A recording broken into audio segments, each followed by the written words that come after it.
This hill's deceiving. You can almost... Well, yeah, I mean, I just rolled this one without shifting, so... But the problem is that kind of lollygags into another one.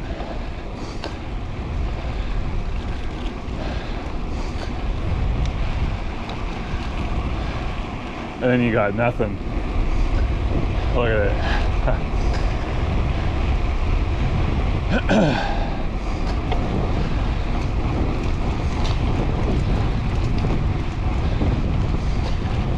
It would be a good one if you could, if you had a ton of gears to go through and you could really keep jamming. I think it'd be a good one for that.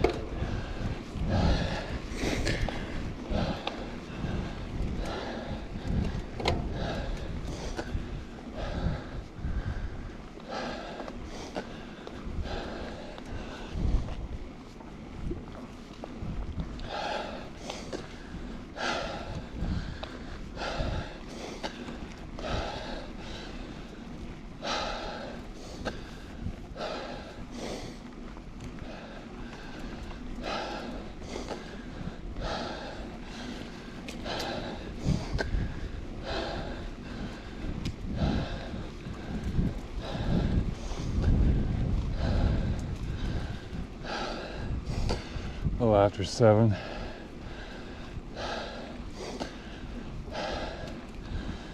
Best I could do.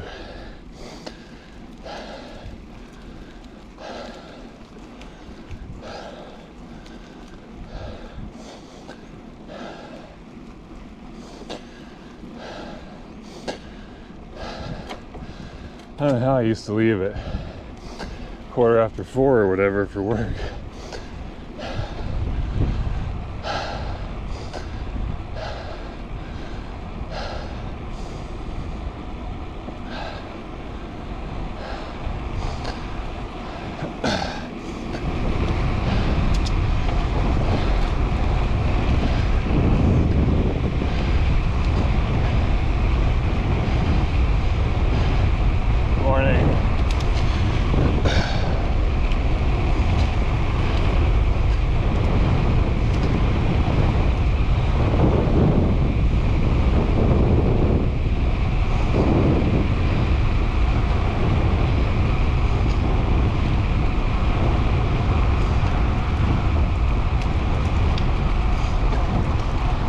Should be busier right after the stop sign up here, and then also I'll bet you East Bay is kind of busy. Let's turn the light on when we get to East Bay.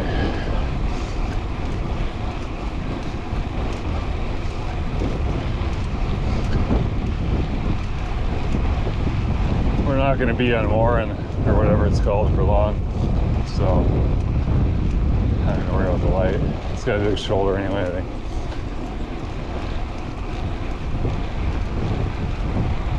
Just heard a sprinkler. I thought it was my tire. My heart skipped a beat.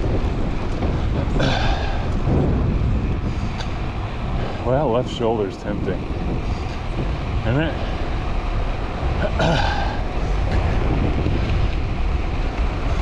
I don't know. It could be loose there too,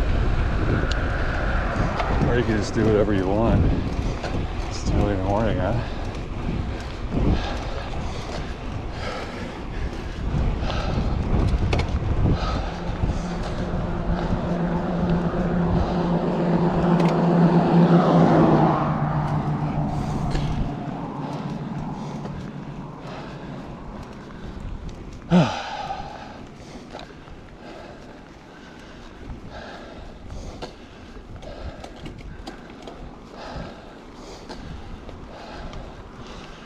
Maybe all the commuters are already at work.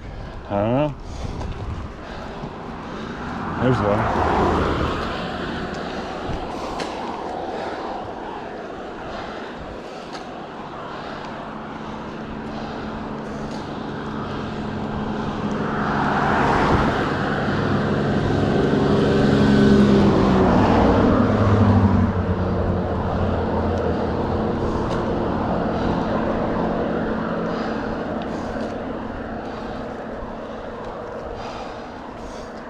It was windy at home in the morning. I don't know what it's going to be like today. Probably get a little wet.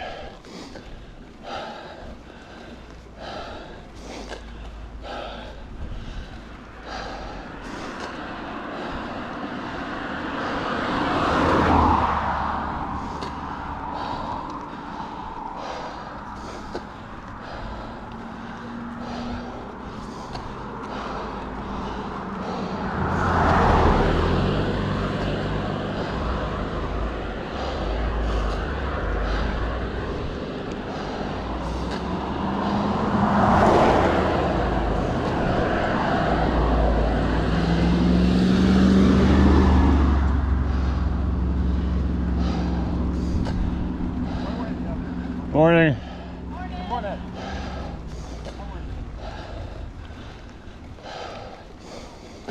That's my turn.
Feels like it just drops off for under you.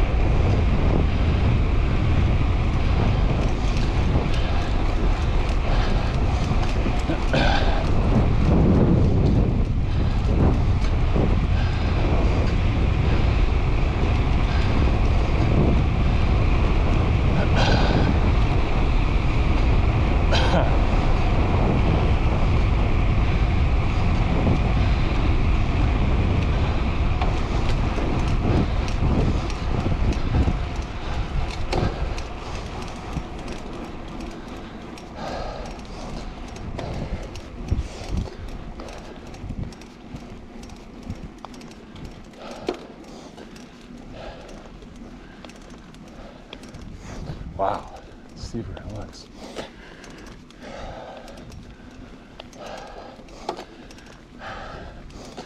I gotta piss already.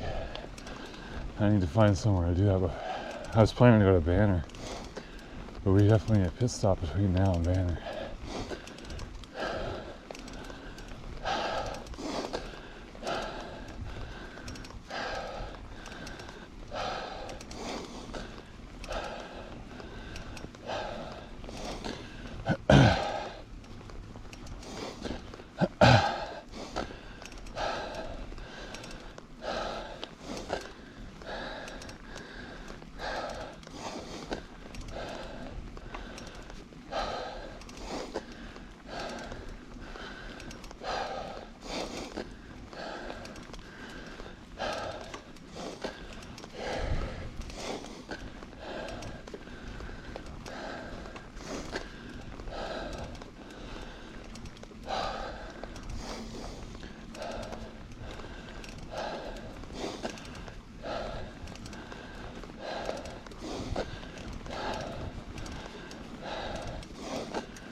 pretty sure the bottom bracket was quiet when we left. I don't know what the deal is.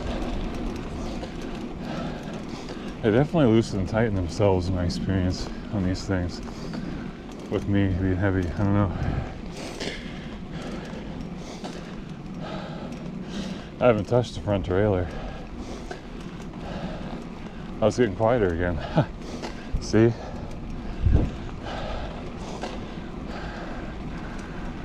It's like it comes loose under a heavy load and then it tightens up when you're spinning with that much load.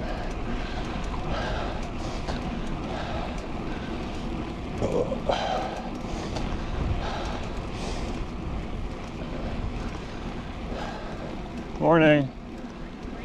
Oh, Bernese Mountain Dog. I was looking at them online last night.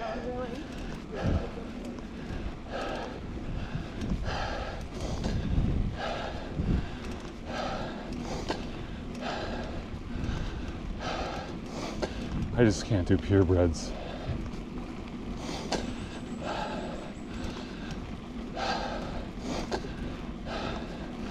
There's a bigger Mountain Dog. Like the Greater Swiss Mountain Dog or something. A little bit bigger. And they have a longer lifespan, but you really want to do that stomach staple surgery.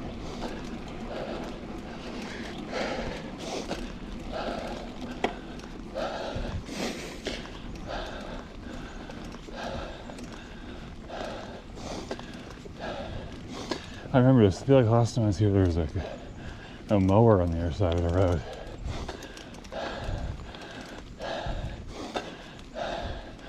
Son of a bitch.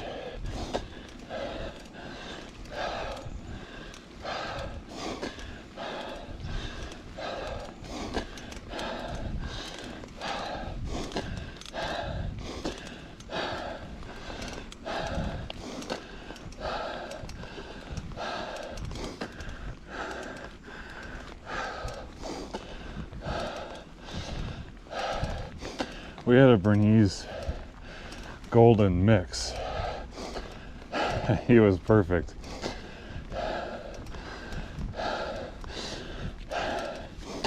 Thought he was never gonna die, kind of a thing too.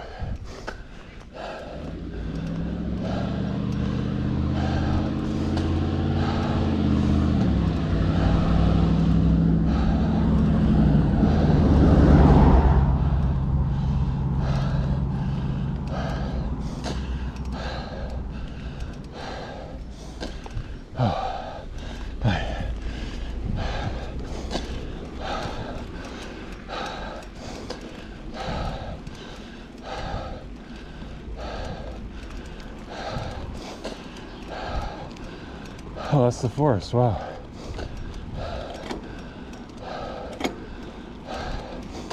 This car is being weird.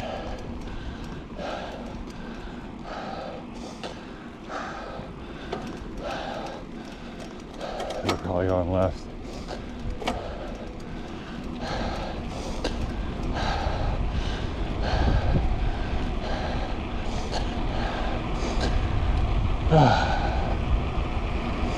Yeah, so I don't know, man. I'd love to have Bernese, but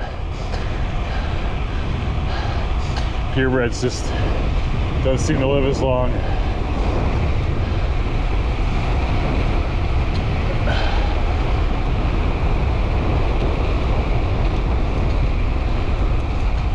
Hope I never have to ride up that hill.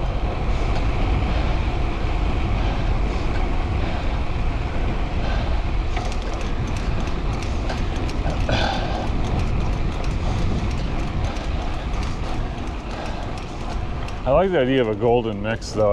I love golden retrievers, but I'd be fine with a purebred one of those if it was from a reputable breeder, you know.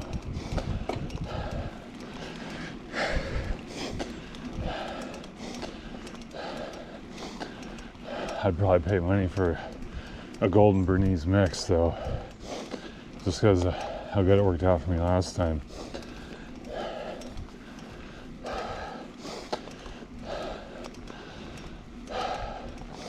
I think that getting that stomach surgery is always a good idea when you get them neutered. I've never done it. My sister swears by it though, but even for a mutt, it's probably a good idea.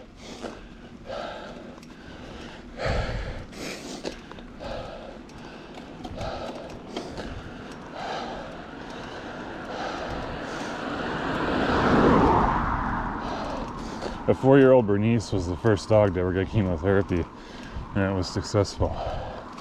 They die from cancer a lot.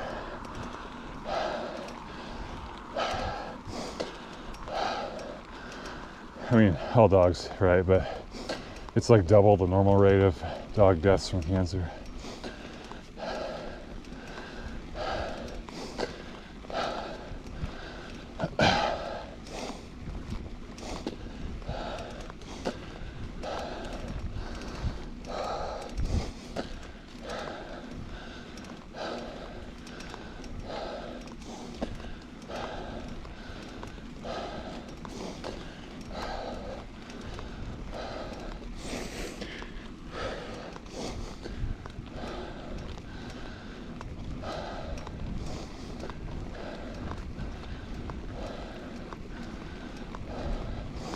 Morning.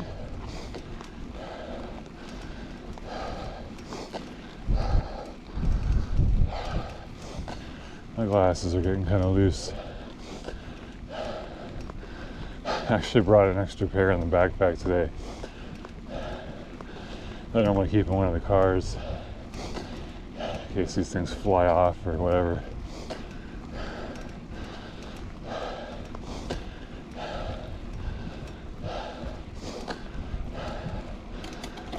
Call AAA to get a tow truck because I lost my glasses, you know, fuck me.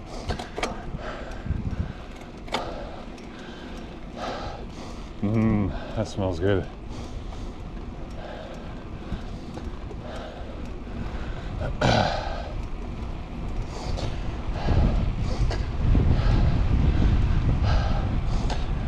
Remember that clip from Home Improvement where Tim tells one of the kids the secret to picking up girls is to wear an evergreen air freshener or whatever.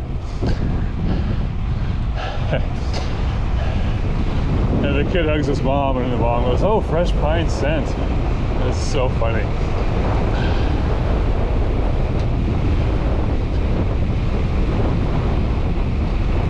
Morning.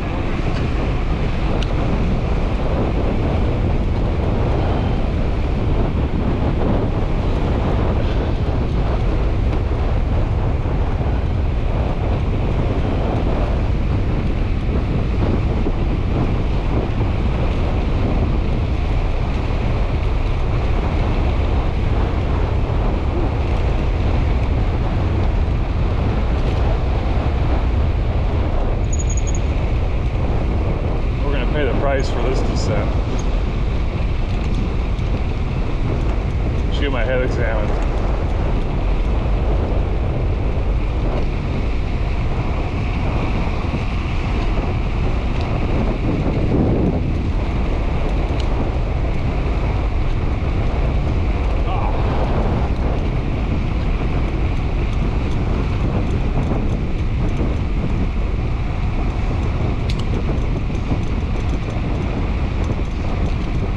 See, it may rain today.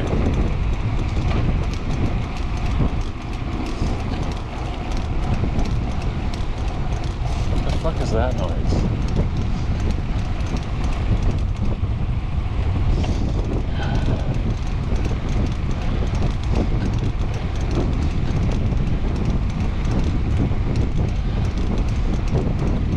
Morning.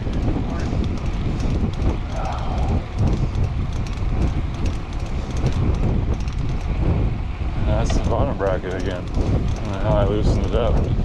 Bouncing around on the downhill, I guess. That's weird.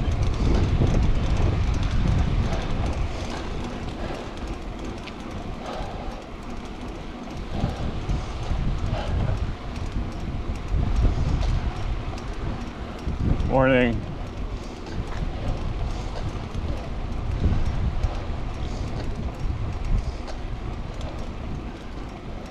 Morning.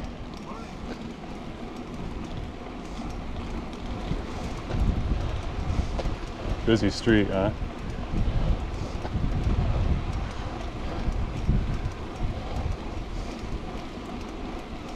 wonder if that's that guy's car and he's just doing a little walk.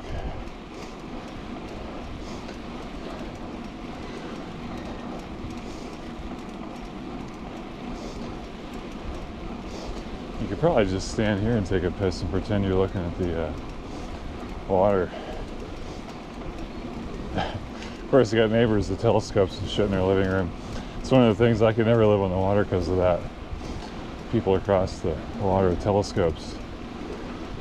Everyone I've ever been in their households in the water always has some sort of binocular sitting on a windowsill or a telescope.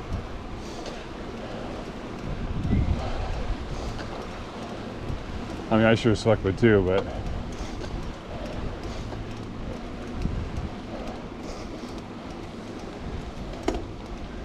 I remember this hill being crazy last time too.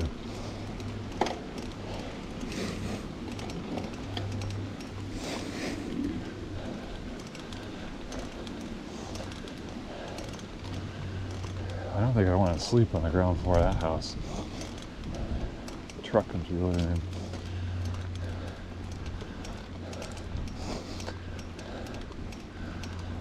Hey, there's a porta potty.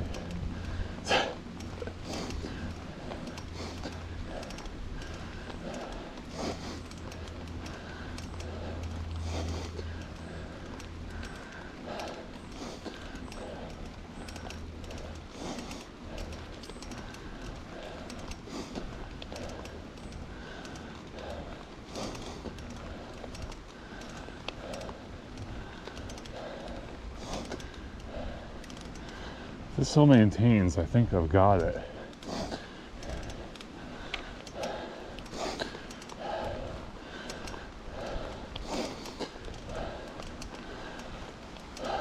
I think there's a second tier after a couple corners or something now.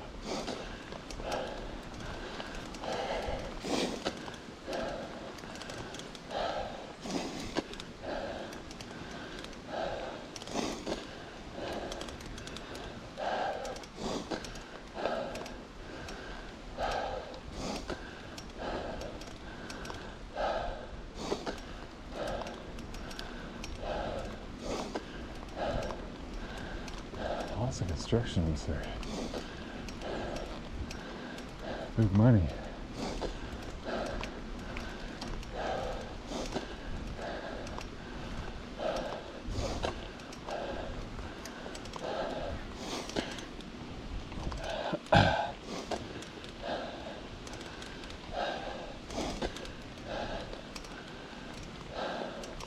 Oh yeah, look at that.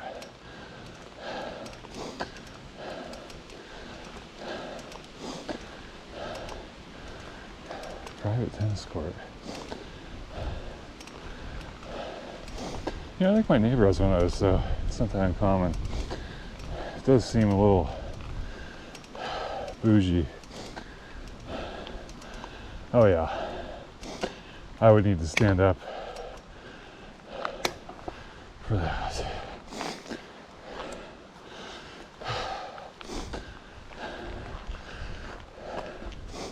We're gonna be out here all day today, so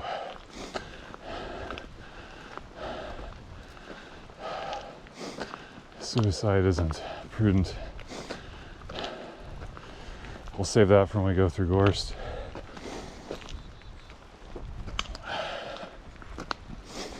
And I'm barely going through Gorst. I'm skirting it.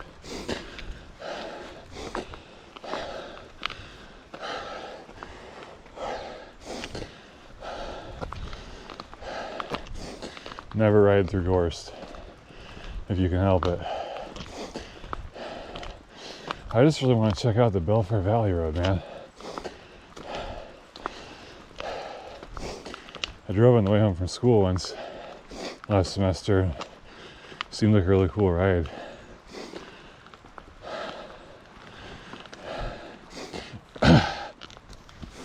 The shortest possible there and back is 64 miles for that. So I just decided to stretch it to 100. Kind of the season closeout today. And we'll just do more reasonable fitness rides and try and keep that up into the semester a little ways before I finally have to succumb to school stress and just cut off everything but school. I might be able to ride to school twice a week.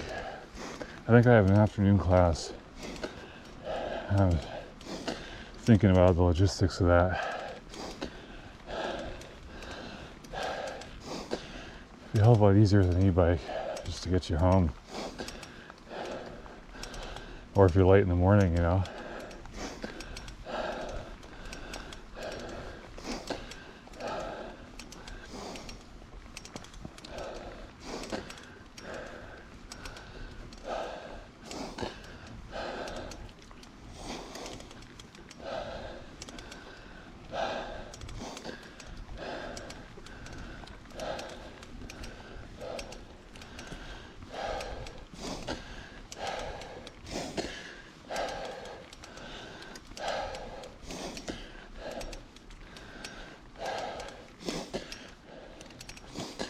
Oh, what the hell?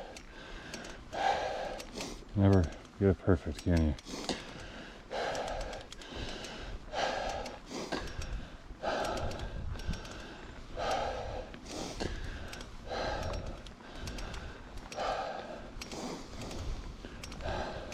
Morning.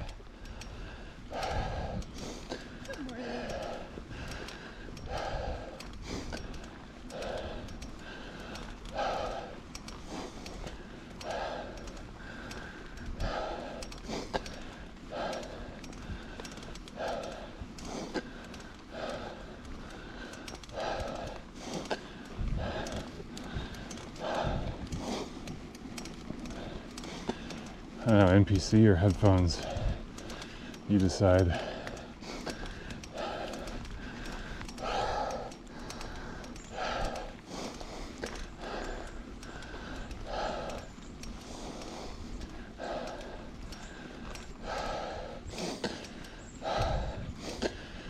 I'm pretty sure the turns for this are obvious.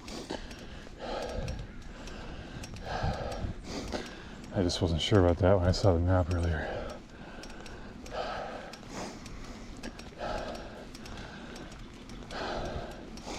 I think a phone can do all day GPS tracking, to be honest, but let's be conservative.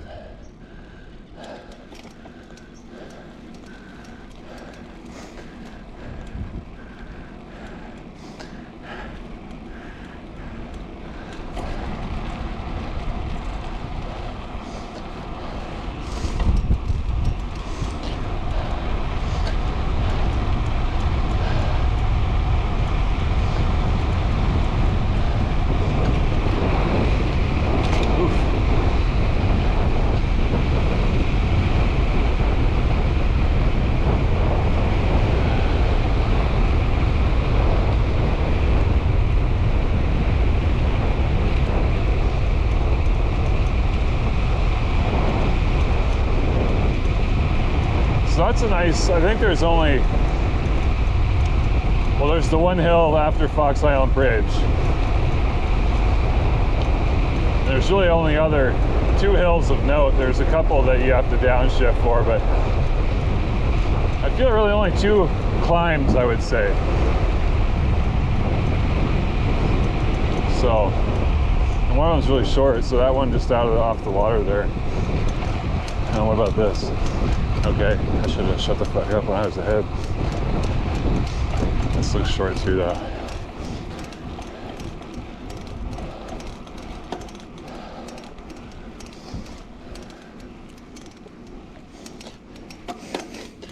Really not bad.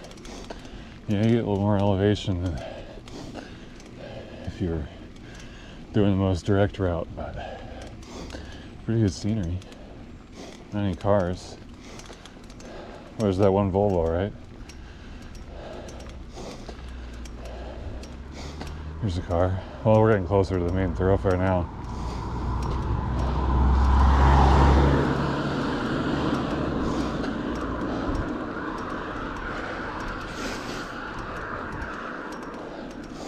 wonder if you could like use the county GIS data and sort by annual traffic volume and like put your routes together by connecting the lowest volume parts of your corner of the county.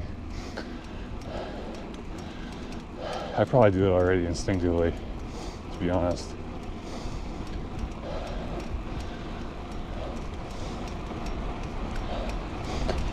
You have to probably manually veto all the dead ends. Be a pain in the ass.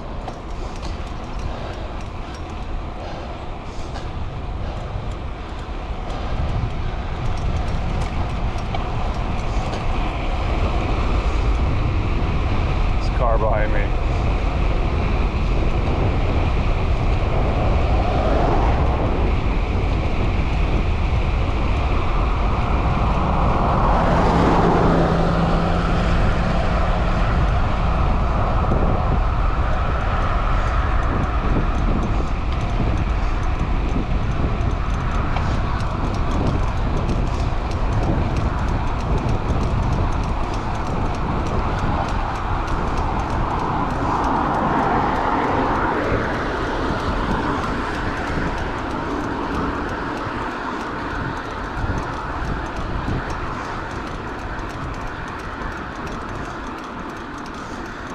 Yeah, this bottom bracket sure alternates between noisy and quiet, man.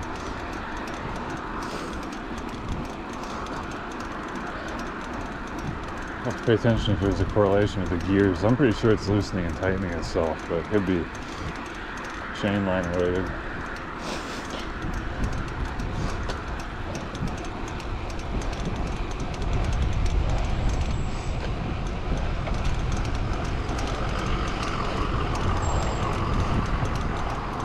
This guy's probably a douche, huh?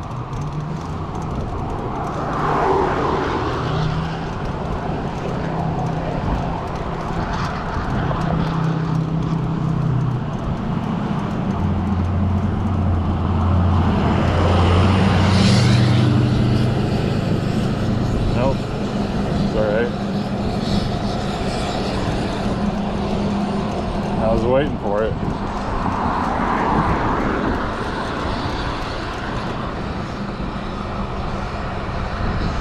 Yeah, I used to, these trucks when I was working day shift, I always had problems with douche trucks in my car. And they're very slow. Douche trucks are very slow, I've found.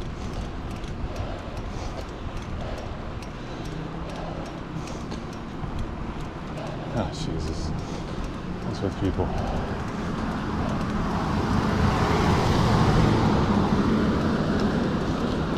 But yeah, they used to try and roll coal on me because I was behind them and wanted around them.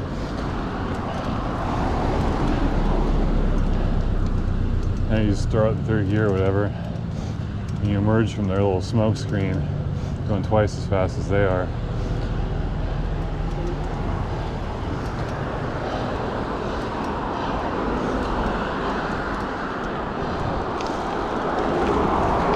Good rain, thank you.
There's one truck in particular that I would see a lot, and he had modified his,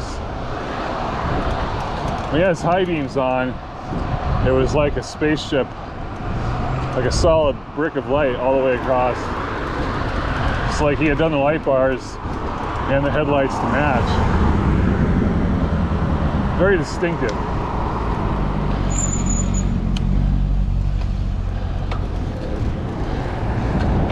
And goddamn, he just fell for it every time. I'd bait him, and he'd make a big smoke, and then I'd passes. He could never catch up.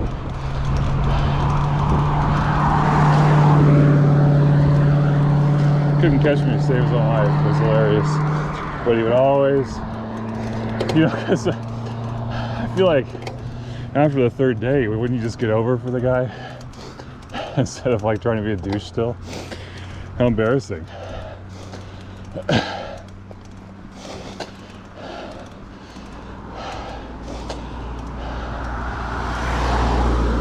See, I definitely have some sort of, the truck does something in their brain.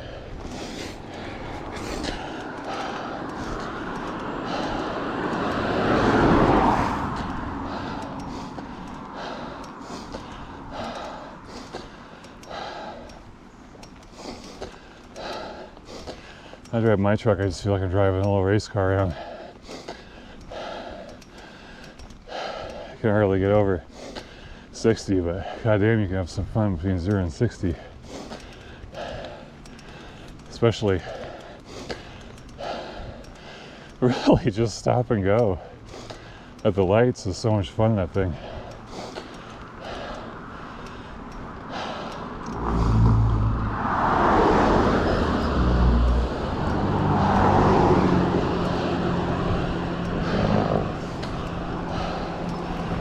It's not a turbo, so the douche trucks smoke it, but most of the time they look over and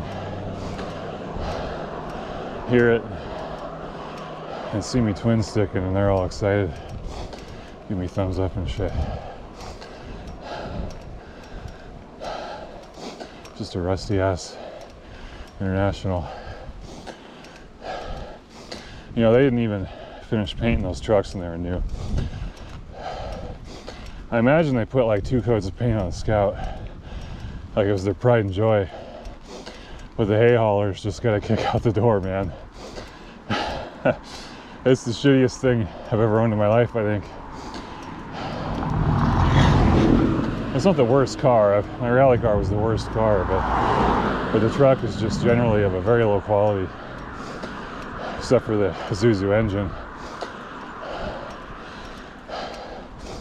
which may be the most quality thing I've ever owned in my life, to be honest. Distinctly opposite from the rest of the truck. I always feel bad shutting that engine off. I feel like it just run for 100 years. Half gallon an hour for 100 years, man. Especially if you had like an external oil sump, you could just change the oil while it's running.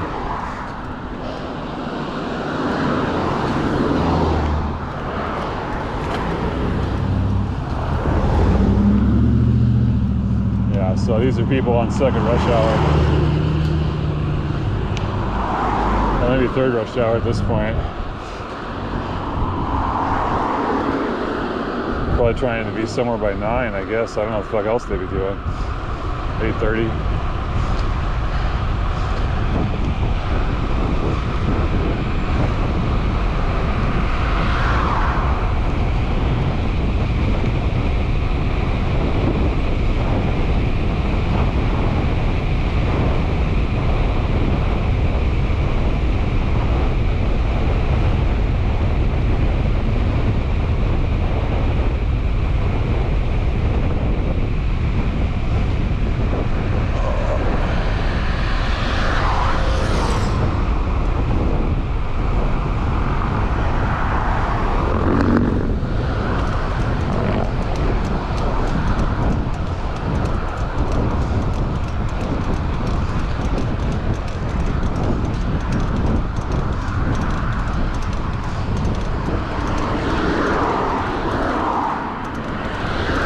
Difficult to plan out my brakes.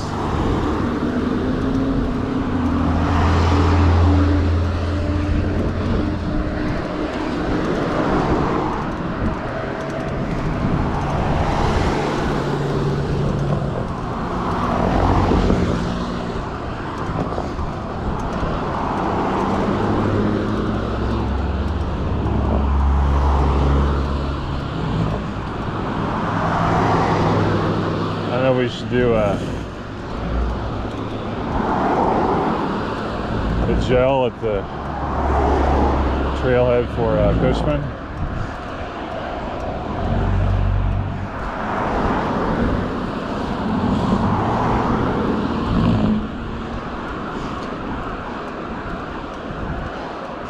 Actually, we should probably do a fucking Cliff Bar there and then do a gel.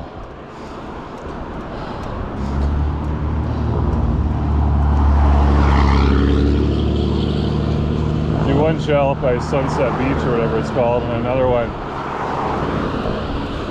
down by that where Al's used to be in that market at the Olalla Bridge. And then have a Cliff Bar, another Cliff Bar banner.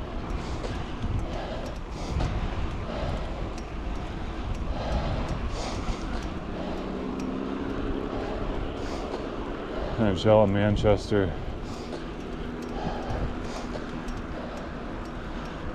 Another gel in Port Orchard, maybe, where the boardwalk trailhead is. And then sprint through Gorst. Oh no, I'm climbing up out of... Yeah, interesting. Okay, I like that. So gel on the water in Port Orchard and then climb up out of Port Orchard. And eat at the top of the hill or halfway down the hill, since you could melt the brakes in that fucking hill. I've done that before. That was on a disc brake bike though. Thought I was gonna die. And then whatever, when we get over to Belfair, it's more leisurely.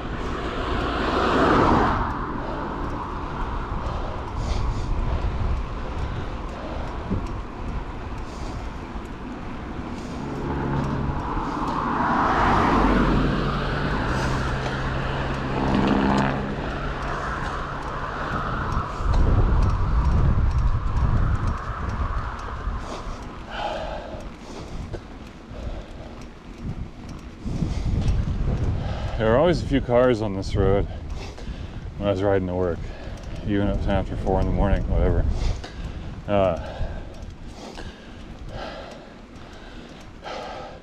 Sometimes only 2 though, you know. But in the car, a lot of times you don't see anybody. Maybe 1 or 2 cars oncoming, which is about 50% chance as a cop coming home from work in Tacoma, so. They're not looking to pull you over though, you just gotta not be an idiot.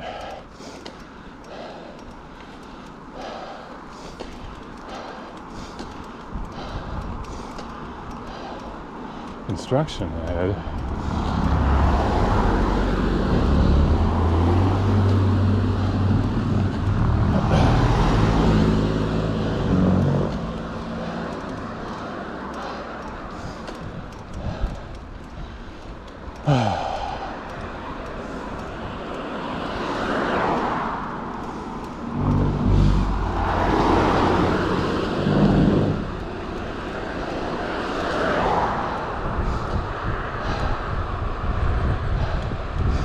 God damn it.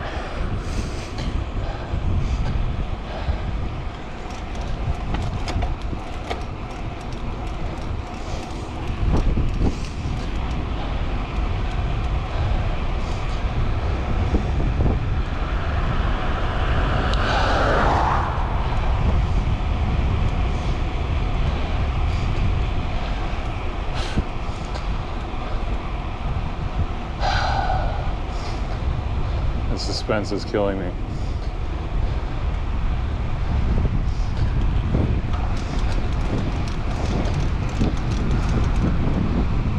Probably just tree work, you think?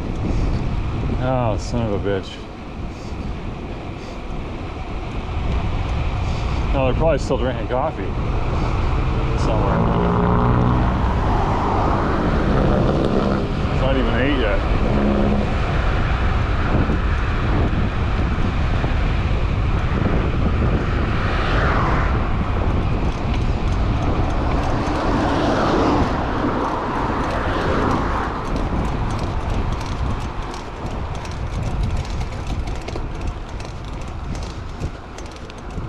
Yeah, drinking coffee somewhere for sure.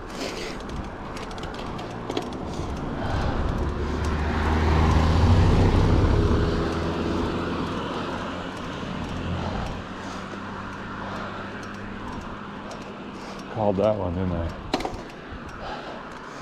God, I remember one time we camped out at Graves Creek, I think it was called. Every ranger we saw was like, we're gonna blow the bridge up in the morning, you should just leave now. I was like, dude, we already put the money in the fucking box for 2 nights, you know, whatever.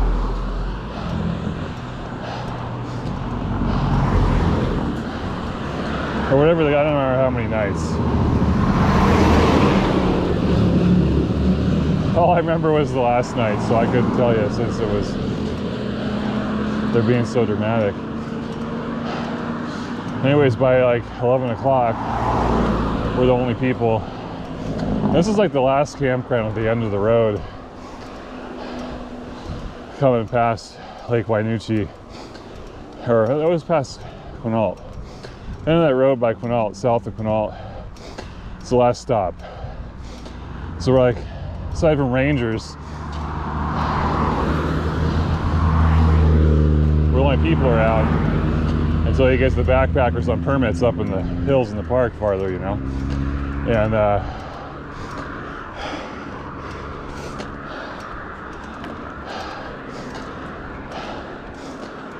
so we're like, yeah, we'll be out in the morning, you know. Okay, they're gonna blow the bridge up at 7:30 sharp.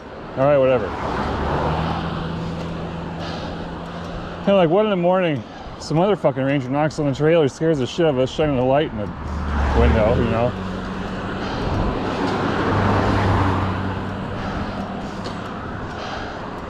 The dog's freaking out, you know, in his crate outside.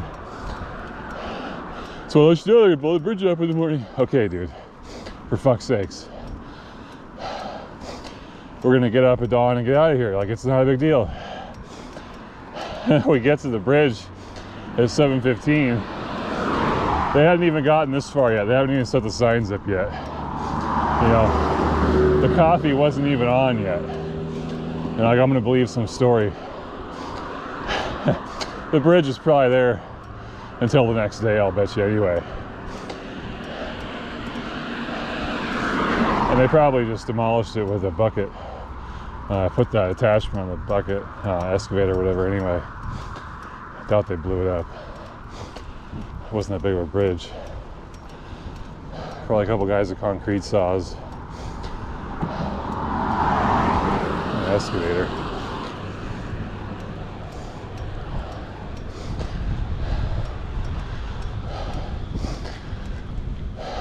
Yeah. Didn't get any sleep after that, man. That's fucking sketchy. As if being alone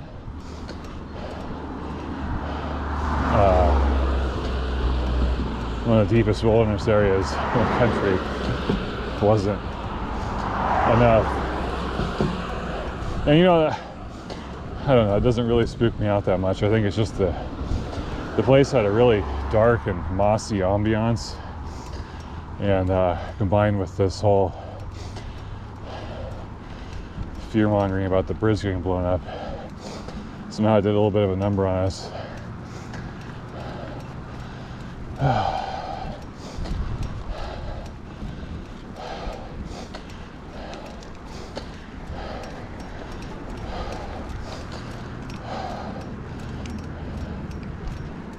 Oh, they turned. Somebody behind me sounded like a hybrid.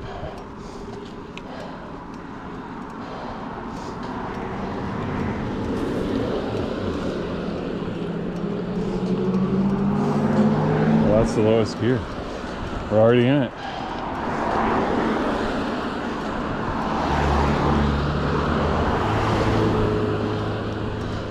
Holy hell, this feels steeper than normal today. There's that lawnmower again. The guardian of the gate. Yeah, I definitely need to stop for a break up at Cushman because this hill's hitting me way harder than I thought. It's a bad sign.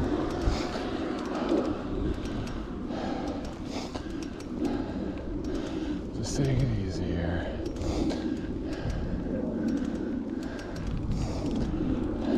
We're not baking in the sun. like normal.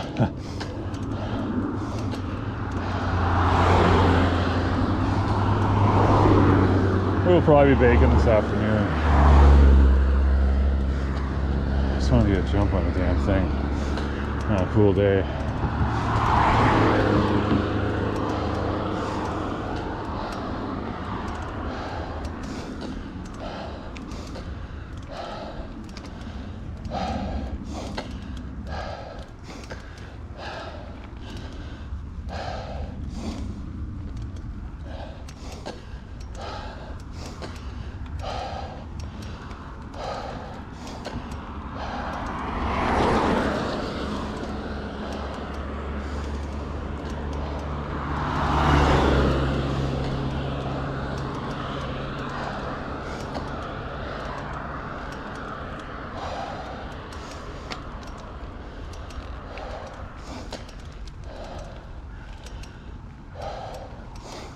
That Cliff Bar, I said, at the trailhead. It's a good plan.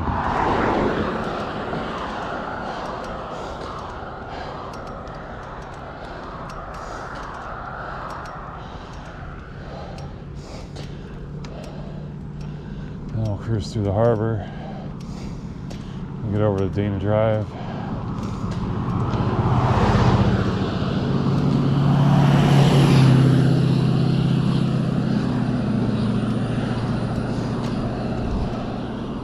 I think we'll ride up Dana Drive.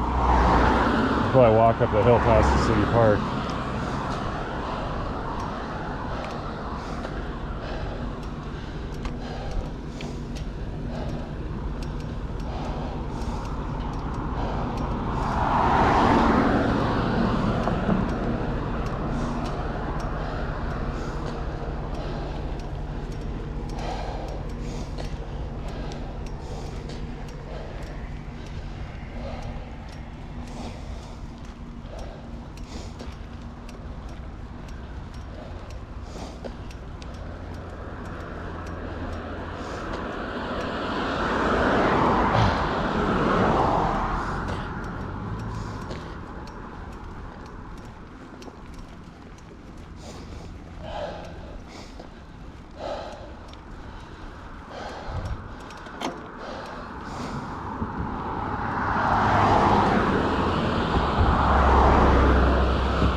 That must have been like some sort of auditory illusion.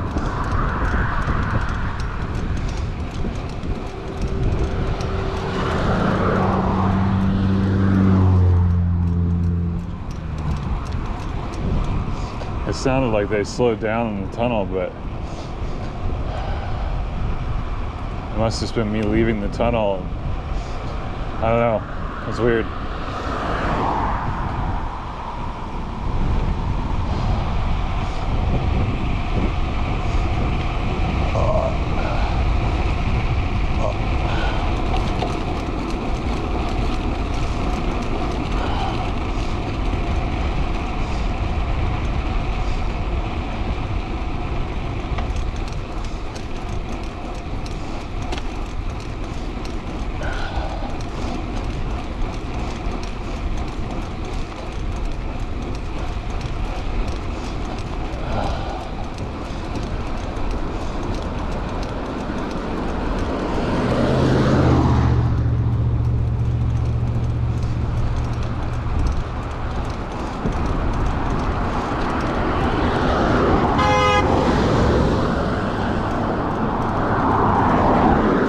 Time here, man. People still don't understand that the right side of the road's all fucked up.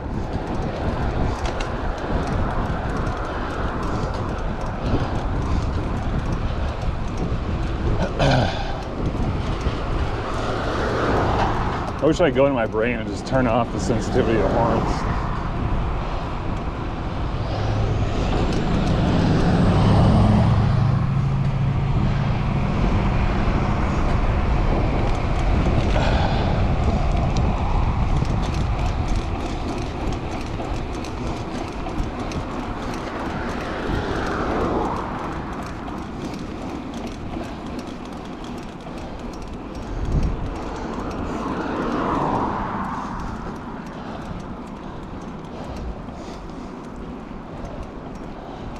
That or get a paintball gun or something.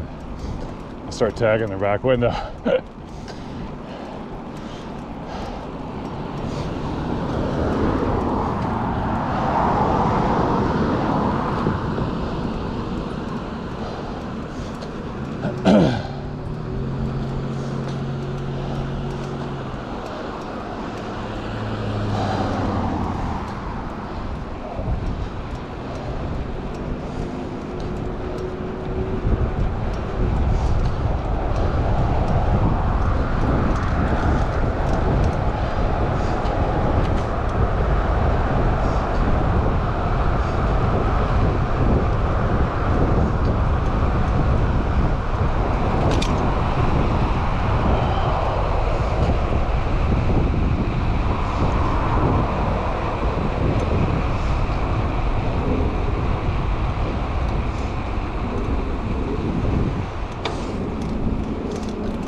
Here, garbage truck. Something. Excavator.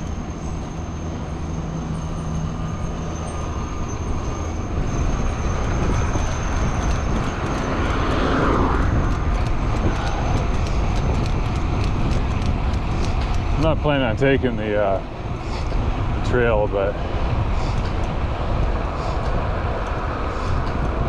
I'll pull in the trailhead.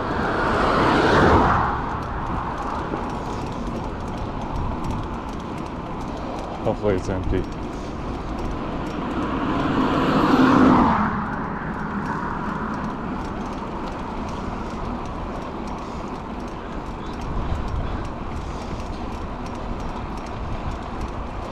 Huh. I thought it was right here. It's funny because it always sneaks up on you, but at the same time, then you should be looking for it sooner.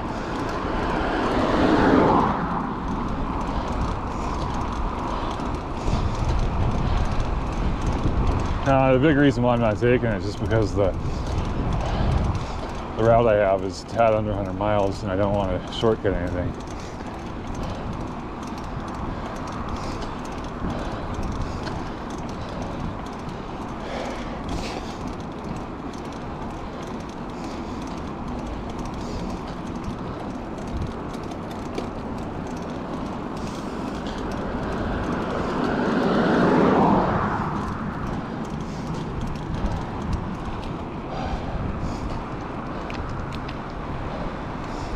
Empty.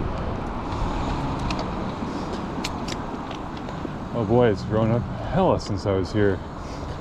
Oh my gosh, that's so funny. I feel like I was here after school got out.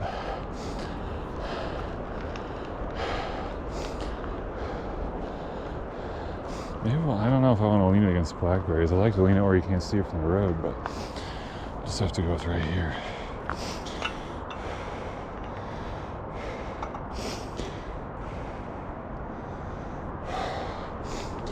Huh. Holy hell, that's crazy.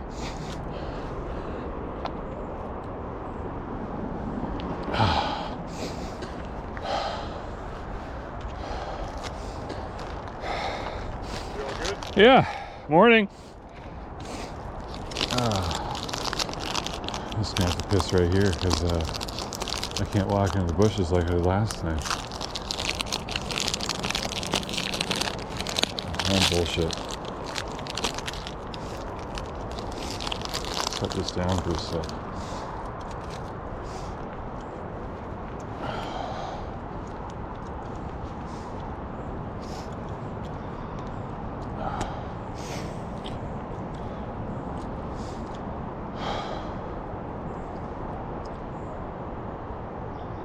Come on.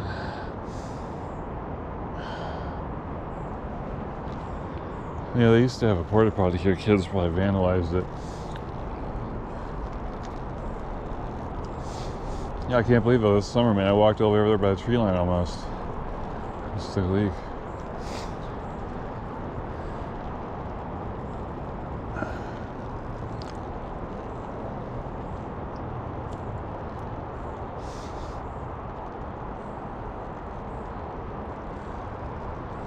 I don't know if Pierce County outlawed going to the bathroom outside yet.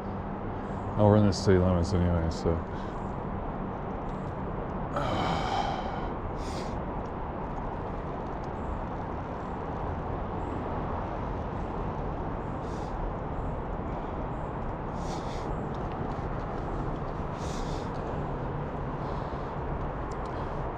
I don't think it's the act itself they're so worried about. It's just if you do it when people are around. Which is why I really question the motivation for King County's law and unincorporated King County. I mean, pissing in front of kids in a playground has always been illegal.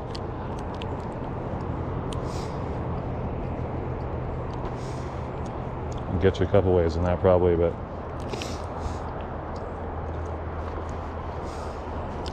oh fuck, man, when I was in Greenwater, I named my wife to pick me up. This truck came barreling in and just stopped in the middle of the road. These guys jump out like they're doing a Chinese fire drill. And the driver goes, "What's up, man? Just taking a leak." And he just pissed on the pavement in the passenger, next to the passenger side of the truck. It was hilarious.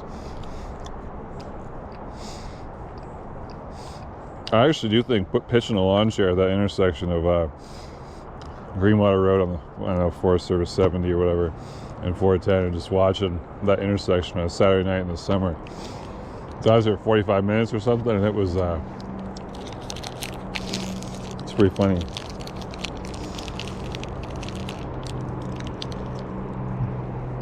It's like their nightclub, to be honest. Like that road. It's like you go downtown and you see different nightclubs spilling out in the street.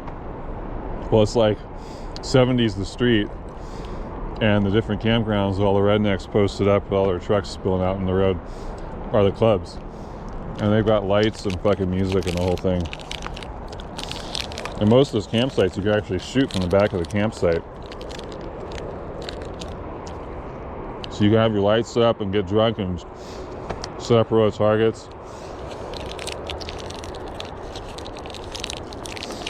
Sound like fucking Vietnam.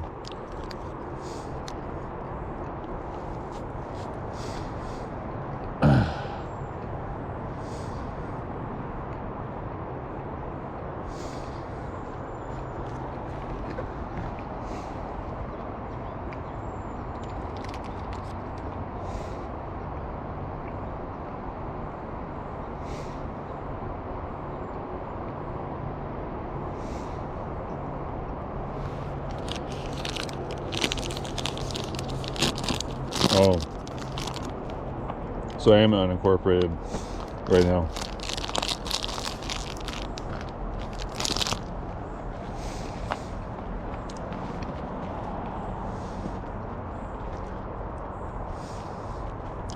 Oh, of course, but the park rules apply.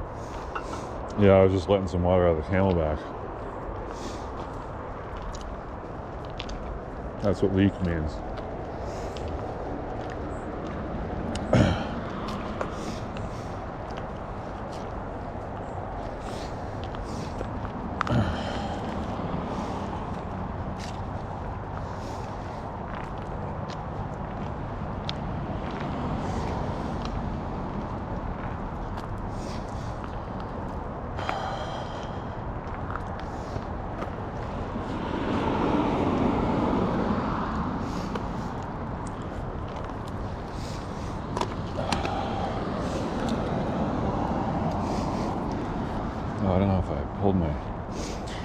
I don't know. Sometimes if I don't pull my shorts up enough after I piss and I have a problem later, we'll see what happens. I picked the oldest pair of shorts I got, because I don't ever remember having problems with them. I'm gonna number the red ones I got. One of them numbered already, and it's, I think, I've had problems with it a couple times. I still don't know if it's me or the bike or that pair of shorts.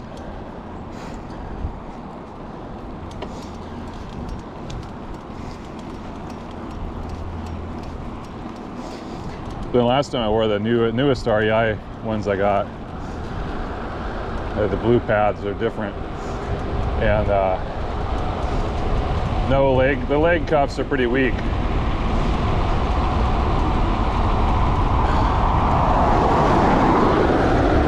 And so I tend to favor those because they have like less features, you know, like leg cuffs kind of annoy me. Get them adjusted right and shit. And then I had a little bit of issue with those last time. I was really disappointed in that. Because also they were new, so I could buy more of them still.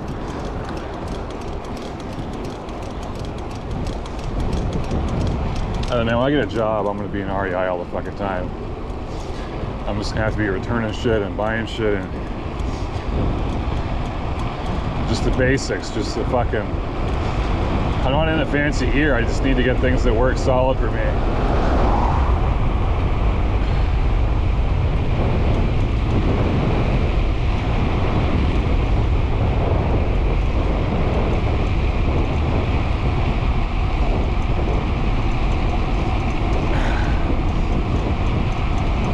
I don't view cycling as a never-ending fiddly hobby. I like to really try and dial things in and then just keep them going.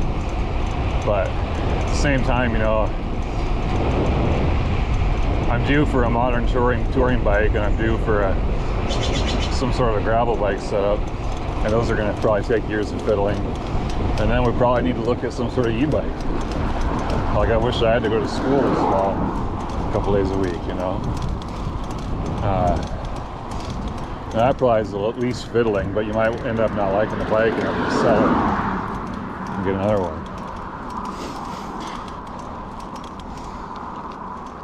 The gravel bike thing, people are using the Gates belt with pinion drive, and I'm so heavy I'm really skeptical of small gearboxes on my bicycle.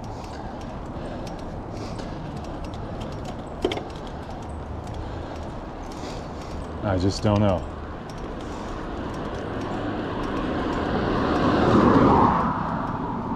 I also don't like the pie plate gears on the one buys they do now. I think I'd like to order a 2x bike. Convert the back to one of those 8-speed bulletproof free hubs. Pick my own ratio for the front with a, you know, fat thin ring, and put a bash guard where the bigger ring went. And I'd like to put that 8-speed on all 3 mountain bikes. The new one, the one I got, and then the old current rig. I wish I could put on every bike I have and run 9-speed chains and get rid of all the 8 and 10-speed chains. But yeah, the new 8-speed takes a 9-speed chain, unfortunately. It's the only size chain I've never had. Well, now they got million, you know, used to just be 8, 9, or 10 for years. But I got a 10-speed, the 2x10 Specialized in 2014. So before that it was all 8-speed. But anyways, I'd like to unify everything. The problem is these frames need to be spread or modified or have the dropouts replaced to fit 8-speed free hubs.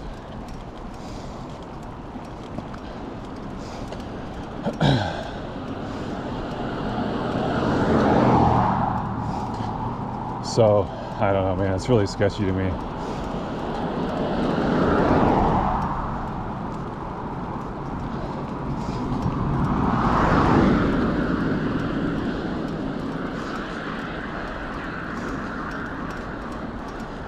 The frame is the whole reason I have the bike, you know.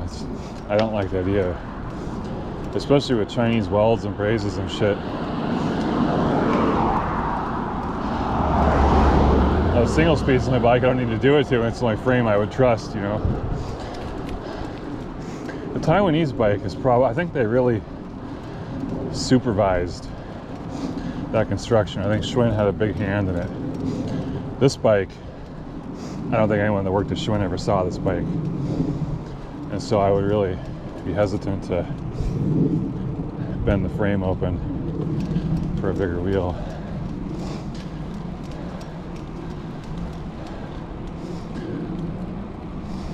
I do like the idea of replacing the dropouts though. Putting what are they using now? Through axles they call them.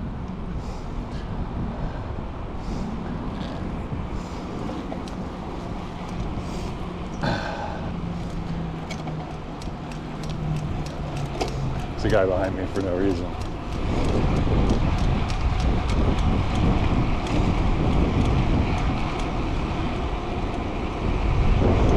He turned, maybe that was his reason.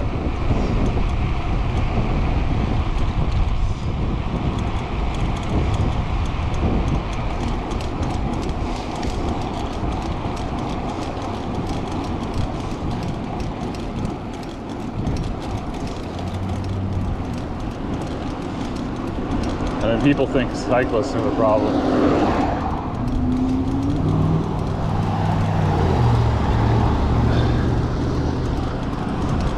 That's how you pass another car, not how you pass a bike. I don't understand people.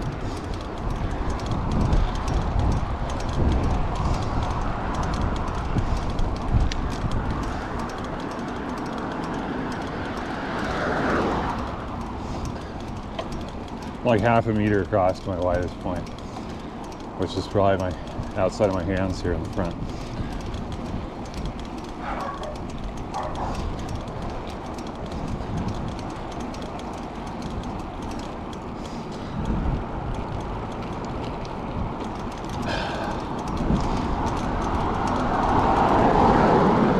Cliff bars are a miracle. I'm glad I brought the gels today though, because I think I'll work one into the pattern of brakes. I'll save the other. It's the refillable goo. It holds 5 gels, so I got 10 gels worth with me. I'll save the second one for if I have a stomach issue on the way home, like last time. I was kind of pushing to get home. My stomach hurt. Morning.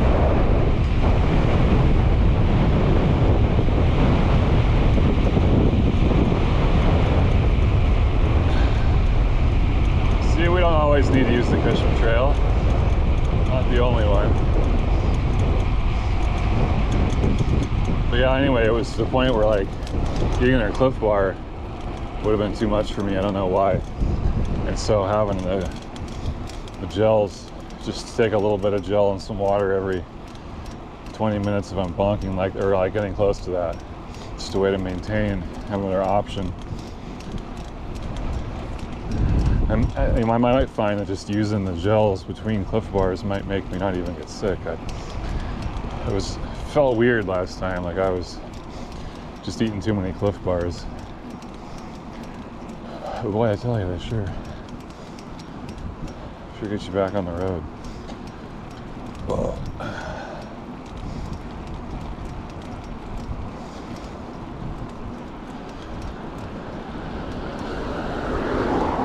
Too much potassium though.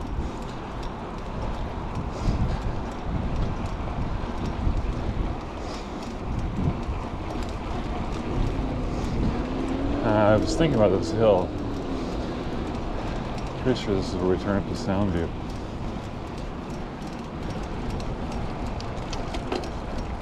Yeah. Oh yeah. The wife, when I saw it, we were parked on the other side of the street coming down up there. And we looked at this and it didn't look that bad. I was like, God, I remember the hill being shitty.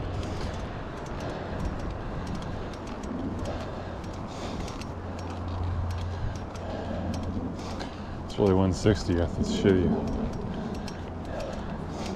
I had a copy of this hill a few miles north. It gets really steep at the end.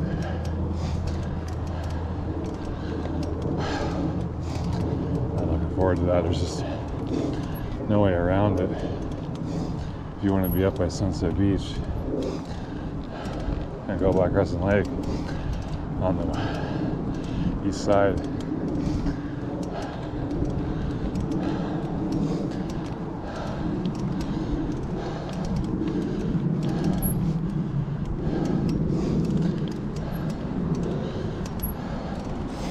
What the fuck, squeak? That's weird. It's not the brakes.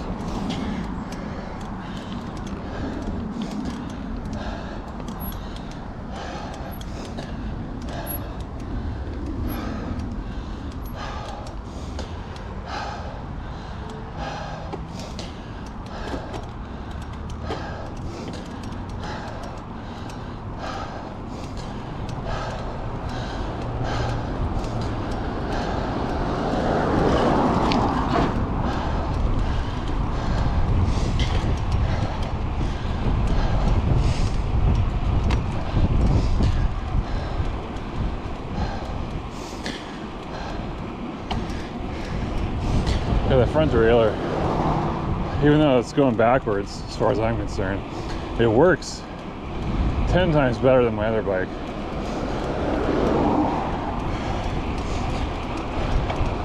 And there's nothing I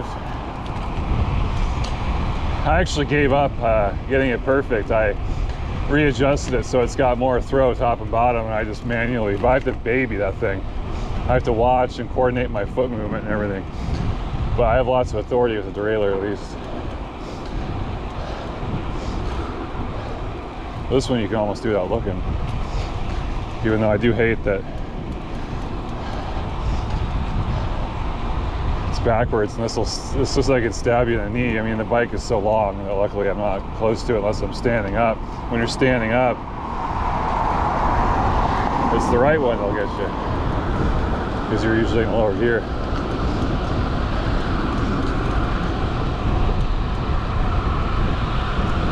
Yeah, my other one, you put both these fucking things straight up, and it's the fastest gear.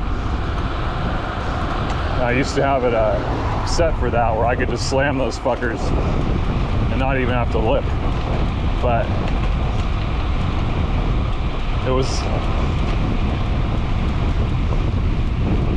I prefer to have to focus on the lower gears, not the higher gears now. It's more important, you know.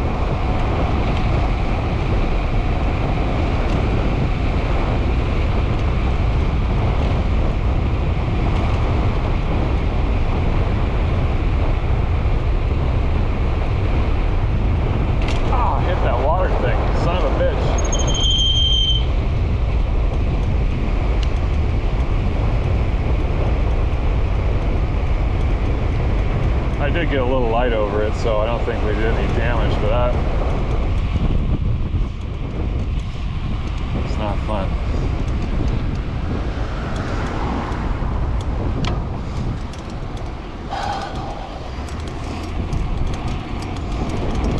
Yeah, after a downhill, the front gets rattly. Boy, no traffic today here. Never seen it like this, so I remember. Maybe the middle of the night, but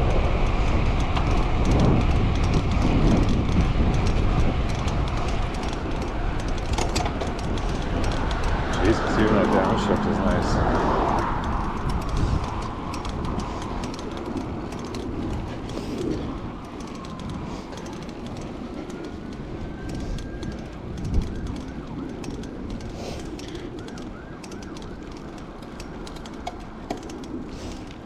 It's not the derailleurs, it's all the bottom bracket, man.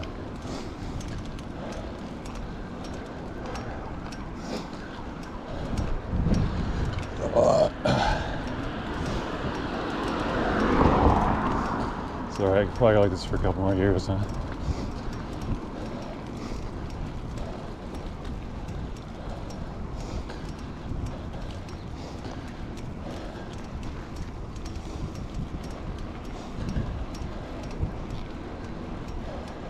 I'd like to have modern cartridge ones in all of them.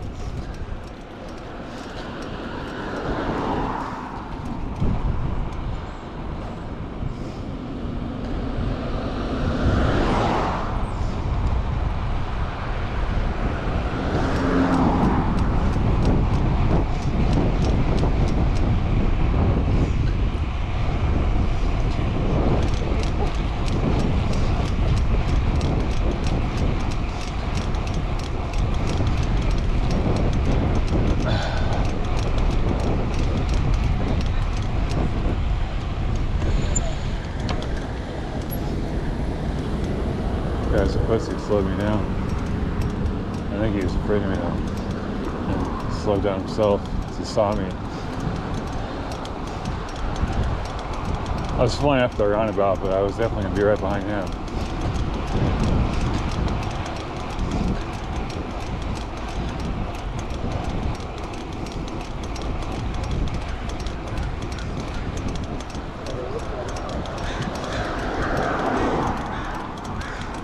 Sounds like I'm on a rinky-dink bike now.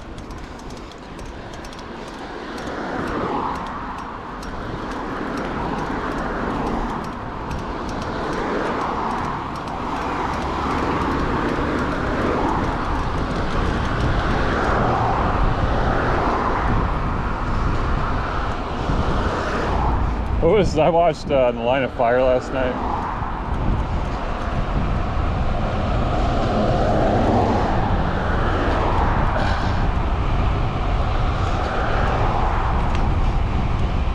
Clint Eastwood used the word cockamamie, and he said, "You guys, this generation doesn't use the word cockamamie enough."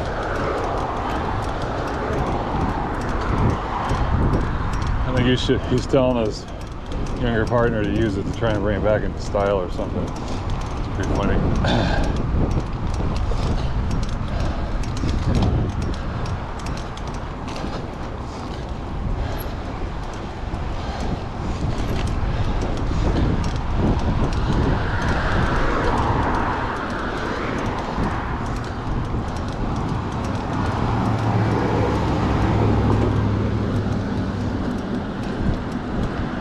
Excited about riding through all this junk, but these people are pussies.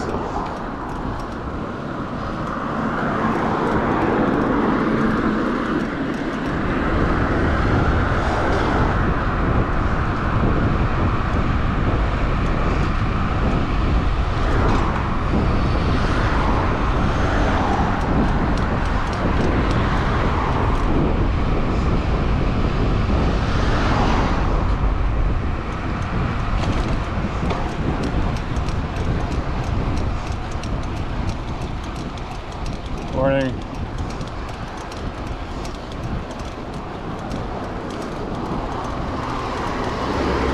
Attaboy. Kia showing you how it's done.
It's nice when cars are just about what they're about and just do it.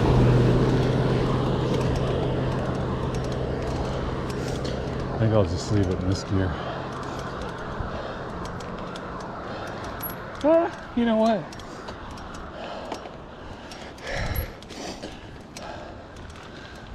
God, if I had the Mega Range 6-speed instead, this would be perfect. Damn it. I need to get two of those things.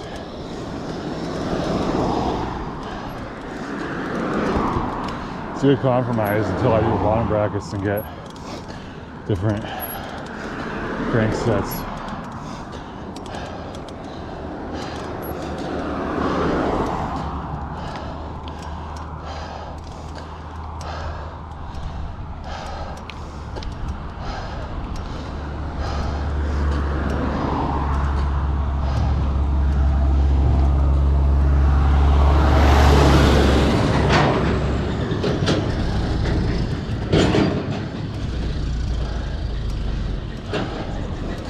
Yeah, this isn't too crazy.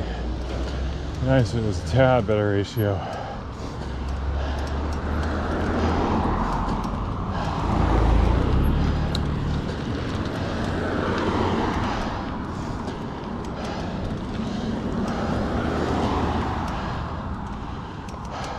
I'm working, but I don't feel like I'm tapping myself out. I was worried about tapping myself out. That's why I was gonna walk.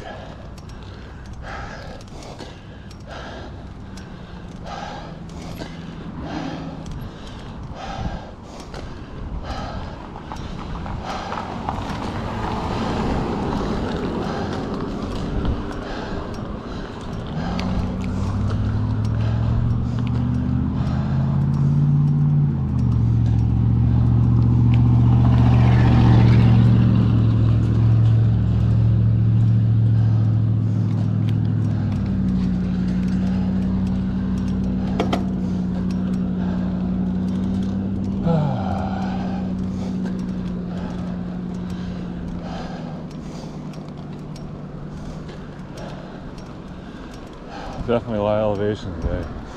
It's not an easy century. That's probably why I've never done one.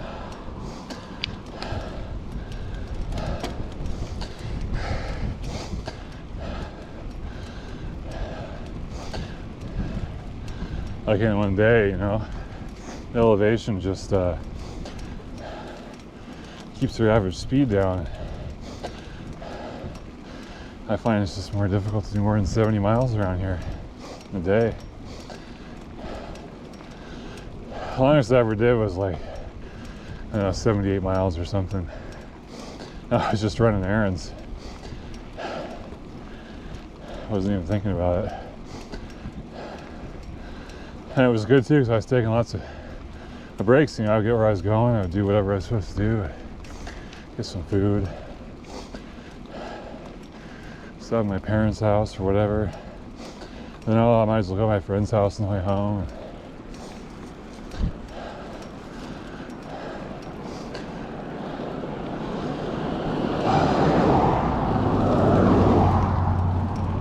Slippery hill.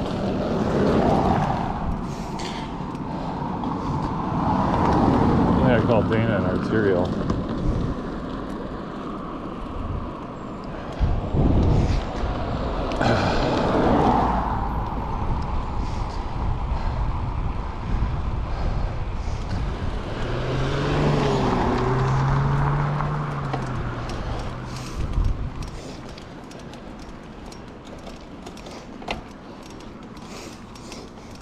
Oh boy, for some reason I thought this wasn't as steep as by the park.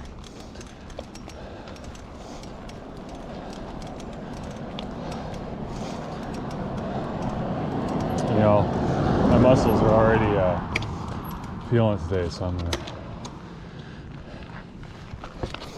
Oh, Jesus. I'm gonna walk until I can see what's going on and then make a decision here.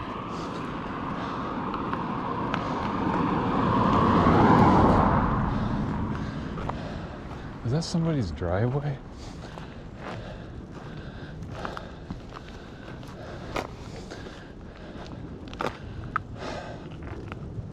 Must just be like a driveway to their back lot. Huh. Be a really pretty place for a small cabin or something. I've always loved little ravines like this with ferns in them. But my favorite's the cedar grove, little cedar grove kind of deal. It was just spotty ferns and slough under. This is probably second place though.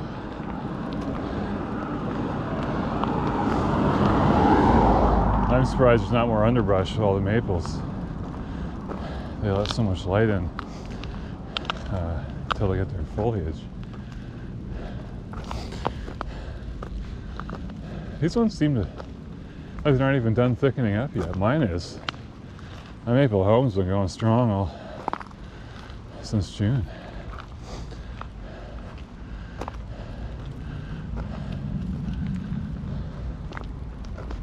Yeah, the late season heat waves we do pretty good with because the maple provides longer shade when the sun's a little bit lower in the sky. The June heat waves are really tough on us because the house is just in the sun for so long. By the time August comes, we've only got about 3 hours of sunlight on the roof. Until it's like the sun slips around the maple, and then before it gets to the fir trees at the edge of the property. Oh yeah, I think we'll ride this. Let's wait till we can see. Okay, it's S curves over. Yeah.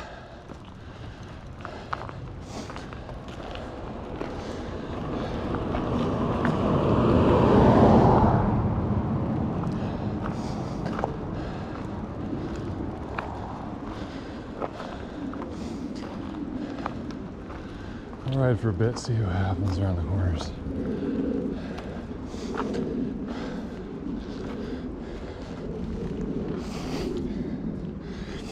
I'm sweating a lot already. Kind of surprises me.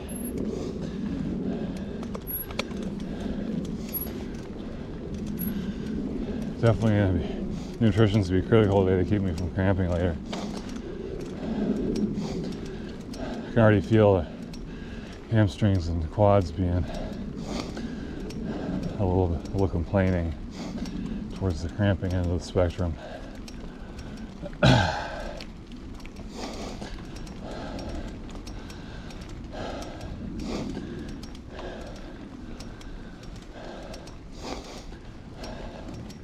I'm wearing 2 shirts, it could be part of it, the sweating thing.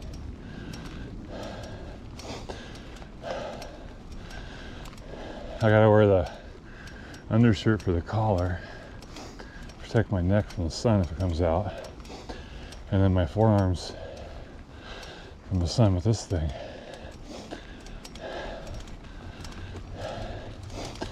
I bought another one of them jerseys, but it didn't come yet.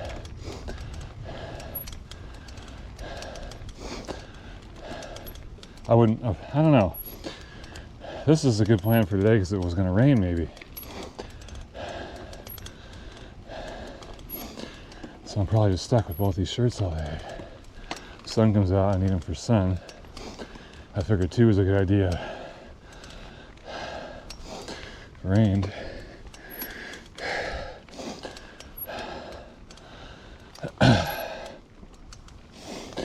Oh yeah. We're steeper again. I wasn't even paying attention.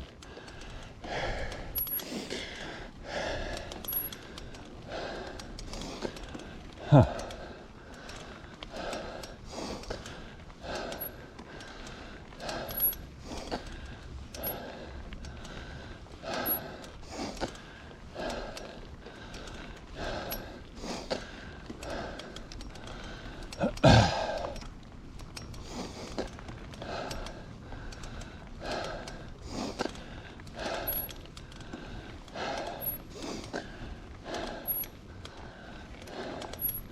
That squeak.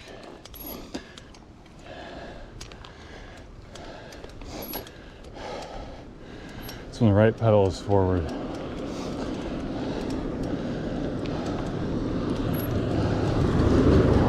But not every time. Oh shit.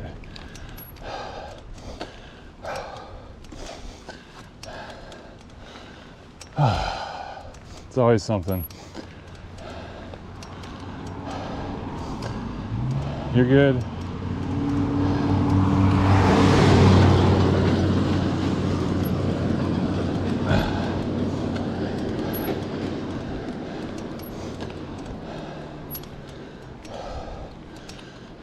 Oh shit.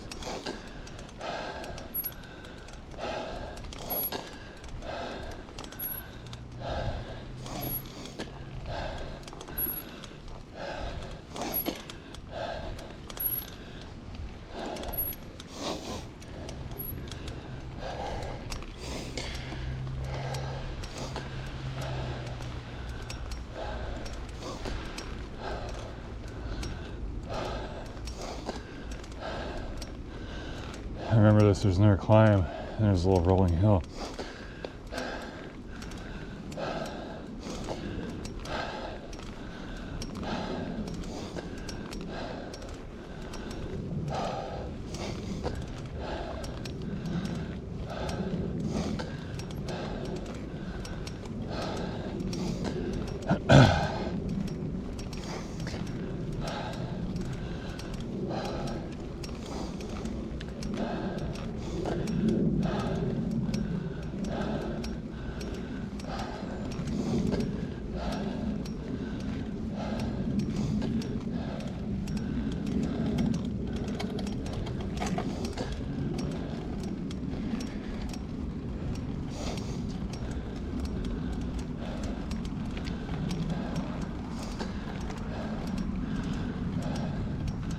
I feel like that climb really hits you in the face too.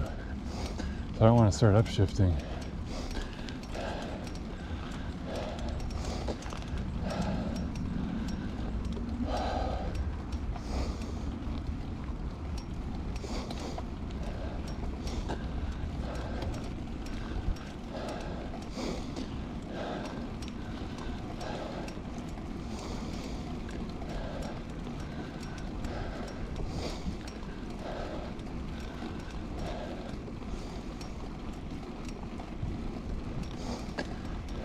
Yeah. It's not as bad as the one over by Simmel. Or the Murphy one.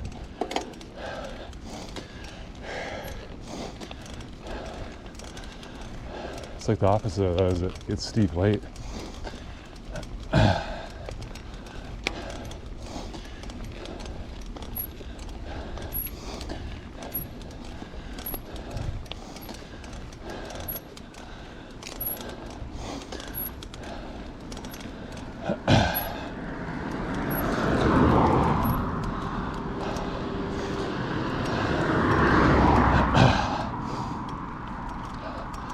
Like an easy roller to me. Or this way you could do it if you worked for it.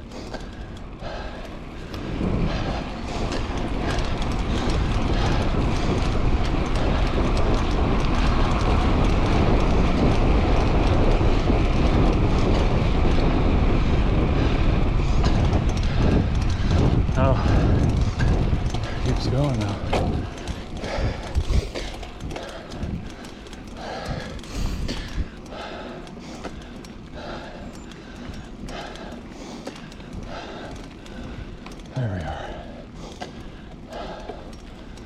Now what? I should stop and turn the phone on.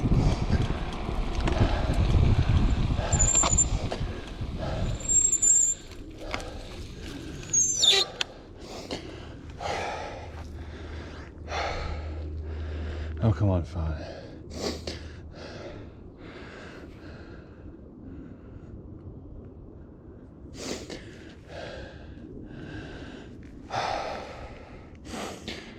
There's something on the GoPro. I didn't even smudge it, huh? Still no CPL for Amazon. Slow boat from China. Don't need it today until the sun comes out though.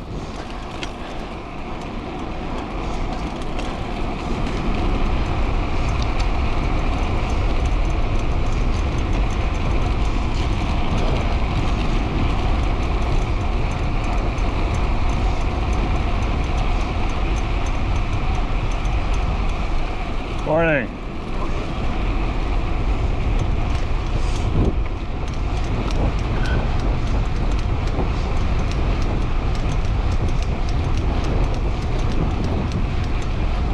That guy was getting it. I mean, he was pushing. That ain't a casual run.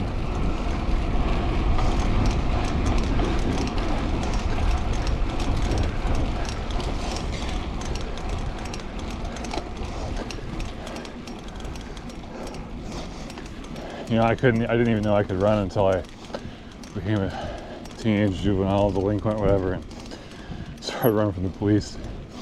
Leave my friends behind every time, even the athletic ones. But then when I started doing trail running, I really run very slow to keep a pace, you know.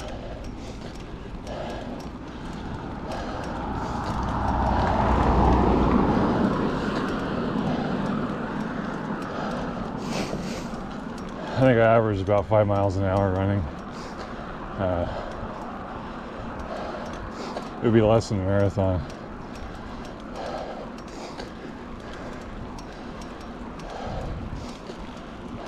It's about the same on the mountain bike, about the same I average.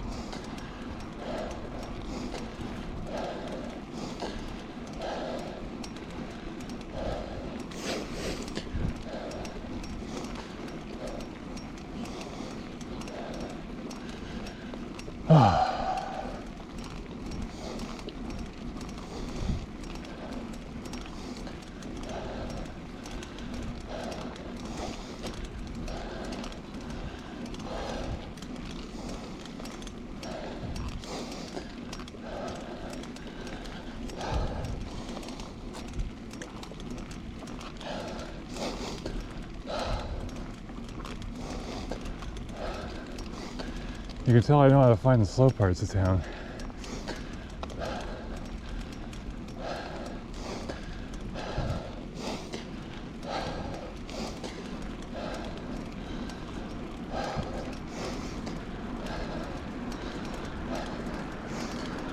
So I will pay for it when we're on the side of Highway 3 later.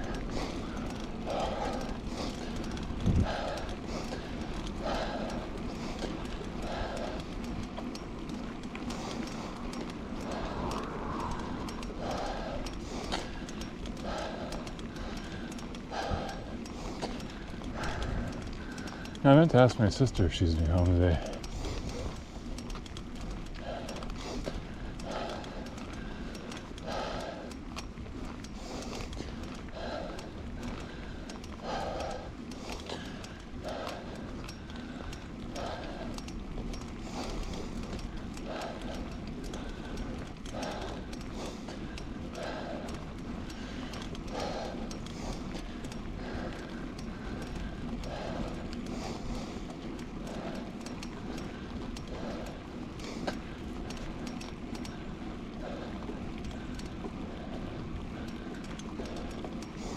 I don't know what the fuck, did I just see a P1800 wagon?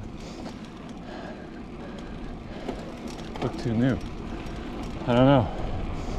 Looked more like a Gremlin or Pacer, I don't know what the fuck. Ah, Jesus, the fuck was that?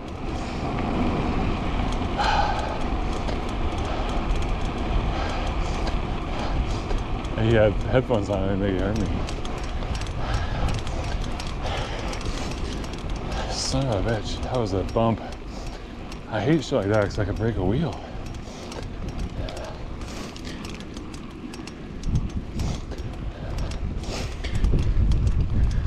Back wheel looks fine.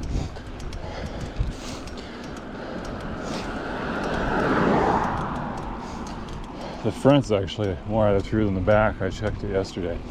I feel like that's good news because I have a hell of a time with back wheels.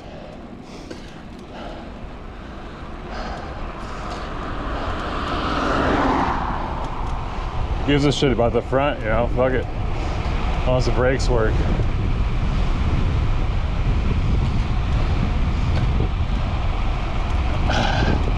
It's quite a view to my right. I don't know if I'll be able to capture it. Maybe I can, yeah, there we go.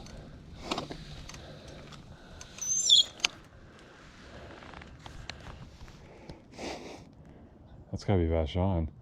And then the other side must be the Dune Peninsula at Point Defiance Park.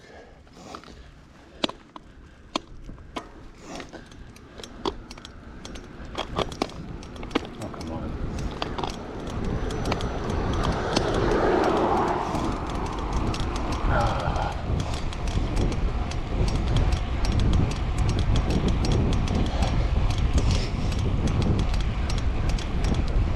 Well, I saw this is a nice part of town. It takes a while to get to the freeway though.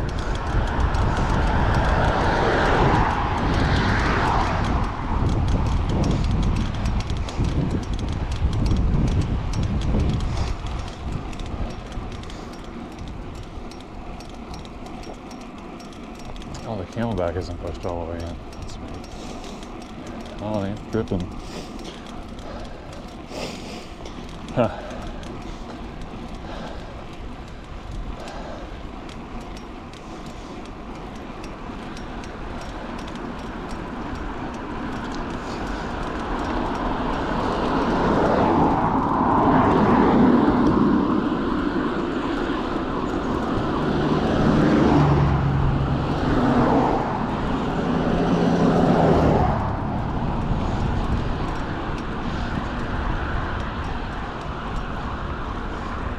Morning.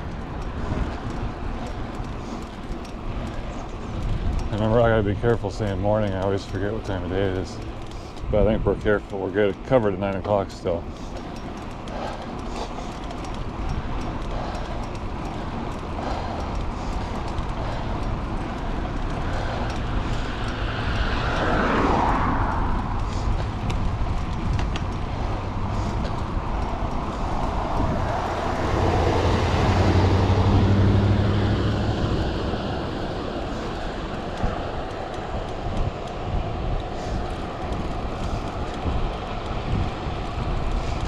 This phone mount, I don't know. I do see the need for a dedicated GPS. But, I don't know, you know.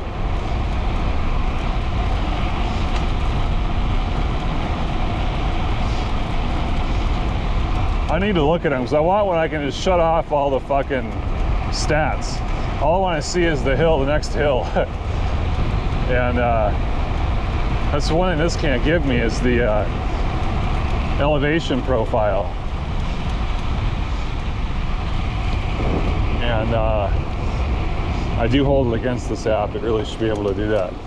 Some of them, even though I know the file even has the elevation data, I've got a GPX viewer on the computer, and it'll open a plot window for the elevation if it's present in the file. And about half the time it's not, though, from the mapper I use just to throw these things together. But I think that a Garmin or whatever could take a simple GPS path and it probably has its own elevation data, and it would spit out the profile for you anyway, I bet. So I want to make sure I get something that can do that, and I can turn off the dashboard to the average speed, and because I don't think that's healthy for me. I just stare at it and obsess over it. And because I'm fat, I'm always disappointed, you know. You know, going up some hill at 2.5 miles an hour, it just destroys your average.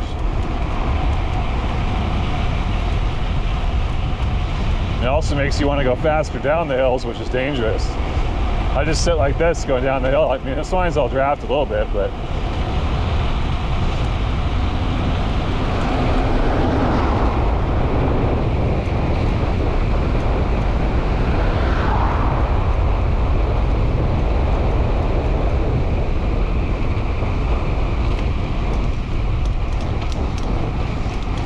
yeah, those are my options I need.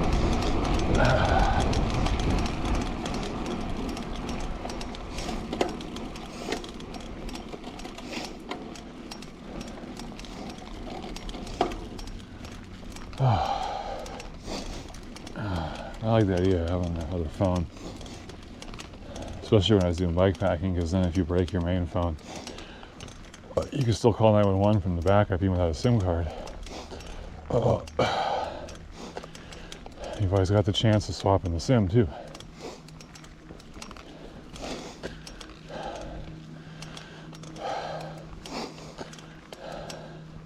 It's just as likely to get stolen as a head unit, I think. Now, since I do have my Google all logged in on here, I have to keep the PIN code on it, just in case it falls off and some asshole grabs it before I can get to it.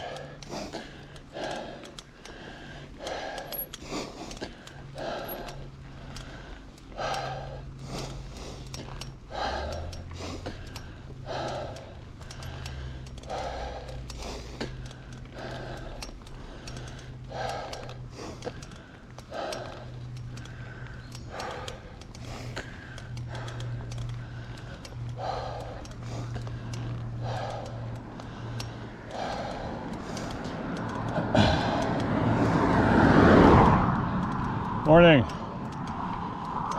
How's it going?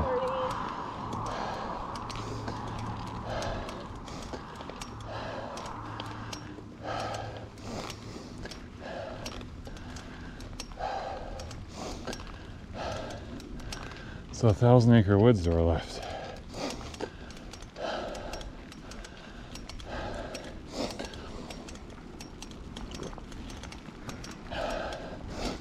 It's gonna be somebody rich someday when they put up cookie cutter houses all throughout it. Hopefully at parks you can buy it before then.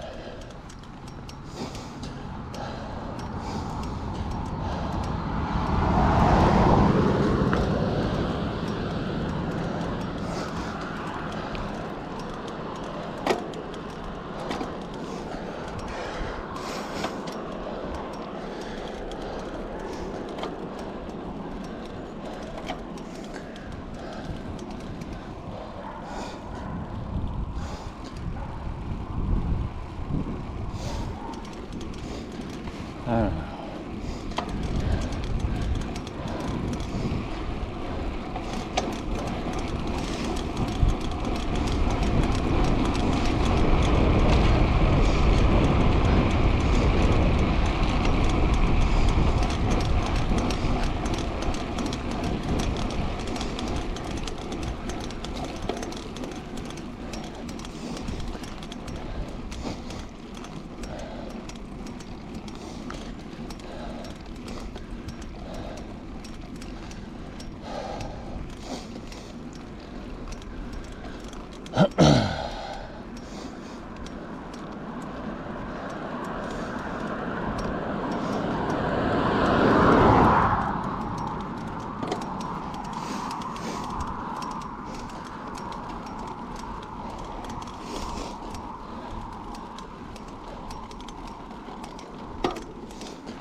I wonder why we don't have dual screen phones yet.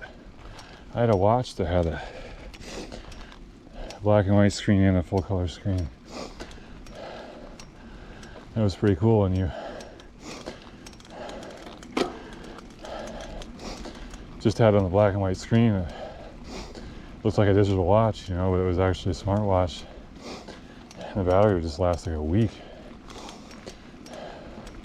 Be cool for a GPS to have the black and white screen on. Huh. You give me a smaller phone with stereo speakers here and here, and black and white and color screen, I would fucking definitely pay for that shit. Like a cyclist's dream. I'm not impressed with phones getting huge. This is a Z3, I got a Z4 in my pocket and they're already too big.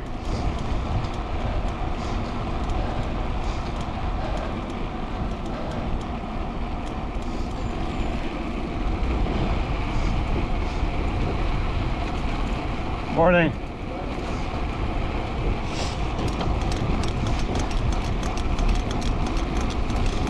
Well, the older Motorola's had, before they came out with the damn fingerprint scanner, had stereo speakers, and it was just amazing. Like someone would send you a video or whatever, and you'd flip the phone sideways, and you just forget you're looking at a phone. It just felt like a movie theater. And now they put this one has the fingerprint scanner over here, which I don't use, but you know, it's out of the way at least. The one in my pocket has it under the screen by the home button, but they still haven't gotten the speaker back.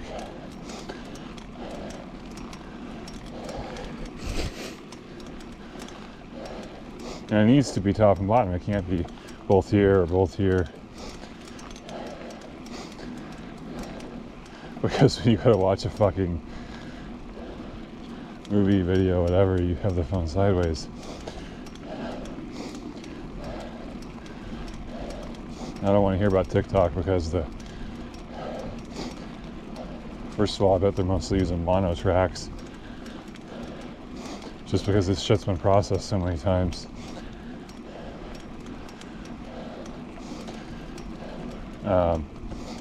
But also the video and audio quality is pretty shit, because it wants to be able to load the next video instantly when you flick.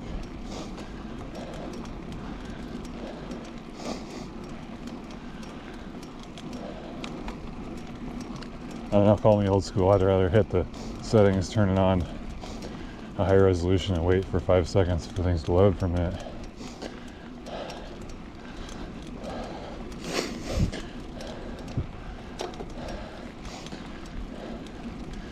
God, I hate the commercials. I was trying to watch YouTube on TV last night. I ended up just giving up and watching The Line of Fire on Netflix, because the Nova documentary I was going to watch got pulled. Well, I guess they're trying to sell PBS subscriptions with it. And then I clicked on one about behind the scenes on Forrest Gump, because I wanted to start stretching on the floor, and I just wanted something to be on, you know. And had a commercial every 2 minutes or something. On the computer I don't notice this because AdBlock Plus is so good at neutralizing the YouTube ads. I just didn't even know it was becoming this epidemic until I used the TV.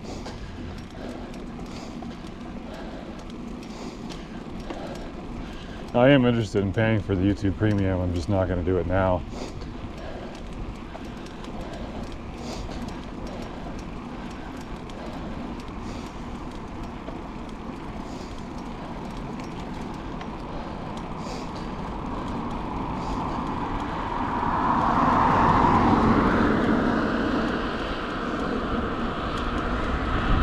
Like with Paramount Plus, I paid for the more expensive one. It didn't have commercials, but then I just canceled the whole thing altogether. Like we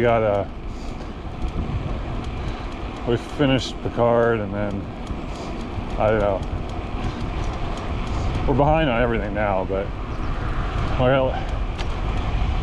when this year started and we were like broke, I started canceling everything.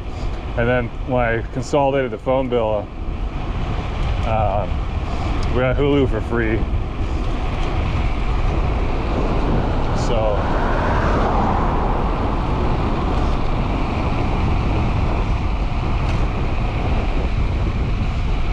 well, when I drew this little map over here on Hallstrom, I didn't realize how long this fucking road is.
Oh, wasn't I gonna have a gel up here?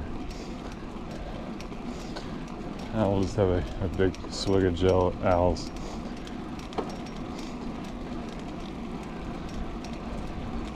I haven't been sweating much, man. Just hungry. I really hate 160th. But I got to go see a view from top there and everything. Got some extra miles in like I needed to do.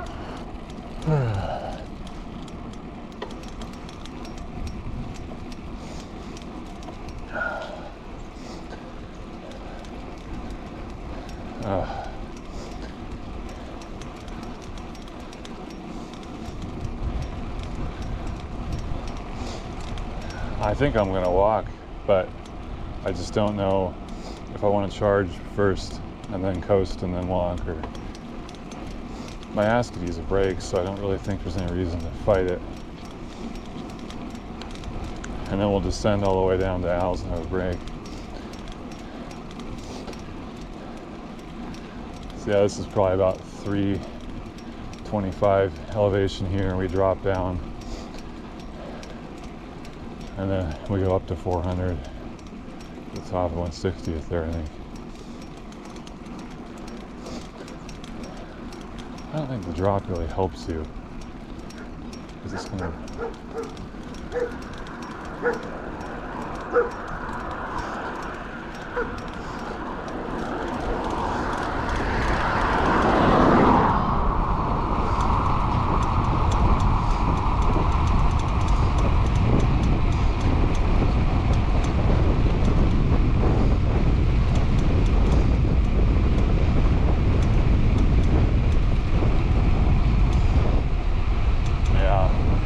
This little roller here would take whatever you got.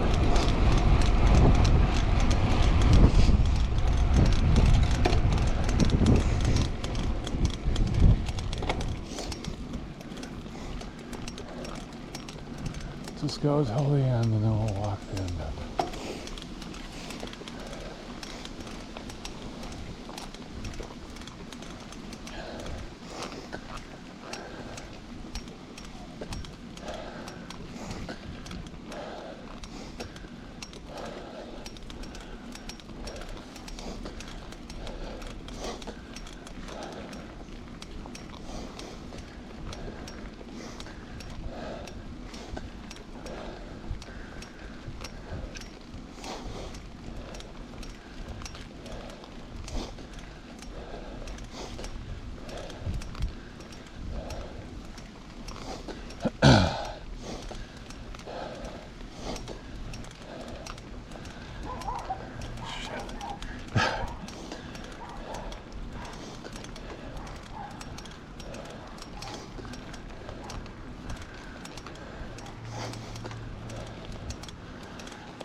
Fuck the hell.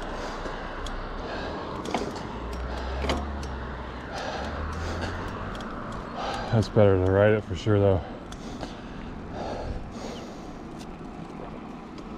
Comes in manageable sections. So now we're in Kitsap County. That's why there was a sensor there. So they can see who's coming in on the thoroughfares or whatever. Count the cars.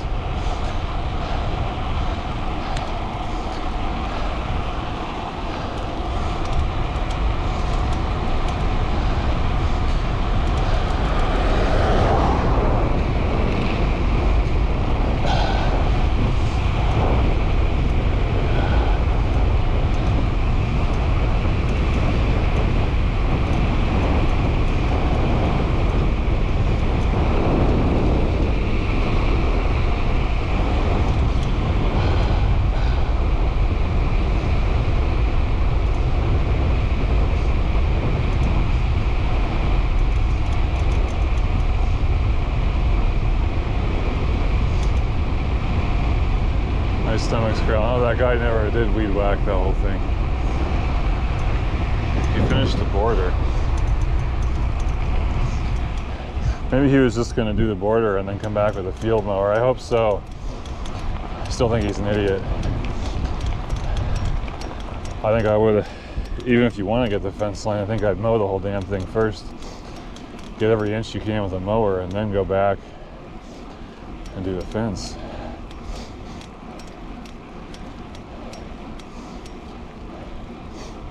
Guy's probably still sunburned.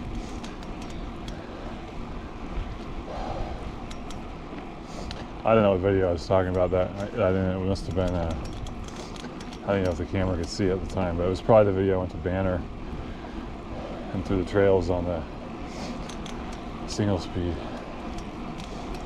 Jeez, big slide there. That's crazy.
gander at these brakes.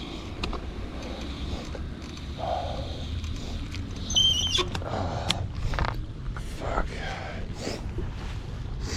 don't know why the fuck they're squealing. That left one might be a little tad bit low. I guess, I don't know.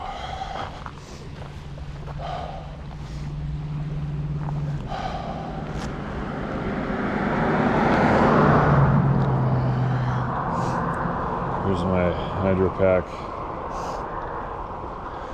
full of goo. I don't know. This one.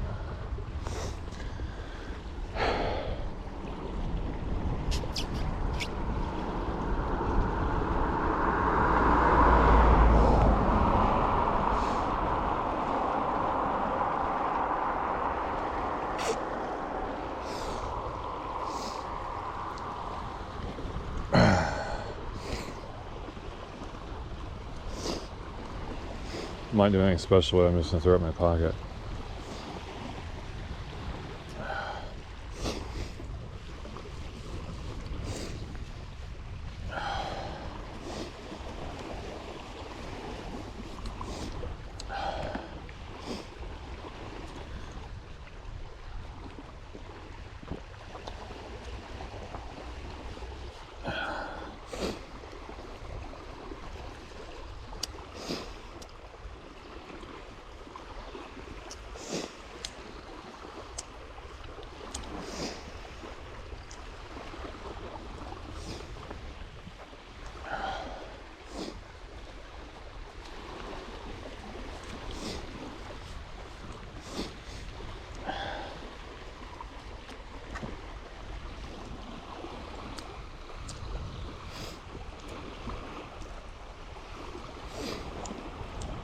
Should be good.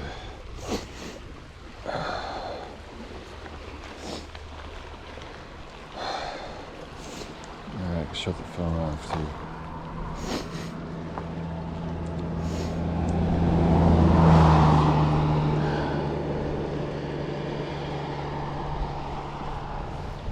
Oh, Cliff Bar banner. It's going.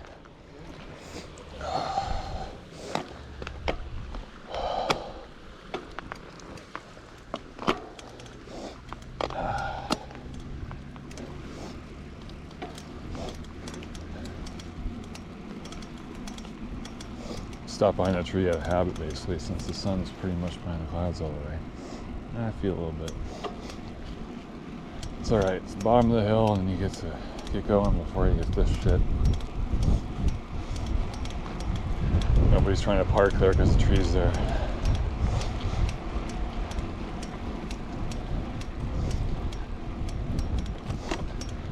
Espresso ice cream pizza.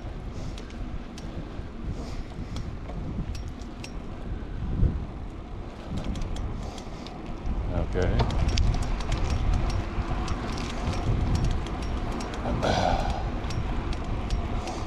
Olalla Bay Market.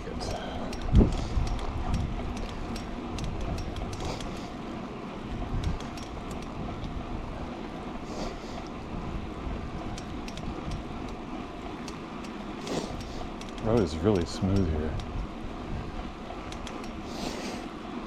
Makes me wonder if the tire's going flat or something, and I'm just not feeling the little bumps.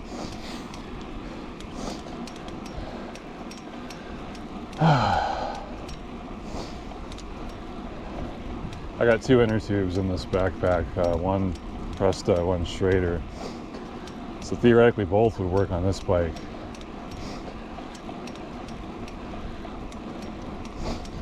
You just probably not quite pump it up all the way to keep the Presta from squeezing out through the hole, but I don't know, I don't think it would do that. You could always put that tube on the front too. Put the front one in the back tire and then pump it all the way up.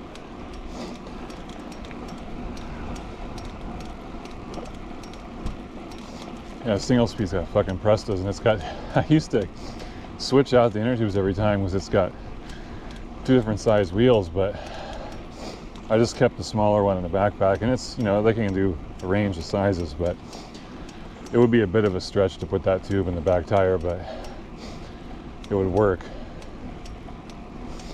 at least for a few miles. You know, I did that on the mountain bike, on the bike packing rig, and it's been holding so good. I think I'm just going to leave it in there. It only goes to 2.1 inches or something, and it's in a 2.5 inch tire. I'm just going to bring 2 spares, and if it goes, we'll just throw a new one on there.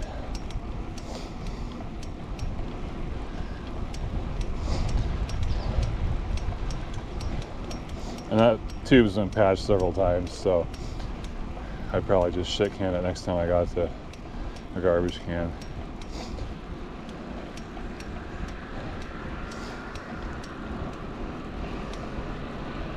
But if it wants to keep holding, you know,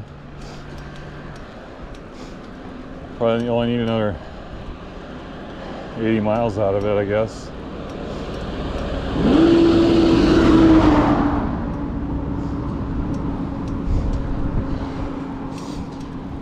Never liked this hill. I may rather just walk it to let that goo process in my gut.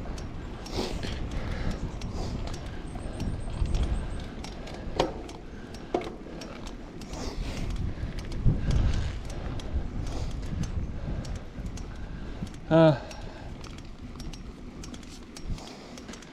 50-50. I think it's probably, I've been pushing today, I think, so I should probably take it easy.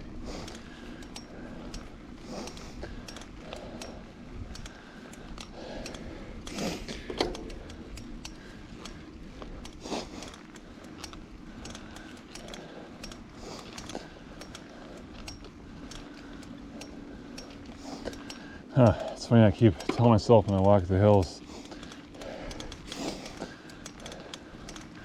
it's just cooler today, I guess, so.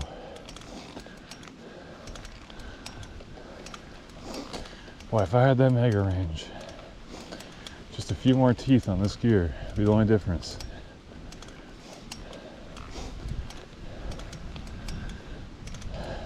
And all I gotta do is take the back wheel off, throw the tool in the vise, pop the fucking freewheel off, screw the new one on, throw it back on the bike. And you got the extra range, lowest gear.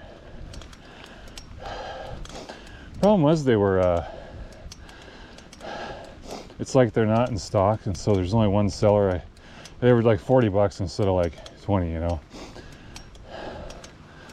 And so I put it on my wish list, and I think I eventually just deleted it off the wish list. Yeah, I could use 2 of those. Get me by until I do real touring.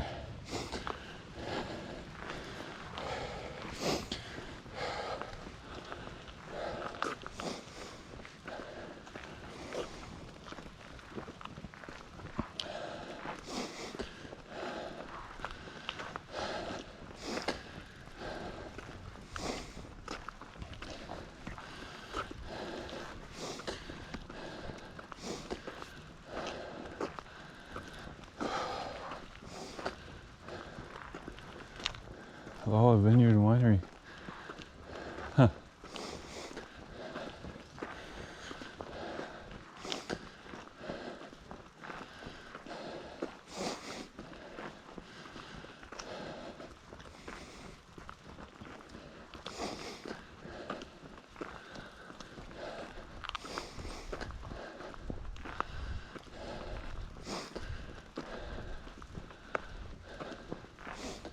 Abandoned building there. I was referencing the trespassing laws in Washington, and you can go in abandoned buildings, no problem.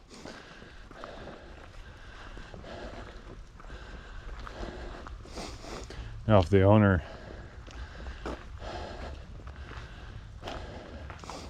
has signs up and has had a problem with trespassing, they can get you, but if it's genuinely abandoned,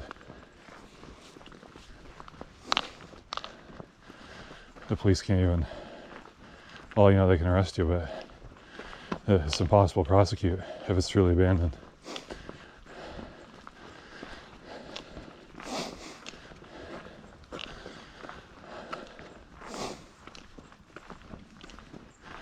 can't remember what that kind of defense is when the police arrest you just so you go get dismissed instantly, but you have to make the appearance. It's like a form of harassment. I can't remember what they call it, defense. Damn, I should look that one up.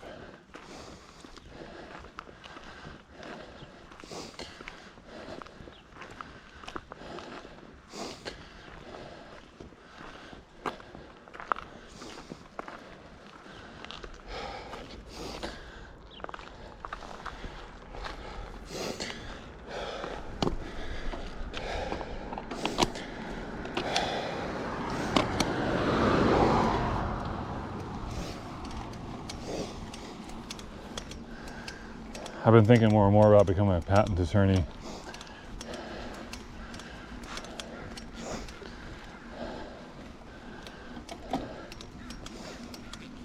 With a focus on space technology, you know.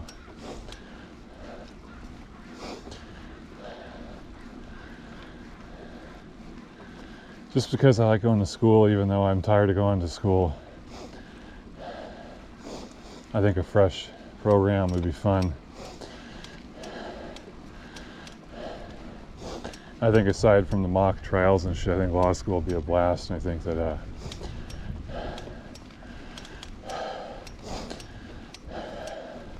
I think I could basically be like Hermione with some of the innuendo and things and history.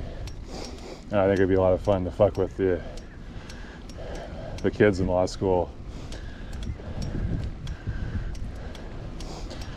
Oh, they wiped the floor with me in trial probably, but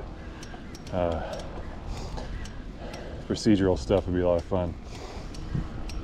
And that's when you're a patent attorney. That's what it is. So I wouldn't feel bad about that.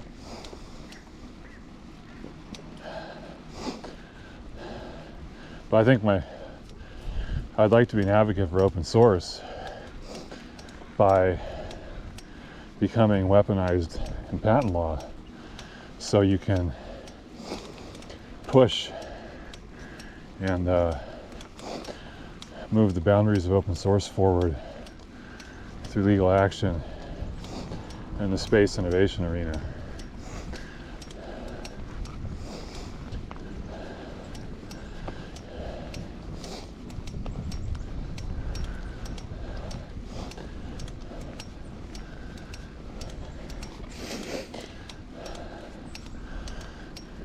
You basically need to have a mechanical engineering degree for that. Now specifically, you actually don't need it, but practically,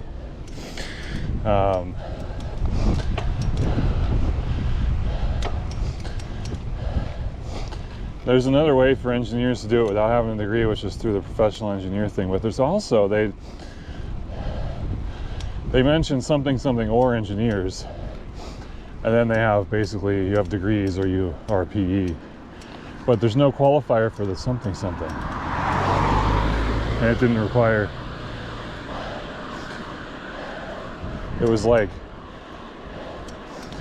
qualified engineer or experienced technical background in science and, something like that. Something kind of open-ended, and that's where I could theoretically do it without even finishing my engineering degree. The best way to do it is to have a law degree, pass the bar, have an engineering degree, and then pass the patent bar. And then you're like the biggest dick in town. Of course, then you're gonna go, you're gonna be the new guy, but that's the highest standard of whatever you can get. So, personally, I think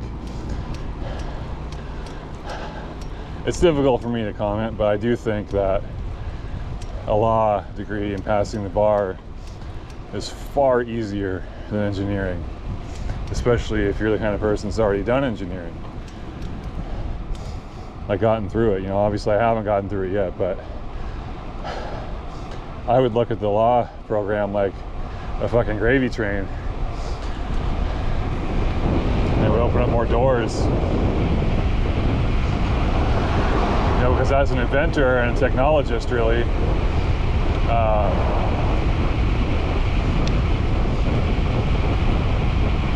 having the legal whatever for patents is definitely helpful. So if my employer is going to pay for school, you know, it'd be really great to find a company that, like Blue Origin or somebody, that pays for IVF treatment and pays for school, and I would just milk that. Be getting all kinds of money out of them.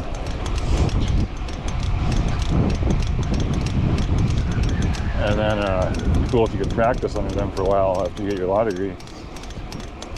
And learn from some of the old patent guys and argue with them every day about open source stuff, try and figure out what the old guard knows about it and what they don't like about it. And that way when you go to court, you'll know what kind of shit the old guard's going to throw at you. And you'll be able to watch the new kids try and struggle with more innovative ways to defeat claims when the old guy stuff stops working. Yeah, I don't know. Sounds like fun to me. Fuck.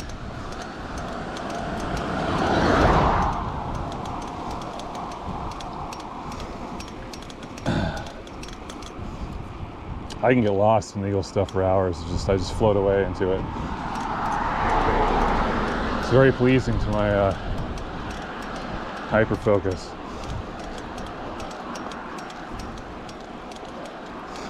And so is inventing, like while I'm working on something. Lately it's been tough because I paused everything for the summer. I don't really have anything open I'm working on right now. I need to get back into Borbots, but for those times when you sit down at the desk, I don't have anything to do.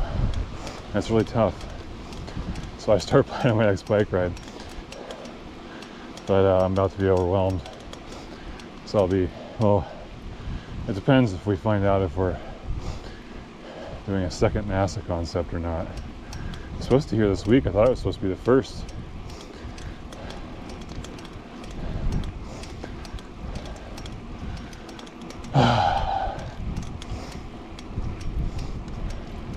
I just didn't want to work on the proposal until we get an invitation. I'm lazy. I wanted to have a summer. So I squeezed out a 3-page proposal for it, and it's pretty top-notch, to be honest. And I went right back to riding bikes again. So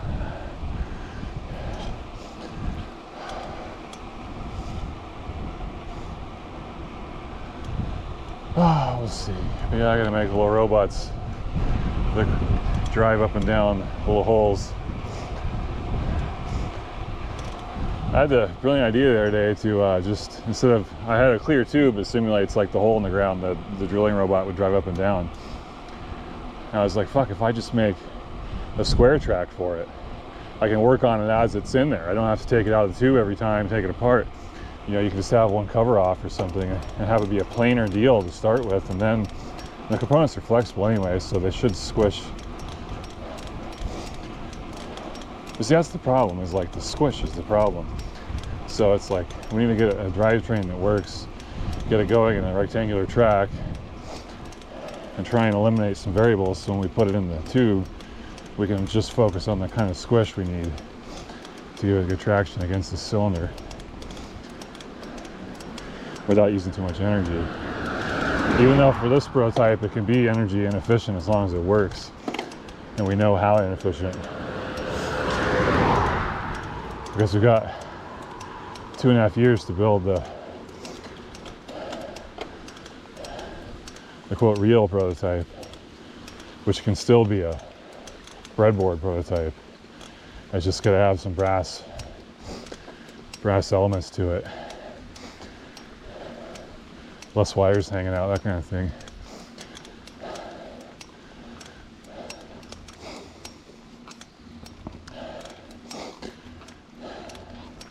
And TRL5 would be our 3rd generation prototype, would be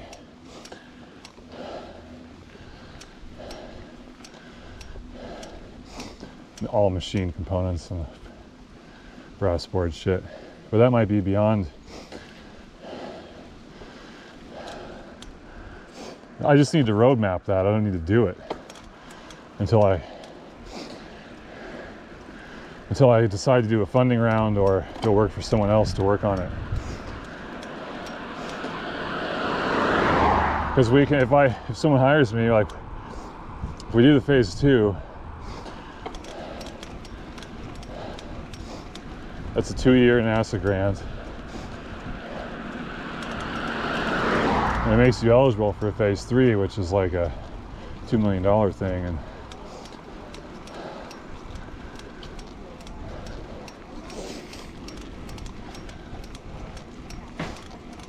And so that goes with the principal investigator, unless I sign it away. So like I could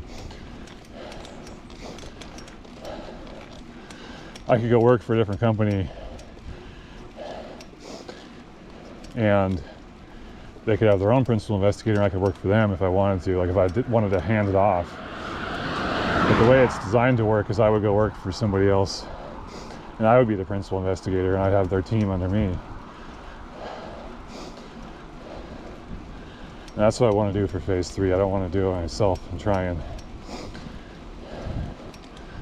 you know, and then afterwards I would just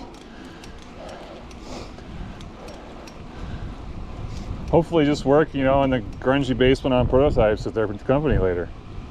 I'm not really interested in being a big-time project manager all the time. I'm more into the nitty-gritty. It's just I got to where I am out of necessity. I can write proposals, apparently. It's not even hard for me. It's actually fun. That's kind of why I wish I had something to do when I sat down right now, you know. But I don't quite want to write an 8-page proposal unless I get an invitation.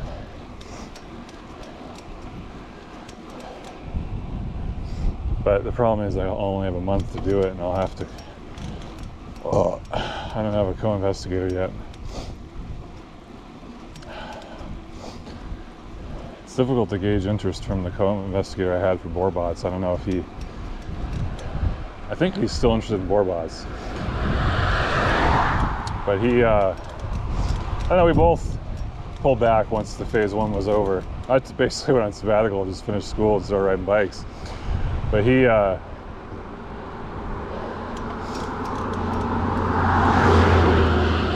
pulled way back. I've been able to get him to nibble on some emails, and he's interested in some of the stuff, but I feel like I wasn't very inspiring as a manager for him.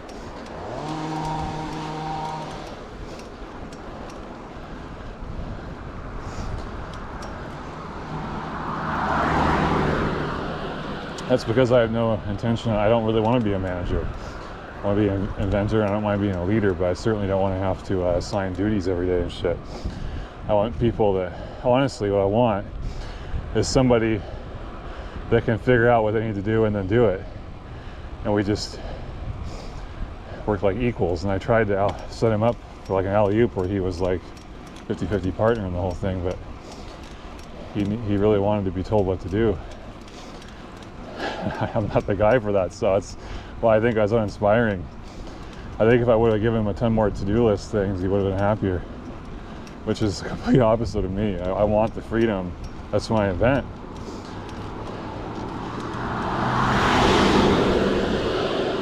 I was perfectly happy to keep all those to-do list things in my own head and even write them down. I remember we added a third person for a while, and she asked me what we need to do to finish the project. Where I have it written down, and I was like, so it's not written down. But it wasn't like it wasn't a disaster, it wasn't chaos, it was just all in my head, and it became clear that it was easier for me to just do it all than to try and explain it to her and divvy the tasks up. And so like we're gonna add a fourth person too, and adding these people seemed to be a negative. And there's a law about that in software development, I think, where more people you add, the longer it takes to finish the software. And so we scaled back to just me and him again, and eventually he asked me what I wanted to do, and I said, no, you're pretty good, we're pretty much done. And I was able to just do a bunch of shit on my own. And he was there if I had to run something by him, but it was just a part-time gig for him, and he had another job, so he seemed happy to focus on the other job.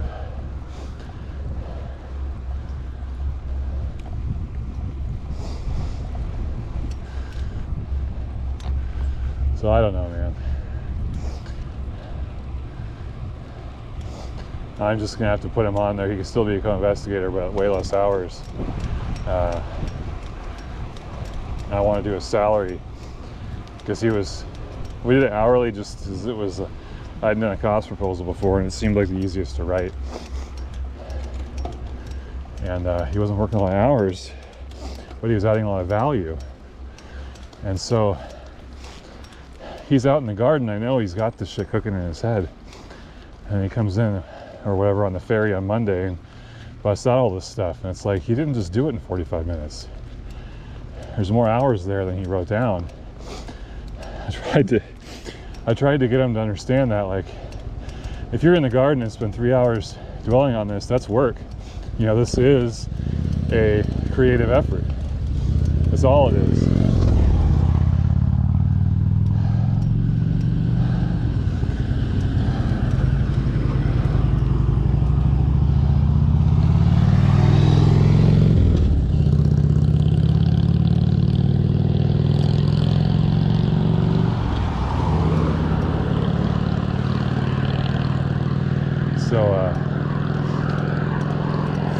With his salary,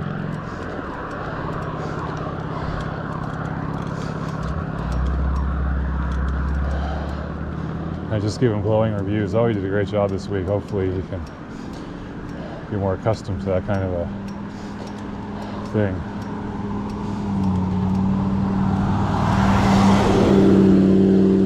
And it's more common, I think, reviewers, the cost proposal generally isn't supposed to make or break your proposal. They do have a thing about, does it have adequate supplies and manpower to accomplish the, but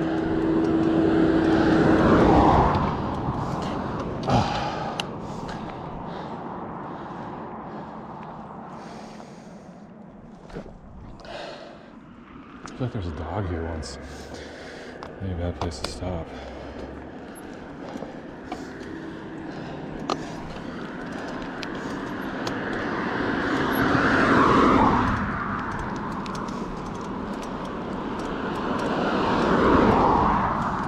But anyway, I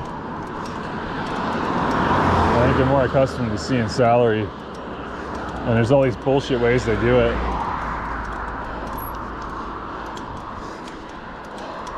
It's really stupid.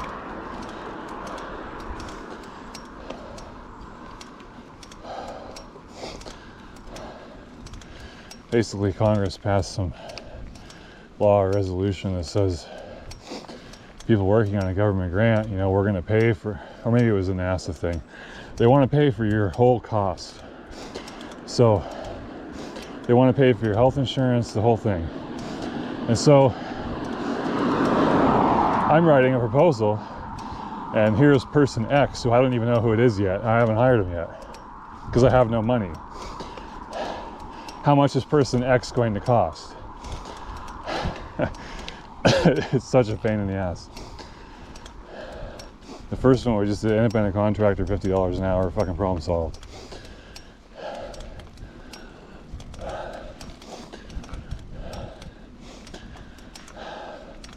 Midget chairs.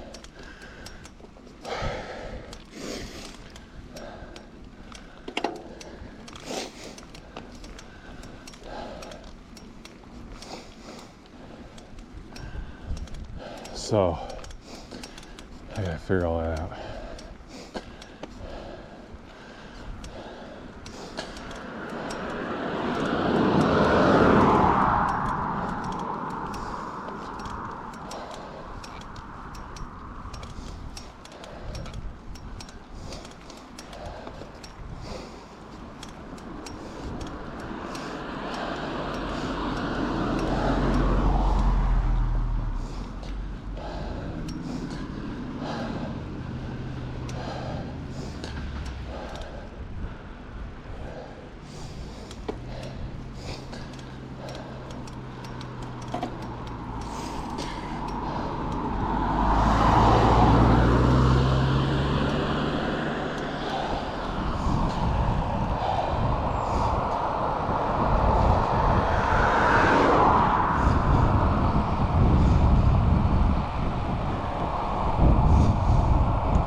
probably around mile 25 or 30.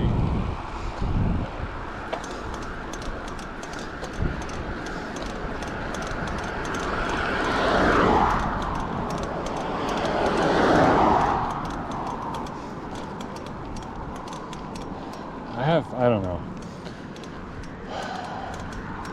The one I looked at today, I did the start and stop over by the Narrows Bridge. And so I can't tell how far from my house I've gone.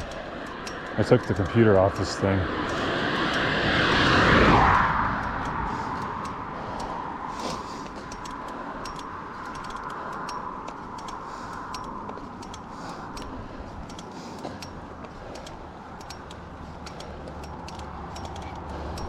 Oh, it's still navigating. That sucks.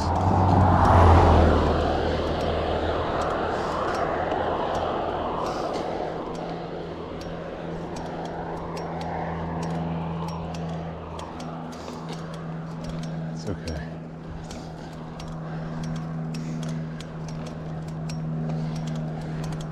I got one gear left, but I don't know. Problem is my butt's tired already.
Shouldn't drink any water until after I have that Cliff Bar.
Shut the blinky light off.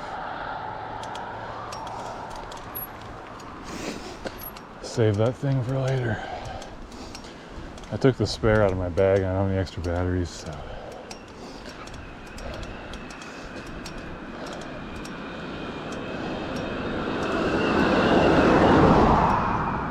We'll turn it on when we're on the Belfair Valley Road towards the end of it.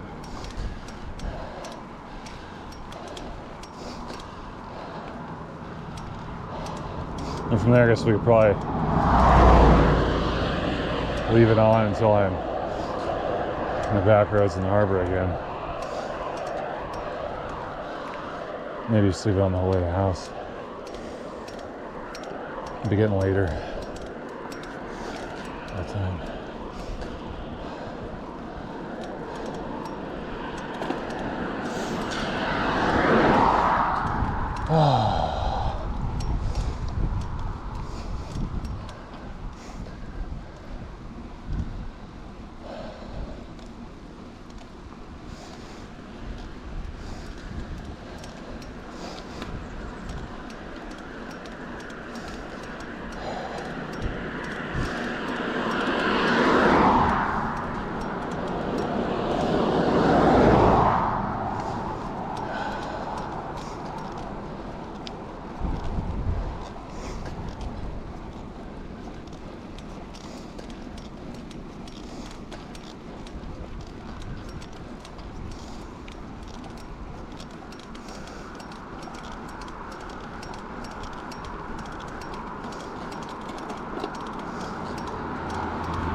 Yeah, 3 hours. It should be mile 30.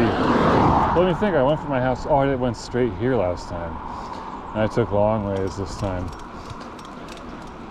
That's tough to say then. But yeah, I mean, my average speed is 10. But this early in the day, I feel like it's probably more like 11 or 12. And so that's why I say 35 miles maybe. My brakes were short and everything too.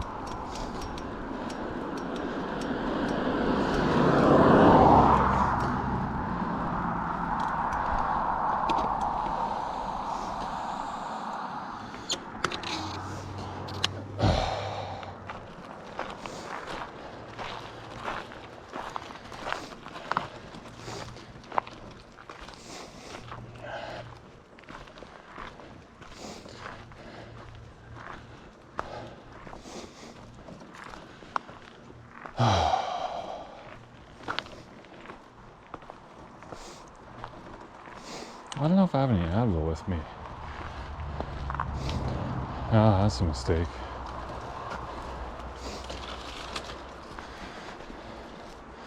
Yeah, huh, interesting.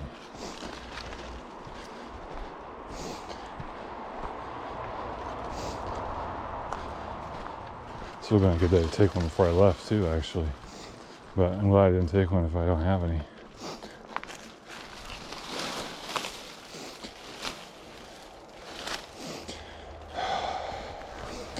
Bike check through the, what do they call this, a Blaze 2 watt. This thing kept coming loose. I was gonna just take this whole thing off. I put it back on for this ride, but the cam keeps coming loose, so I threw a rubber band on it.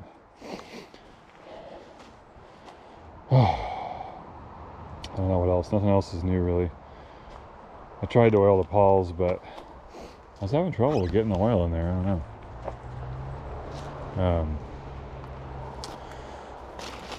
It didn't make the sound I remembered. And I checked the Sheldon Brown article after, and he says they'll put it at 45 degrees, not lay it on the ground. So that was probably my mistake. I laid it down all the way. The oil probably went straight through the other side or something. So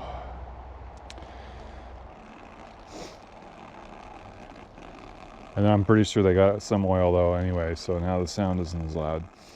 So maybe I'll try it on the other bike if it's loud. I figured out how I'm going to record it and everything, so just use the phone camera, pull one of the desk drawers out, and I set a textbook on it and put my phone mount there, and then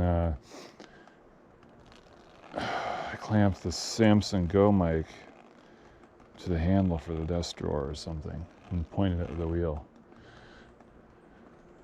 That worked pretty good. Just didn't get the result I wanted from the oiling. It would still be a decent ASMR video, to be honest, but it's not good enough in my opinion. It's not what I wanted, so it pisses me off, so I'm not going to post it.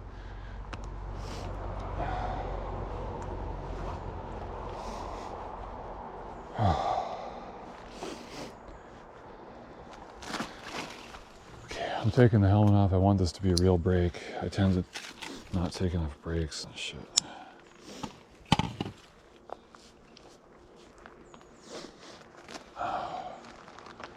I'm only going to shut the GoPro off if I get to my parents' house, whatever. I'll shut it off before I get there. And then also if I end up with my sister's, but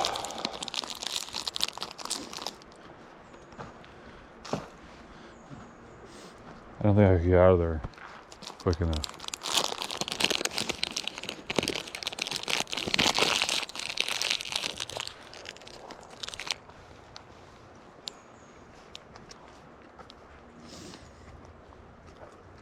I suppose if I need help with something, I'll knock on the door and tell the roommate I'm her brother.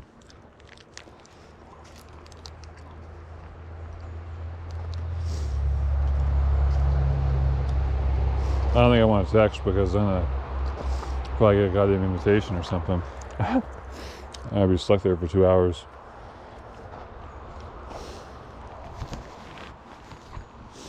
Our parents' house is later in the ride, and a really good time to fill up with water, so I know I've got a margin, and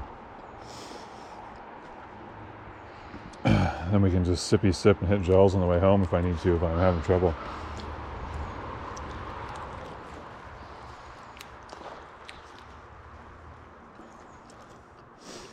Because I drink water like crazy when I bonk, and so I want to make sure I'm ready for that for like the last 20 miles if I'm having trouble.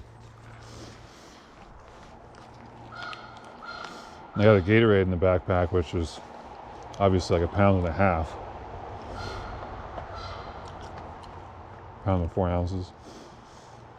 So I like to leave that at their house so I fill up the water again. Or just drink it when I'm there.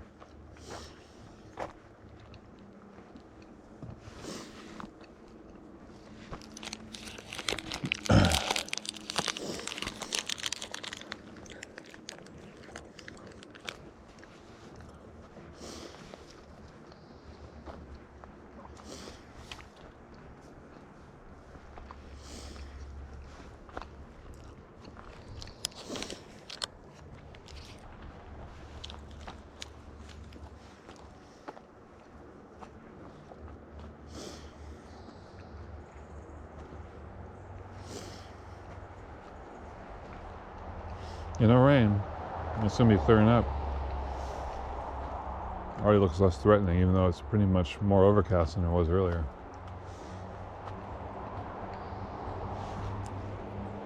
This trail, our brain, it's always been one of my favorites. And it's technical, and really twisty, but yet you can scoot through it. It just goes all through down here and then up the other side.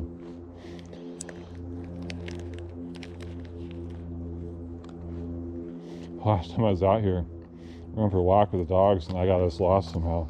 We kept coming in a loop, and it really confused me because I used to park here, and this would be the first trail we do, and it would connect up with the rest of the trail system, the backside, and I don't know what the fuck I missed, but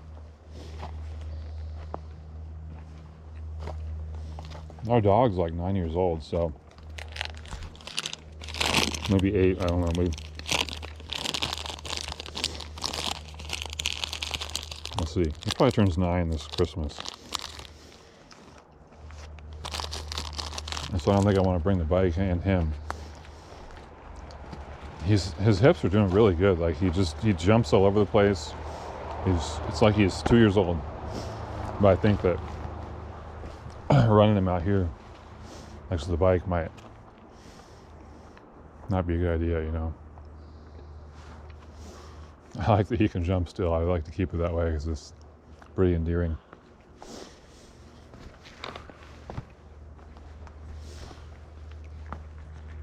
Okay, what's the GoPro? This chest rig always loosens up on me. It's probably because I got the suspenders pulling down on the back.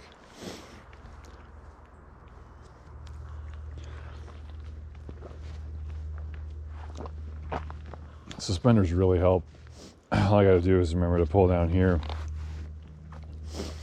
Keep out of my armpits a little bit. Keep under my tits. I think it'd be smart to take another 10 minutes, but I just get bored. I don't know what the fuck else to do besides ride the bike. That's where, like, when I was doing the bike packing, just having to make lunch and change socks. You know, get water, make lunch, change socks. It turns into a 45-minute break. It's like the only way I can get myself to take. And it isn't really a break because you're working the whole time, but at the same time, it's a break from walking up hills or cycling, you know. And so I think it's very helpful to take long breaks like that, but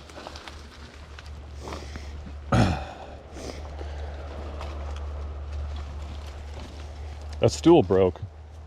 Stool I took bike packing. is tearing, and so I bought.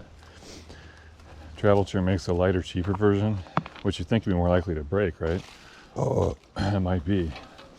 But I'm guessing since they made it lighter, they had to overcome the design flaw that made the other one tear. And it was, you know, they rated it for 300 pounds, and I'm 235, and I tore it.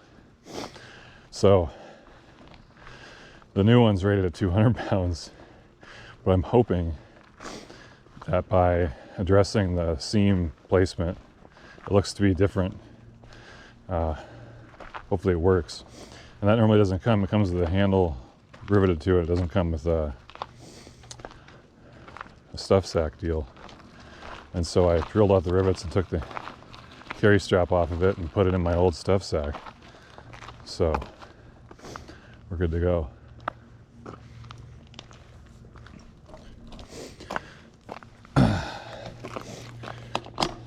If that doesn't work, I'm probably going to have to buy one of those stupid camping chairs, which would be a little bit lighter. But they're too low to the ground for me.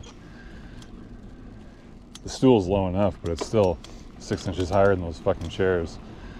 And I don't know how I would get, like, it's not that I can't get up, okay? It's that when I haven't stretched my quads properly, my knees are really easy to tweak. And I'll just be, you know, I can still ride a bike. What sucks is getting up and sitting up in chairs and sitting down and getting out of cars. That's the thing that really sucks. And that's also where I hurt myself most of the time. So getting out of those chairs might be quite a hassle for me. I don't know if I'd roll to one side or what.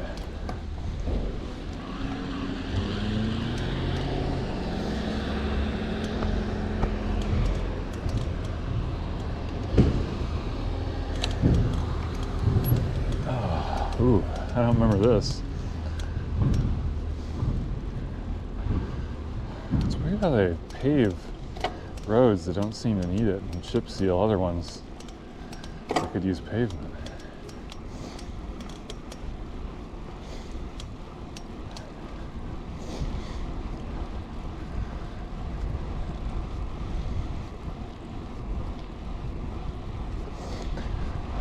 I don't know, the whole philosophy of road maintenance is a little weird to me.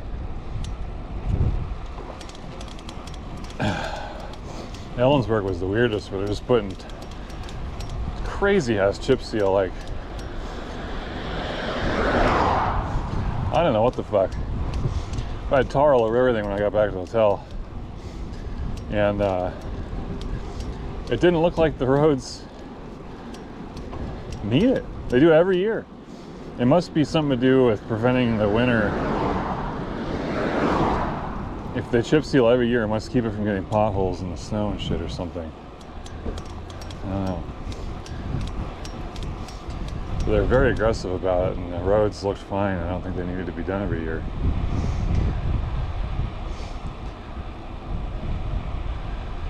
So I don't understand. I think some of it is spending the money you got.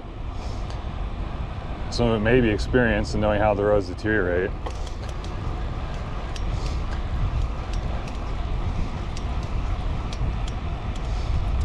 But yeah, I mean, we should definitely be working on the maintenance instead of adding new capacity, because when we switch to self-driving cars, we're gonna have more capacity and we know what to do with. So it'll just eliminate traffic jams within 5 or 10 years. I heard early on when they started doing the adaptive cruise control, just the adaptive cruise control in like 20% of the cars would eliminate most traffic jams. And so if you think about what a full self-driving car, you know, once we get to 20% of that, and now we've even got, you know, some of the new cars on the freeway, they are self-driving, like the Chevy Super Cruise and Ford Blue Cruise. I'm a huge fan. I'd love to buy a Ford Lightning with Blue Cruise and just, I don't know, tape my hands to the steering wheel and pass the fuck out. I have very high expectations of that technology. Those engineers seem to get their ass to work, because when I'm driving to the city at 4 in the morning, you know, I can't be awake the whole time. I'm gonna fall asleep 3 times a morning at least. And I've been doing that in a normal car and just trying to drive by braille off the bumps. Bumps wake me up. I still can't believe I got through that Everett shit like that. Oh, county truck here. Oh wow.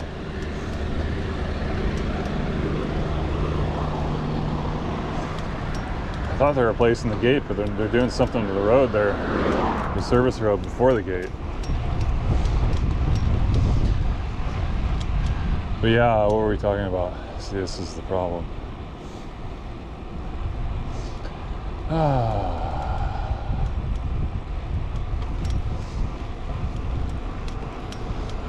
Oh yeah.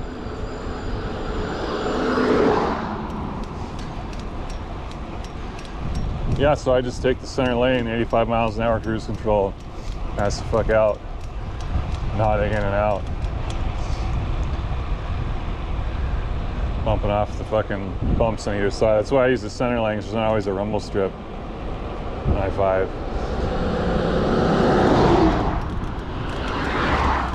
And it worked.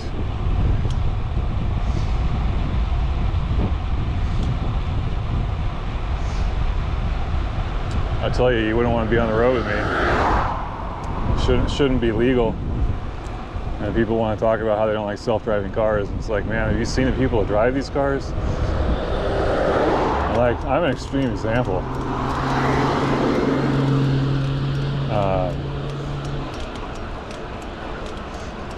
I think just the way I see the impact of vehicles in our society, just when I'm in a car, I don't really value other human life. I'm aware that it's very dangerous. And, you know, but at the same time, how the fuck am I supposed to get to work?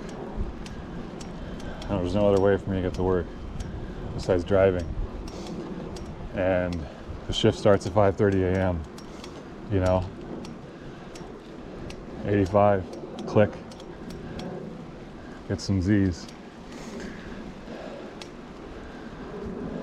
There's only one part you have to slow down, and you get, it's like Linwood, where they have a big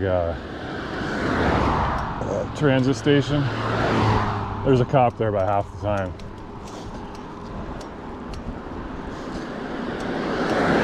Let's drop it down to 65 for about a minute and back. You know, you could just do that manually, then you could hit resume, and the thing would boost all the way to 85 again. Saab 9000s are pretty great cars. So I don't have cruise control. The two I have now don't have cruise control anymore because I have the electronic throttle delete on them. And you can't even put the old school cruise control. The computer just can't do it anymore. You'd have to do an a normal, like, aftermarket cruise control, which you could do. I mean, there's the fitting on the pedal, I think, for the pull chain or whatever. I think you could figure something out.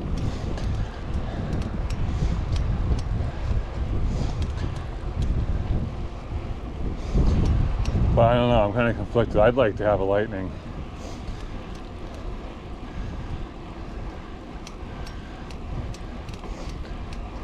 Cheap, white F-150. I don't think I care about extra range or any bullshit. I mean, it might help for road trips, but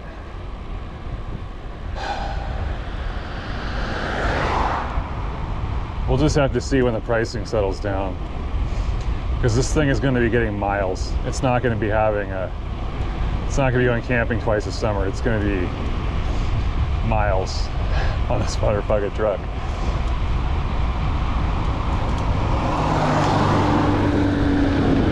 And then for her, I'd try and talk her into a Bolt. The Bolt SUV thing. Okay, I gotta turn left on Banner Road again.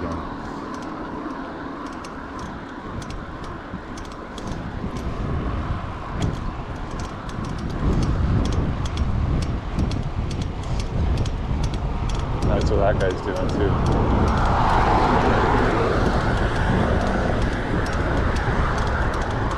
I gotta adjust my shorts, and I should probably do it before there's a school down this road. I should probably do it before I get near that school.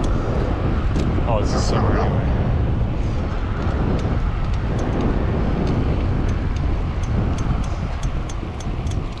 Still, yeah. Well, is that dog still there? Ah, shit.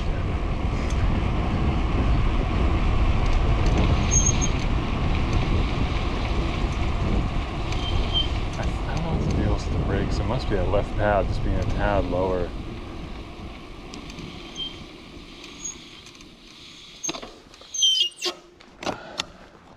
I can usually just go in through the flying. Yeah, I don't think there should be a problem with the shorts. That doesn't feel like there would be a problem.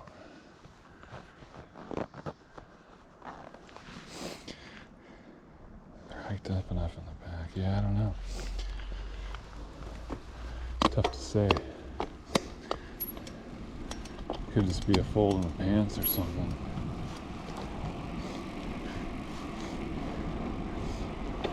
I don't know what I think of a guy looking at a crease in my pants. I'm doing terrible Chris Walken.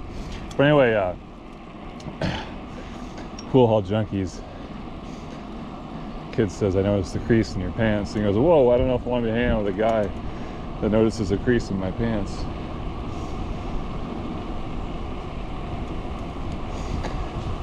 I love that movie, and it got terrible reviews. It was a $4 million budget and grossed $300,000. But it's one of my favorite movies. It's just fucking great. Chris Walken just makes that movie, and the kid, the hustler kid, oh my god, they're just such a great team.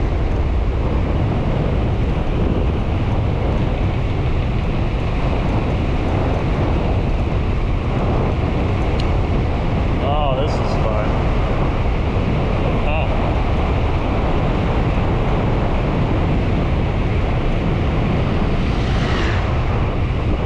What a cool part of town.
Straight part here, you can rest your heel, your hand on it when you're in this drop position. I set that up dead level there, and it's really nice. I always tend to go a little forward in the drops anyway, so I have my elbows at more of a 90, you know. There should be a stop sign up here too.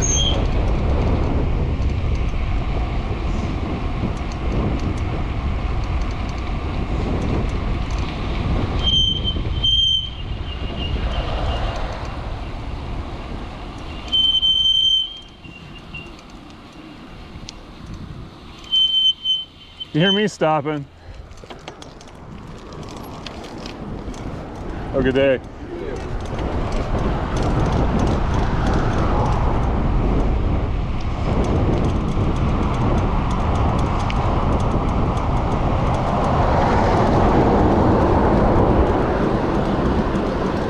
Yeah, I don't know what the map says, but I want to take Yukon Harbor Road.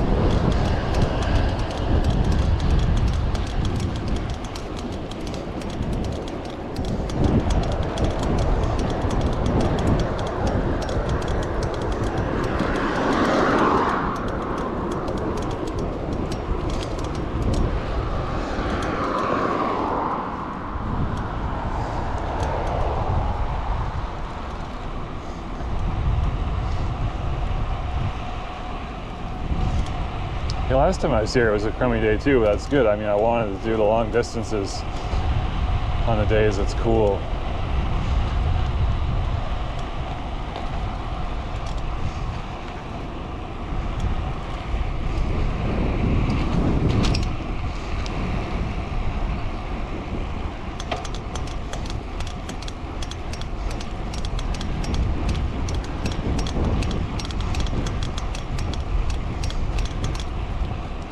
Wow, this could be a park right here.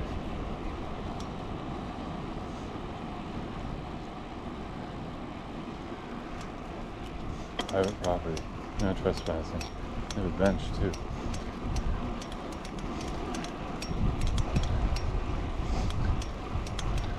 There's one house in Gig Harbor that has a hell of a beach, and all their neighbors don't have a beach at all. It's really funny. Like in the harbor, next to, really close to the boat launch, or not the boat launch, the old ferry landing.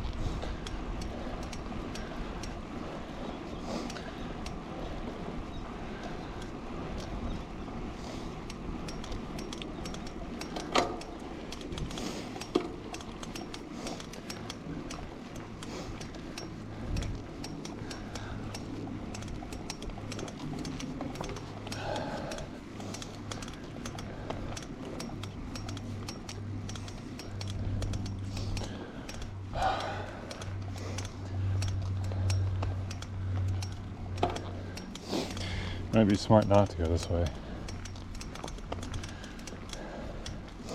Climb up to Colchester, but I don't know. It's worth it, I think.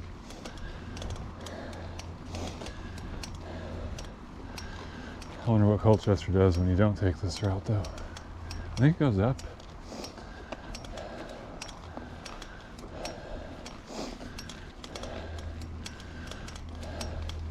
Let's see.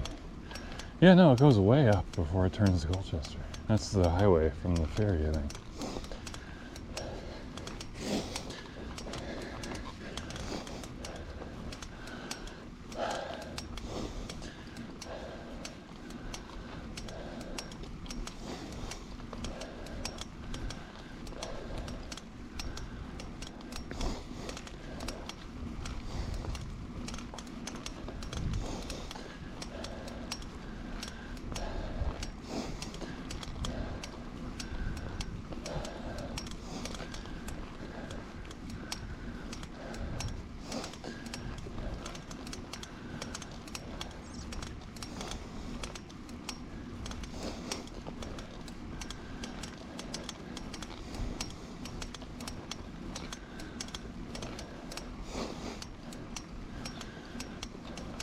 Oh, this ain't it yet.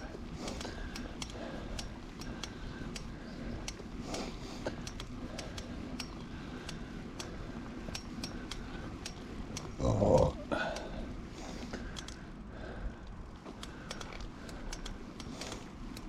Coal loop. Huh.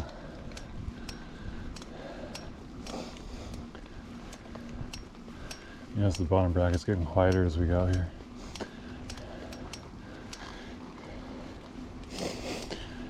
I got a tool for tightening that lock nut. I don't know if that would help it, because it does seem to come undone on the downhills.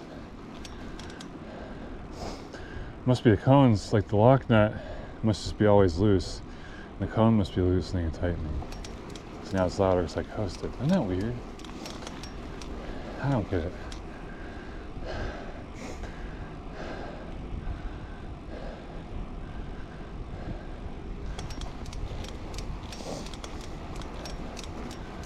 I hate dealing with bottom bracket stuff. I like on the mountain bikes, you just don't have to worry about it. Guy I watched a video, guy was saying he's gone through 3 bottom brackets. I don't get it.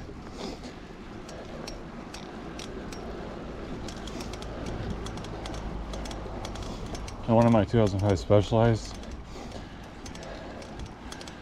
it's just now starting to rattle. It's almost 20 years old.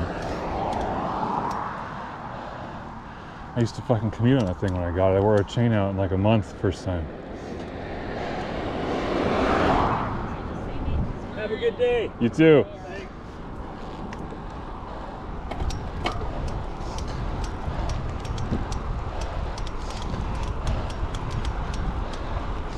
Fucking weirdo that guy is.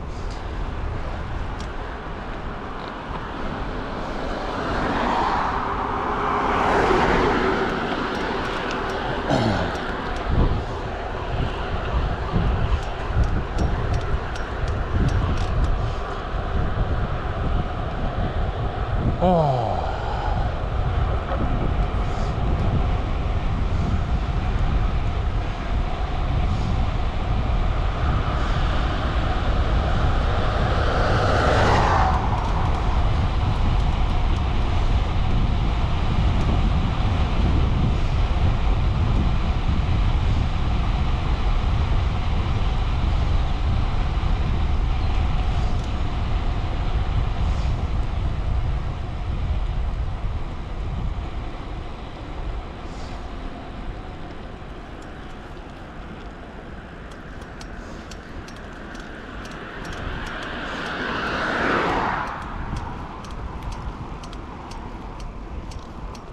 I'm gonna get wet, I think.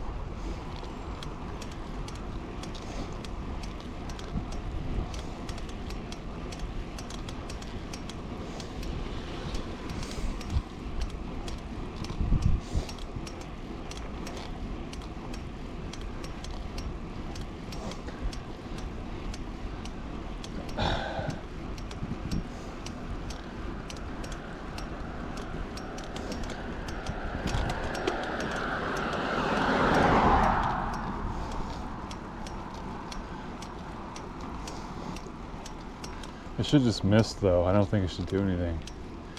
If it really rains, I'm really going to be surprised.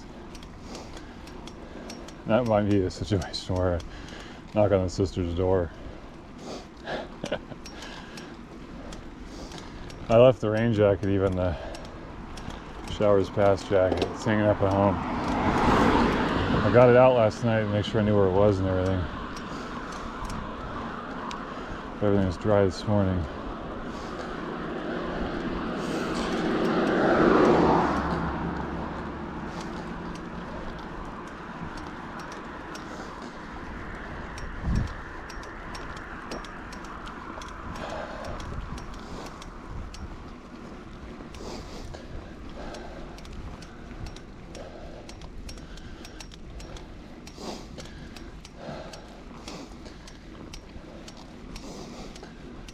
I don't think I'm doing anything weird until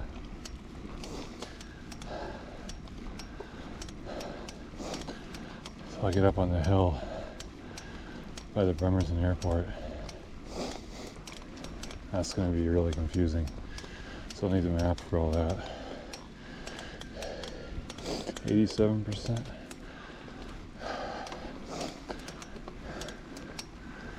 Remember, I got the phone in my pocket too, with the data off.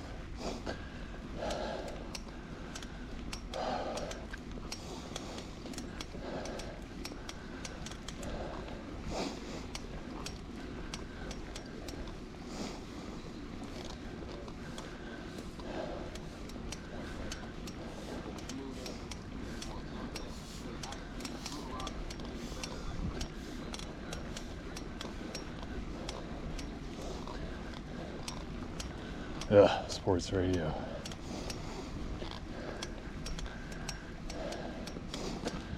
Or listen to mariachi music.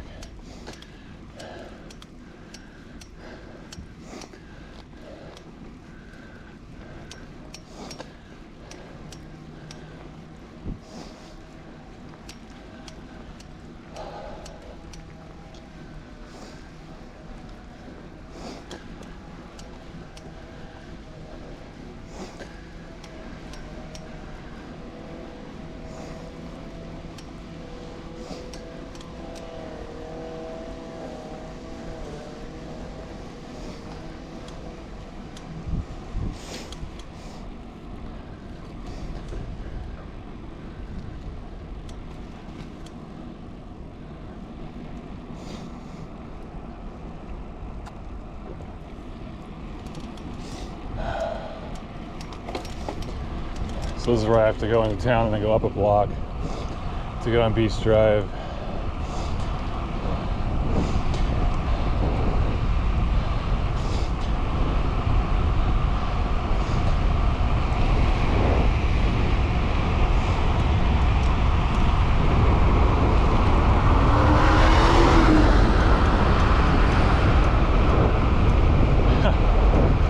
Well, that was fun.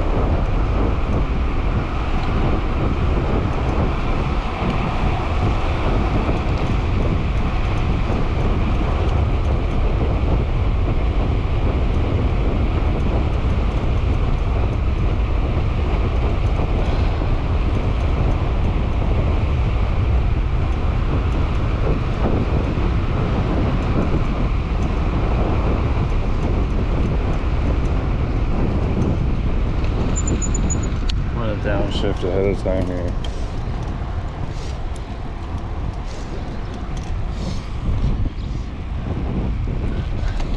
Maybe some more downshift.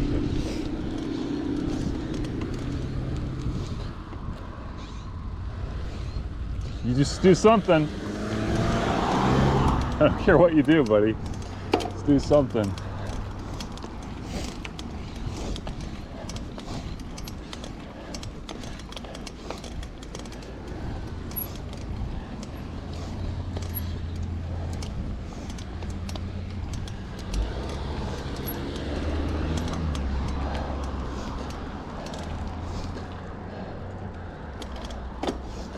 I hate the deer in the headlights thing. Like when you have the right of way, like he's going straight, I'm turning left, down below there. When you sit there for no reason, that means you're being polite and yielding the right of way. And so, I don't tend to believe it. If I'm in a car, I believe it. But I'm like, I don't know about this fucker. And sure as shit, his engine revs. That's what it was. It took him 2.5 seconds to process the fact there's a goddamn bicycle.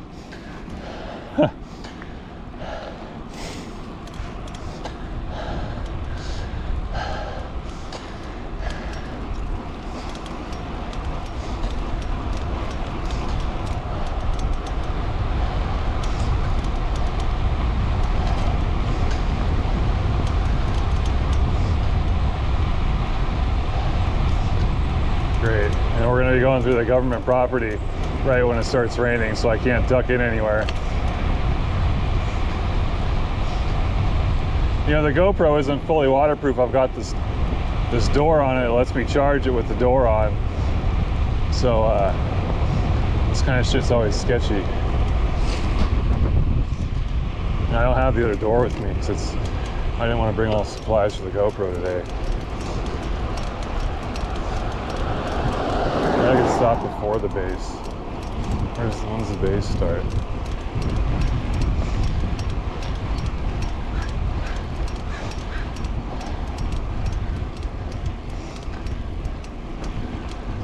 I don't know, why am I gonna stop anyway? I'm just gonna sit there and get wet without moving? What's the point?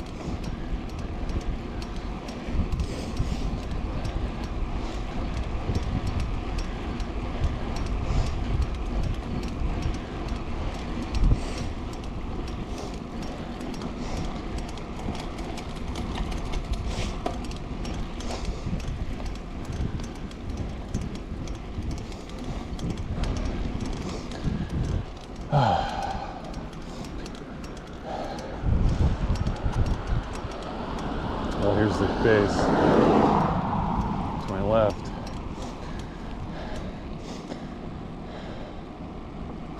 So imagine it's government property to my right already. They just haven't fenced it yet because nothing there yet until we get over here.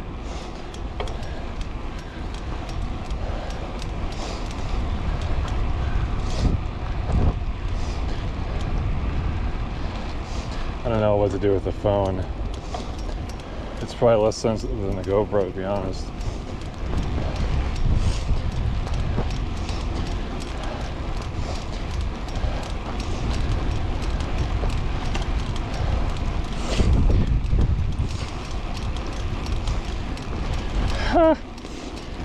Fuck. This is way more rain than I thought we would ever have today. It was supposed to be worse in the morning. I guess it's not quite, it's 10:40 or so.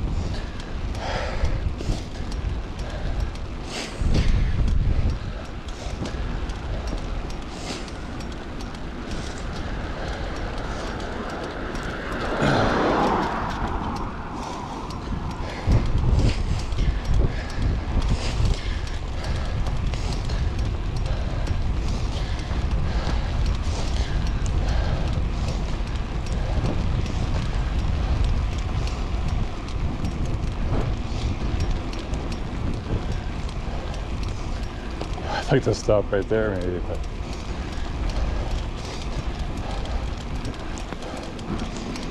I didn't order any rain.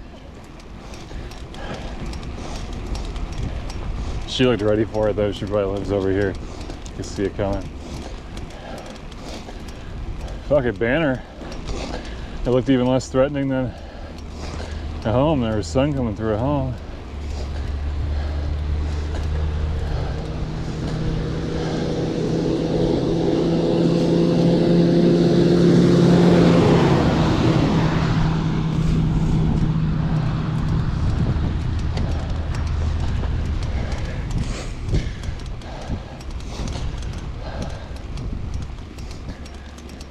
Like the sun's trying to peek through.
I think this phone has a headphone jack even.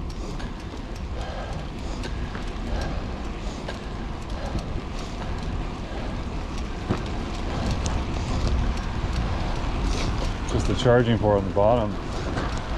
Must see where the speaker is too.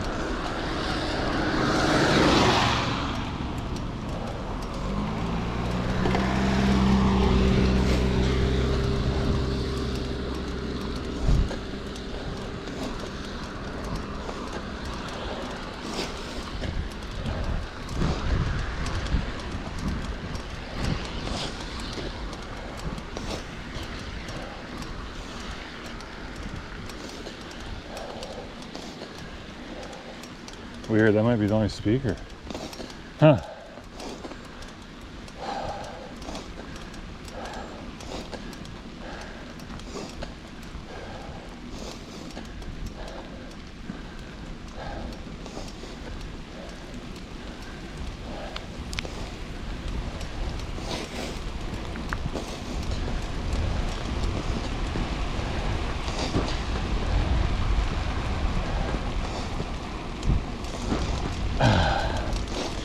I got 2 extra pairs of socks with me. But it's so warm today, I don't even know if I'll need them.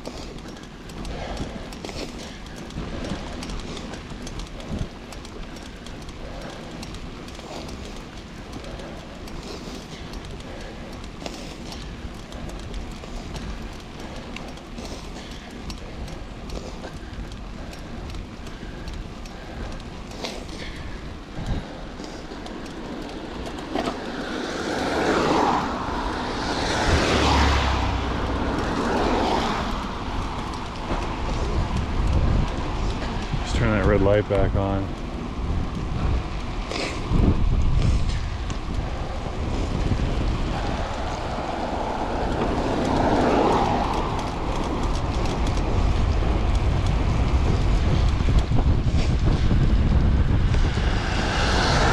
I'll get spray up my ass now. Oh, no, it sucks.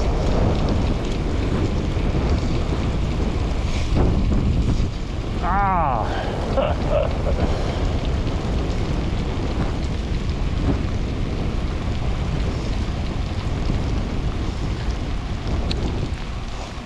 I don't know, I guess we're probably going to the state park, huh?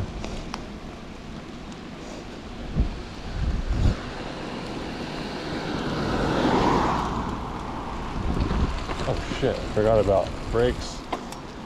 Oh.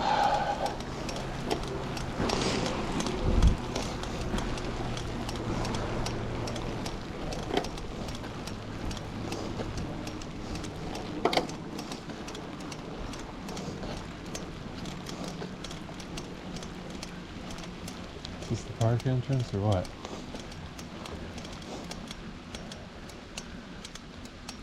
What the fuck is this then? Oh, it's a Little League field. I saw people coming here last time. There must have been a game. There's some other thing going on. I thought it was the park entrance. I haven't been here in a long time.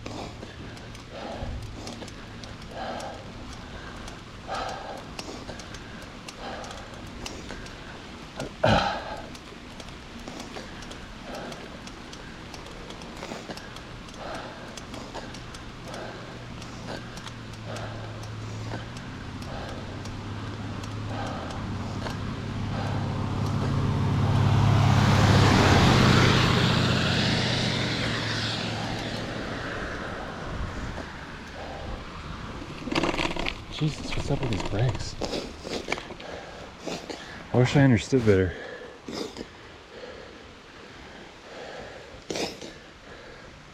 That's really strange.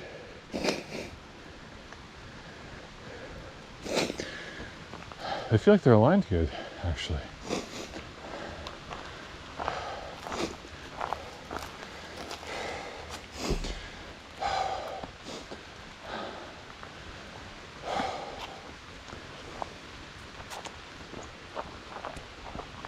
Oh my god, 10 minutes here before this tree's saturated.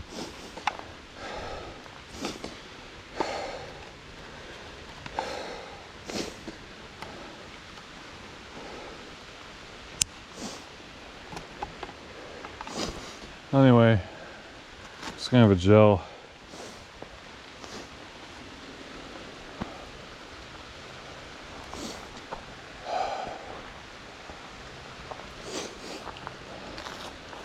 Maybe if it stays going, we'll head down to the park.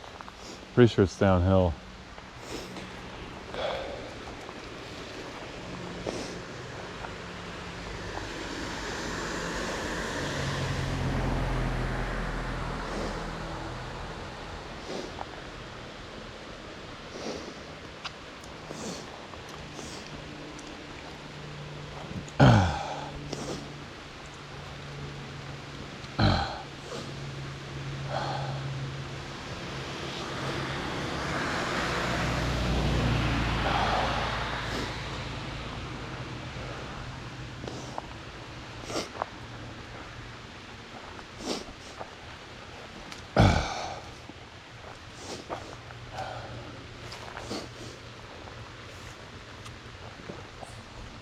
I don't know what the brakes are doing. They did this really crazy low speed chatter thing just now.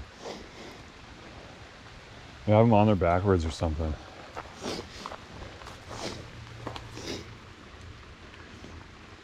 I remember I'll have to look at the ones on the other bike because the other ones, they're the same pads, but never had a single issue with them.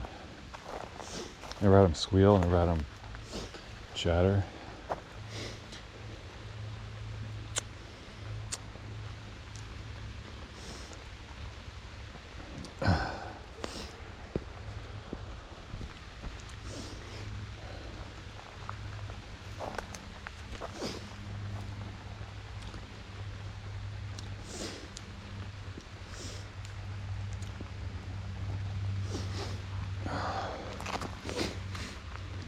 I wish I knew how far it was from here to like one of the day use areas.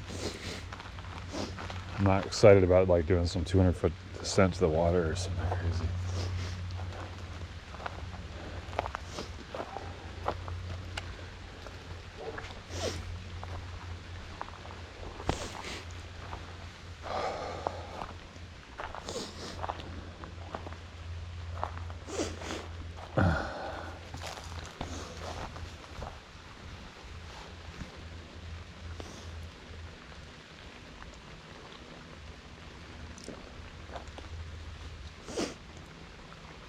Yeah, it's a long ways, dude. Might not be that bad, though.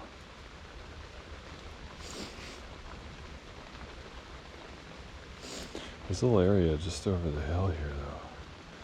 Let's see, what's this line?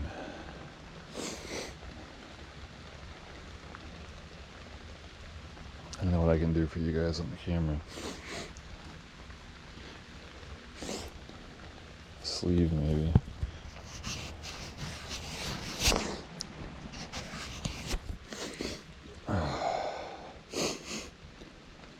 $100-foot line.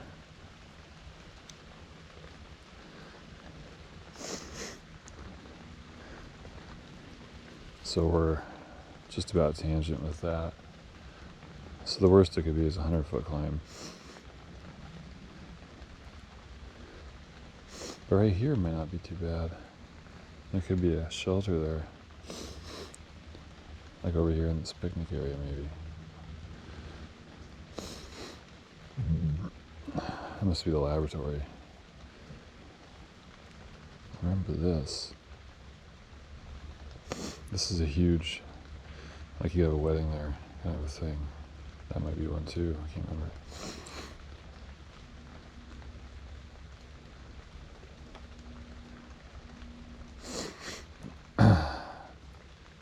We should probably look at the other phone. See if we can look at the Doppler radar.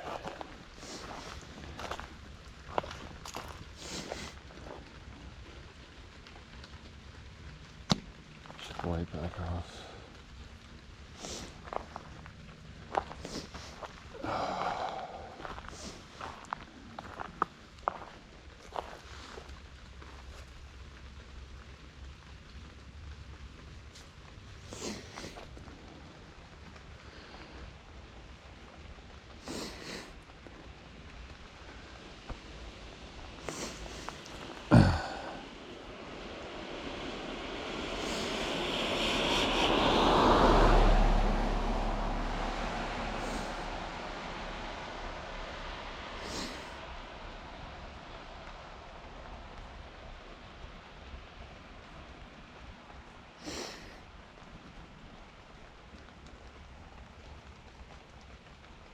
God damn it. Doesn't know what Manchester is. There it goes.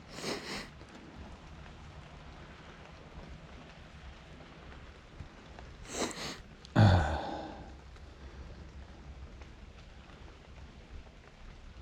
a dork.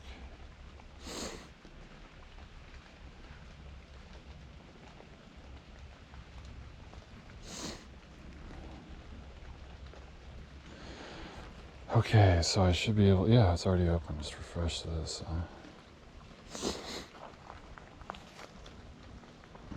Oh, it's just got the cached copy, okay. All data.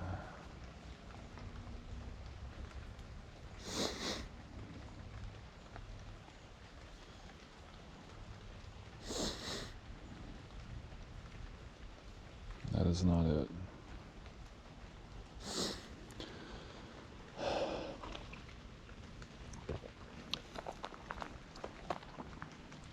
I feel like it stopped raining.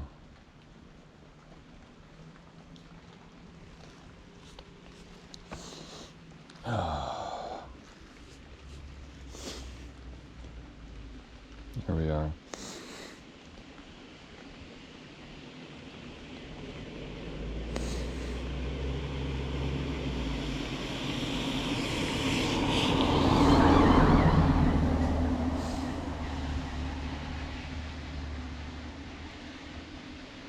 $10.16, $10.25. That's us right there. That's a little teeny cell. $10.43. It doesn't have the whole thing yet. Come on.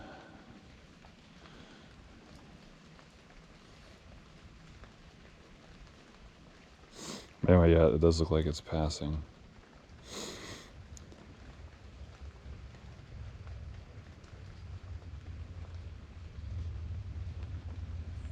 Am I right about that? We came all the way up here. Yeah, that's it. This is Bainbridge then. Showed up and then just left.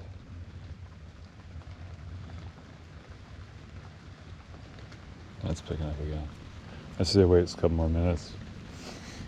You know what got me? It's the front fender I'm always worried about, but my feet weren't getting too bad. But then all of a sudden I realized I was getting a streak up the back. Back fenders are the easiest, man. Like you can just have some little deal that sticks off your seat post. It's the front one, it's always a bitch.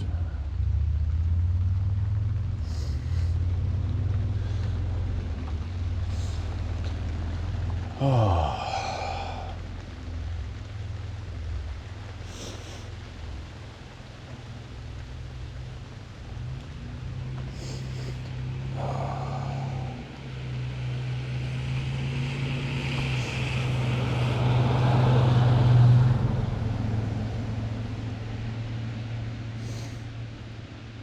So I gotta watch the clock there, see if we get a new one. What's with the fucking service here?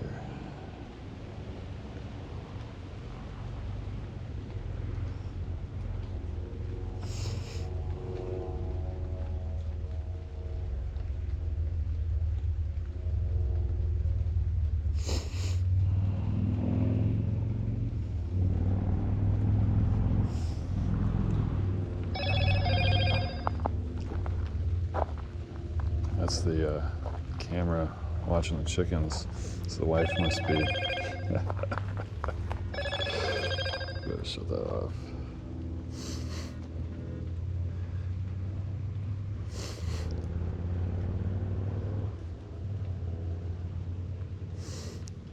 Yes, the wife must be home working on the chickens then. This neighbor's poor dog hears me over here. Or sees me.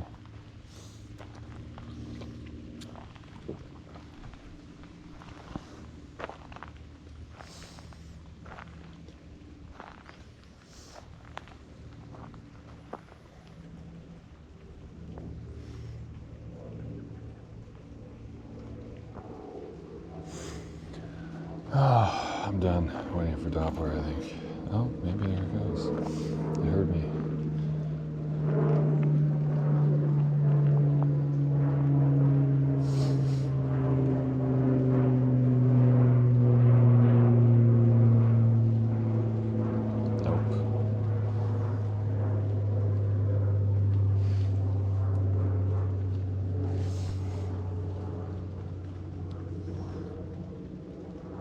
I think we'll just go.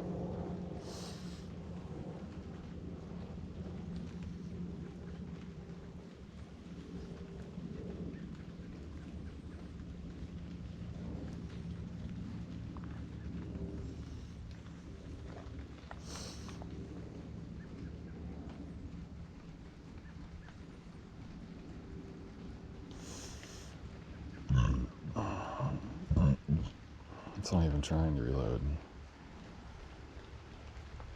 Stupid thing. I'll leave that open though.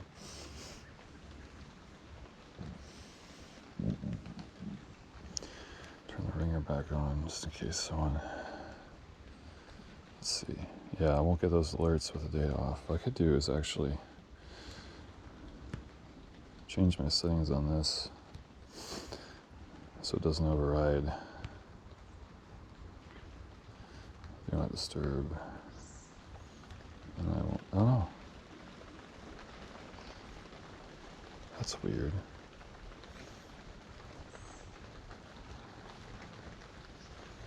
There it is. So now that won't. I can leave the ringer on. Do not disturb. So if someone wants to get hold of me, they have to call me twice. Well, 3 times, something like that.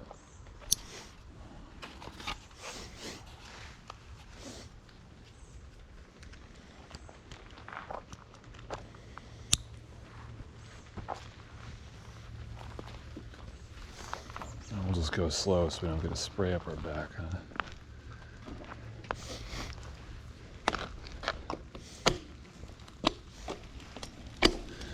neighbors will be glad I'm gone. They won't have a barking dog anymore.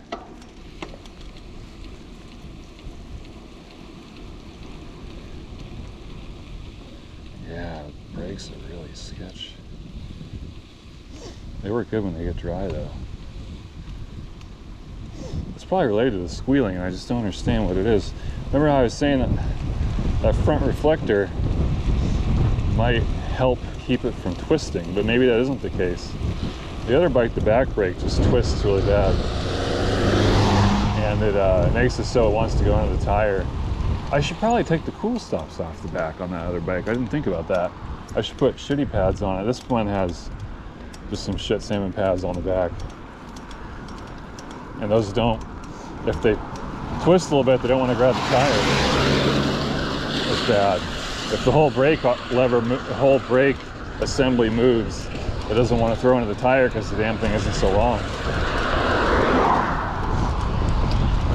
But I've been, oh, I should go slower. I've been perplexed about that brake situation on the other bike. I just can't use the back brakes. They're for an absolute emergency only. And actually up here, this little canyon area may not be wet at all. So in the trees. All right, if you guys can see this sign. If not, you can go watch my other video. Part 1 of the Manchester whatever bike ride. Bikes use green to activate flashes. I am in a slow mood today, so it would be nice to have a flasher, wouldn't it?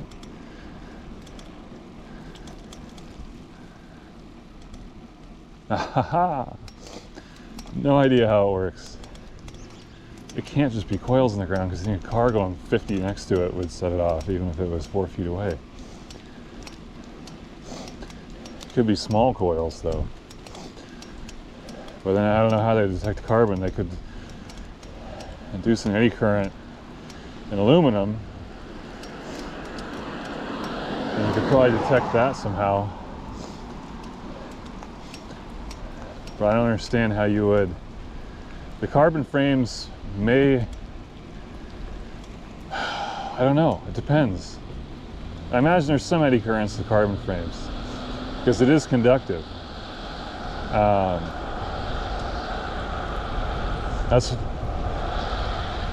Yeah, no, it's conductive. Because what they did on the airplanes with the lightning strike thing, they want the lightning to conduct over the skin.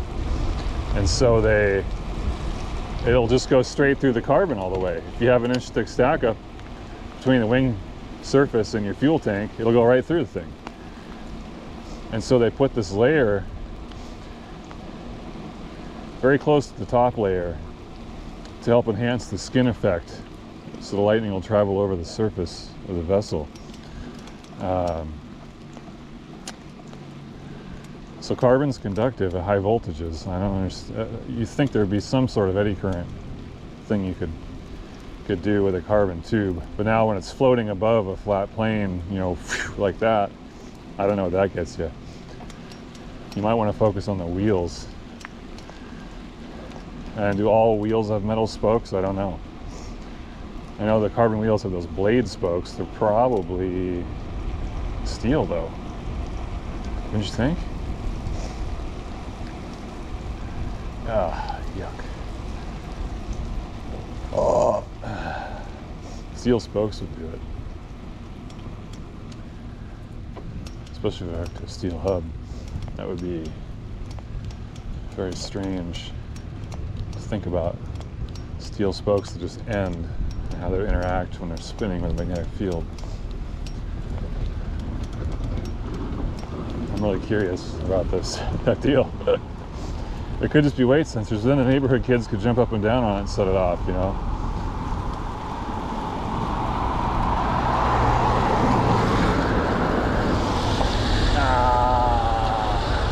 Oh, look at the Coast Guard boat. Or is that just a... It looks red and black, like on bumpers, like a Coast Guard boat, but then the rest of it doesn't look clean enough. So I don't know what the fuck it is. It might just be a tugboat.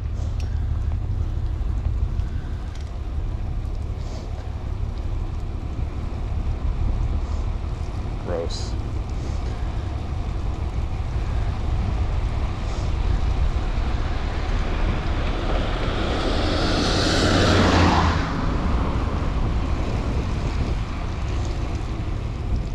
Oh, well, it looks like there's blue sky in the distance, but boy, that's a long ways away. And here's this thing. Is this thing still flashing about me?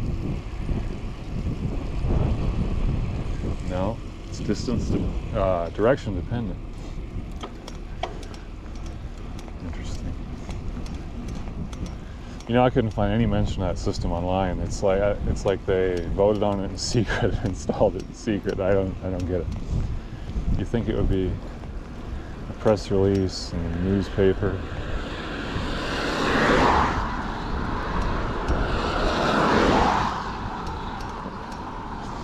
The fact that they're not talking about it probably means it's expensive. Probably got ripped off.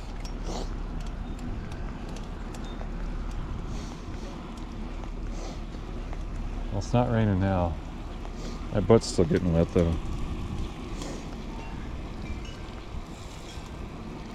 It's not a sound out here. Fuck. That's why I just keep fenders on the other bike all the time. If I knew it was be pouring the whole time, I would have taken that bike. But I really wanted to do my Century on this bike though. I'm trying to make sure I'm adapted to this thing and we're getting along. I think we're doing pretty good. I just need the fatter bar tape. I think it needs to be a rule for me.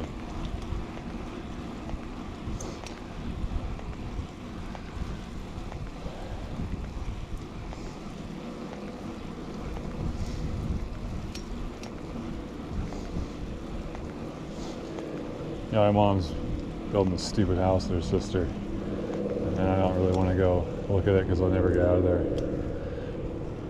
Oh, look at the traffic when it takes to the bathroom. We're gonna look at this. I don't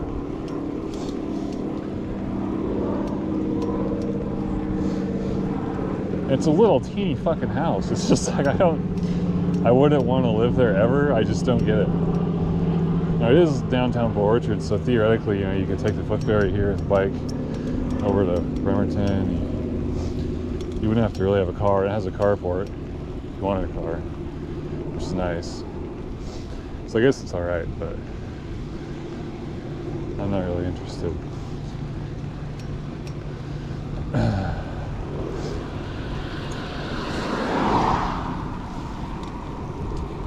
Oh, yuck.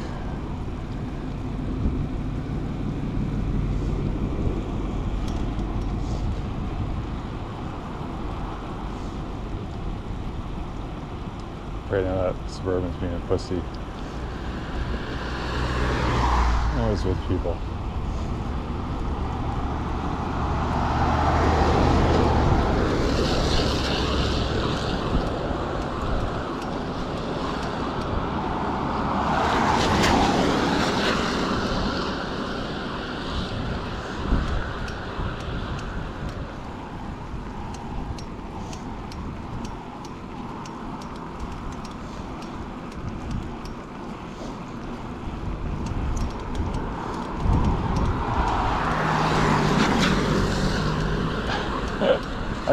I could live with them not hitting those ditches in the middle of the road. If I can recall them.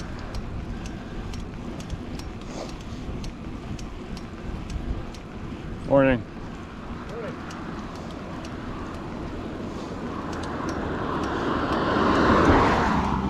They're not ditches, they're not dimples. I think they probably use the word scarfing for when they actually grind out a whole section of road, so I don't think they call them scarfing. They probably call them titty trenches, I'll bet you. I don't know what the official name would be.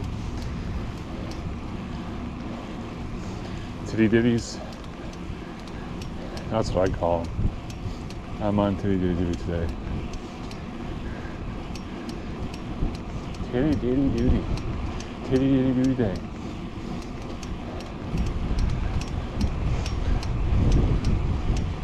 that's a public fishing dock here. Oh no, it says private property. This must just have to be a bench. Doesn't make any sense. Pretty sure it's a public dock. I see a private property sign with a bench. That's fucking weird. They're trying to say don't go past the fence or something. Don't throw your banana peel over the fence.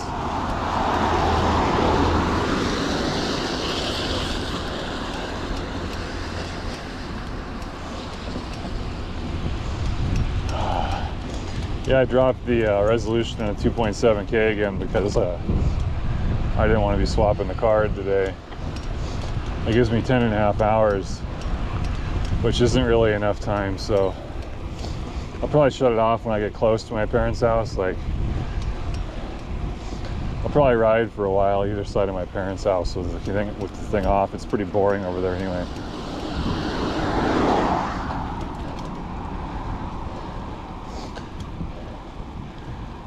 I'll try and remember to turn it back on before I get to Lighter Road, which is kind of scenic if the sun's out. Always like that road. Hopefully it'll work all the way home. I have a 64 gig card as a backup if I need it.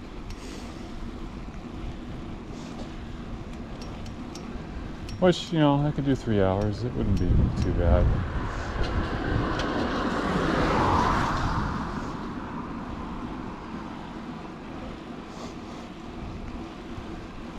Actually, it might make sense to split the video into 2 parts then and have part 1 be my house, my parents' house, and then have part 2 be all the way home, even if it spans 2 different cards.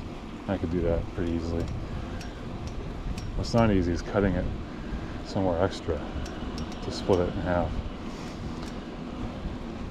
and then combining it with a separate thing.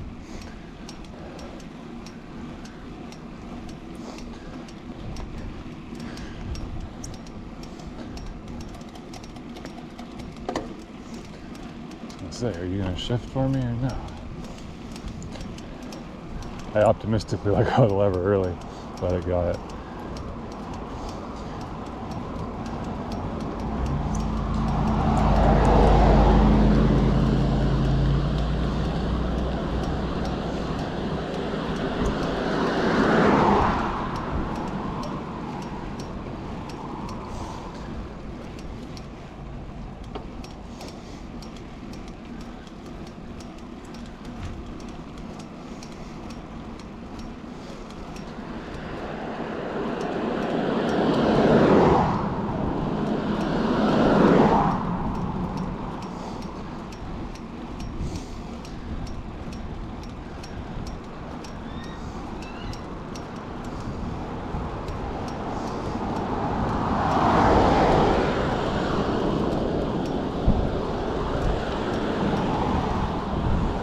That was weird.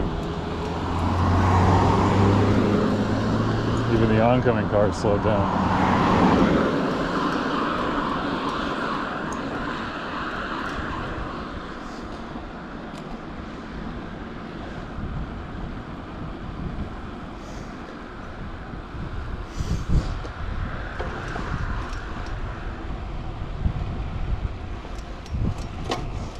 I just think the post-war America kind of forgot about bicycles. The first fancy roads that were built in Washington were for bicycles. You know, and now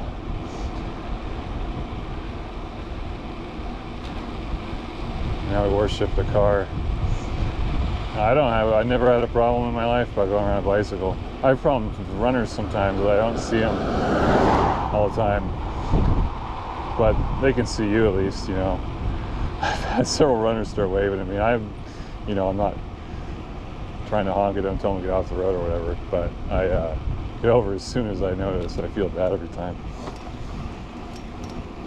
What I try and do for cyclists is I try and look both ways before I creep out, just in case there's some kid with no brakes and no helmet going the wrong way down a hill. And that's really helped me because I don't think we look enough when we're doing either a right or a left, and so I basically look both ways twice. Sometimes I end up looking left 3 times because I look left. Well, I think I actually have the bad habit of looking right first. I just go both ways twice to make sure I get everything. And it really pays dividends. There's no advantage to just looking quick.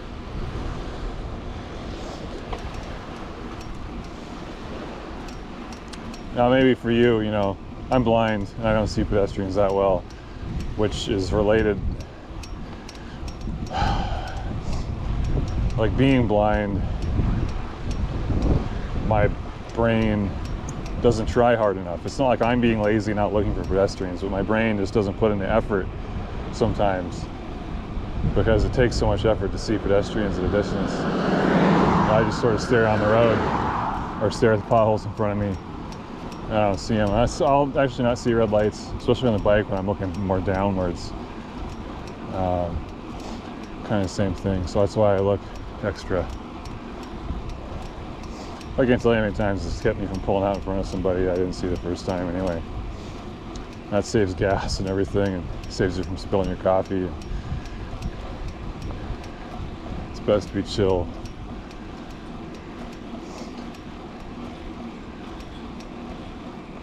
Yeah, drivers that can't deal with cyclists, it's just perplexing. Because I should be one of the worst people. The fact that I don't see that well and everything. But I can do it.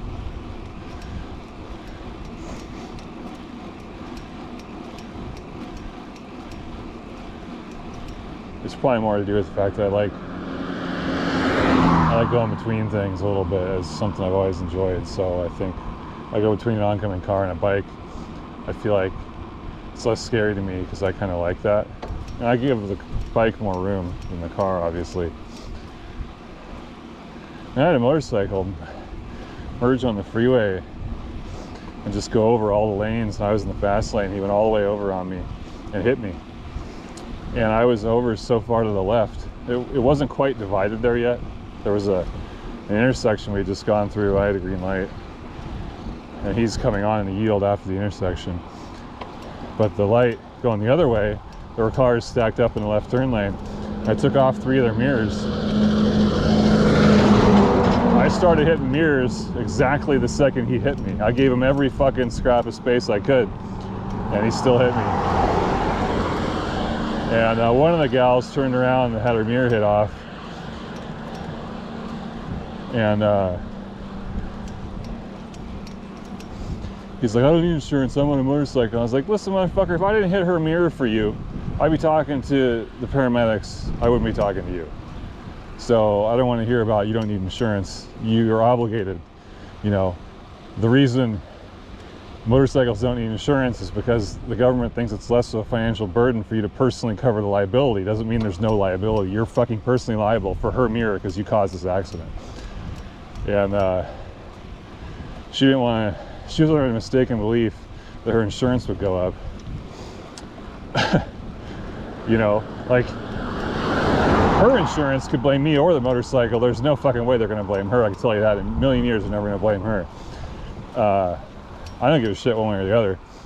I wanted to just, since there was 2 people, I wanted to try and be Mr. Doing the Right Thing, just so we're all fair and square. And when she didn't give a shit, I said, okay, I don't give a shit either. Let's get the fuck out of here. Because I have extra mirrors and stuff, and I think mine actually survived, to be honest. Maybe I had to glue in a piece of glass in it. Can't remember. But yeah. So I always try and go towards the cars more than the bike, even for that dipshit that hit me.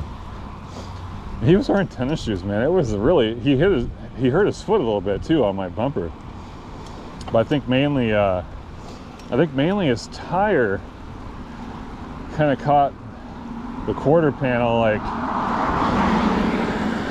there's a huge rubber scuff on my quarter panel, like just a little bit after the front bumper before the wheel.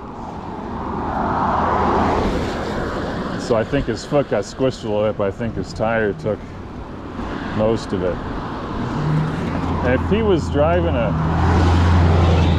he's on one of those tiny little sport bikes that doesn't have any power. If he had a real sport bike, he could have just throttled out of that, but that was the thing. I was under full throttle from a green light, get on the freeway, and I was enjoying myself, and here he comes out of nowhere on his shitty little sport bike and slams into me, and it was ridiculous. It's like, buy yourself a bike with a decent fucking engine if you're gonna be doing this. And put some fucking boots on, moron. People wear boots and leathers for a reason. It's not to look cool.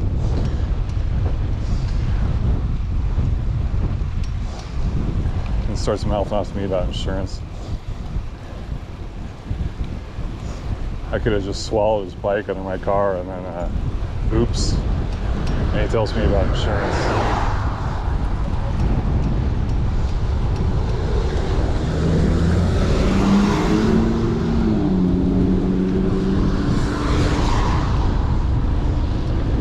I don't need insurance on my truck. It's a collector vehicle. I still have insurance on it. Well, not maybe. Well, no, I think I do right now even.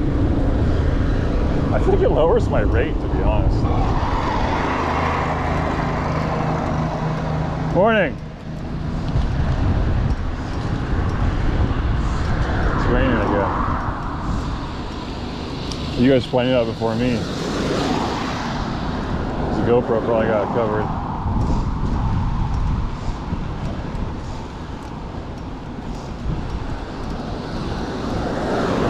I stop at this pagoda thing. What do you think?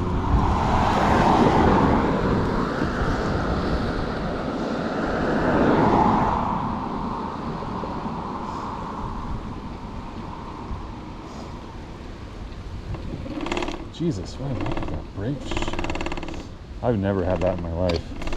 It's scary.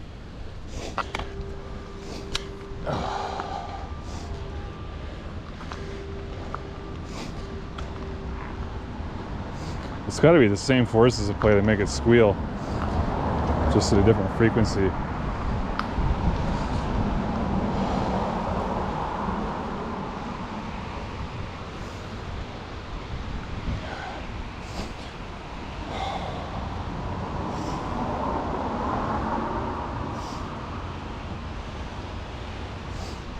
You gonna stay there, bike? Yeah.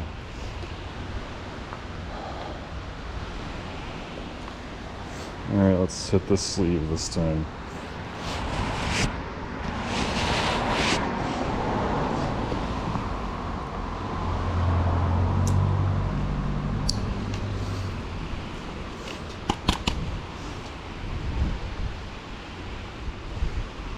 Let's see, it's like the visor up there. Just don't want to drip on the GoPro.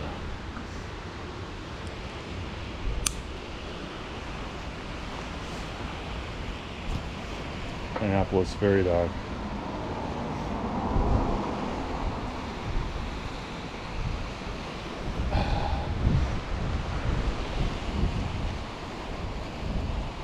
Just gonna show you guys this for a second. I'm out of here. I'm gonna back up.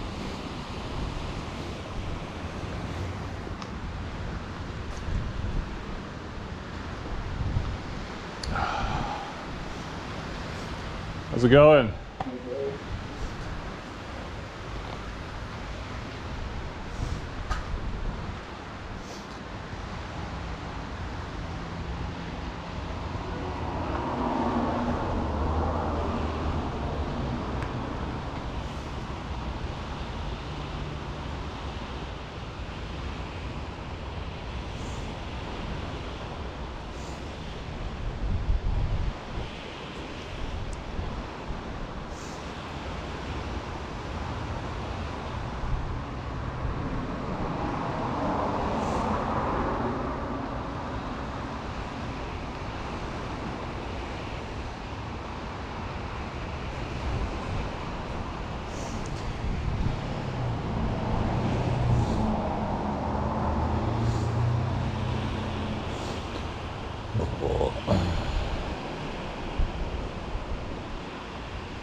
Yeah, Cell's just flirting with this area.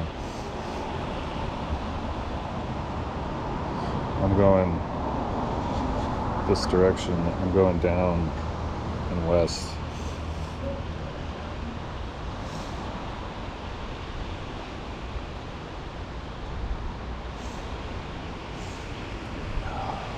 Oh, did I have it set to lock? Oh, I do.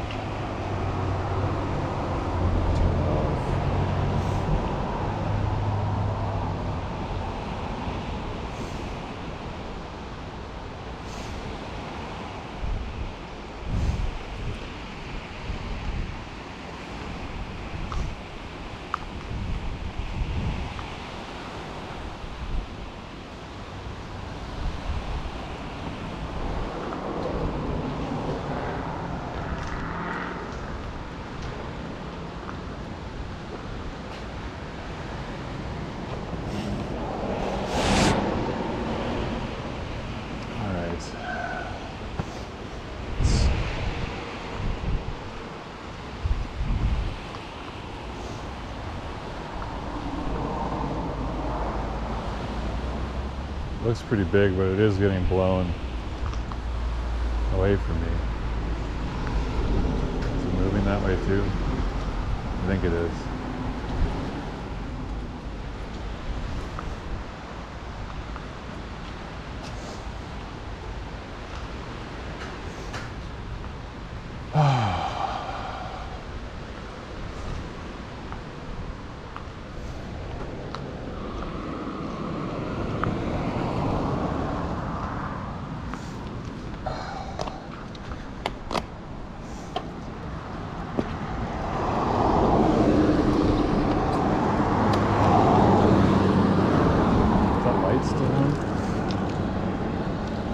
I can't tell. It looks like it's off.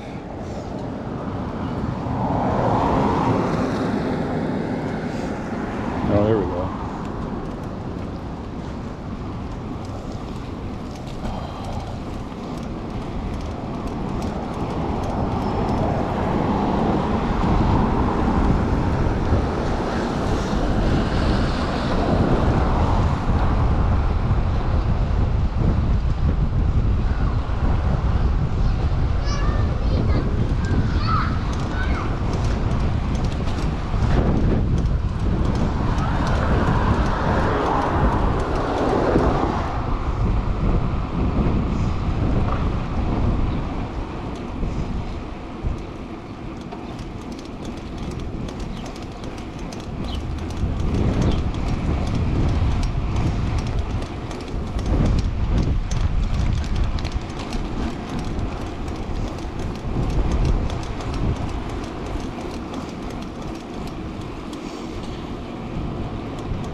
Well, I think that the cool town, I've been peeing all day. I have to pee again.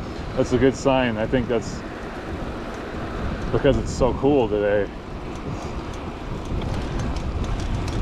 So that's a good sign. I'm probably going to be all right today. Well, I don't get arrested for pissing.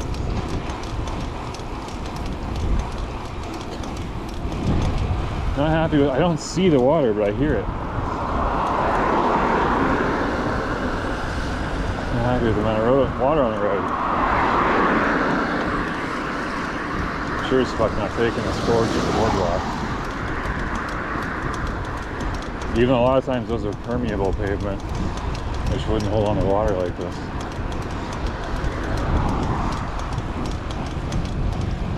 I think the thing's pretty stupid.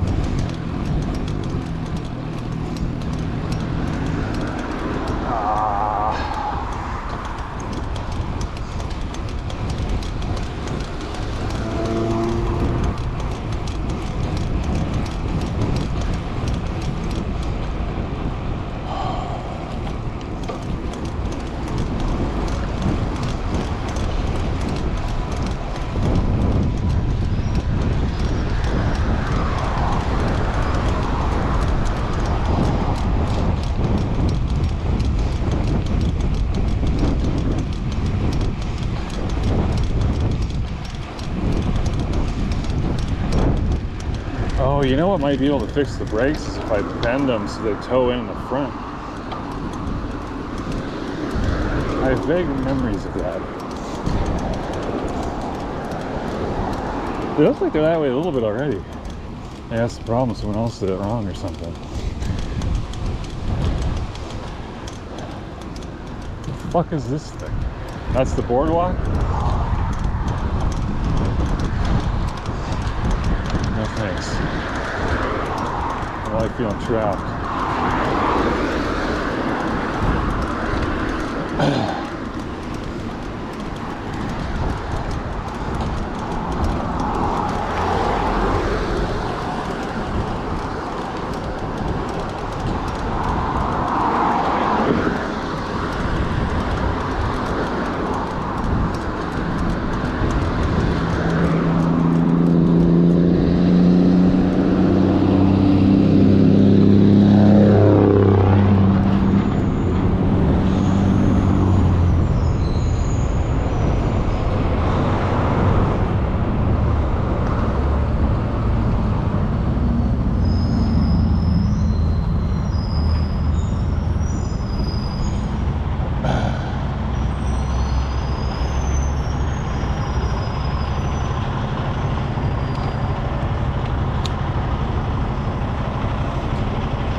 That whole row of cars.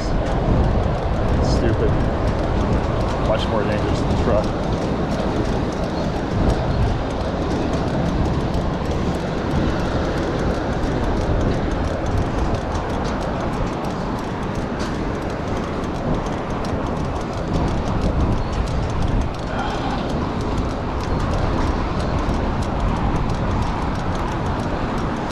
It's a whole turn lane. This guy can't go around me. I'm so tired of that. I just don't care about people. I wish I could just turn my brain off.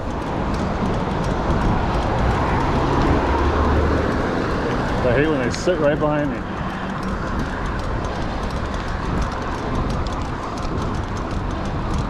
That's gotta be my turn now.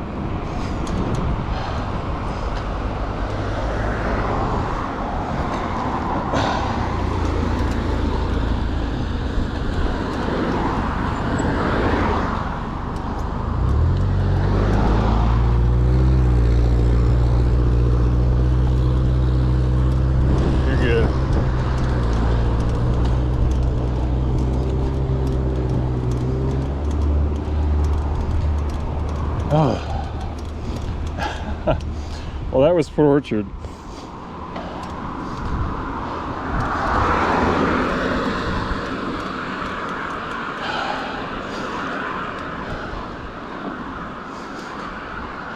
It looked like Fred's wasn't open to me.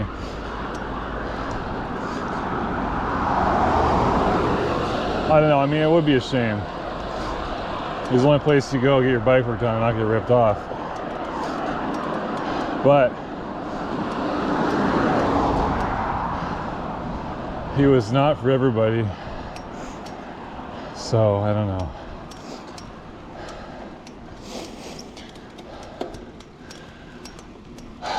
I've gotten more tools since then, and you know, just the headset and bottom bracket are a mystery to me. Other than that,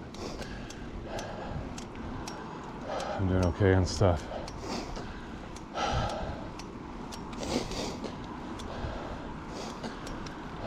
Luckily, I don't have French bicycles or anything, so nothing too crazy.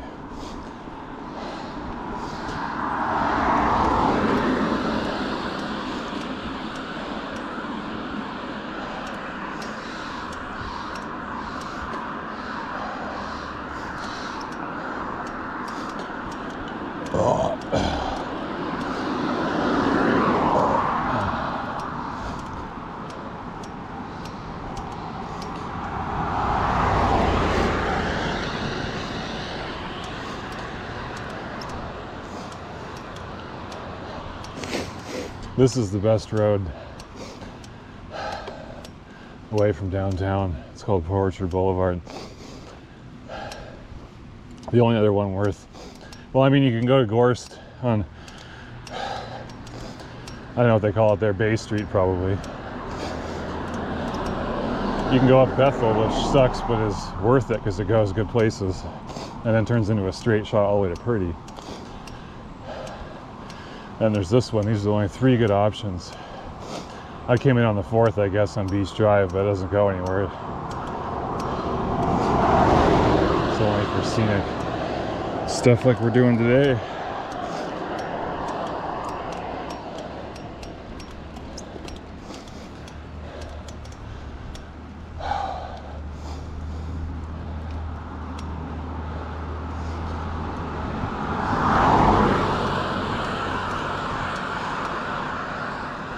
It's not a bad way to get through when you're coming down either. It's just, it's perfect for up.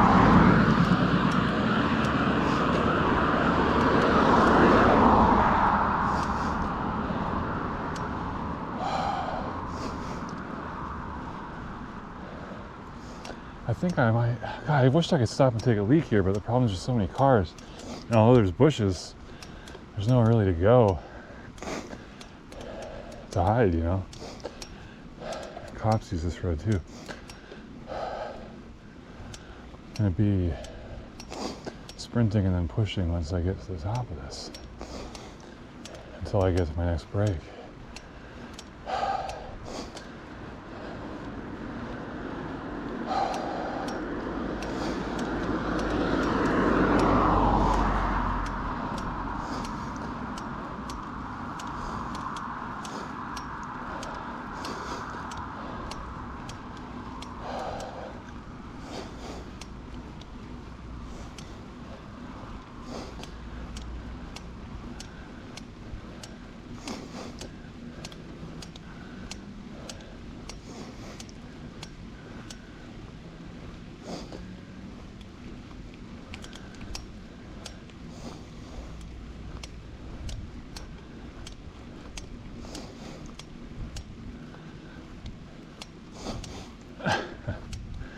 I don't know.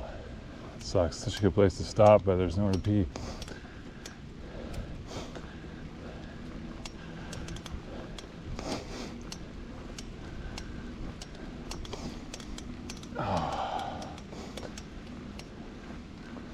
Can't tell what the rain's doing. I feel like the cell is still moving away from us, but I am feeling some sprinkles.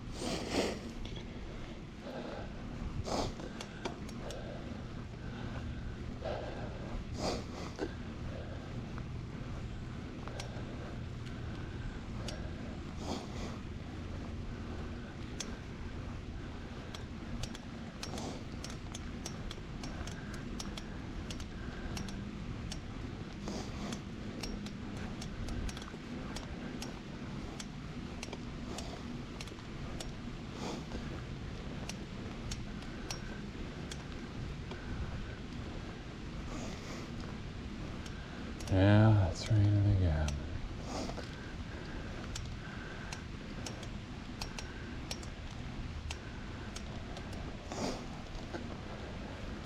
Saw a nice little place back there, but it might be a mud hole. Last thing you want with bike shoes.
Well, we're gonna have to stop before we get to the top because it's raining, so I guess we'll just stop.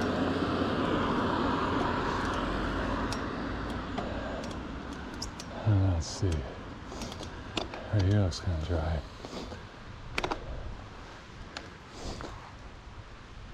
Back there was probably better.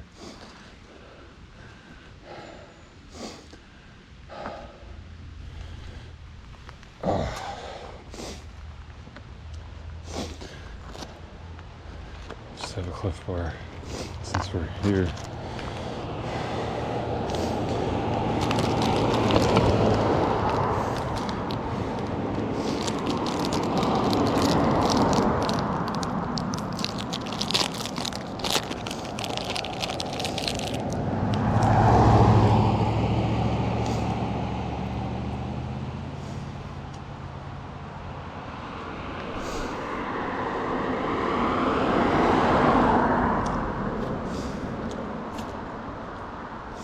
Must only be my third cliff bar, right?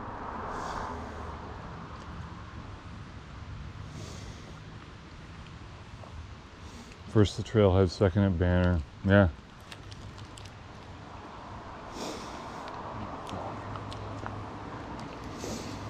It's doing good.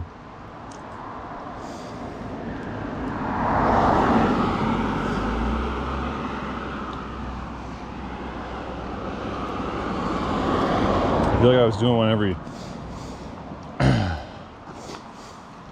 10 miles or so on average, so I figure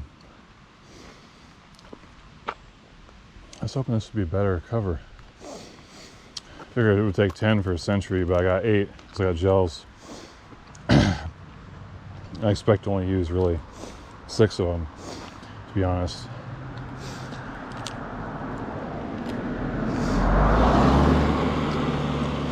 If everything's going well, I guess I'd be having the 7th at the Semel Park right before the house.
That's a cool place.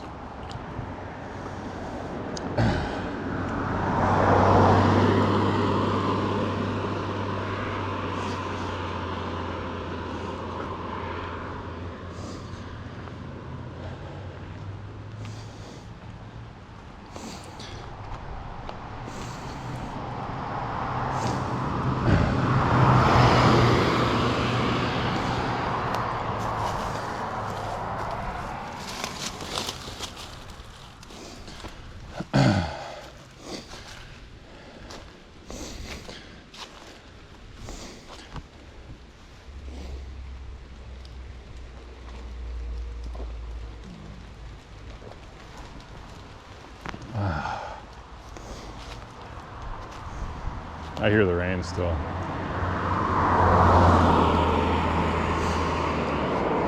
Well, hey,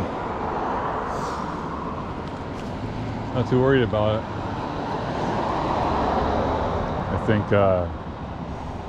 it's actually forcing me to take more breaks, which is good.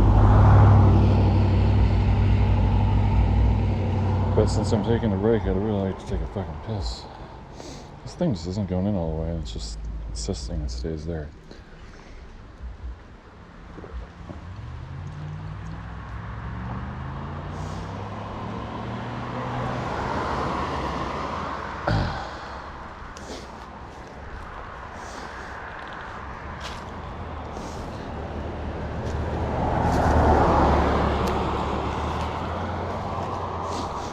Guess I could just go behind this tree.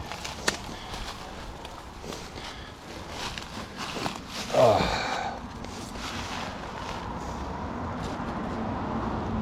the cop doesn't go by, huh?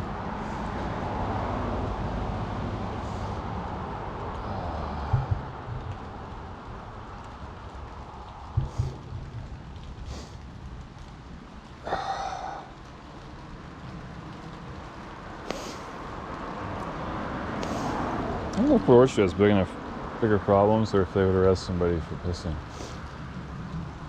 Gig Harbor certainly would. I think Gorst probably has enough homeless.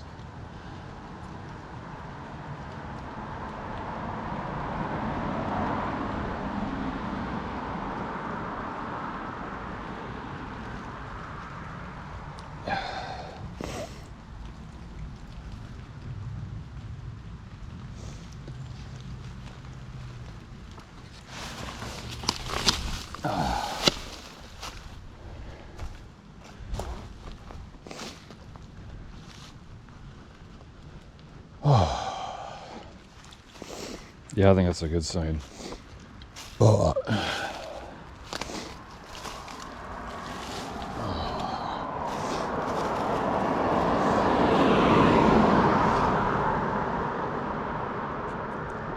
Now the rain.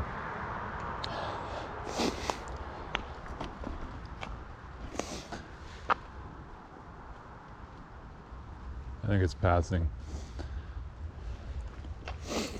How's the GoPro doing? Looks pretty good. If there's not water spots, I can't see them. You know, the water dried up, it looks like. As though we didn't leave spots. The one thing about the GoPro is at least it won't focus on the damn things. You know, a fancy camera would focus right on the front of the lens. The whole thing would be blurry.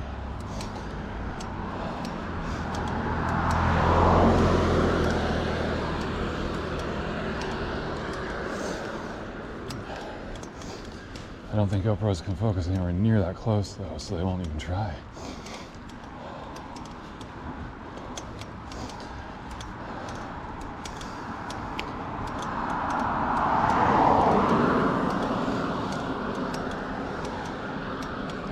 My stomach feels happy with that. Cliff bar still hasn't hit me yet, so legs aren't matching yet.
Hope my brakes behave normally again, since the road looks pretty dry.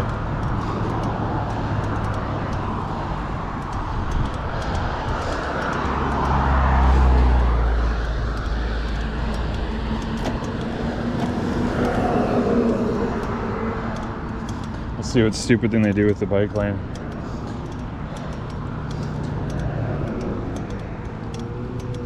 Yep.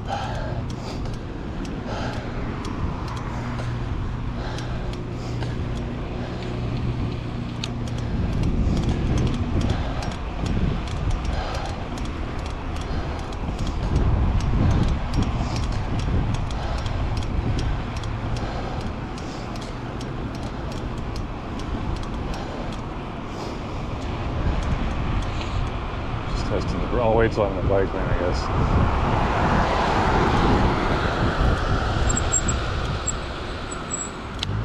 Yeah, they're behaving like they did when they were dry, which the squeaking is weird, but I trust it. That wet behavior was very scary though. And cool stops are normally really good on aluminum rims in the wet. I have actually panic stopped where I just bury the lever to the bars and it sheets water for a second, but then it grabs, and it's a very predictable, graceful, firm braking when it's wet after that initial couple revolutions of like where it feels like brake fade.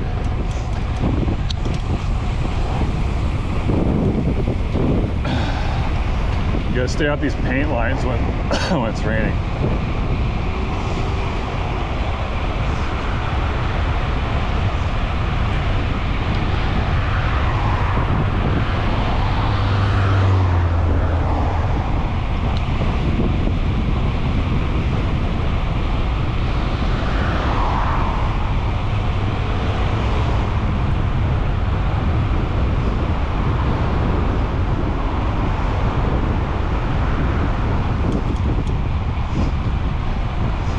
So we're going to be climbing. I know this looks great right here, but we're not done yet.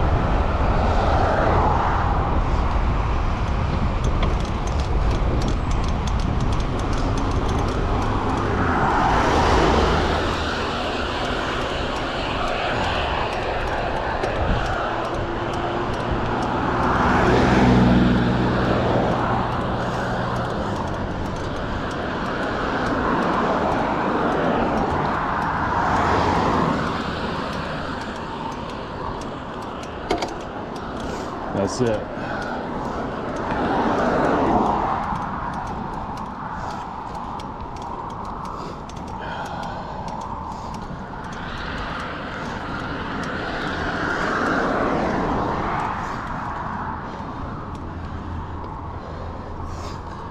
Holy hell.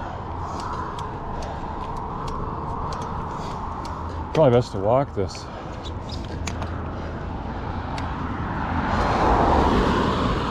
Doesn't look that long.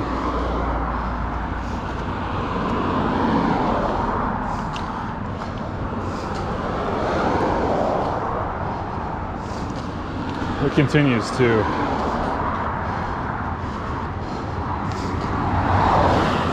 Road's dry.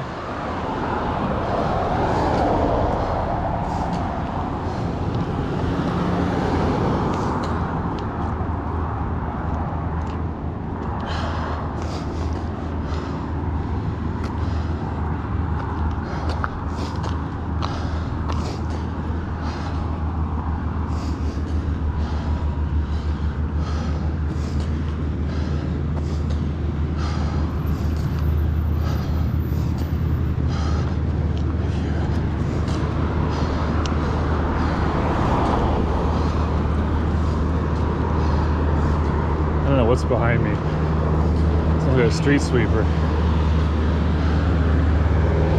Oh, it's a fucking backhoe. Huh.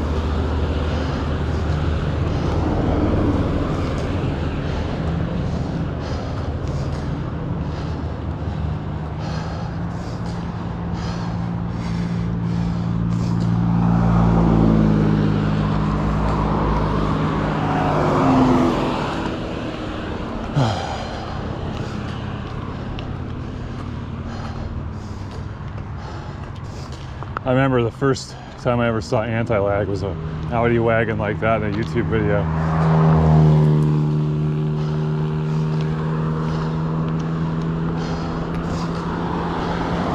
It was very impressive.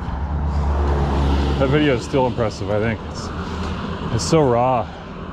Like, anti-lag's evolved. Well, no, I guess the turbo, I saw it, rallies and shit. Group B. I suppose I just never thought of it in a tuner car context. I didn't understand it, I guess, until I saw that Audi and then read about it afterwards. It makes a lot more sense why the Group B cars have fire coming out the exhaust. But yeah, the tuner car context, man, it's a lot of fun, I think. And of course, people have tuner cars or work on them all the time anyway, so you know you're gonna wear stuff out, but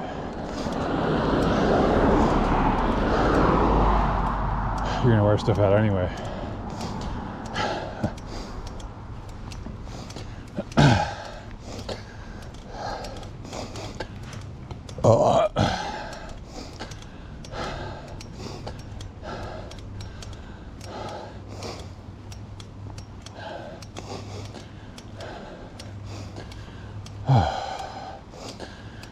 This thing needs to start drying out, so I'm gonna need it very soon.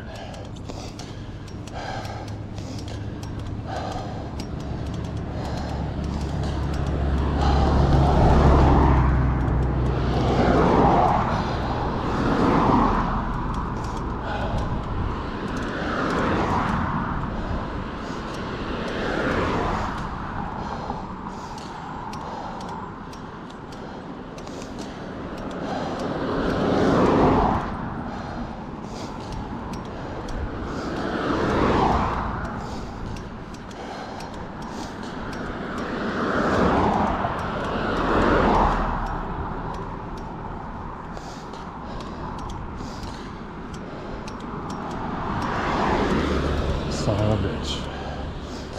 I don't think it's been off for that long. Maybe it has.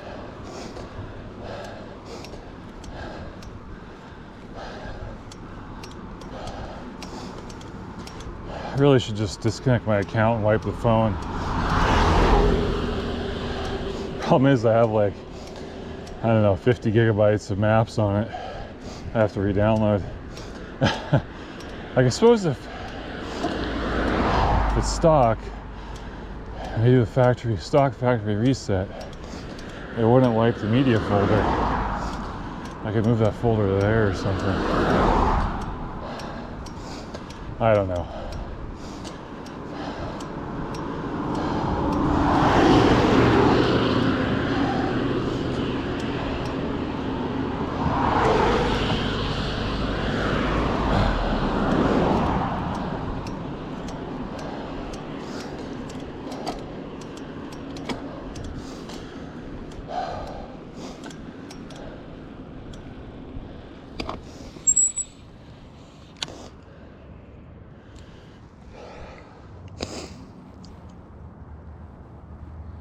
How's the GoPro lens doing? Looks decent.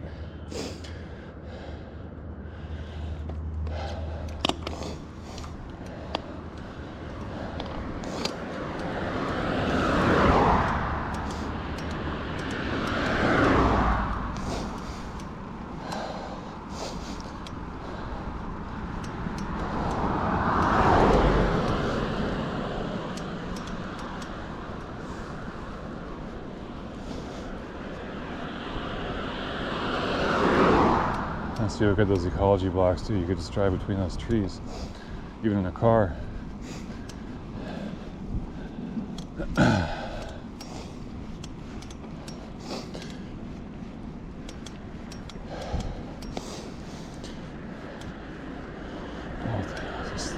There we go. Follow the red line.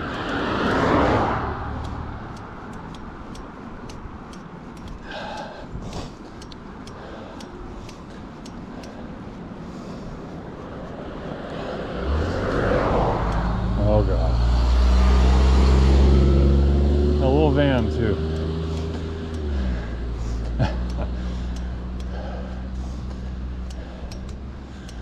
Oh, people.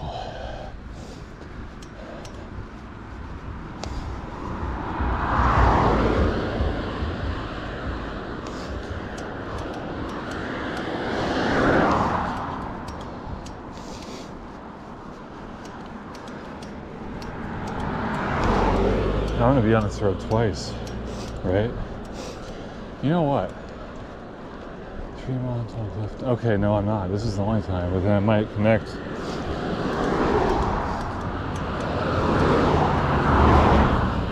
Ooh, that guy didn't give me much room.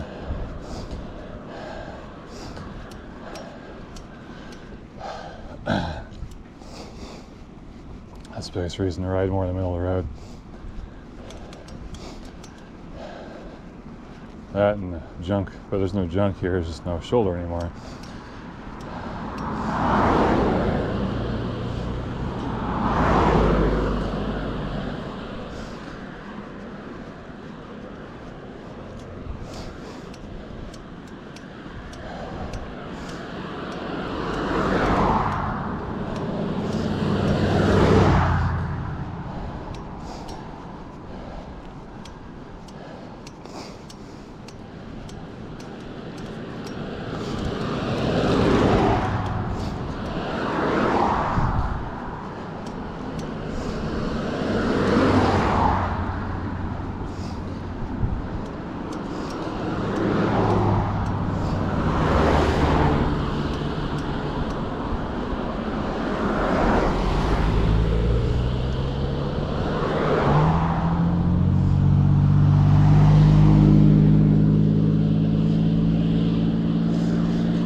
Junk in the road, Jesus.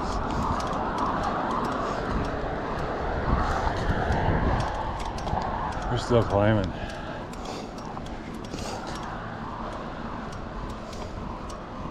It's gradual, but it wears on you.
That's what we need, some more roundabouts.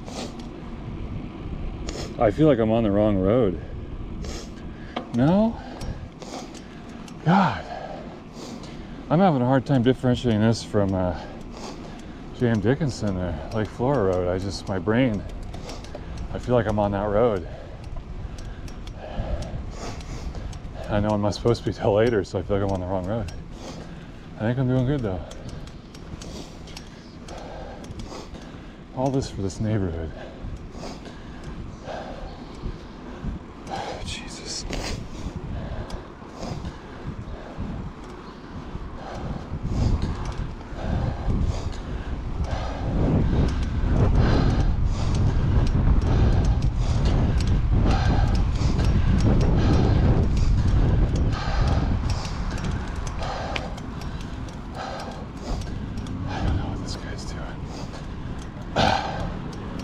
And they hate cyclists because they can't drive a car.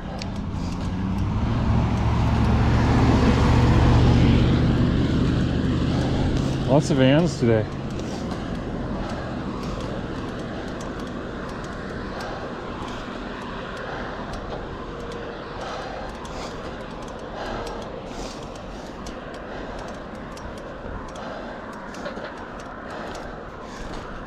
Oh.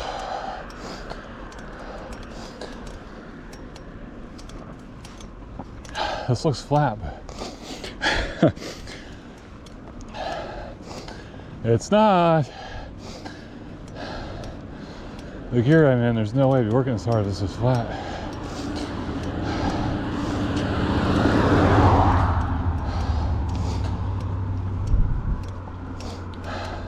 I'm just gonna go down one instead of killing myself.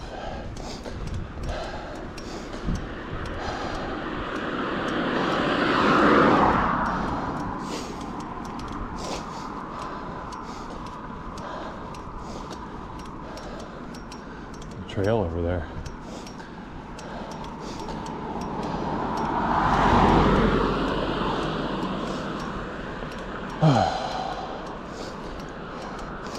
It's only noon. That probably explains all the service industry traffic.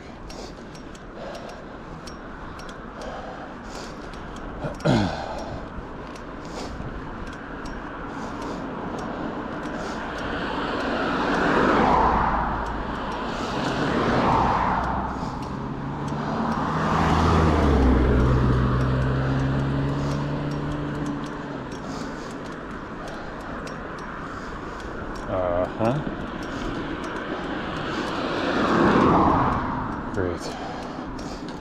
He's gonna turn around and turn the same way I'm turning.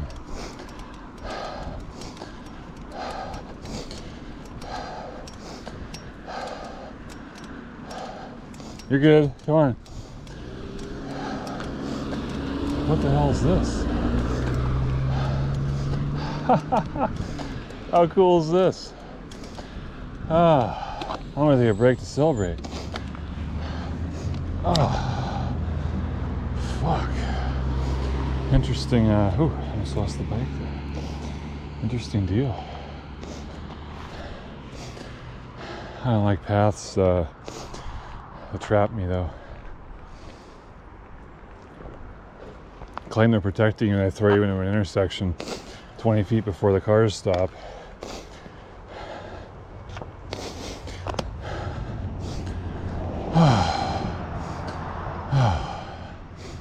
Yeah, well, let's see.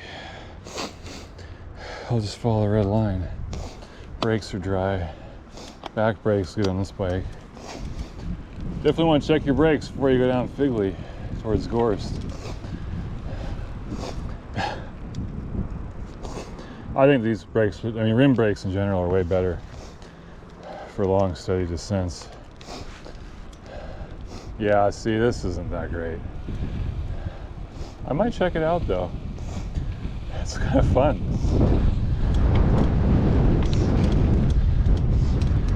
I'll lollygag around. Hopefully it doesn't go into their neighborhood.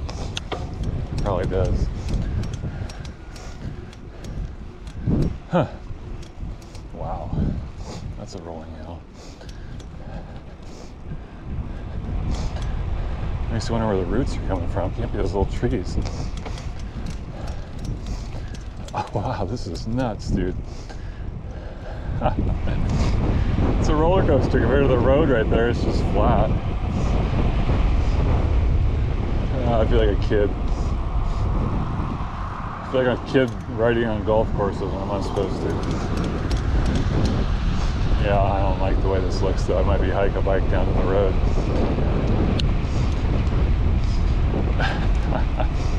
How interesting.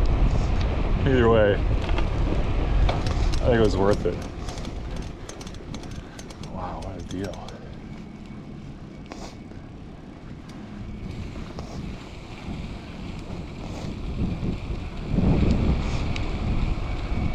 Huh.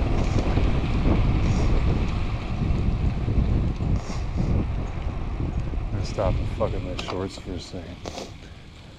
I feel like, yeah, everything's wet. That sucks. I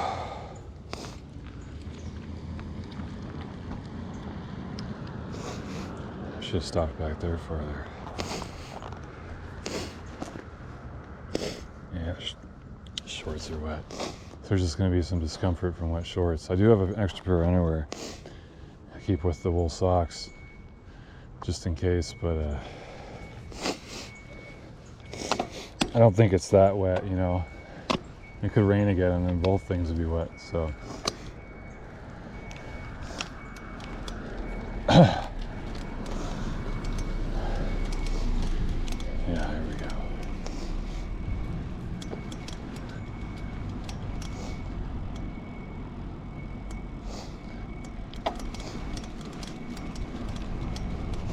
I don't know. I feel like I'd rather the shorts be higher up.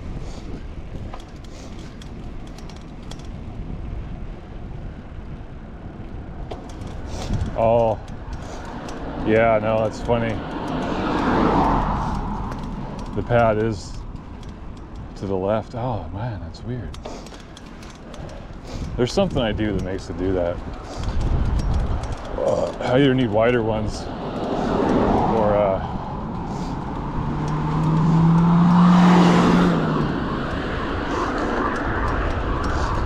a different kind of chamois doesn't have stitching on the edges that are so pronounced.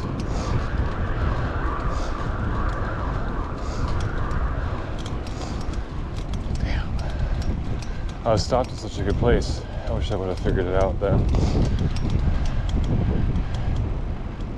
It's kind of there. Oh yeah. I think we're okay. It's just a mystery. But yeah, I think that right now what's going on is just that I'm a bit wet, and the fabric feels like bunched up a little bit, which makes sense, right?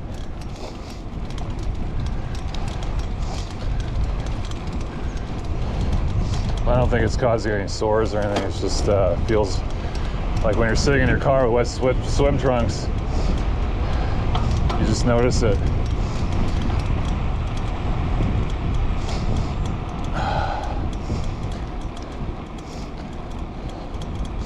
What the hell's going on here?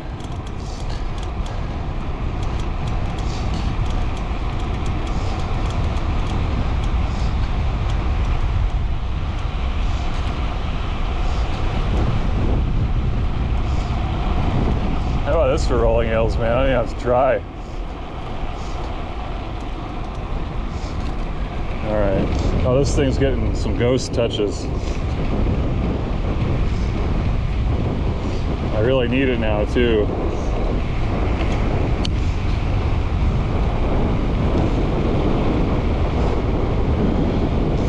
Hopefully the water didn't get inside it or something.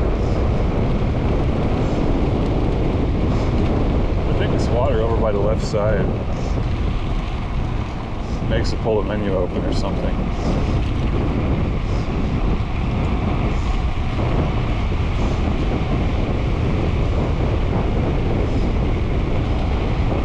I mean, this is probably obvious which way to go. I just want to make sure.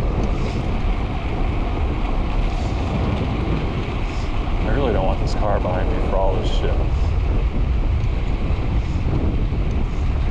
I could probably go faster than the car, but I don't want to. I want to be safe.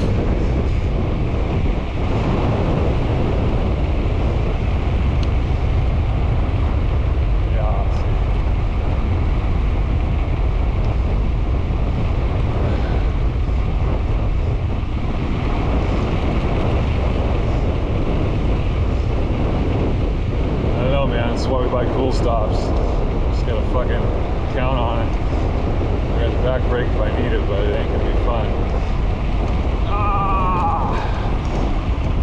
I think that car's going. Oh man, my hand is on fire.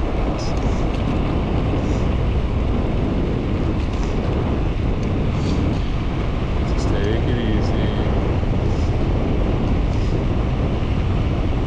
Yeah, my descents are really tough on my hands. I almost couldn't ride a bike for a week after I got home from Greenwater.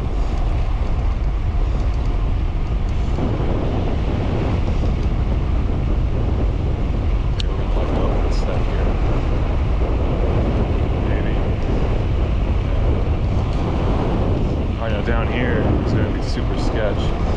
So that car probably went to their house that no one else is doing what I'm doing.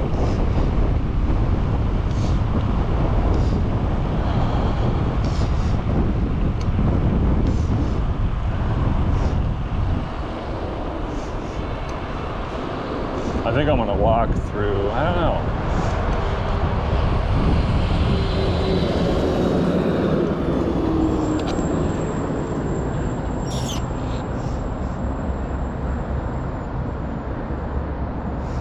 Oh, interesting. We're gonna go stand over here for a minute and think about this, I think.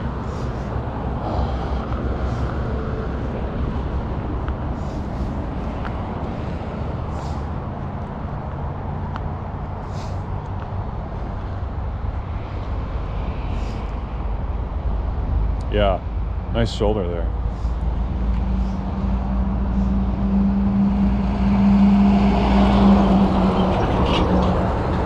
See, it's a one-way, like freeway on-ramp. I have to go backwards up, but it's much safer than actually going through Gorst. I'm kind of skirting it. So I'm just gonna walk for a bit here.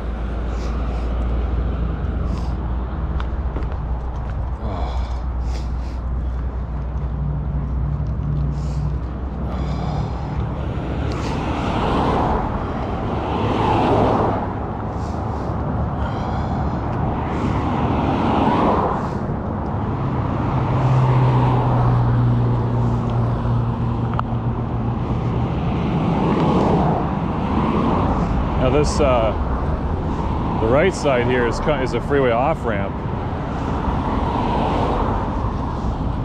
but being in the road would be favorable in my opinion. Everyone's turning left, well, a lot of people. I want to go straight at the intersection. So I'm not quite, oh, you know, walking might help my shorts dry out too. So I think I could do this whole thing with one crosswalk if I walk the whole way.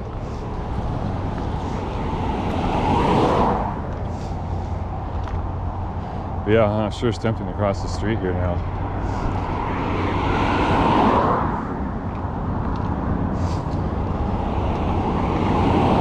I don't know what's safest.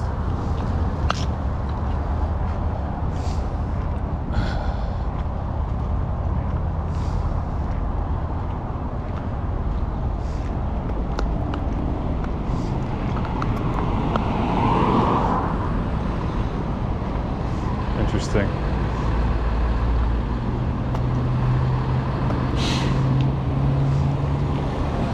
Wow, not this.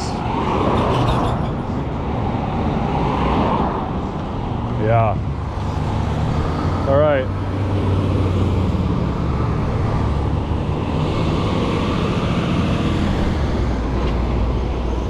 Crossing the road we will do.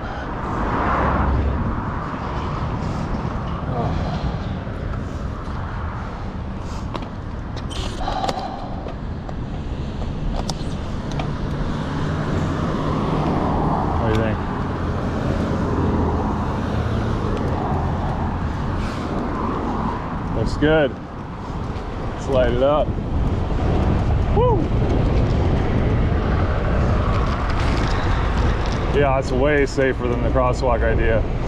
Huh, it's funny because when you go, okay, this is coming straight from the freeway, they're going fast, but the point is people line up. They stopped. It's the slowest thing ever. But in the oncoming, people are coming down the highway, going towards the freeway, and they're flying. And then you can't see there. Yeah. As long as I don't get it flat from all the retread wire in the ditch, we should be good. Now some people come up here and turn right, but once I go left, it should get quiet pretty quick. No one behind me either.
I think they could do a pretty cool power line trail over here.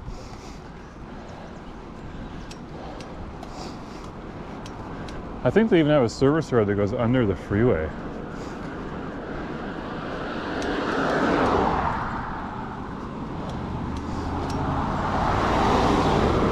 Lord.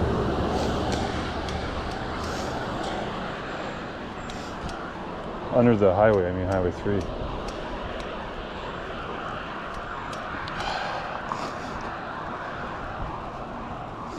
It looks like people might even use that for walking.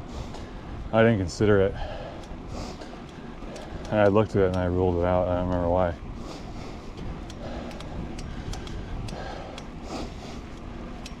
I think Figley's a pretty good way to get down there. And it really ain't too bad getting over to here. Especially I know that you just gotta jump across the road there.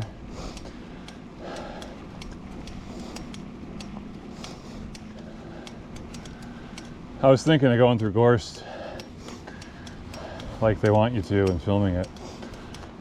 But it's not fun, so I don't want to.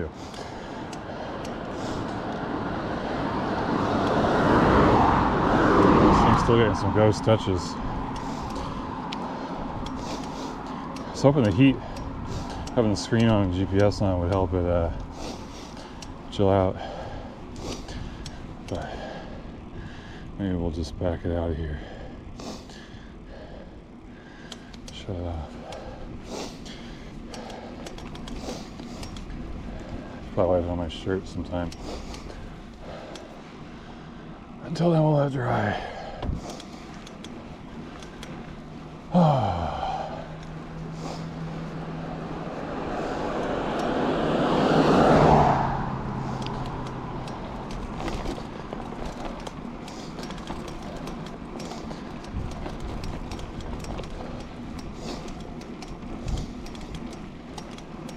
is a back road, but people do use it as a highway to go around if they don't like Highway 3 for whatever reason.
$12.30.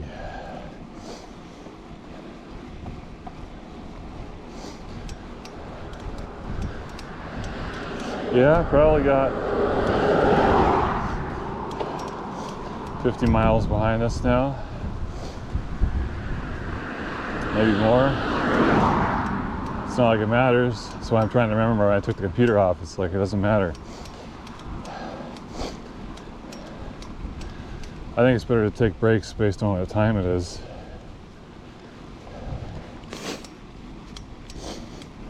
Because depending on the elevation and stuff, you probably got less miles done or more miles done.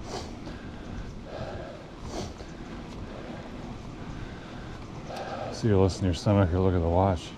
I haven't been looking at the watch today though, that's for sure.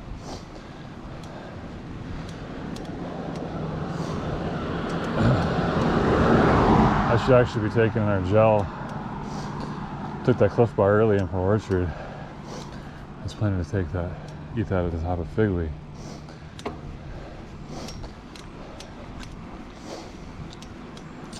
Huh.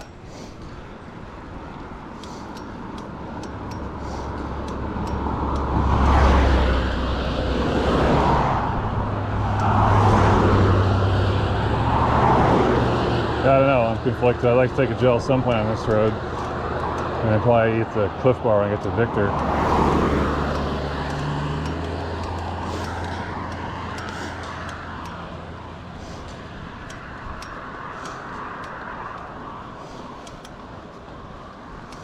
But let me think. This goes uphill and then downhill. And it's massive uphill. At that big intersection on Highway 3, or the road to Union, whatever, 106, whatever it is there. Massive uphill after that.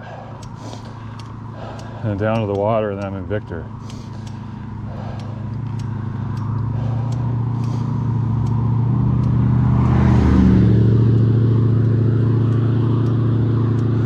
So we should probably wait until we're coming down on the Belfair side of this.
pretty road, sun's coming out, but the sun isn't on me.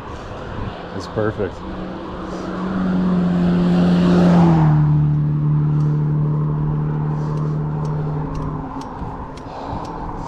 Yeah, I wish I had an elevation profile in front of me. It's the one thing, man. Know when the top of that hill is so I could take a break. I got one saved as an image, but it's not very high resolution. It tells you where the big climbs are, but it'd be tough to pinpoint where the peak of a gradual one is. Unless it happened to line up with a mile marker on the graph.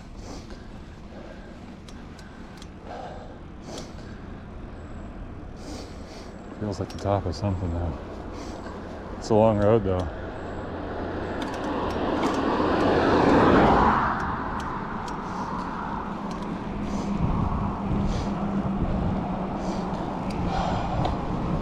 My ass is pretty sore, that's for sure. What is this guy doing? Shift and all kinds of stuff. Oh, he's even turning.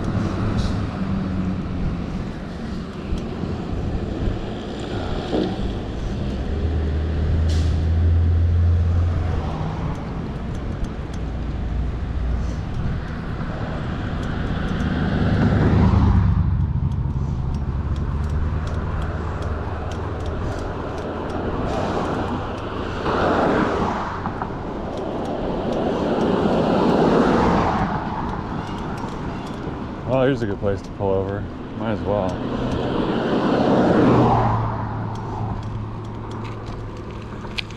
I like the rubble. Oh. Oh.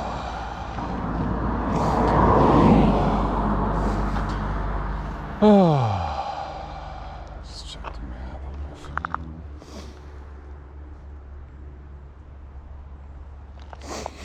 I don't know. What am I even doing? Just taking a break. That's the important thing.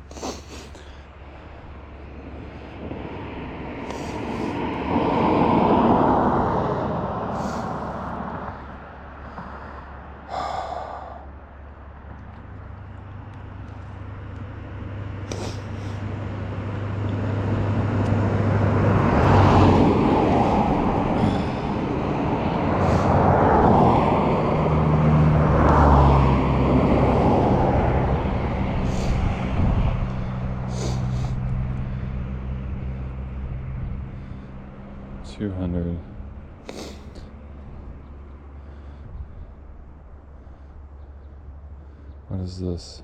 200. It must be 300.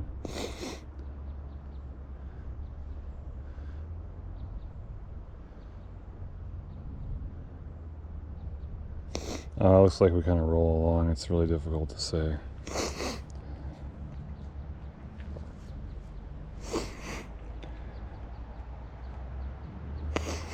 Kind of a distinctive dip in the road where we stopped, though. Maybe I can compare it to my picture.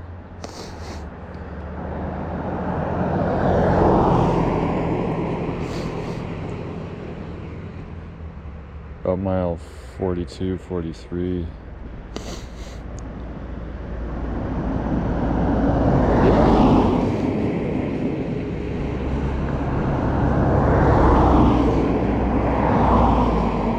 Yeah, we're close to the top. I don't know if this is it.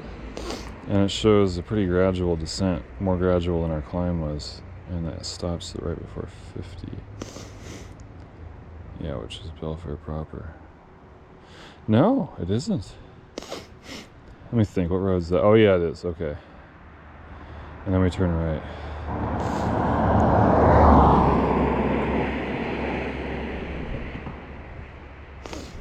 Yeah, okay.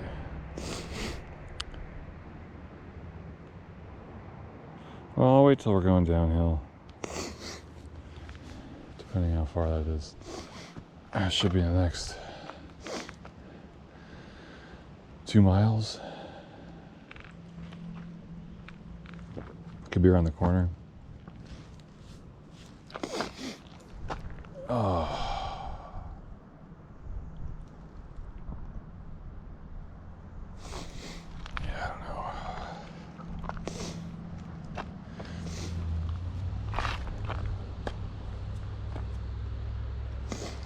hearing all these vehicles. I don't know where they're coming from. Must be over there on the golf course.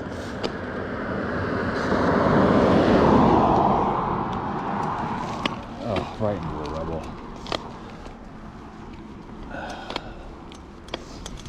Half that rubble's probably dump truck stuff.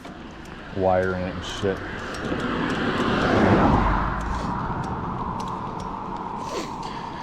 Oh, I hate riding through junk.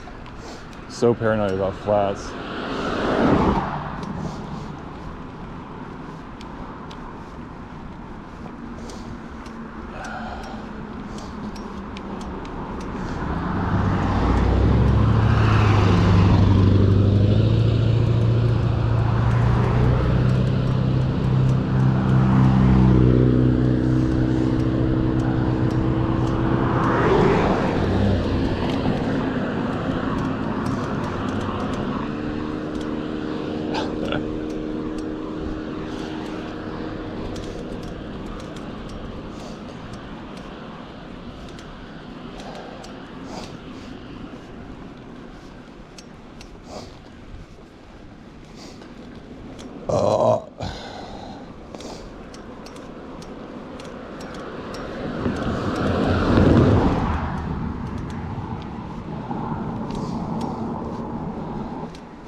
Pretty nice out here. The car's slowing down for a minute.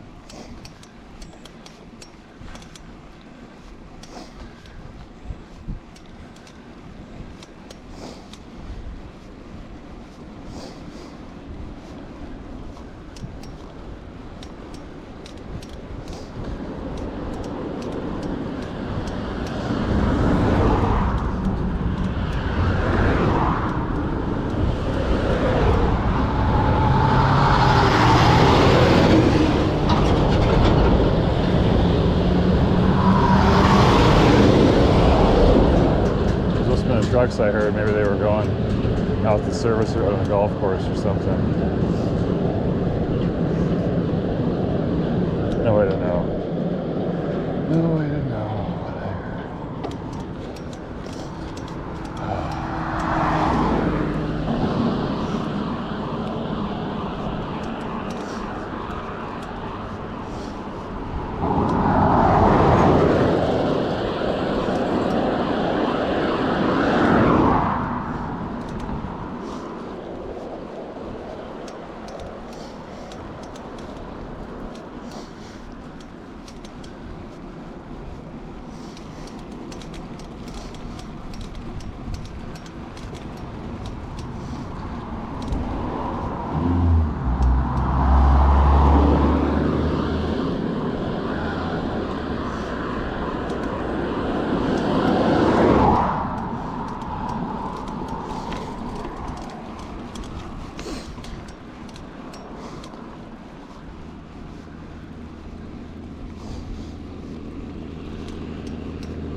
What's right?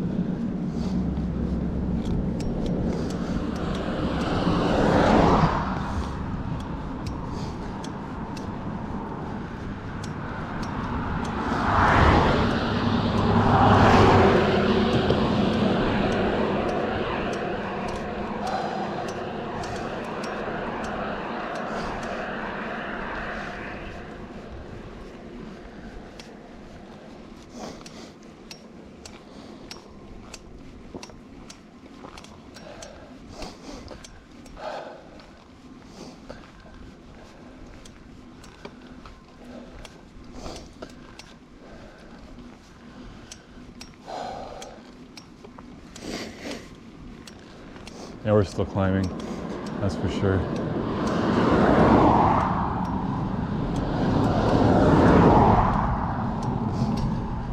It should be obvious when we stop because it showed all uphill and all downhill.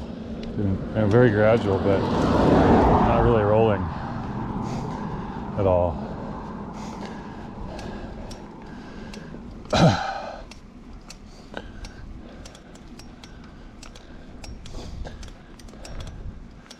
City of Bremerton property. It must be where that lake is. That's a dam. Huh. Oh, maybe that's Gold Mountain.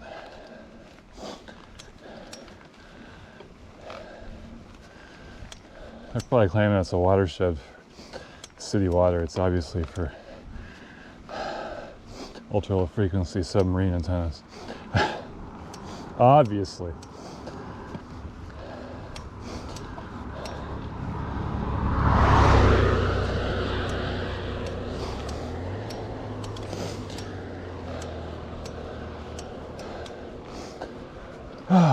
Nice pavement. I didn't know that was going to be the case.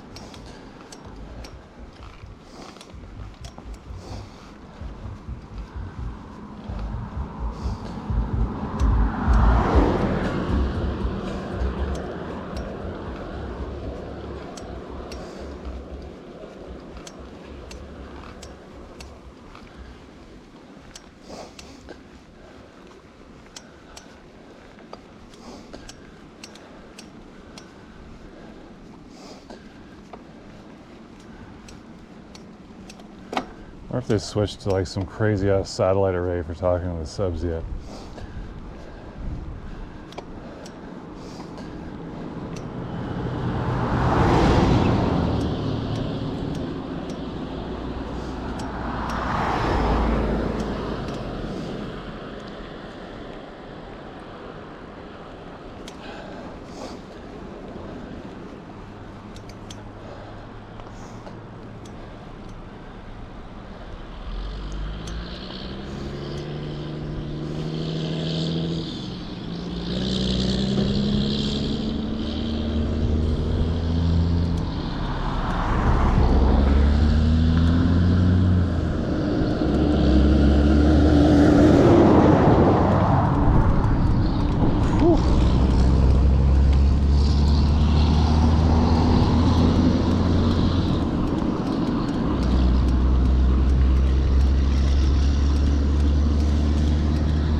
There we go, I can see we're going to be doing that for a while now.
Thought this would be cleaner over here. Oh boy, look at that.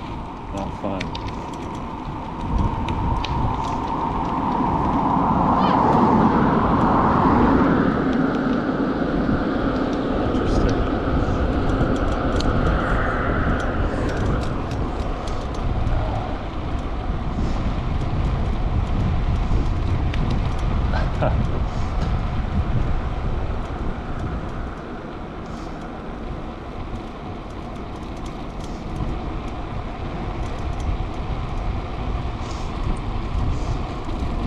Don't like driving on a tar line. Ah.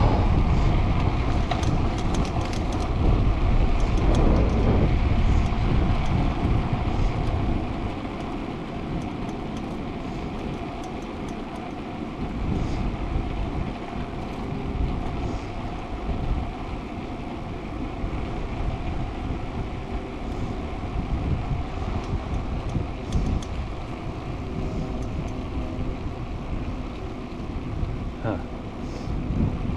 It's one of the little turnout to stop at, not by anyone's mailbox. It's like you need.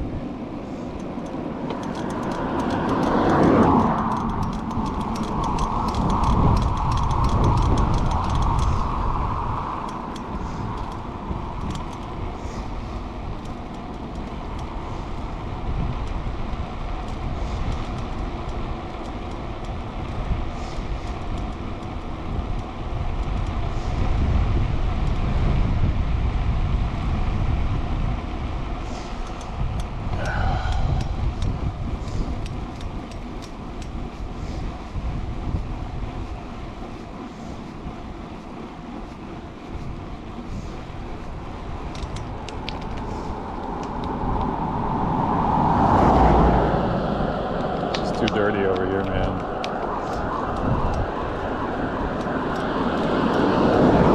Oh, it's actually smoother aside from the rubble.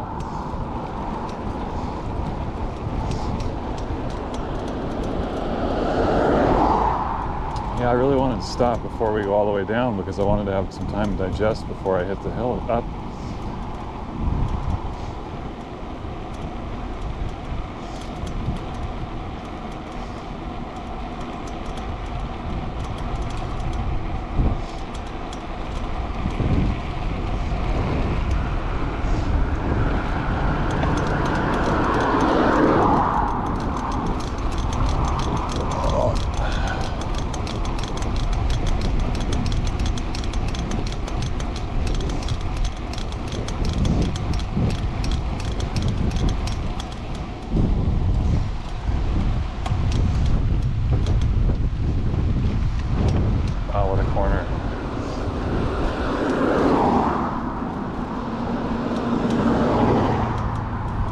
This would be a good little place, huh?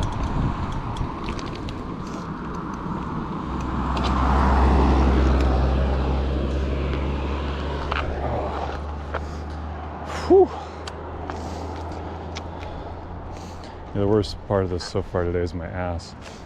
Now than being wet's helping.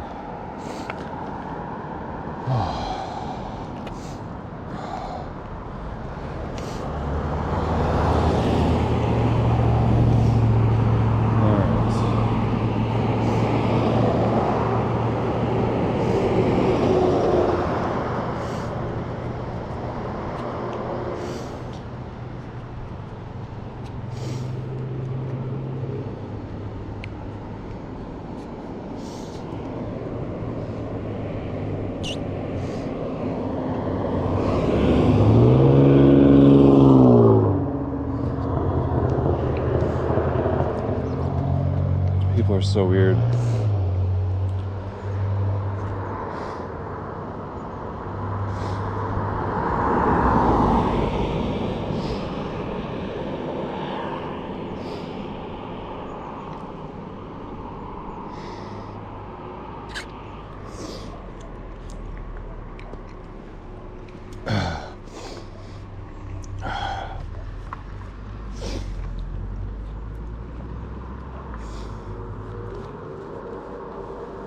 There he goes, finally past that guy.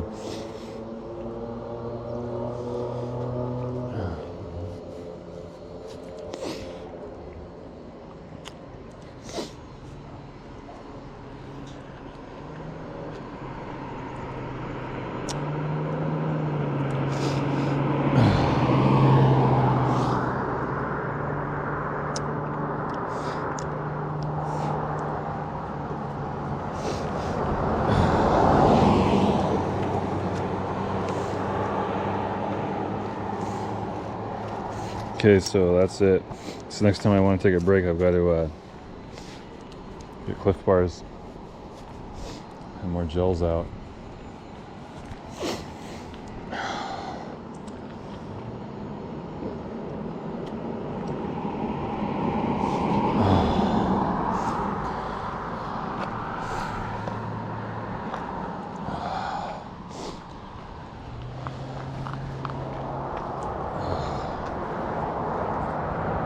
I feel like I hear that guy coming around.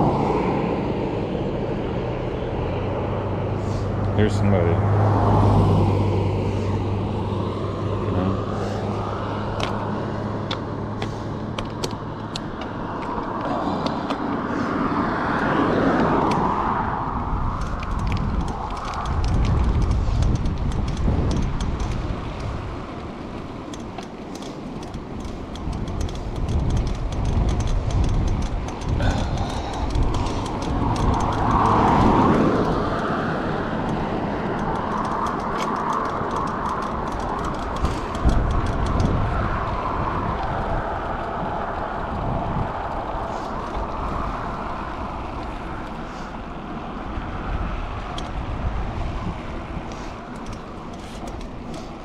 Yeah, I think it's just wet short disease.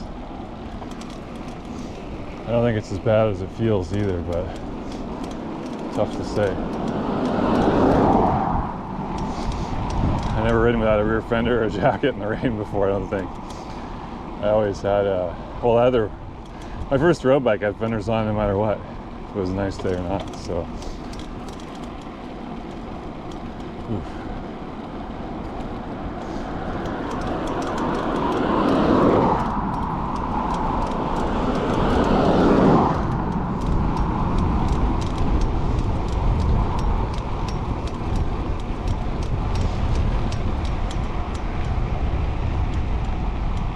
Quite the headwind, but it comes and goes.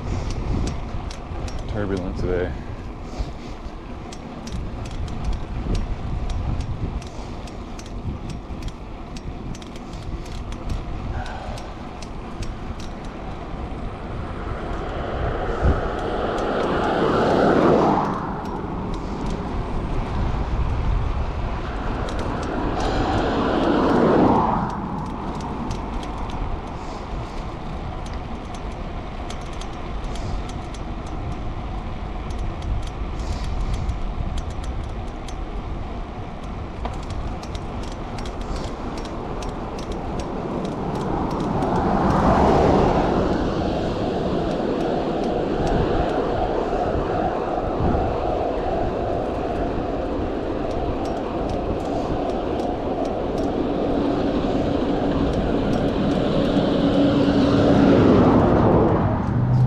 Area to live, as long as you're back off the road, I guess.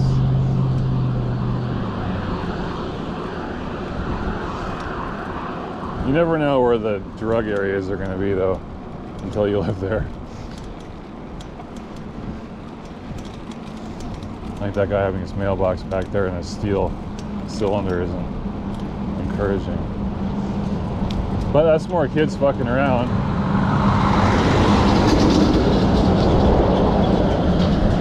You get that everywhere.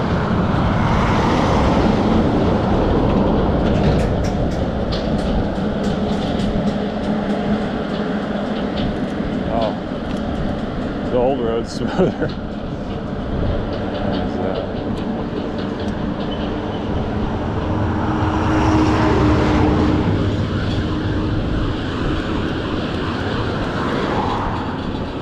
There's a little convenience store here. I don't know if that's what we're slowing down for, or if we're all the way in town yet.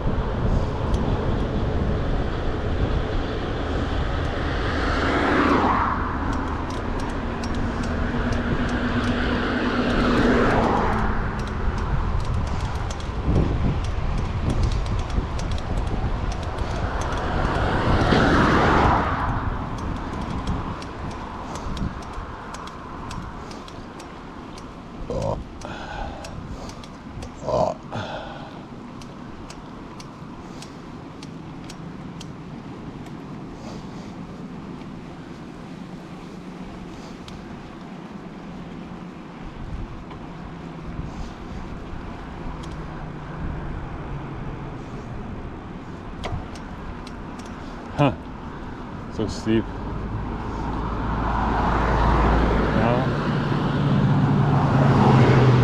Oh, yeah, there's that store. Oh, it's pretty busy. Wow.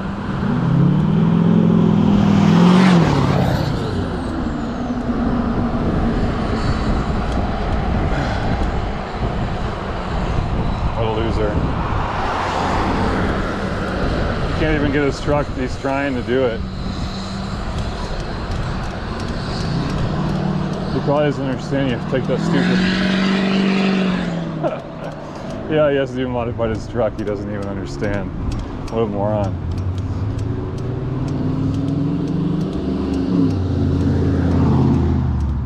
Oh, jeez. Thank you.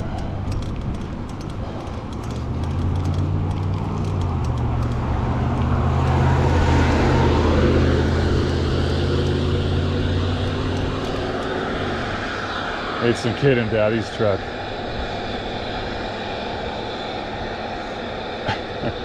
Well, I know the Joe's to go to Belfair today. Front end's got a little wobble now.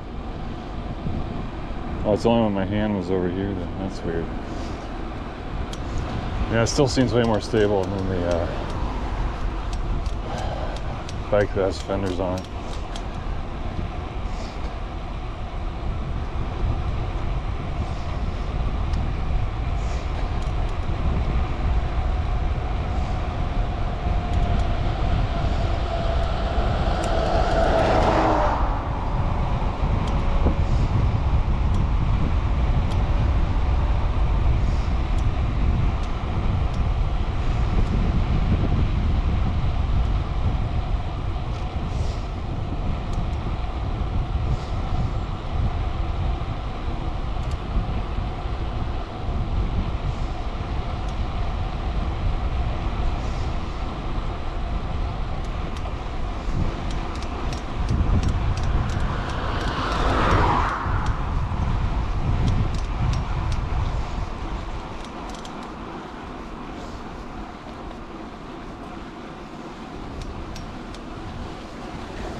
Flexing.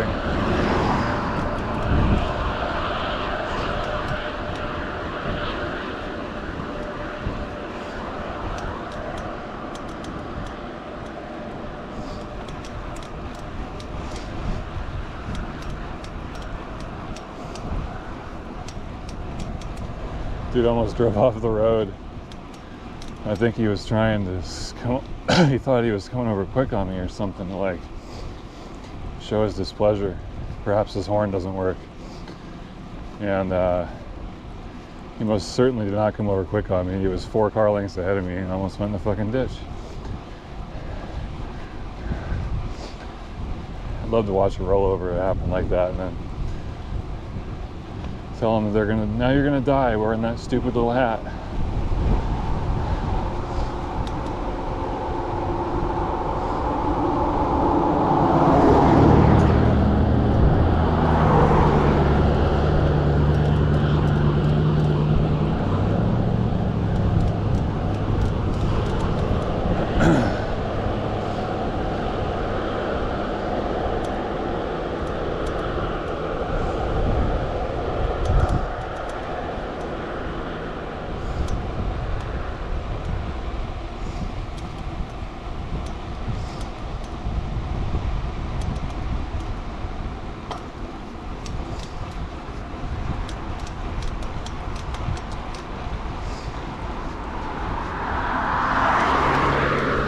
I can't wait till I'm over on Wood Hill in the harbor again.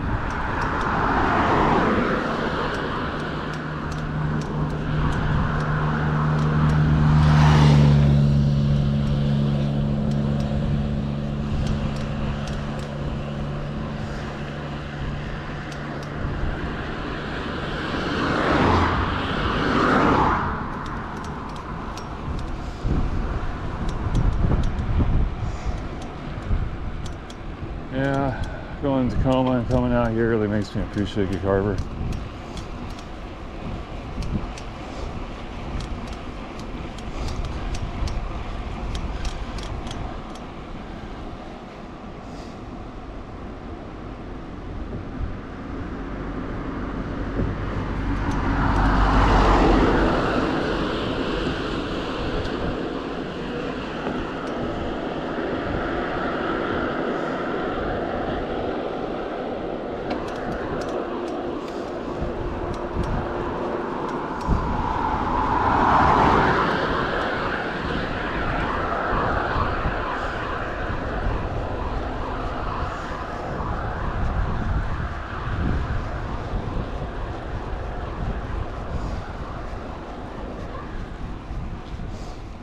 Geese. Oh, that sounds like something else up in the tree, actually.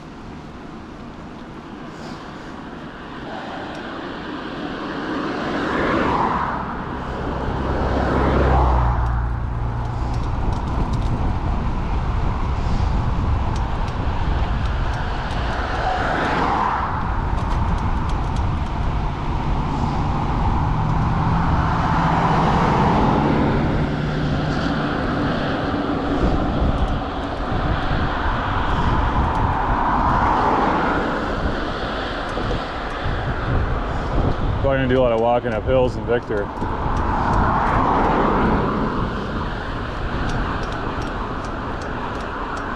At least walk up the first one, and then when we get probably on the power line road, there's probably a couple we'll walk up.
Certainly a good day for this.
guy's truck can hardly move his trailer.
I'm actually thinking I should probably eat something else.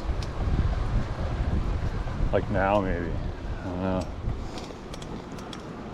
But I want to keep moving though, too. Because I'm planning to take a good long break at my parents' house. Probably longer than I want.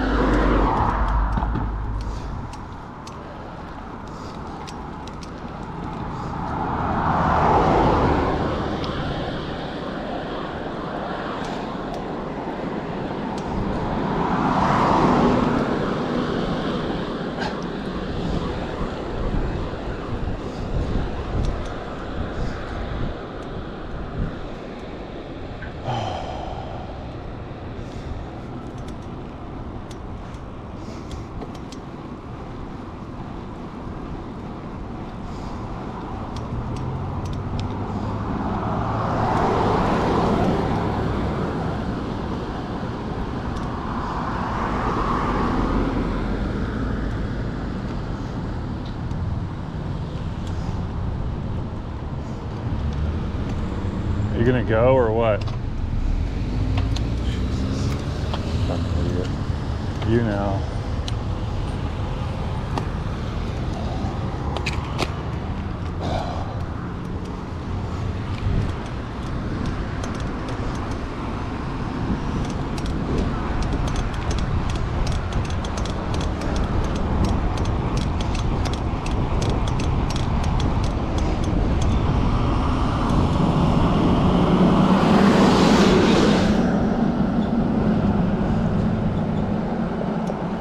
Be nice to get back out of Mason County, I think.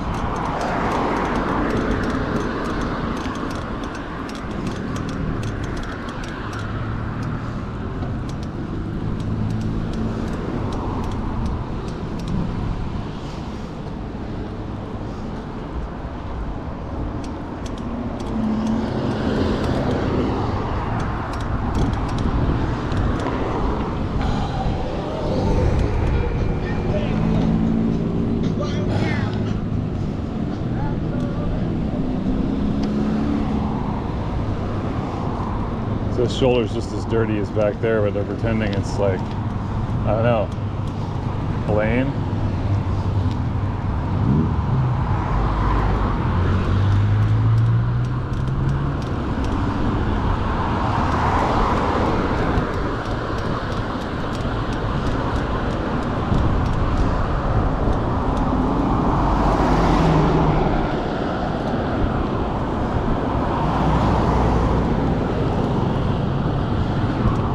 Harbor sweeps their shoulders.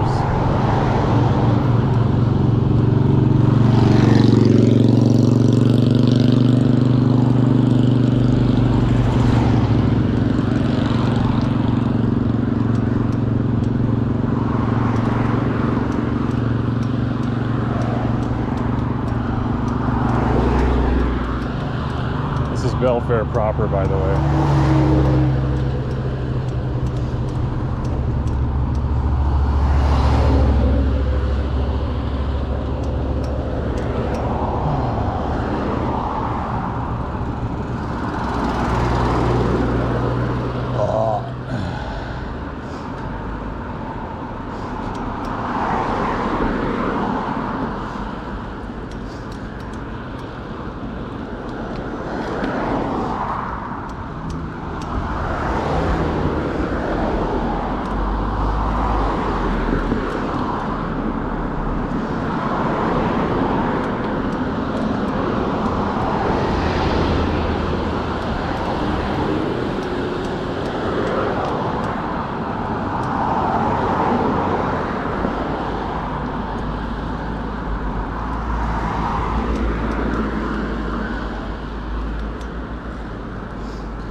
Then we have, in here we have 2 backup cliff bars.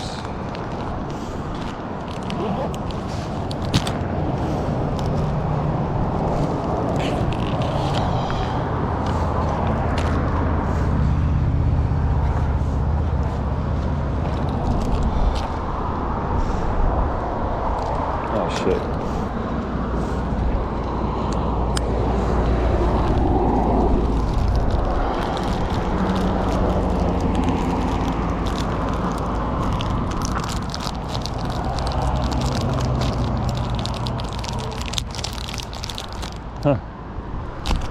This is that wetland thing. Looks like a fucking bathroom there. You know, surprisingly, I could use the bathroom again. But I don't like... I use the one at Point Defiance. I was having stomach problems that day, but I don't like to use public ones that I'm riding.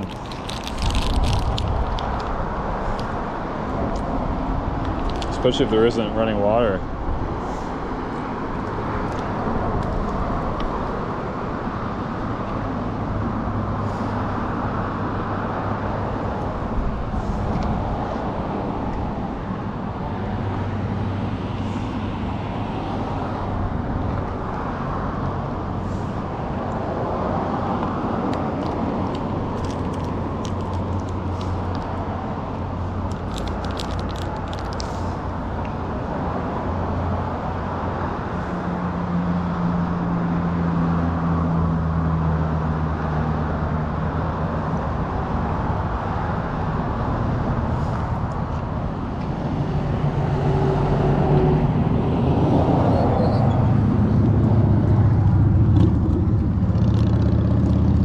So I gotta deal with this intersection coming up here. It goes into a huge hill.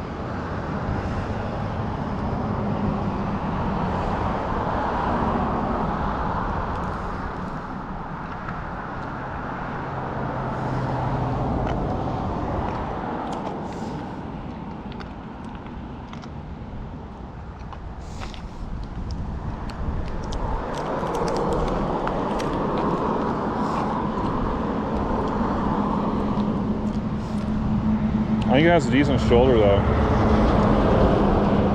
It's wide like this.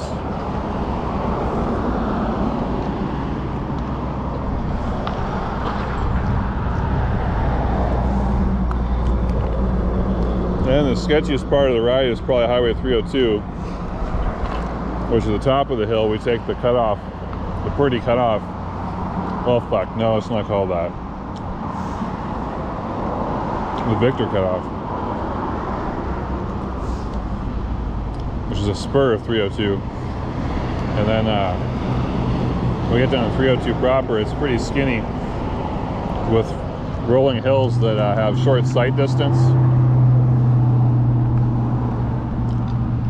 and a passing zone. I don't know if we're gonna, I think we might turn a left before the passing zone, but it's pretty sketchy. It's brief though, because the cutoff road cuts off most of it. I was on more of it when I did the first Olympic bike packing thing.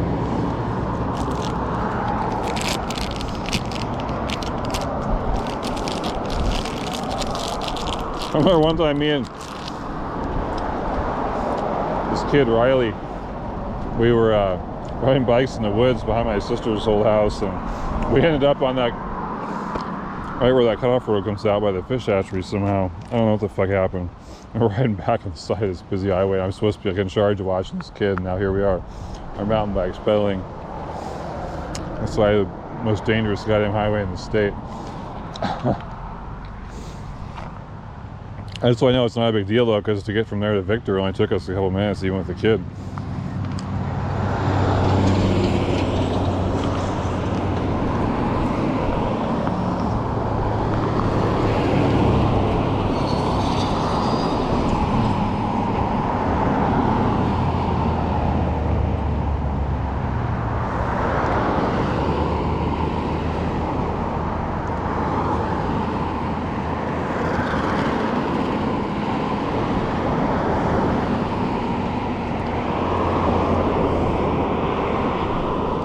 Yeah, it'd be nice to be off 302 by 2:30. We should be. It'll be a little early at my parents' house, but that's a good thing.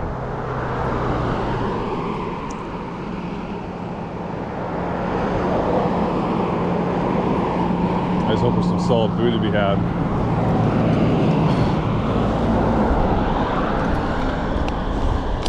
I don't know if there's anything I can do with these shorts. Not really.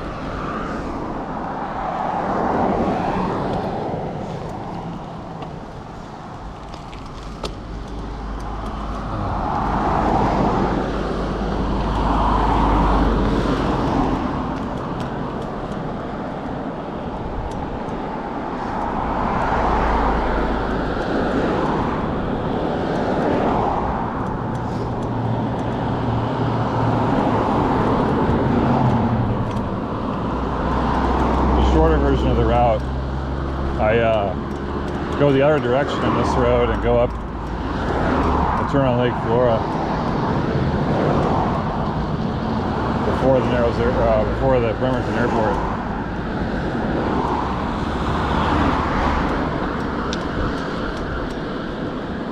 That hill's probably worse, and I don't know. That's better, I think, overall. But we're trying to do 100 miles today, so I can still go to my parents' house that way, but you have to do a little backtracking.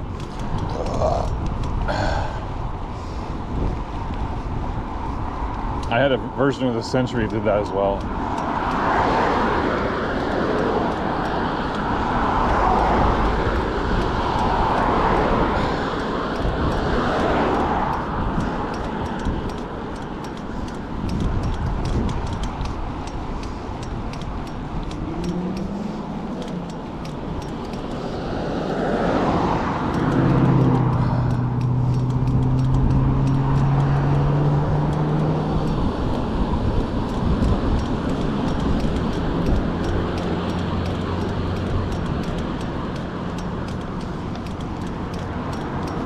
Nope, not the shoulder I had expected.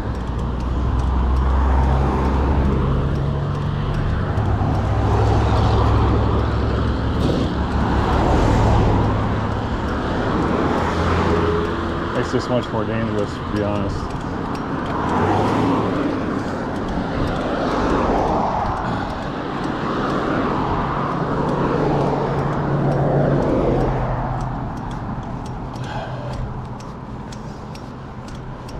Hill isn't too bad though.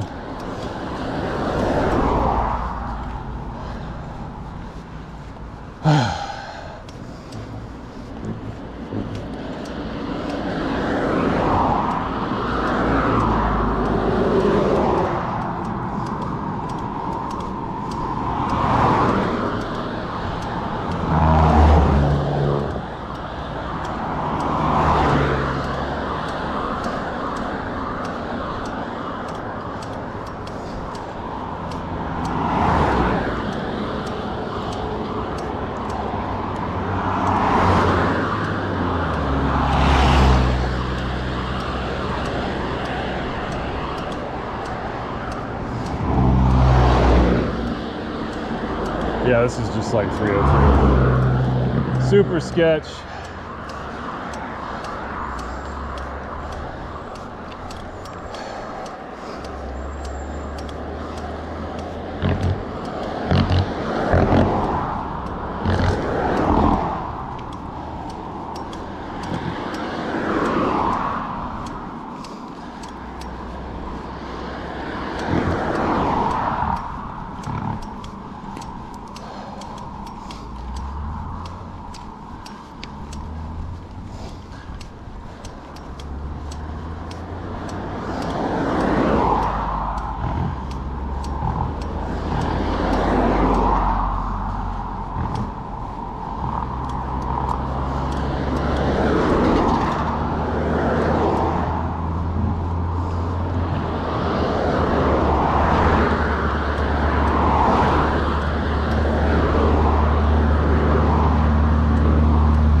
Purdy, to be honest. I suppose that's also 302 on the other end.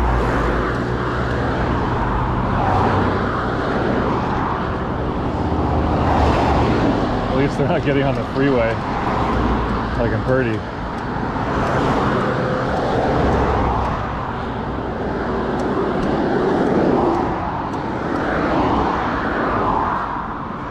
Look at how narrow this is.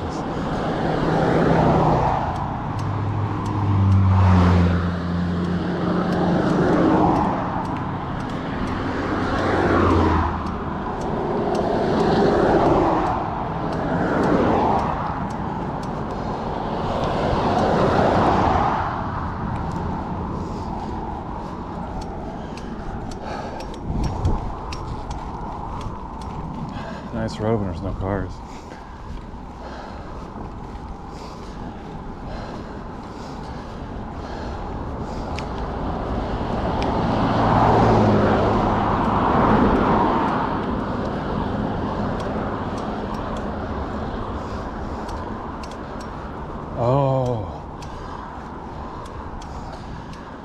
there's a little way you can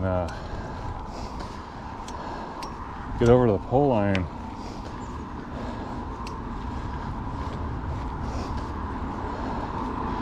Well, there's two ways. One of them is a pole line, and the other is a road that goes up through a neighborhood that goes on, turns into Old Ranch Road from this side.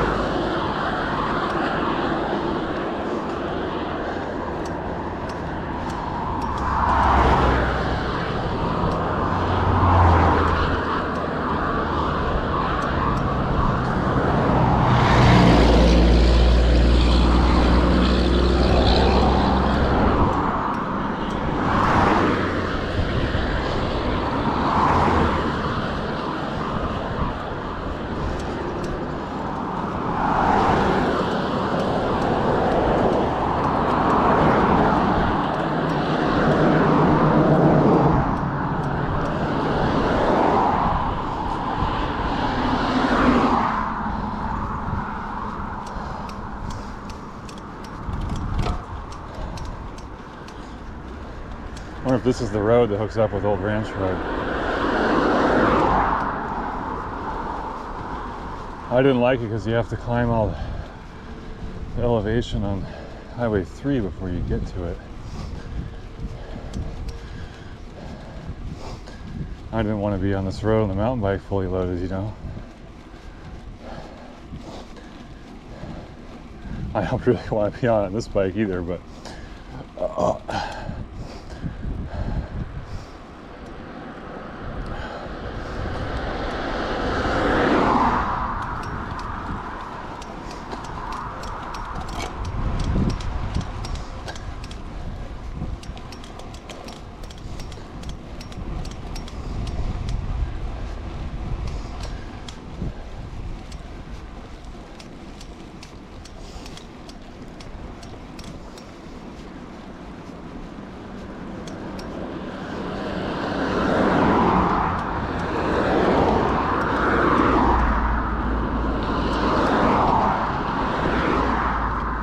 we took this pole line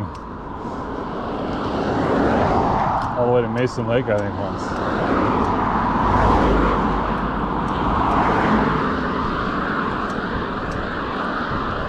I looked at the map and I couldn't figure out what the fuck. So I don't know if it was just some flooded area we ended up at, or if it was a lake or what. But I can't recall what. I tried to figure it out. It was just so long ago, I don't remember.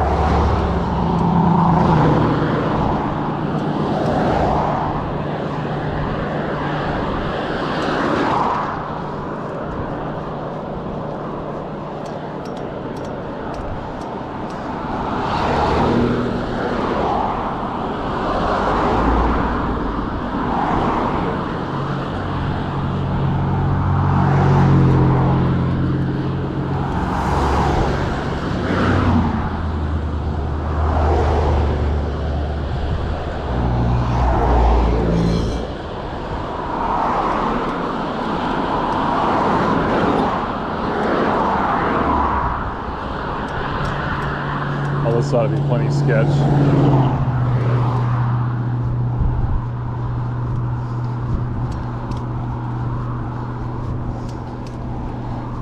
Oh no. I wonder if they sized it for military shit or something and kept it wide.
Looked like I tried to honk.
That went pretty well. I didn't imagine it like that.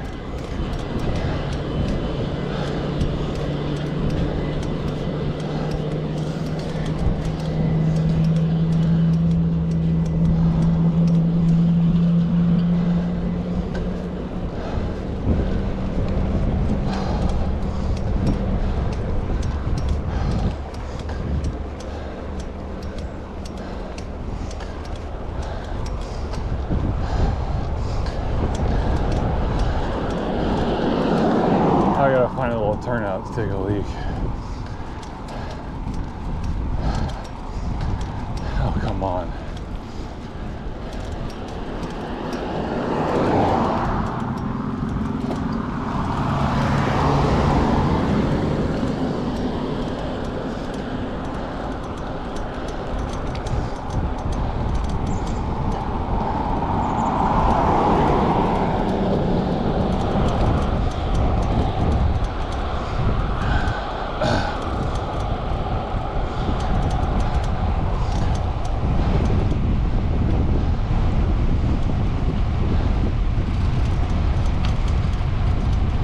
Those are people's backyards.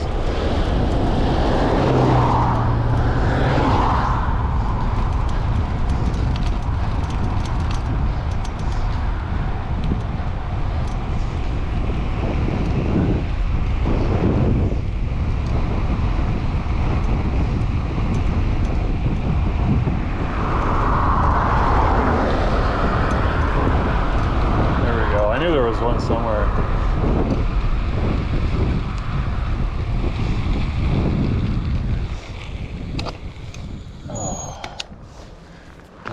Do this.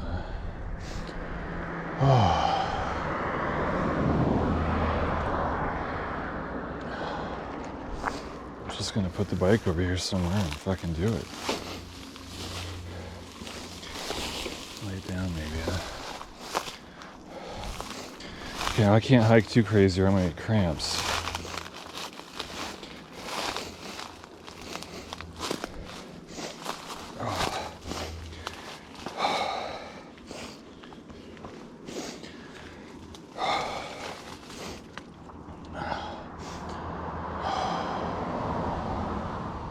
I remember I'm in Mason County. Probably fit in around here this way.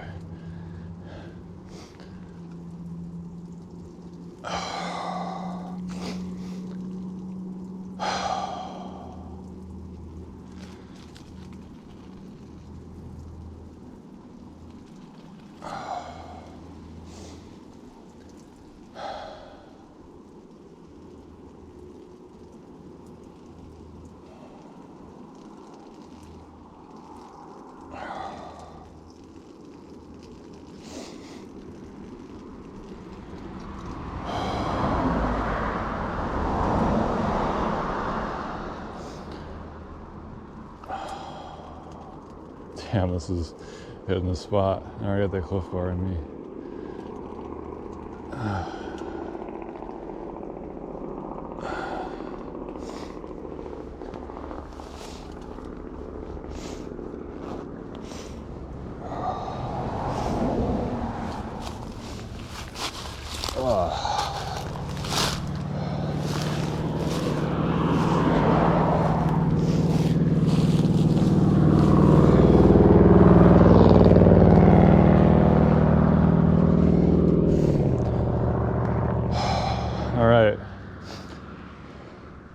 about to descend this motherfucker.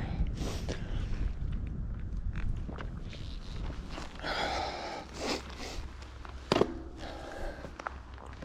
don't know if you guys can see the view, but it's a classical logging country view. It is a pretty dramatic one, but they're a dime a dozen in Mason County, so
yeah, this definitely feels less sketchy than the side of Highway 3.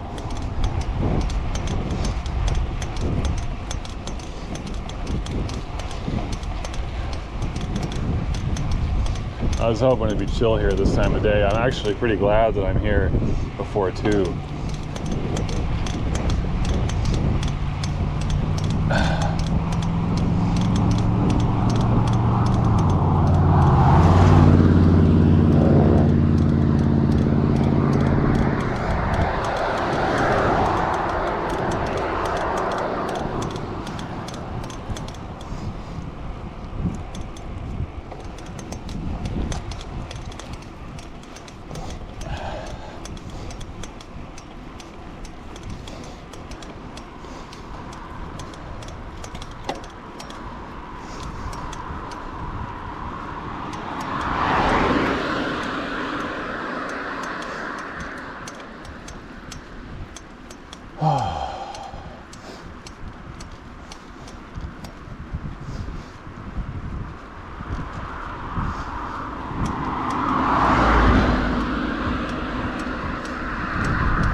Blackberry's stealing what little shoulder I got.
was the word I used earlier for the bike. Rinky dinky. Nancy Pansy.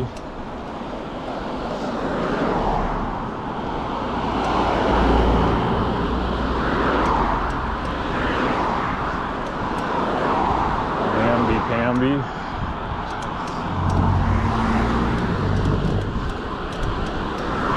That was Clint Eastwood's word. Cockamamie. Working on my vocabulary today. Yeah, some of the other ones came from Boston Legal, like poopycock.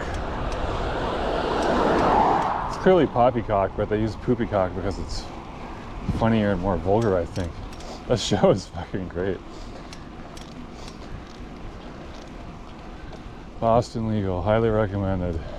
James Spader and William Shatner at their best.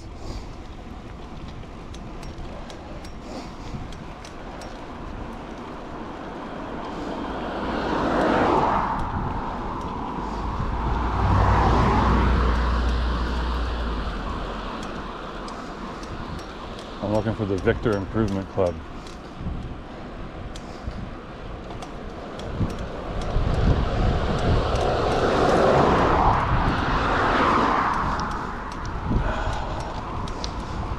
Yeah, this is way better. Highway 3. I feel like I'm over the hill on this ride today. I gotta go all the way down J.M. Dickinson though, that's gonna kind of suck. And lighter is cool, but it's kind of steep at the end. And then all the Bethel bullshit. All the way to Purdy. As soon as I'm on Bethel, it's the same as always. Just Bethel straight to Purdy and then up the Purdy Hill, which is gonna suck, and then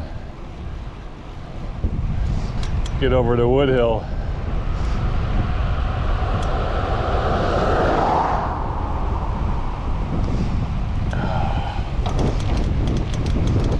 Pansy pansy.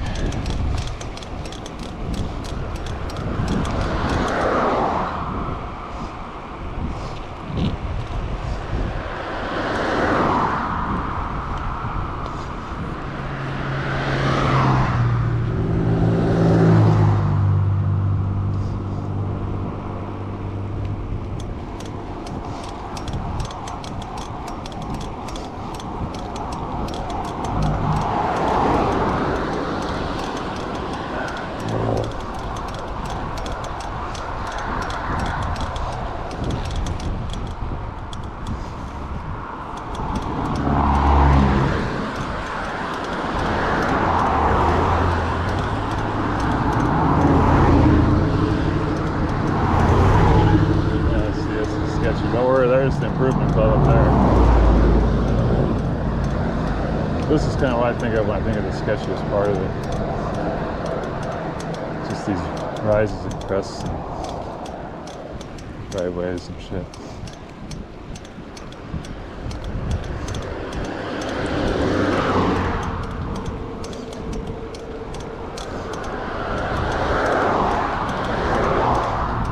No, I thought that was it. What the fuck? What the fuck was I seeing? I'm losing my mind. I swear to God I saw it. How funny.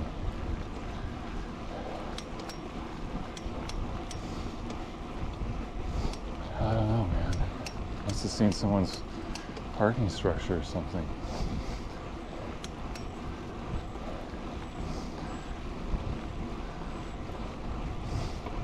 It's a beautiful road. It's the presence of other people and cars that's the problem.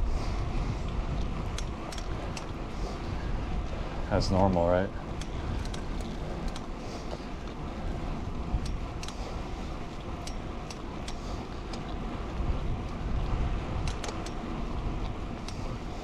Oh man, I better not go and buy it. This thing's probably already... Yeah.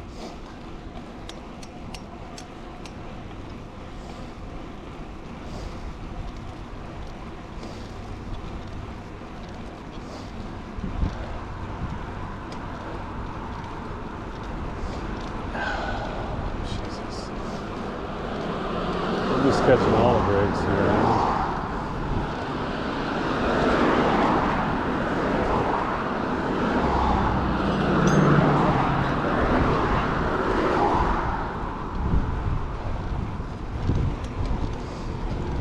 There you go.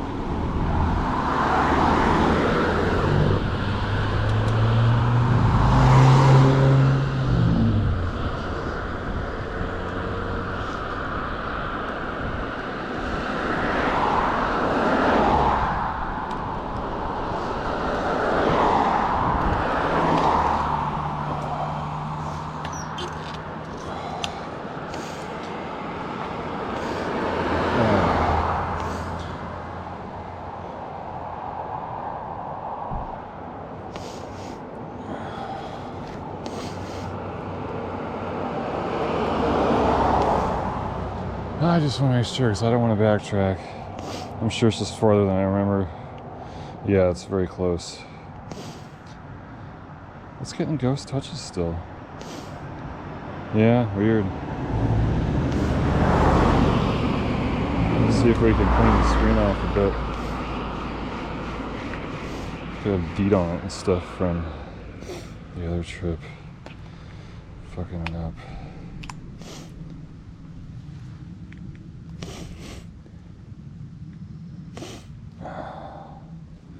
See if that works. Nope, it's all fucked up. Phone, you need to not freak out.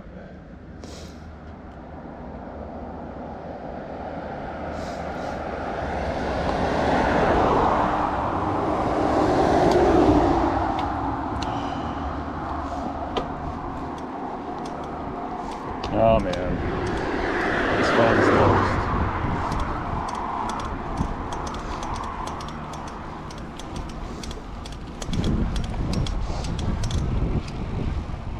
I don't know, I can just throw it in a dry box for 6 months because well, I guess only 2 weeks, but man, I am really getting bit there today. Oh boy. And fuck.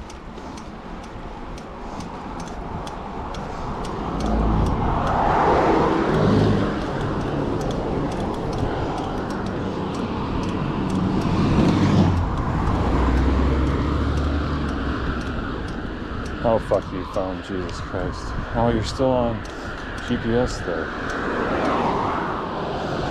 Oh, son of a bitch. Back out. Stupid ass thing.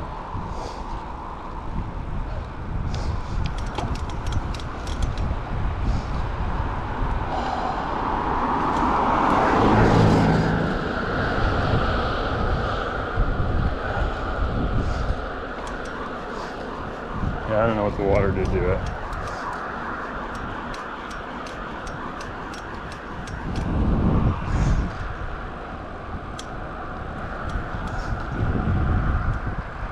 Oof. Yeah, we're not doing that.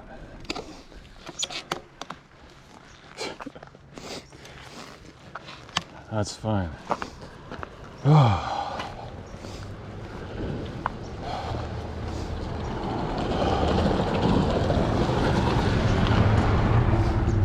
Boy.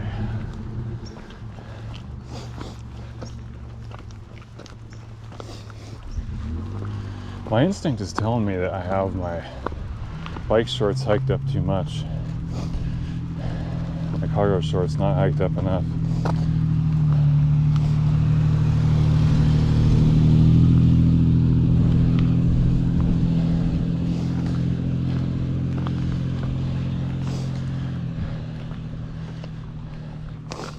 Yeah, they're hiked way up. I wonder how the fuck that happened.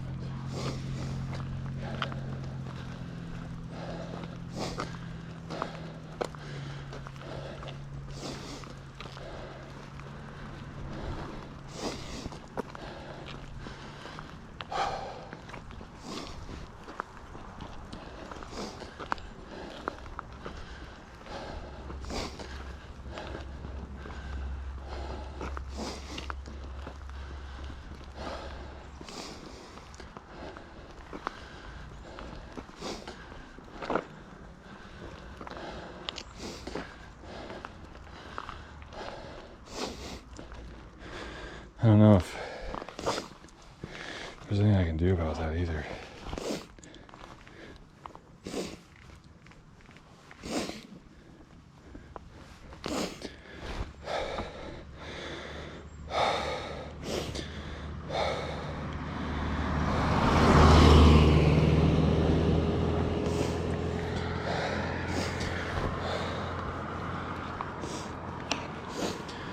These leg cuffs. Oh man. Oh.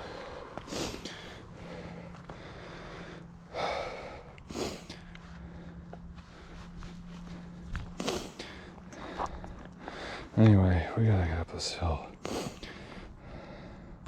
I'm gonna try and leave the GoPro on through this little section of road, but then when we get over the pole line, I'm probably gonna shut it off and leave it off until I'm almost to lighter road after my break, just so we've got room on the card for everything. So should we started at 7. Should be able to go till 5. And if we take a break, yeah, that'd probably come close. And if it shuts off, you know, when we're on Woodhill or whatever, it's all the same from there anyway.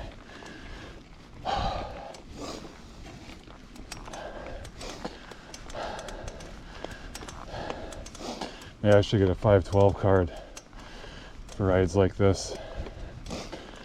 He's doing 4K.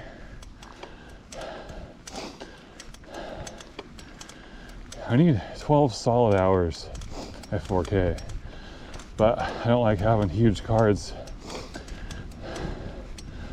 because if a card goes bad, you lose so much. So that the 256 was a good compromise, but it's just not quite enough, even on 2.7K. Oh, the other thing is 2.7K underestimates and 4K overestimates how much space they'll use. I found.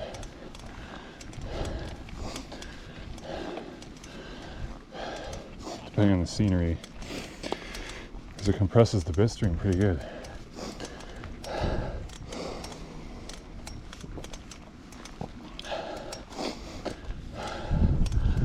And if it's dark,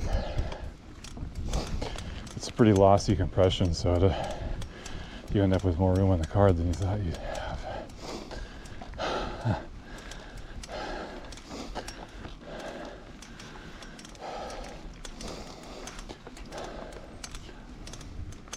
Yeah, I always thought this was a nice road. Nicer to go down. Nice road though.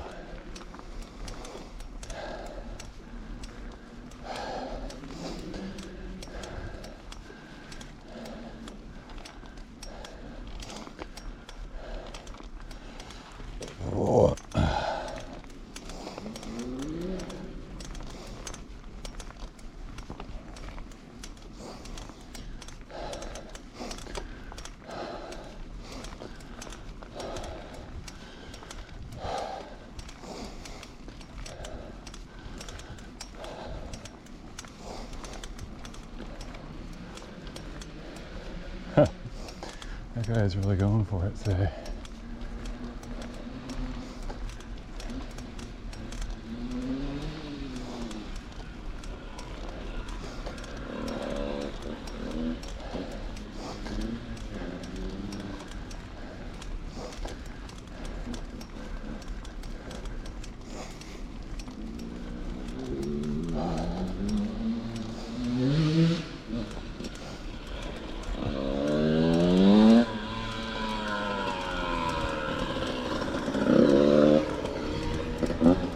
It's like an 80.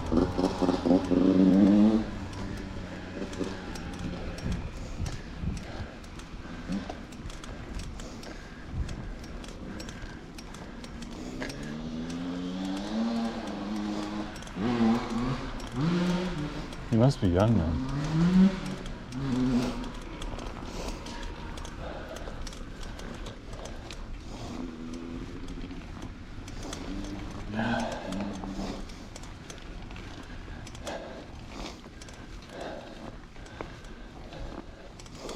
It's funny how tall and light they look compared to the 80 I had when I was a kid.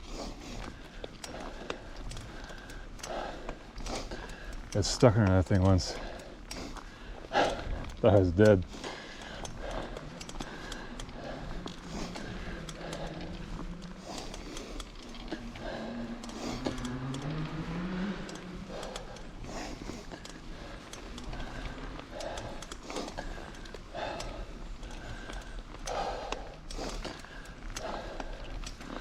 I didn't think I'd be riding up this part.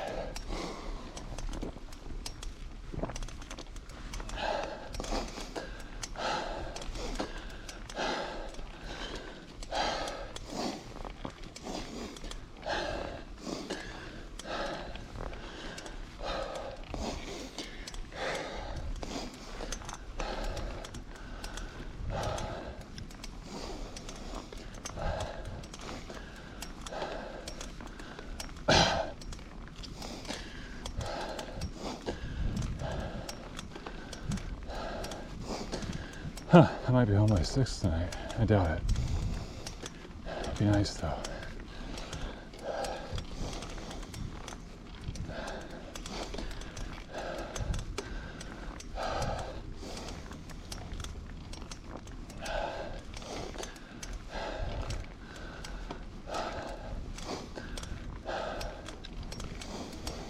Probably gonna spend an hour at my parents'.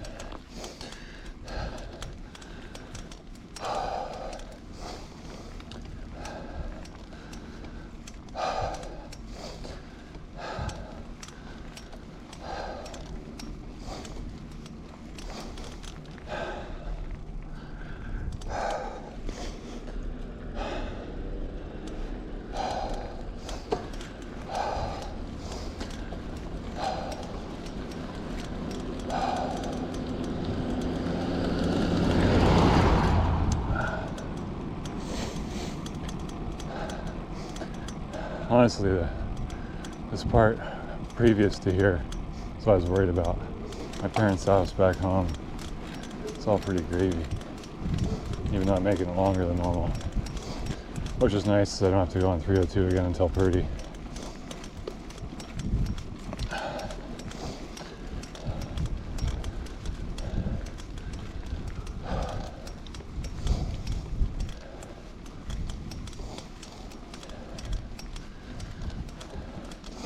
I should just take all this shit off the handlebars. Not that I want it in the backpack either.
Oh.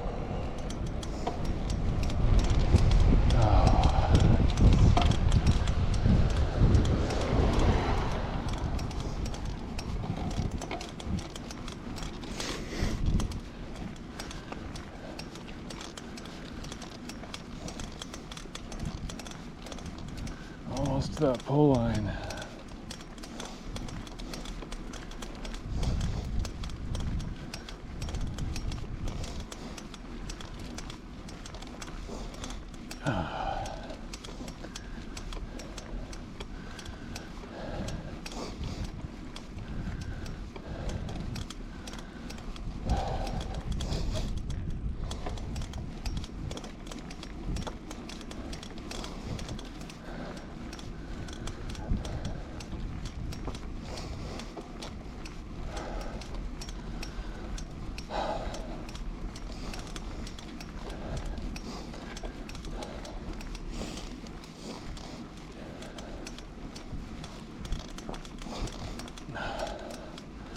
I'll probably leave it on until I start walking or something.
Miles an hour, I think I can do that.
The other thing I could do is just switch the card. What would that give me?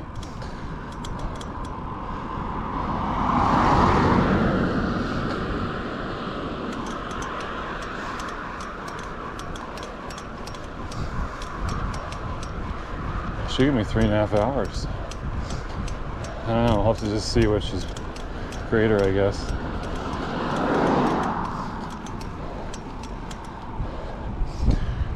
I'm still having trouble getting all my shit uploaded, so I've only got a 64 gig card with me, so we'll see.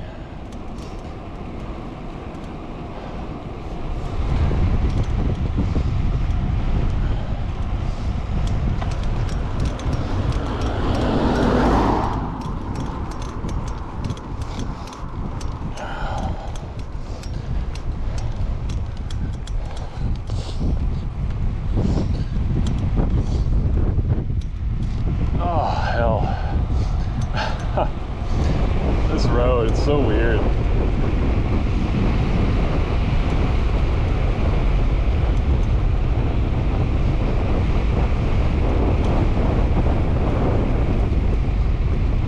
There is a hole in it somewhere, I remember.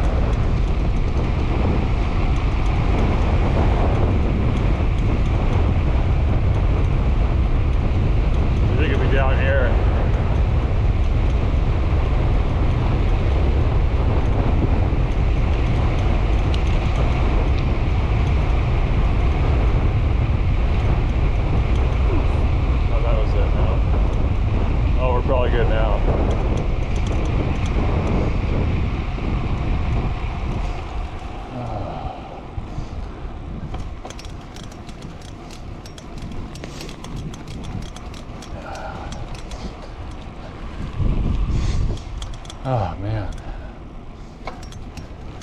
Today's been the perfect day though with the weather. It's just aside from the little rain we got, I mean, it's been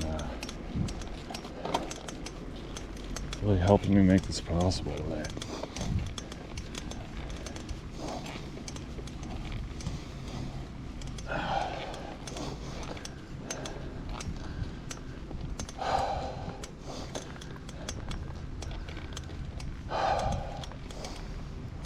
Yeah, this next one just keeps going and going. Can't even see the top from here.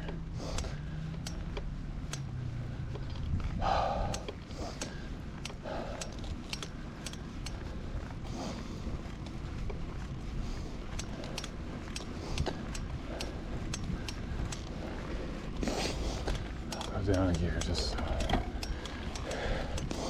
not the lowest one we got.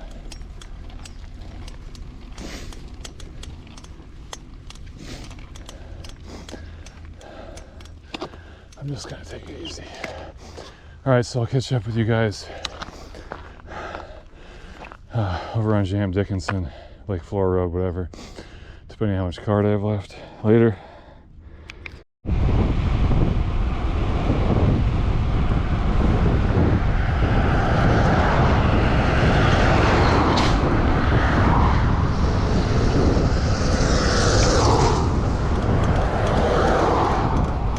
By Kearney Lake. I've got 4 hours and 7 minutes left, it says, so I think we can just record most of the ride.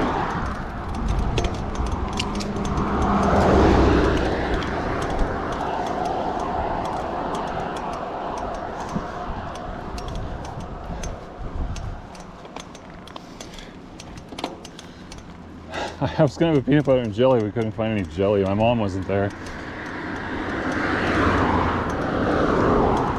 So I put mayonnaise on it, and it was a good call, to be honest. This is a hill. Huh. There's usually hills around lakes, I guess. I drank a Gatorade, that Gatorade I had with me.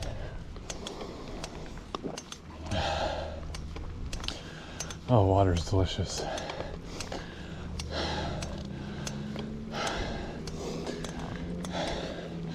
I was almost out of water. I had maybe 10 ounces left. So the Gatorade was the reserve, right? So, worked out pretty good. Having a cloudy day.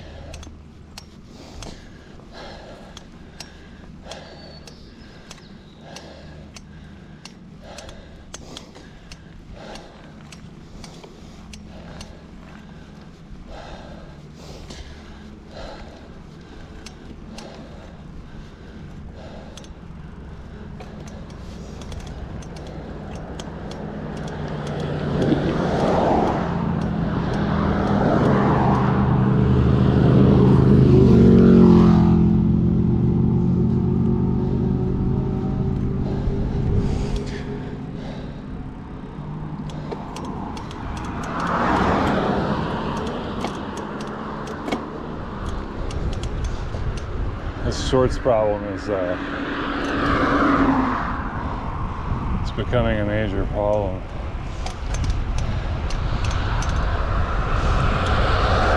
Now I've got hot spots from it.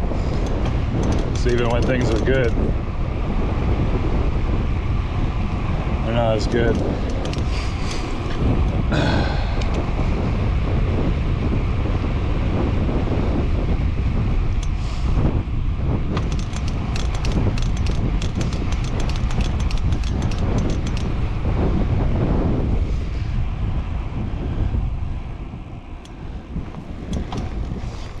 Yeah, I just need to find a brand and size that really works for me, I think. And it's just like most things. That's why I just need to be an REI like crazy. You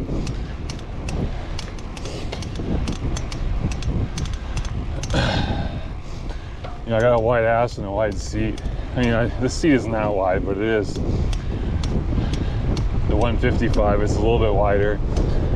And so, it does make sense. The chamois should be a little wider. It's just not quite enough margin. It has to be perfectly centered. or it's not quite wide enough and I get the seam rubbing.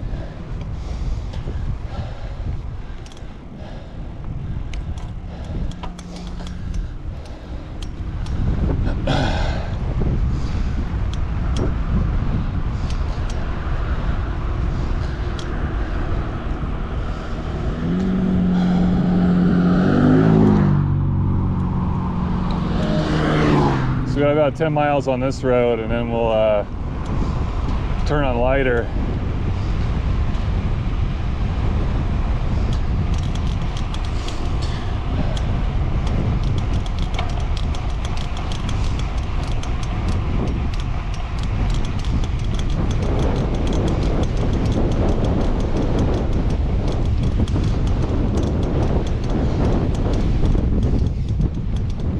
My dad was worried about rush hour.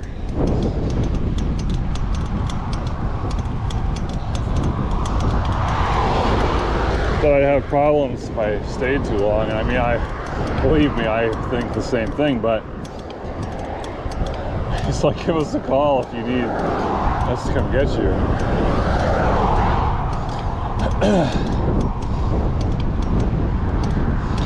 This bike don't fit in cars very well, you know? Especially with the seat post. I deburred it a little bit myself with a file, but I didn't want to take all the paint off. So this is the seat 2 I'm talking about. It wasn't deburred from the factory, where the top tube meets it, and there's a hole for air transfer.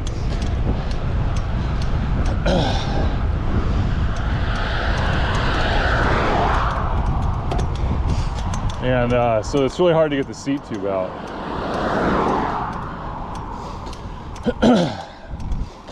That's the biggest problem. I mean, it's just really tough to put in cars without taking them out.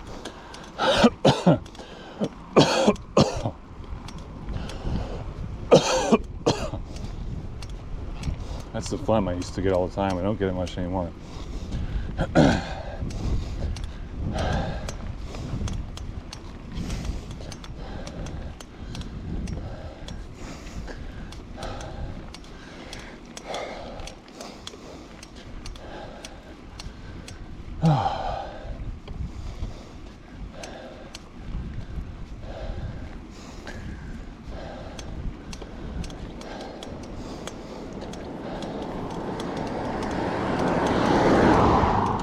Stopped right up here.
The shoulder disappears.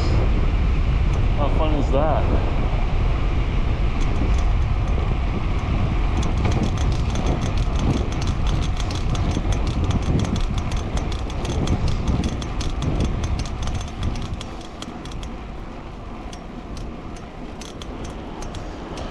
Was that an ad for the coroner?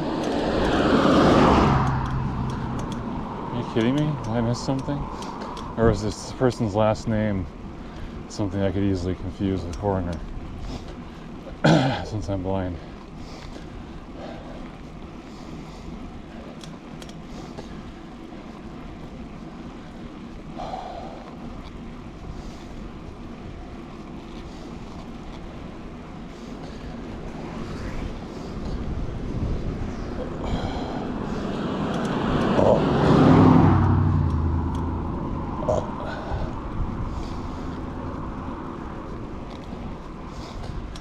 Yeah, this is rush hour. I think that I'm in the middle of where nobody's going to be coming this way. You'd be coming from the other way, or what? You know, I'm in the middle of it. So it should, as we get towards the other end of the road, should have more traffic coming towards me. Yeah, look at that, huh?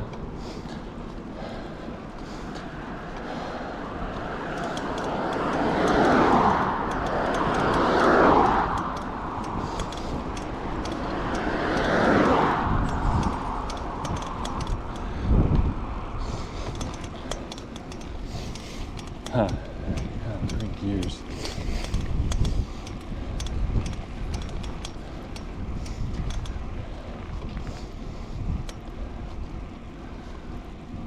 Oh.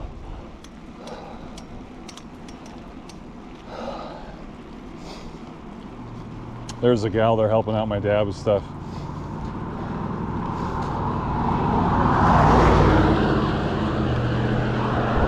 Like, kind of like a nurse thing, you know? And it's really good news. Hope my mom can keep affording her.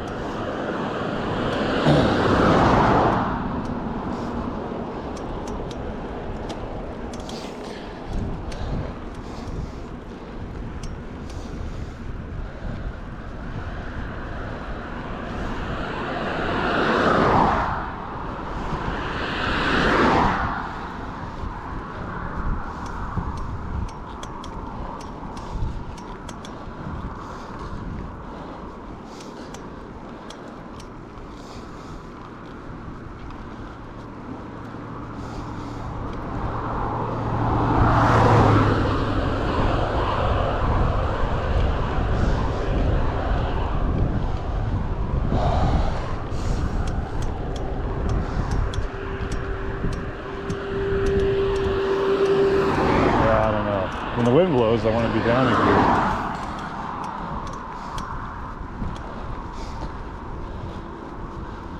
here. This feels comfortable enough. I'm just going slow. The average will definitely suffer from here to home.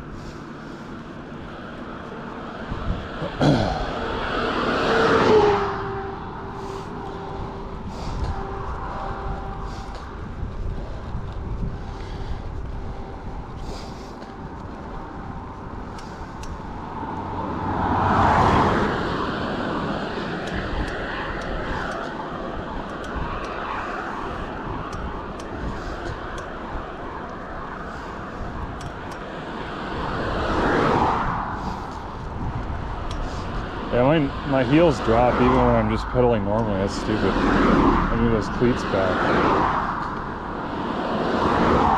Such a weird thing. I'd never noticed that. I mean, I knew my heels dropped on hills, but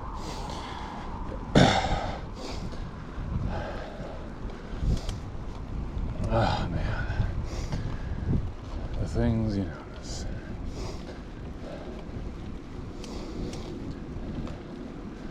This is a gradual hill, at least.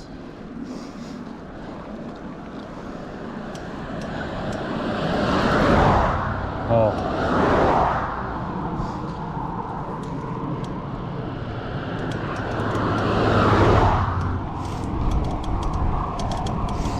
I can't tell if the light's on.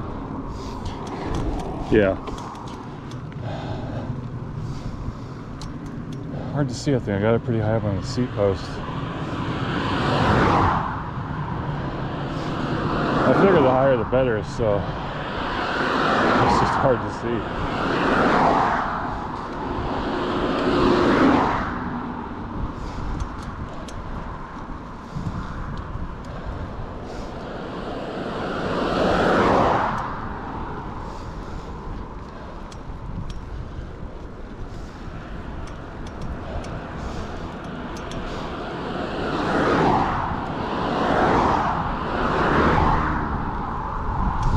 Yeah, so for my parents, it's like 10 miles to Leiter Road and then 20 miles home from there.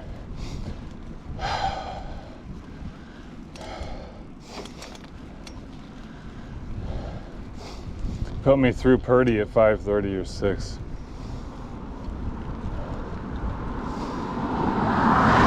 So I won't be home by 6. I was always thinking 7. Anyway, I don't care if it takes longer.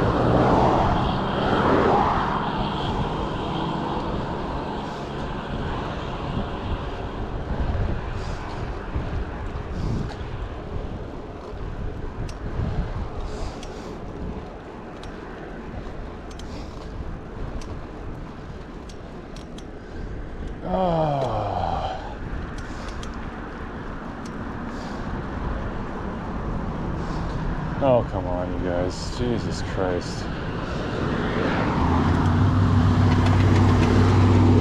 It's all you, man.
To hike the shorts up.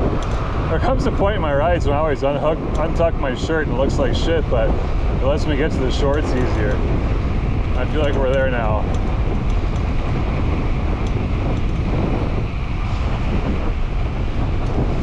I put them on even lower in the back than before and hiked them up in the front, hoping to like, but I overdid it.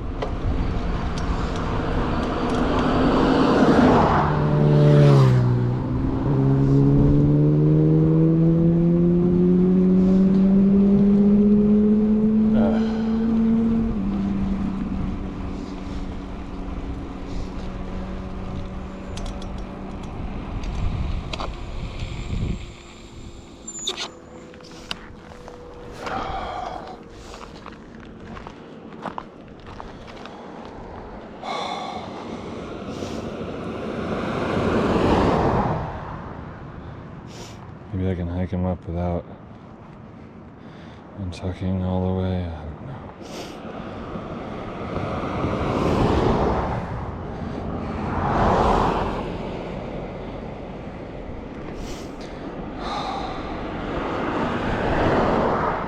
I definitely hate fiddling with shit. I like things to be locked down, man. Not having a good time fiddling with my shorts.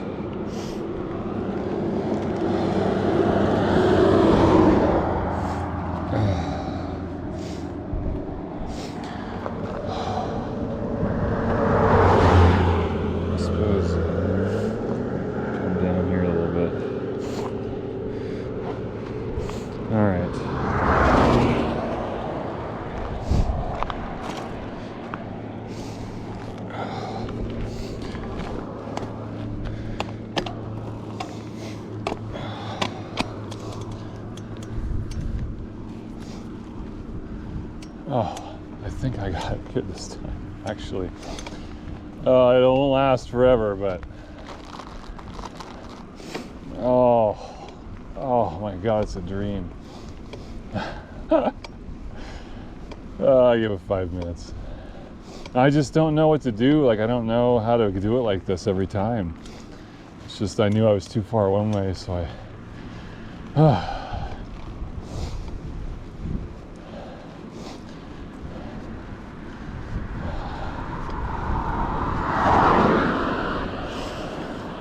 don't know if I could. What are we doing? Oh, he thinks the other guy got over too far, I think. Well, he's an idiot. We gotta work together here, guys.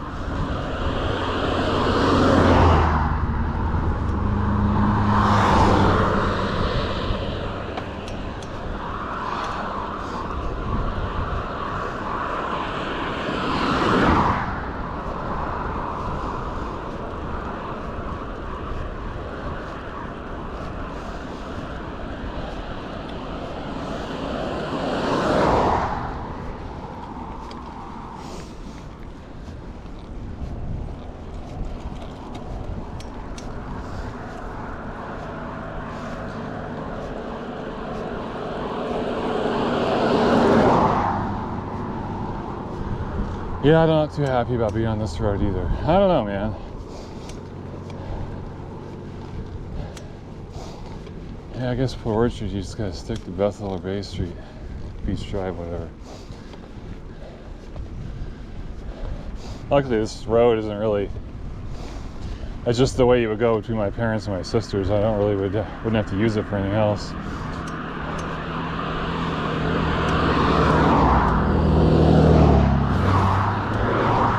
Okay.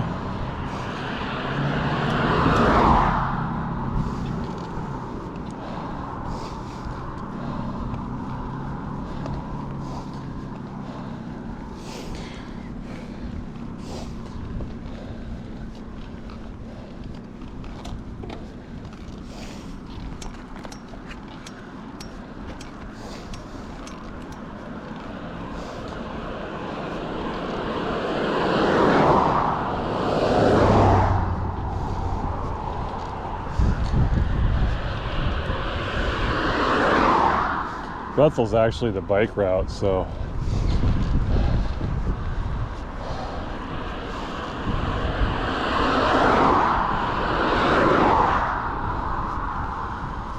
nice to get over there.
Just a sketchy little ditch.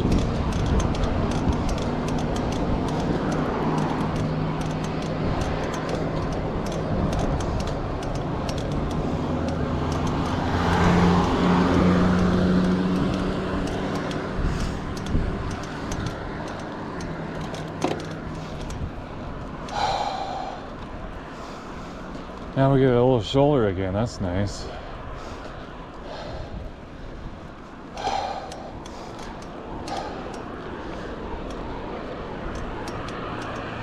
How nice of them.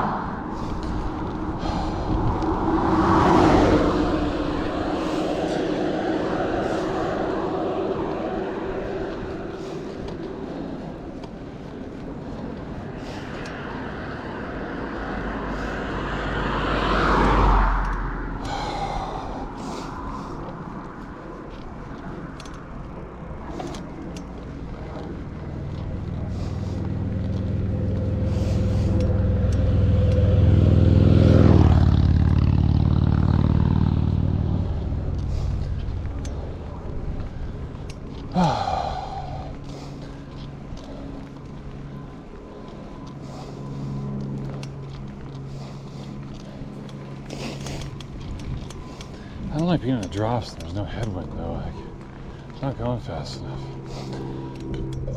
I'm just uncomfortable no matter where I'm at.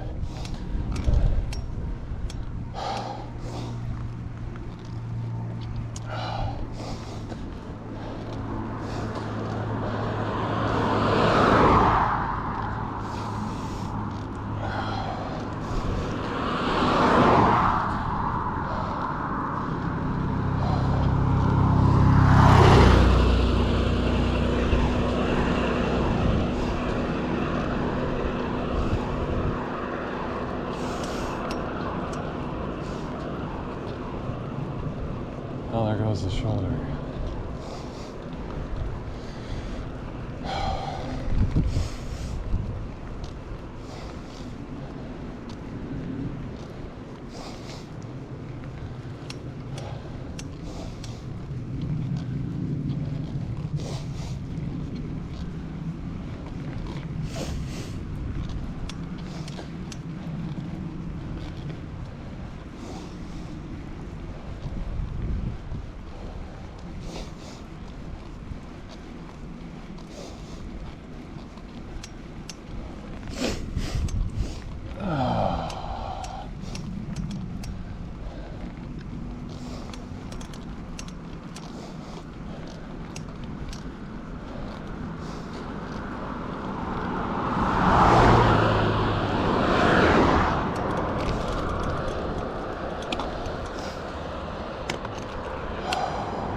Alright, now we're on that part.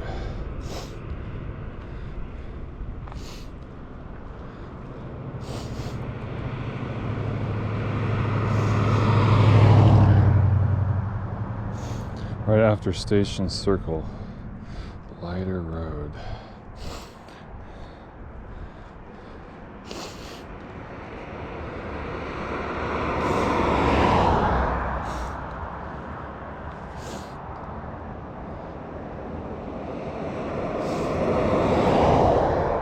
So we're going to keep ascending too. Oh, maybe not. Let's see where we're at. Oh, we're at 442 feet. So yeah, we might keep going up. There's a cut through a 500-foot elevation line, and then down to 400.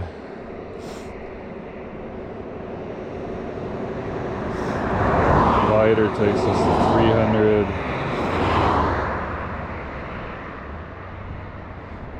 And 200, and then we start climbing back up to Bethel. Oh, That's good news. So just that cut, the road cuts through a 500-foot line like they excavated down. And then we're downhill to lighter. I guess we just gotta figure out. Oh, where that is.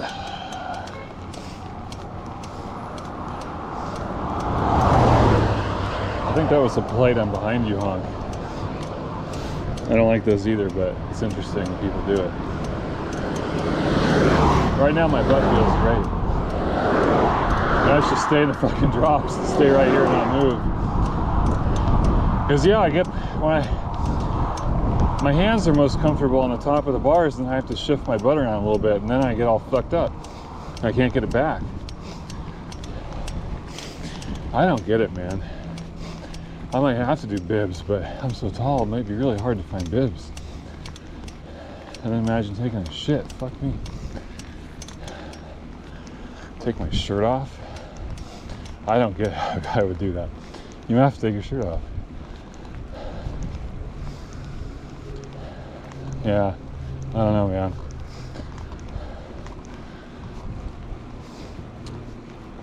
I don't know. I could try them. It might help me learn about what's wrong with my chamois.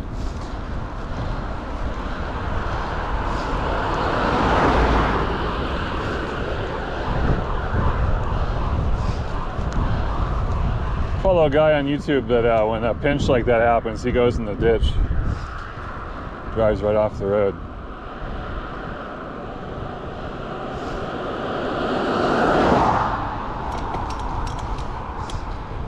I think that was our cut through that 500 line.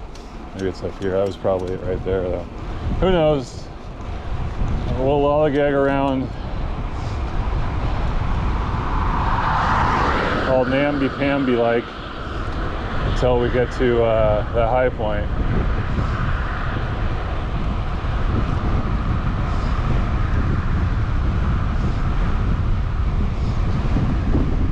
I'll bet you it's still coming up. It looked like it was a ways in front of me.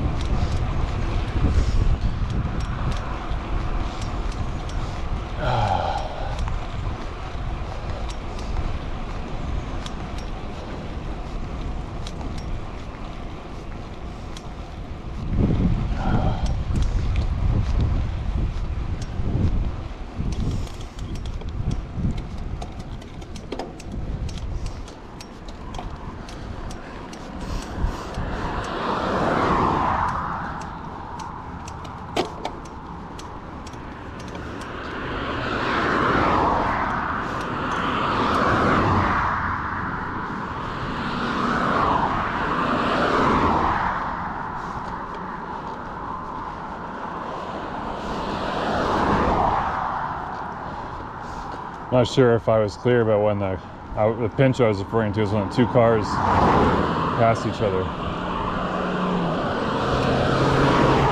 right by you.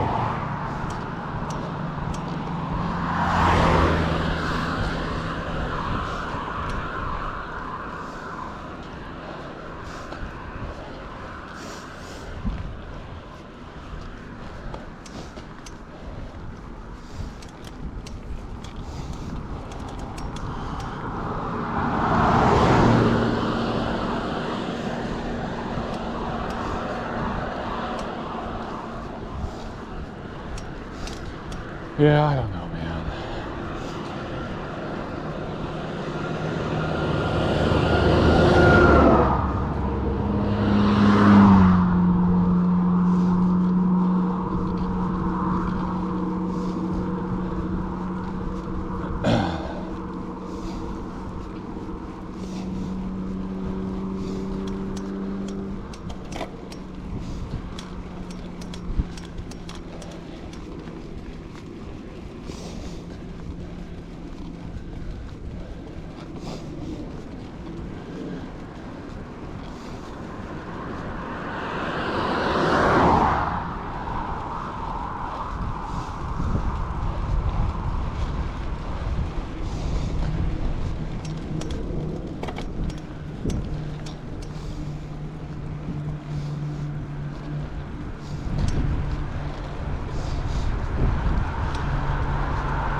That's it in front of me.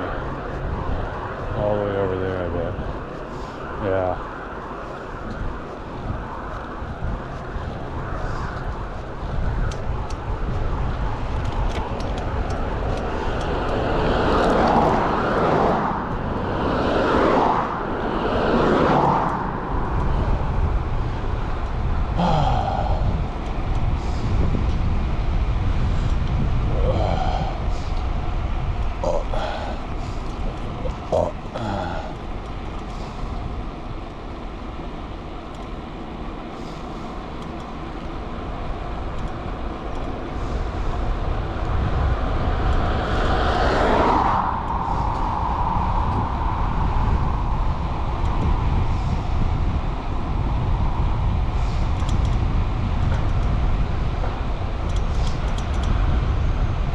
Oh yeah, look at that deep cut.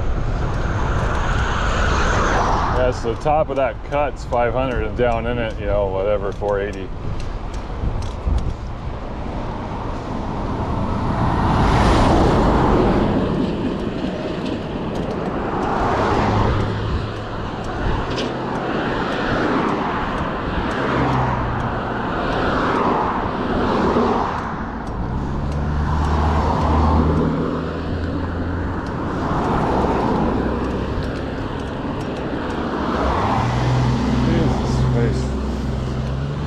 Hear my derailleur.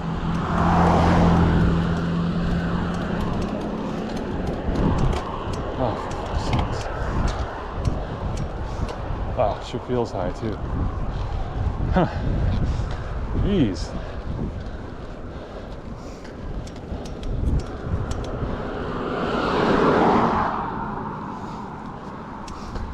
Alright, let's quit pussyfooting around, huh?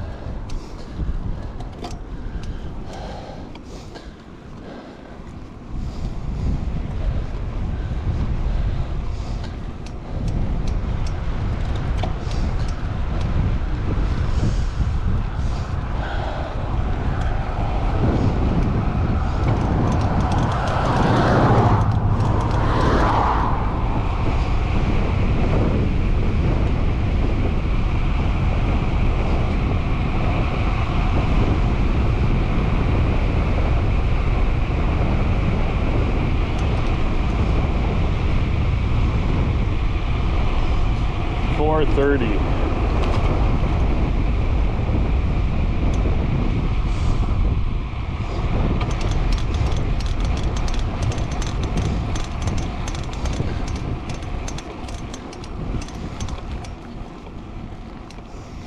Square Lake. Or there's like a county park there or some fucking thing. I don't know. It was all news to me. My mom was telling me about it. I saw it on Google afterwards.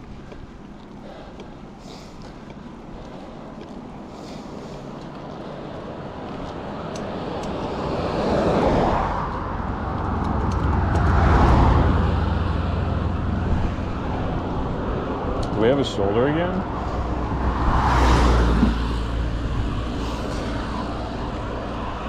Must be that same Volvo that honked to that one guy.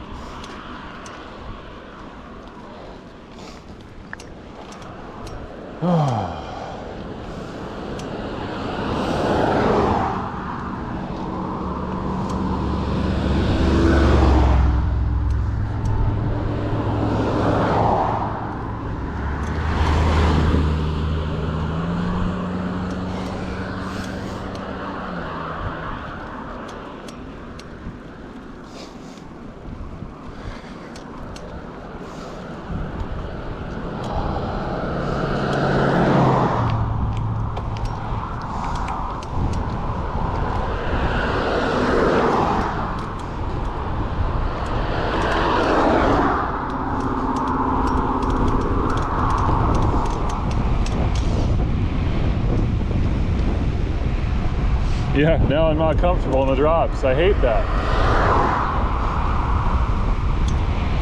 I wonder what the fuck is going on. I just wish I could fully understand it.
this one too, huh?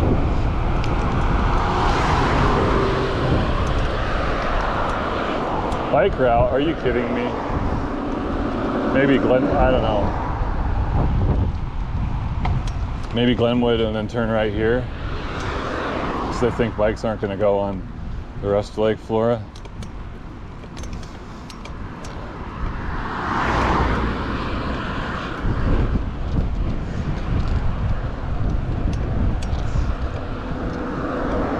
I gotta keep an eye out for Station Circle. I don't want to miss my cue.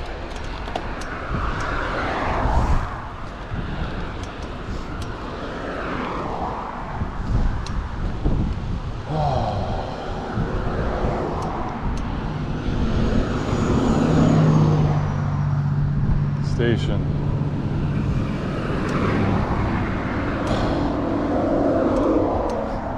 Station Circle.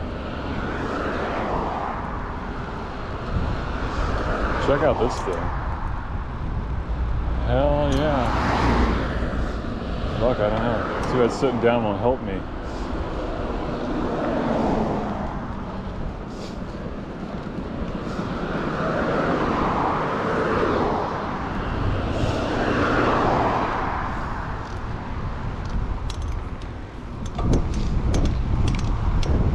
Yeah, that's so funny. When I go from here to the drops, it hurts. But when I get on the bike, or, you know, with the current configuration, everything feels fine until I sit up. But my hands compel me to, let's just walk for a minute. Maybe I'll feel it when we get back on. Oh.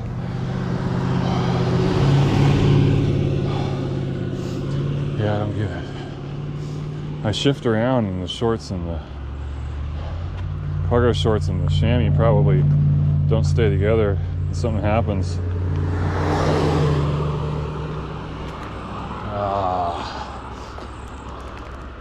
I'm not saying it's ruining my ride. I expected stuff like this, but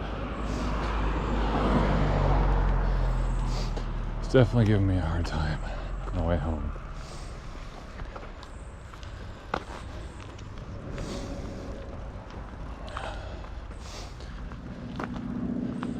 Oh.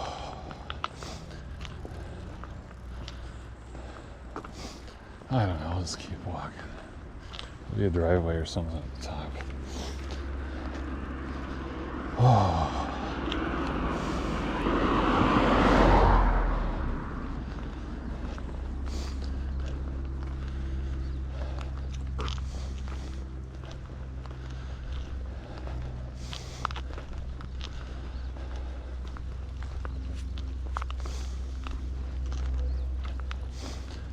This is like mile 80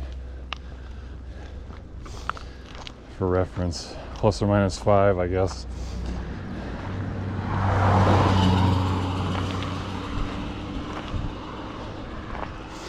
It lines up well. I had thought my parents were around mile 70, but I couldn't find that map like today. I don't know.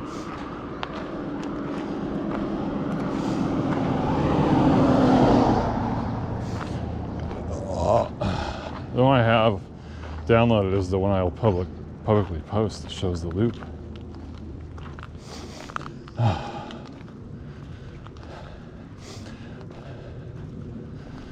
So I set the stop over by the Narrows Bridge.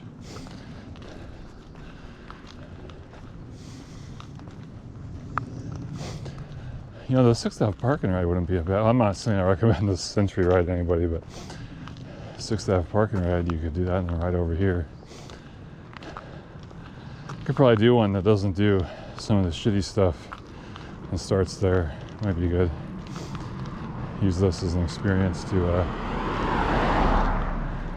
create a new one. Oh. Well, let's see how this goes.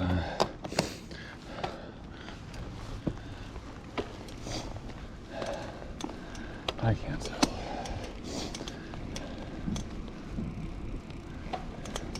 There we go. Yeah, it feels good. I just can't stay in the drops all day because my hands, after a while, they start screaming at me.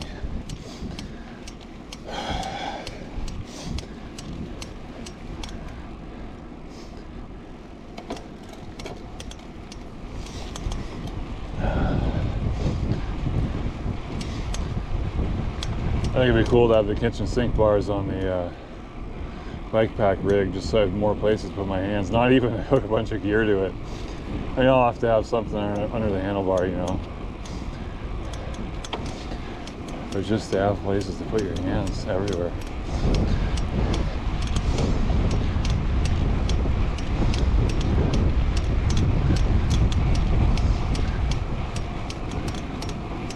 Stupid.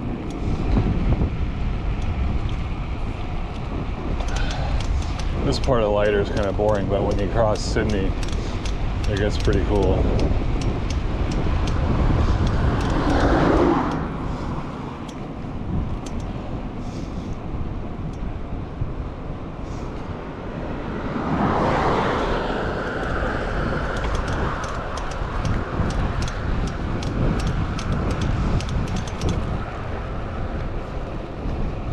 Here's Sydney.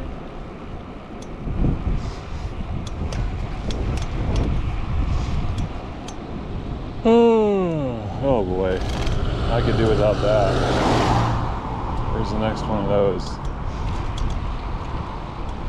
Is that it? Rattle my feet good.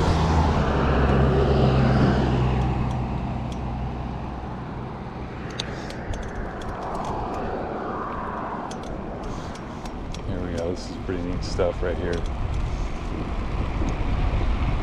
I think it'd be better in the morning though when the sun's over there.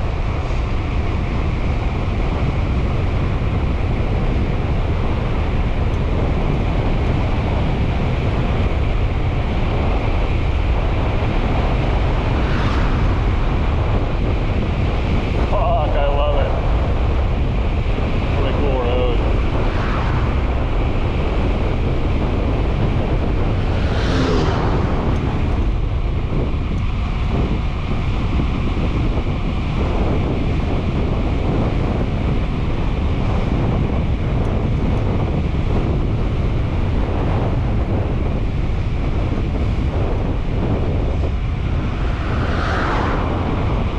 I was pretty impressed when I found this road. It's just tough to get across town in Port Orchard, you know, and be able to get from Lake Flora over to Bethel is pretty cool. Otherwise, you got to go past McDonald's there on Sedgwick, and it's a fucking hell of a hill. Now this hill at the end of the road, it's nothing to sneeze at, but it ain't that fucking Sedgwick hill, and also ain't a highway. Sedgwick Hill is actually a state highway that comes straight from the ferry, so it gets really busy sometimes.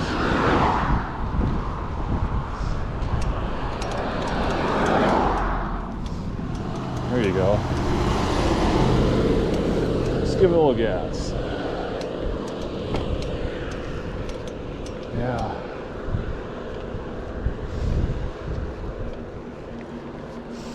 And this just keeps getting steeper and steeper until we're at Bethel.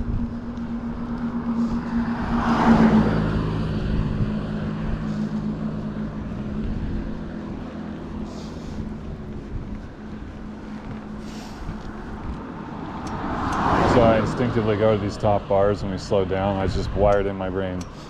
It's easier on my hands. Not very comfortable in my butt. Let's see, we're still good here? I can tell. I think we're up.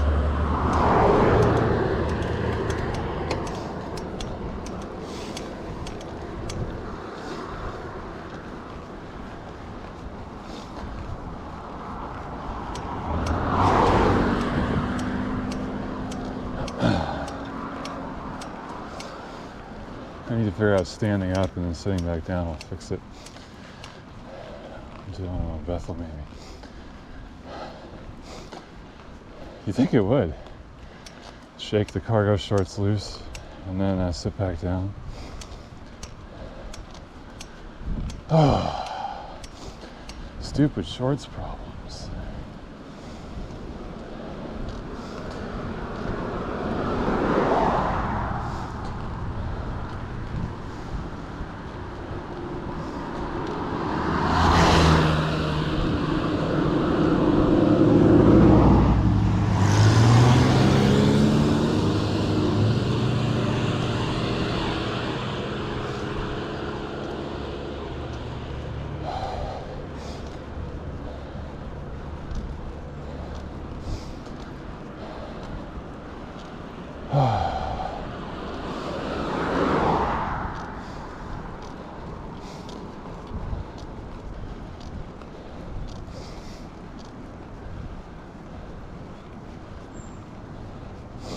I think I'm gonna walk up this hill in the lighter here. That way I don't have to get off the bike again to fix my shorts, huh?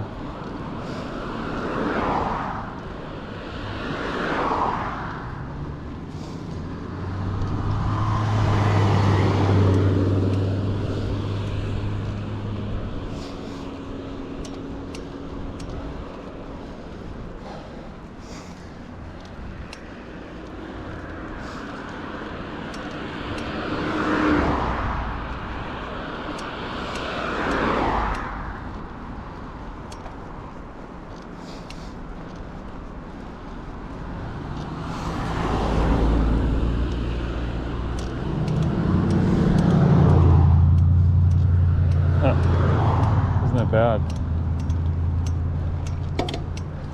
It's so funny, all day long I've been thinking about walking up hills and they haven't been that bad.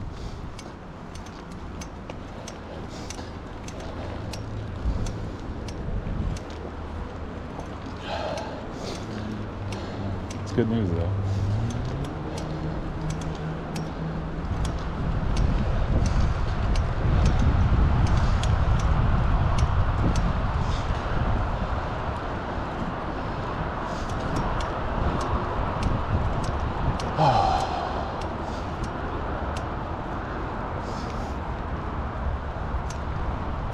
Oh, it's so nice here. Nice and cool.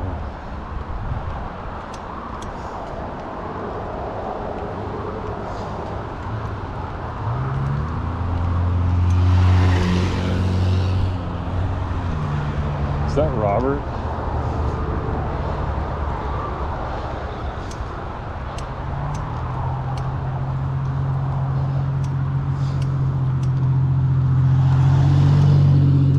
I know a kid with a Dodge Omni GLH.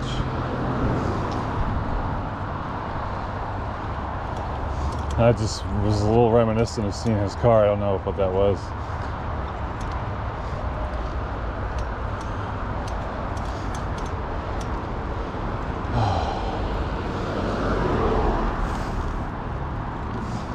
Yeah, the hill wasn't bad at all. It's a good way to go. I mean, it's definitely a hill, but the hill by Sedgwick is, oh my God.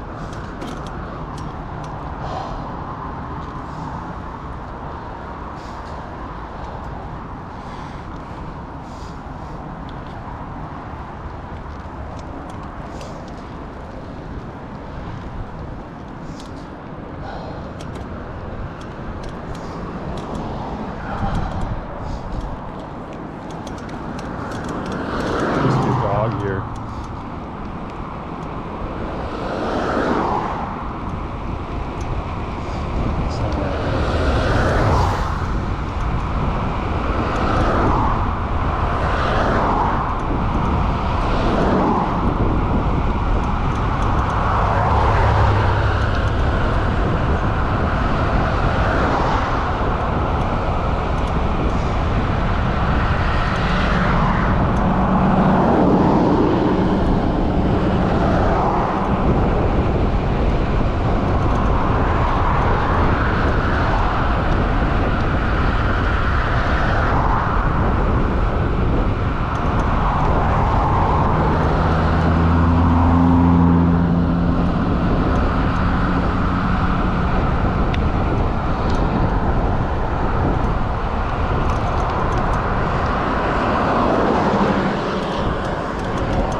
My stomach really is upset right now.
just take a break, even though it's much less busy on the next hill.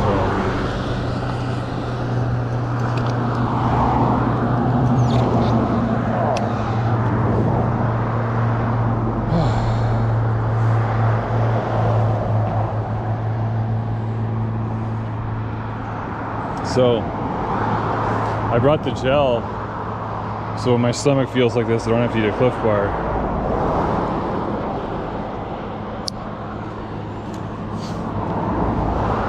No, I don't feel like eating the gel, but we're gonna try it because the Cliff Bar made me worse last time on my other ride.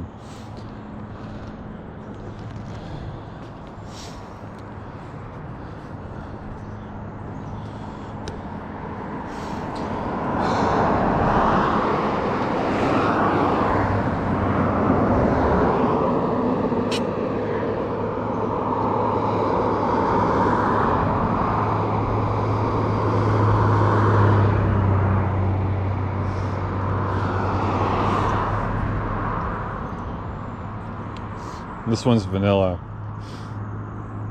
The other one was the, I don't know, strawberry banana, I think.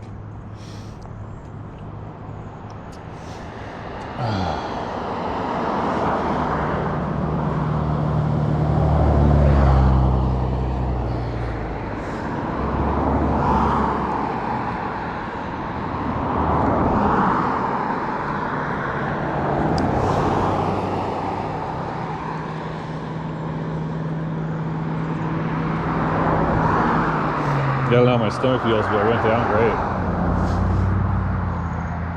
So I think that's a good sign.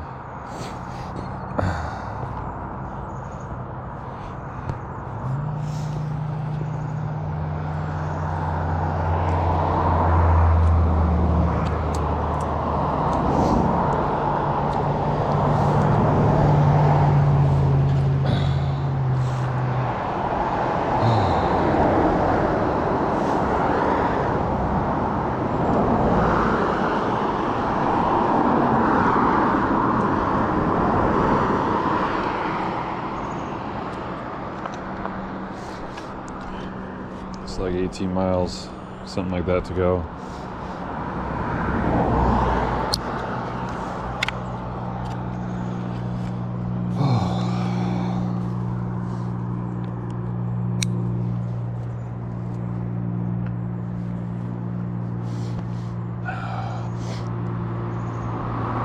This next hill is I think this next hill is a pretty good one. I think after that we're going through the valley. I can't remember.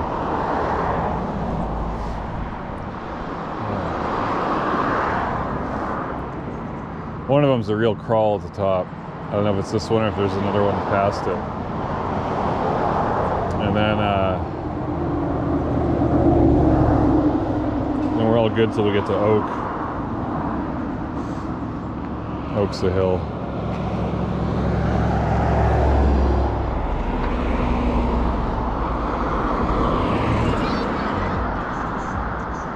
Guy has hazard lights on. I don't know what the fuck. Just saying hi or what? Want me to see him? Or if he just picked somebody up. I don't know. Whatever. Stop thinking about it.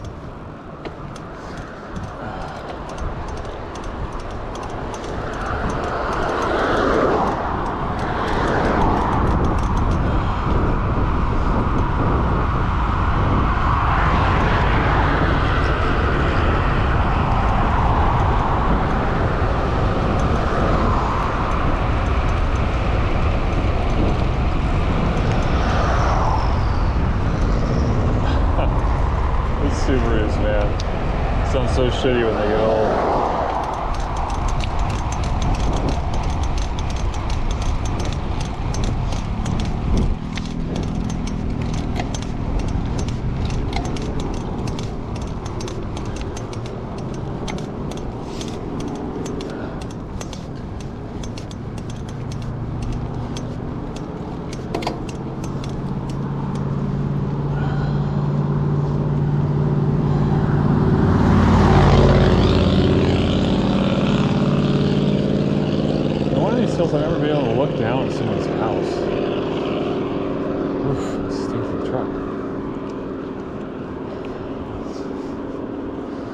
It's gotta be this one. It's gotta be up here on the left.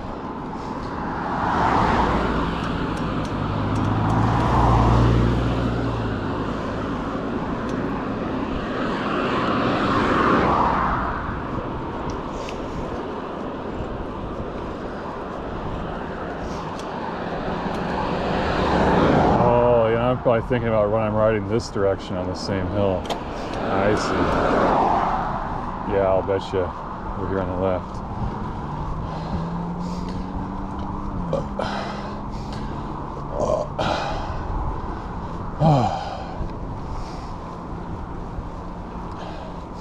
I don't know, stomach feels better. Still, it could be, it's weird but to think, but I could be throwing up before I get home. I've had people do that on mountain bike rides with me. I've never understood it. But it could be happening to me in a couple minutes. Maybe I'll understand it better.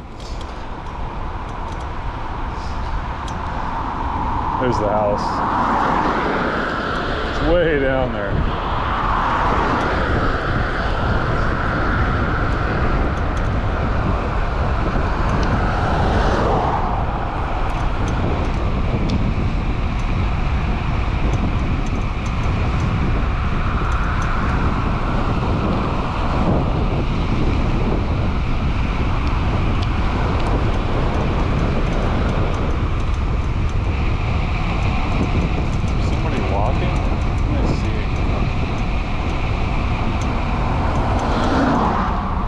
A shadow or something. I don't fucking know. I don't see anything.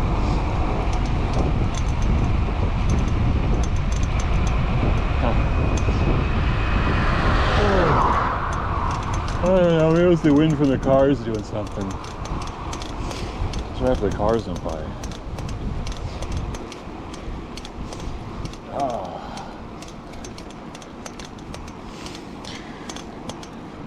The wife was at the house for quite a long time. I think she's gone again. Hopefully the chickens are fucking quiet. Chickens make a racket, and all you just go out there and harass them and they shut up. You'll find one of them in the hen house throwing a fit. And I just open it and take this little plastic broomstick and shoo it off out of the hen house. It's not laying, it's just being a nuisance. They go back to being quiet. If you're not home, they just do it for hours and hours. It drives neighbors fucking crazy. I hear other people's chickens doing it all day long too. Like, I'm on a ride, I hear it all the time now. They're just, it's like their bok bok bok thing, but they do it really loud. It's like an alarm kind of a thing. I think they do it, I mean, I've seen when they were all doing it, like when there's an eagle or something perched above their thing.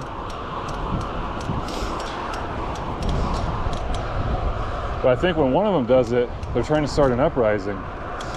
They're like, this isn't a good enough spot. We need to find another spot, and I'm your leader now, and I'll find the best spot. That's my theory.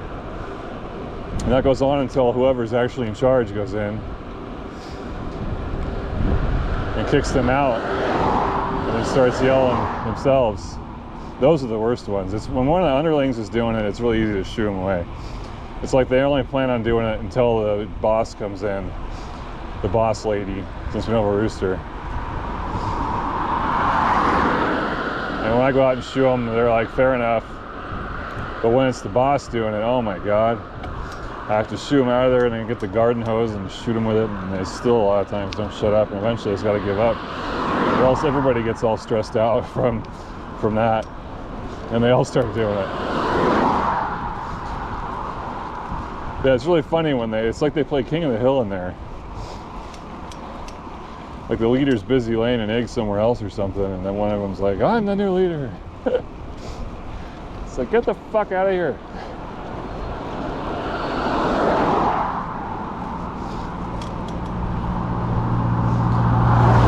So what I do when I go on my trips is I have this feeder that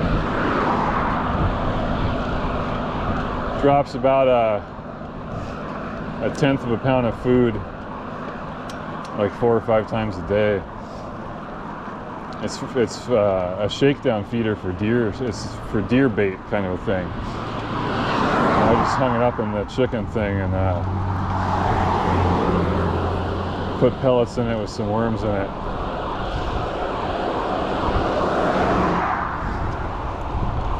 There's somebody walking. I'm not crazy this time. And they'll run and get that when it goes off.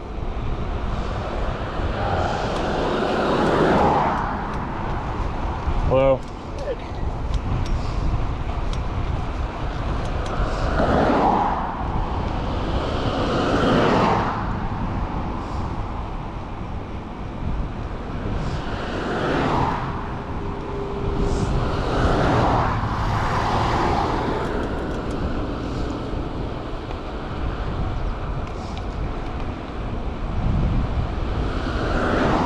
Another Subaru that sounds like it's not going to make it.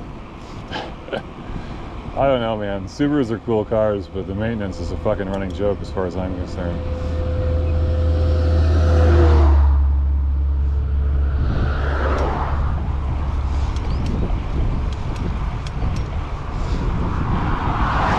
Today, when you buy a car, you should never, even when you work on it yourself, you should never learn how to do a head gasket. It just shouldn't fucking fail.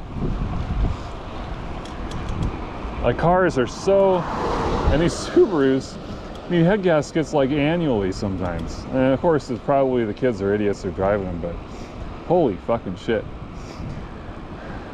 You know?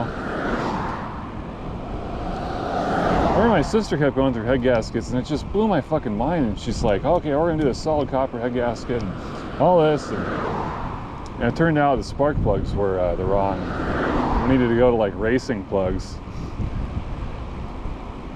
Like she had a number 7 NGK BCP 7 RES-11 or whatever. And you can get an NGK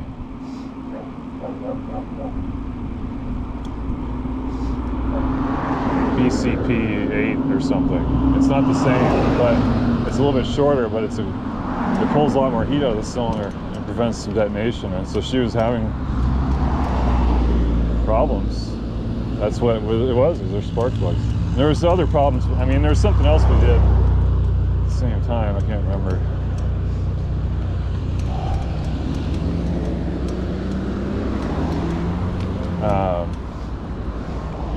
That fixed it. It reduced the frequency of head gasket changes, just the plugs.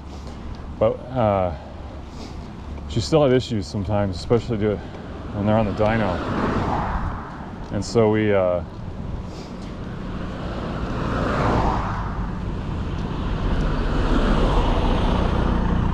stood there and looked at it, and I haven't taken a single engineering class at this point. But I was looking at it like it was a system. I didn't even know that I was supposed to do that. And I was like, look at that exhaust, it's gorgeous, you know? And I was like, look at that little throttle body. She has this fatty intercooler piping and then this tiny throttle body. And then you take the throttle body off and you look at the intake manifold and you're like, fuck, that intake manifold's small too. And so I told her she really wants to do this, you know, because she's wasted a ton of money on the dyno and head gasket swaps and all this other shit. I said, we've got to get the head opened up and we've got to open up the intake somehow. Because if you look at what we're doing, we're stuffing with this giant turbo, stuffing all this through these little holes and these little tiny intake channels in the head.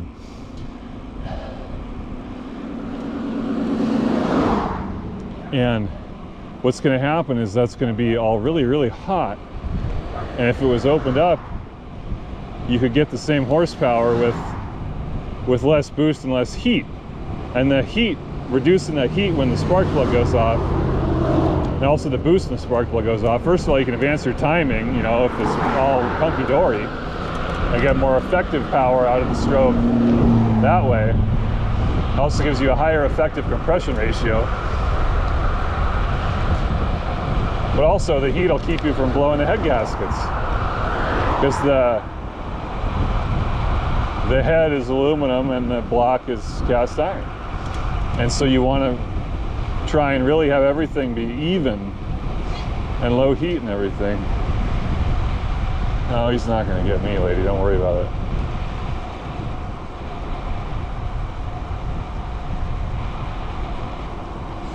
She's out there with her dog, and I'm over here talking. All of a sudden, this dog takes off at warp 9. I don't think there's a dog behind me. This is that Oak Hill, I think. So, there is a dog behind you. We're about to find out. They can't really maintain that speed. Anyway, so so she could come up with thousands of dollars for the, like, she put all this money in the car. I don't know how she did it, but she's like disappeared for a few weeks, probably working crazy hours, and then took the block into this guy named Steve Hannaford, I think, in Tacoma, or the head, I mean. He did all this crazy head work.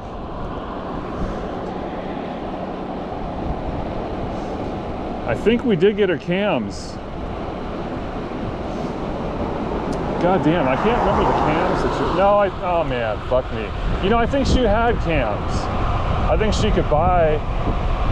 Yeah, she had MAP2 and adjustable camshaft wheels and cams on there, I think. I don't know if she had the cam. I know she had the adjustable thing.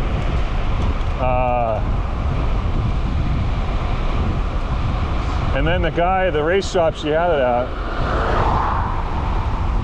made her a manifold to high specifications. He asked, he's like, oh, that makes sense, yeah, it's a big restriction, you know, kind of a thing. And he's like, well, what should we do? And I just wrote down, this is how long the runners need to be, this is and you know, because I was like, I asked her what she wants her max torque to be at, the RPM, and maybe we couldn't do that, but I did exactly half of it or something like that, you know. And it would still fit in there, and it was reasonable, very reasonable guess of what runner length should be. And he made this fatty manifold, and they water jetted the thing to match up with the new head. And they put this giant fucking Mustang throttle body on it. I think it was 3-inch, but like smooth 3-inch inside.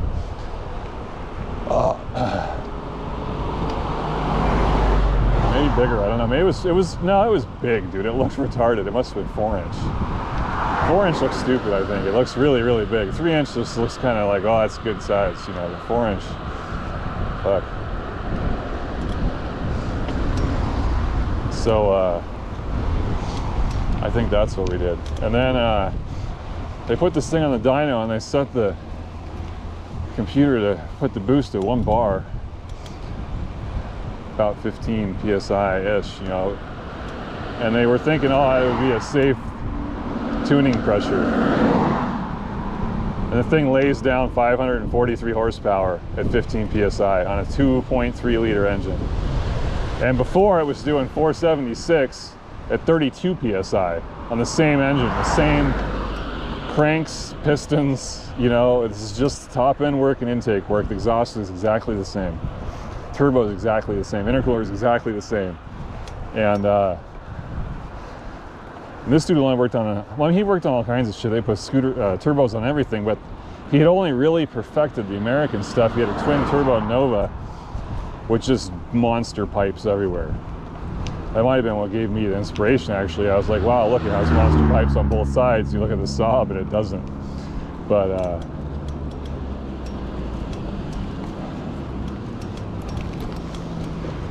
anyway, yeah, 543 at the wheels on 15 psi out of a 2.3 liter, and that is how you tune a car. You got to reduce that heat and increase that effective ignition advance. Those are the secrets, and if you just chase those, everything else follows that. People are always like, here's what you do for stage 1. No, it's like, sit back and ask yourself, what's making the heat? What's keeping me from advancing the timing? And remember, your goal is maximum effective advance. So you can't just drop the compression ratio because, let me think, what was I going to say? Effective. You want to increase the effective compression ratio by modifying the advance. That's what I meant to say. And so if you can't advance the timing because it knocks, you put in lower compression pistons. Well, guess what? You didn't get a higher effective compression ratio. You lower the compression ratio and increase the boost. You didn't get a, you know. Now what you might do, the Honda kids, you can see this with Honda kids, because if they'll take a stock Honda and put 7 PSI and the car screams up and down the street, and if they want to do, oh, my friend has 20 PSI, they put in low compression pistons, you know, and the car will slam you against the seat, but you're just going to start blowing head gaskets and having all kinds of heat problems because you're still fighting the same problem. That engine can only have one maximum effective compression ratio, and you're fighting it. And so if you think about how can we get rid of that heat and how can I advance the timing in order to increase that effective compression ratio, that's, you sit in your armchair and do that, and that's what sends you on the golden path for car tuning.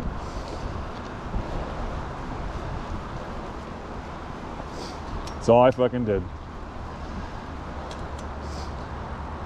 Oh, I think we should stop here because I can't take a break in Purdy, and I don't want to eat anything. I just want to stand for a minute.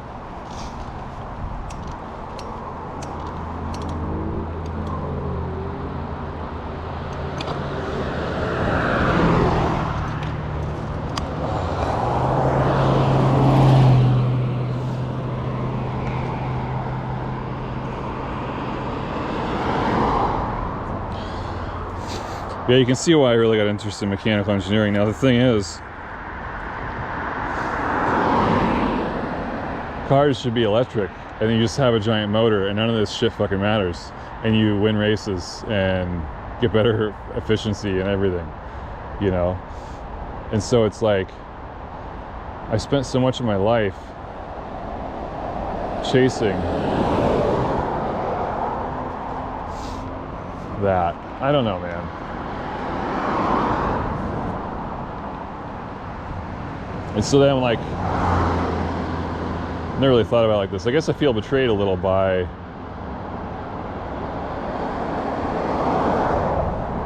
cars. How does that make sense?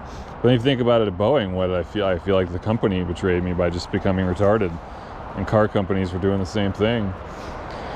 I mean, they've perfected the internal combustion engine, unless we're talking about Subaru. If you're offended by that, post below in the comments what your favorite way to change your head gaskets is and how long it takes you to do it.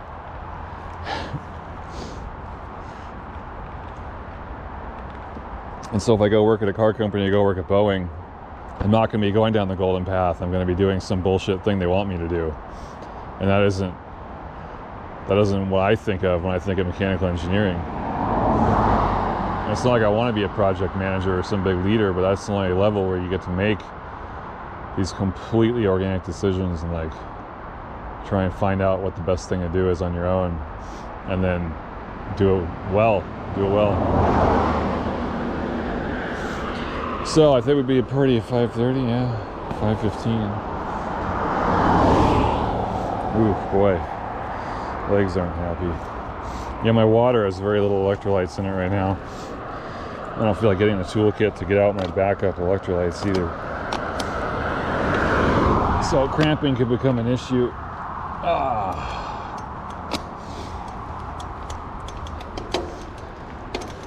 I still love thinking about what we did to that car, and like it makes me want to go do it to another car. But then when I pick up the wrench, it's just like, fuck this, you know?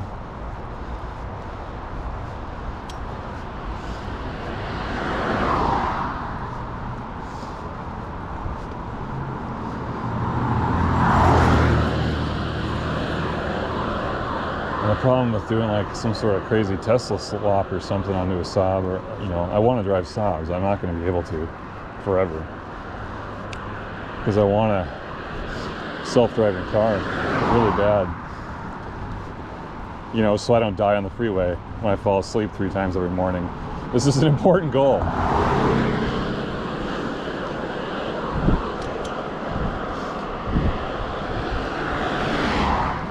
You know, people have all these tricks. I can fall asleep with the windows down, then I'm just cold and dead. I can fall asleep listening to whatever your favorite song is at maximum volume. It doesn't fucking matter. Now, my wife, her friends had some interesting ideas. One guy says he has these caffeine tablets. He's like, you take enough of these things, it's physically impossible to sleep. And it's like, dude, I get headaches from inconsistent caffeine dosage. I can't be doing that. What are we waiting for? Thank you.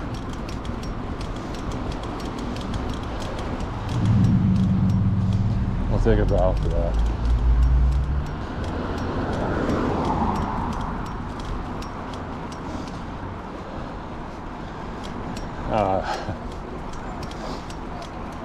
His wife had the most interesting one of all. She goes, she sips on Taco Bell hot sauce. And she's one of these people where the thermodynamic theory of weight loss works, you know, so she can lose weight by having less calories. It doesn't work for me and the wife. But so these are 0 calories, and I looked it up when I got home. I couldn't believe it was 0 calories.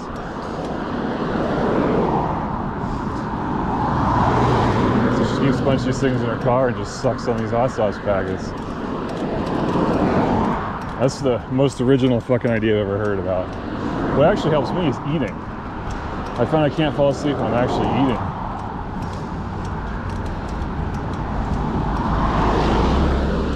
So when I was in Everett, I was bringing packs of Cheez-Its with me. I'd eat 1 pack when I hit I-5 in Everett. That would get me to Seattle. And after I was about through Federal Way, coming down the hill like Shana Village. Let's see, what's that called? Yeah. Whatever the water, Wild Waves, whatever. I would eat the other bag. Now really, it's kind of risky. I really should have like 5 bags. But I couldn't afford it. Oh. I would suck on them. The salty side. I started off with granola bars, and it took like 12 granola bars. It's just impossible to have enough. And you also get the sugar rise and crash thing too with that.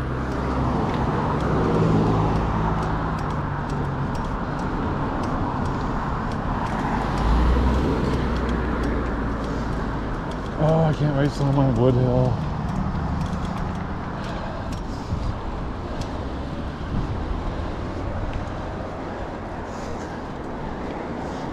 But I mean, really, should we all be falling asleep and then feeling guilty and finding ways to try not to fall asleep? And if so, why don't we teach that? Because somebody comes up with their own dumb thing, like sticking hot sauce up their butt, whatever, and it doesn't work, and then they die, and they kill some family of Ethiopians with 8 kids or something, all because they put the hot sauce in the wrong end. It just seems really stupid. So yeah, Super Cruise, Blue Cruise, whatever they call it. Tesla is bullshit, even though it's sketchy how quickly they change from one thing to the other. LiDAR, non-LiDAR, doesn't give me a warm and fuzzy feeling. There is an open source thing you can do yourself, which is fun, because it wouldn't, you know, I mean, maybe it's illegal, but it wouldn't be NHTA approved. You could just self-drive that bitch and fall asleep, and there's no safeguards, you know.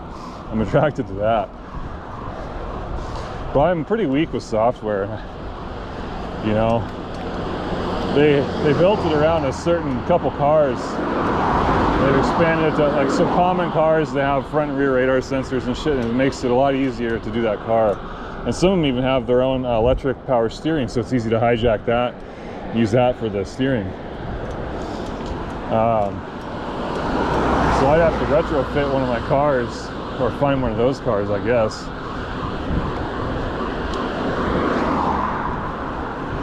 And so I'm really just thinking that, you know, getting an electric Ford or Chevy,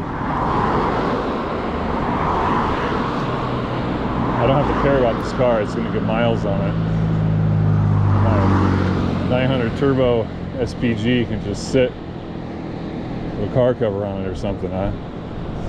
Get driven on Sundays, get a little Italian tune-up.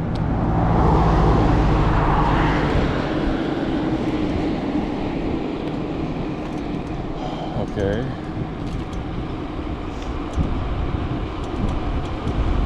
I don't know what the signal's for. Okay.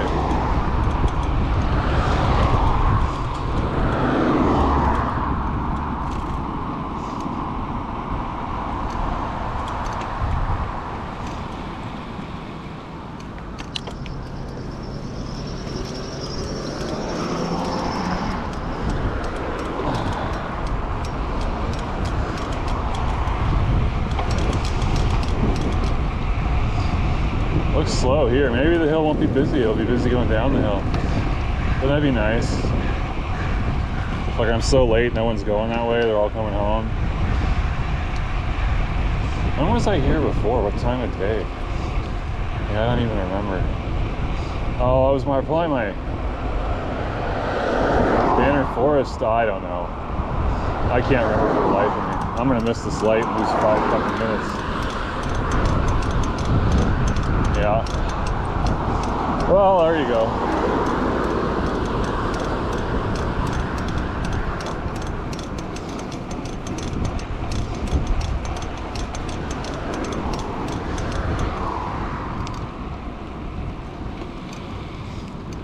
Just gonna stop back here, see if we can get someone else to park on the sensor for me. Oh, fuck.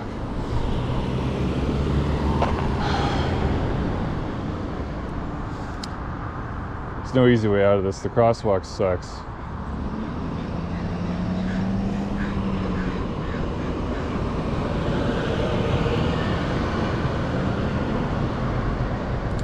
Be 5 minutes anyway.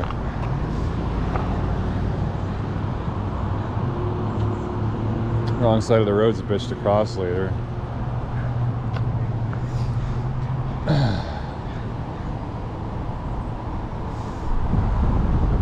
Oh, come on.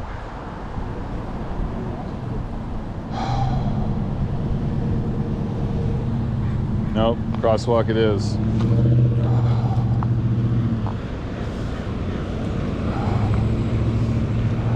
What is this stupid thing?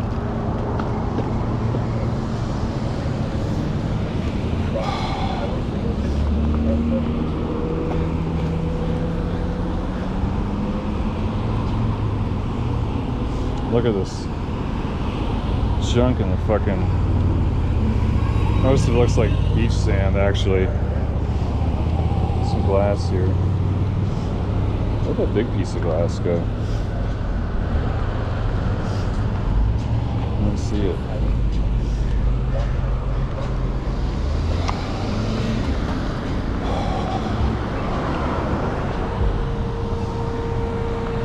Now what? Now we just cross here and hope for the fucking best. Nice pedestrian use plan. Thank you. Thanks.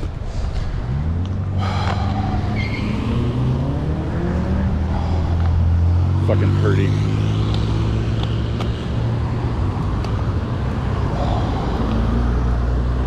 Well, it was faster than if somebody got on the sensor, I think.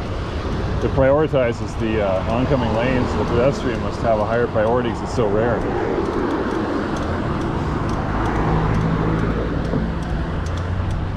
So from high schoolers, you don't get a lot of pedestrians there.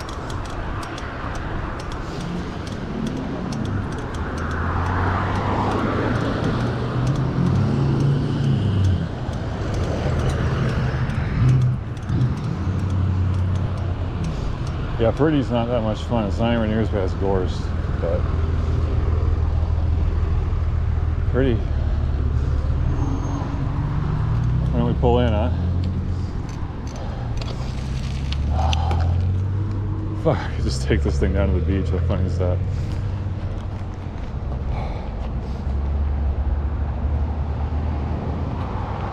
We could have a polarizer for that, I bet.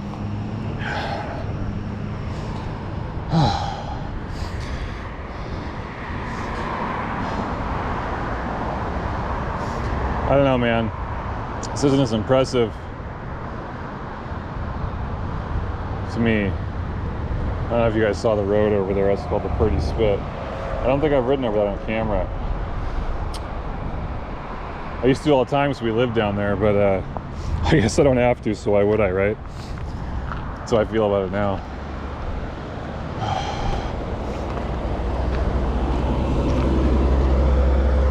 Anyway, I've talked about the bridge before.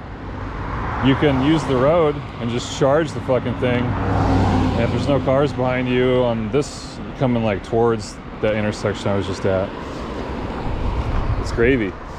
There's some cars, but they're like quarter-mile back. A lot of times they catch up to you, but it's not bad. You don't feel like they're really mad. Now, of course, you got no shame. You can just camp in the middle of that fucking lane, and that's the best way to do it. If you're a fast cyclist, I think you should be in the middle of that lane and just charge it.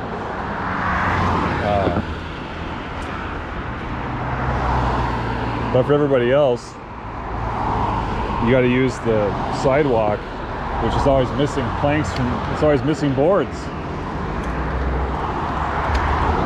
And so, not fun.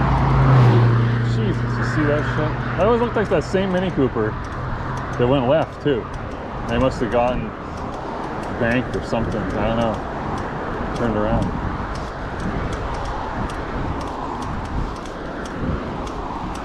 Yeah. And this section right here where you get this guardrail.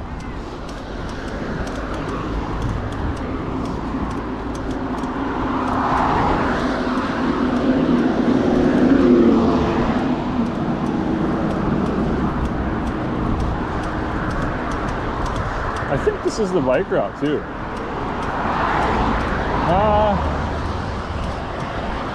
Yeah, because it hooks up with Bethel.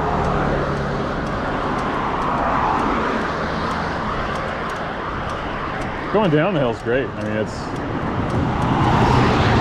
this time of day you're passing all the cars and shit too.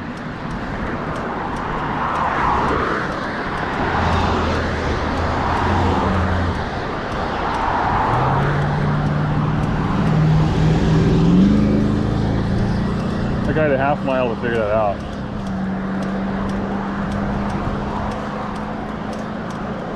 It's actually the one time I wouldn't mind having somebody camp behind me though.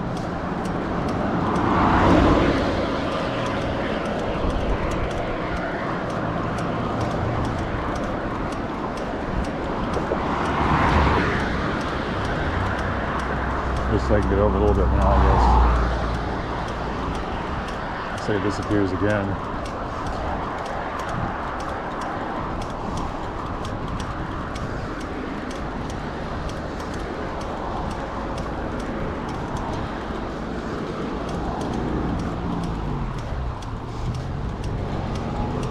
How's it going?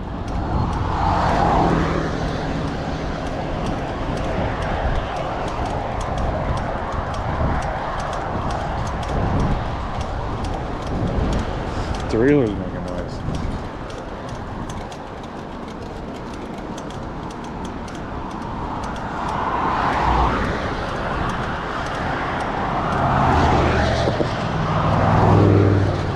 Yeah, it's not as a kid, we used to sit in this every day on the way home. Coming down the hill.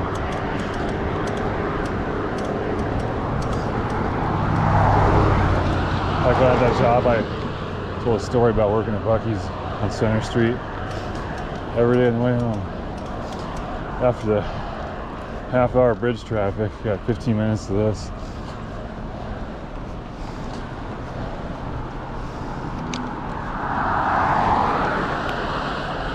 Oh, it's dirty over here, dude. Yuck.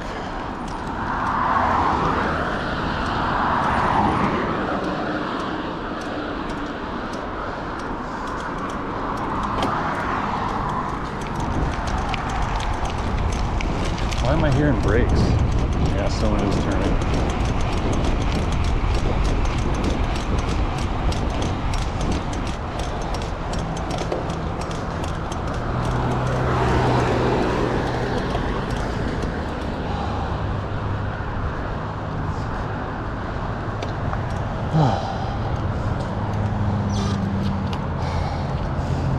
You say we take the other gel.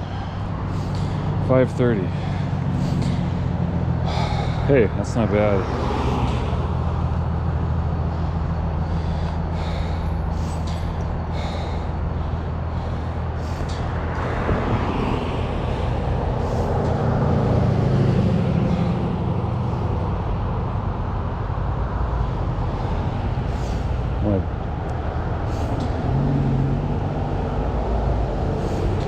Just text my mom.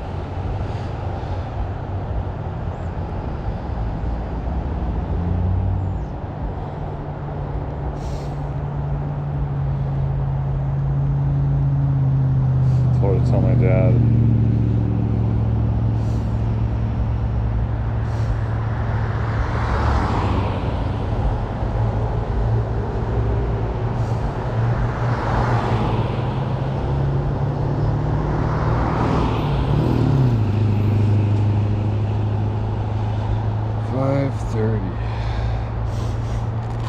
And 41 minutes left on the GoPro, or it's been on for whatever. It's been on for an hour and 41 minutes. That means there's more than 2 hours left. Oh, I use this front screen more than the back screen, man.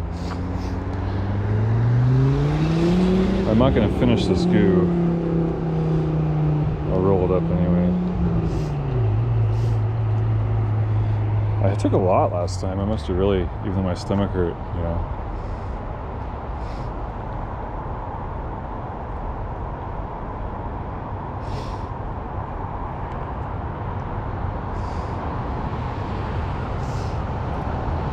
Alright, I finished it. I mean, not every drop like on the last one, but fuck me. Yeah, I should only buy vanilla. It goes down better.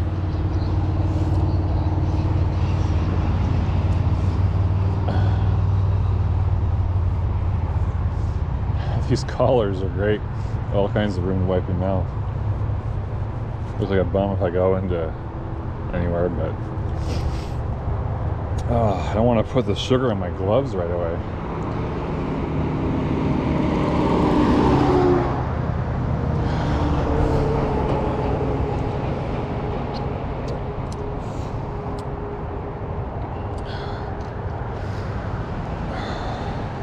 All right, put that away. Oh, cool. We'll make it to, what's that park called? And we'll have a Cliff Bar, Simple Park. This is a classic example of Himalayan blackberries with those big 5 leaves. And if the stem is in the sun, it turns that dark red color.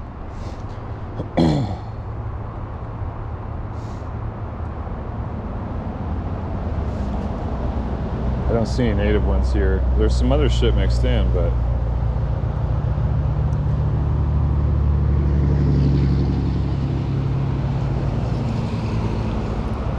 that got introduced up here by some guy selling seeds. Mail order. Back in time and fucking kill that motherfucker. Stupidest thing.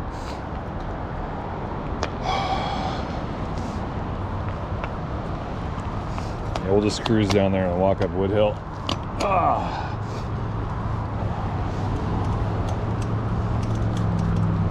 Wood Hill would be really easy when I'm tired with mega range.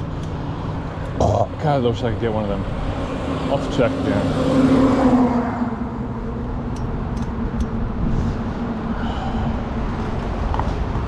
And then later, if I ever do a real touring bike, I can actually do a real setup. But that'll get me by. Really hell if I rode to school and back. Tired and shit. Okay, I need to be more on the road, I guess, because this thing's weird. It's gutter over here.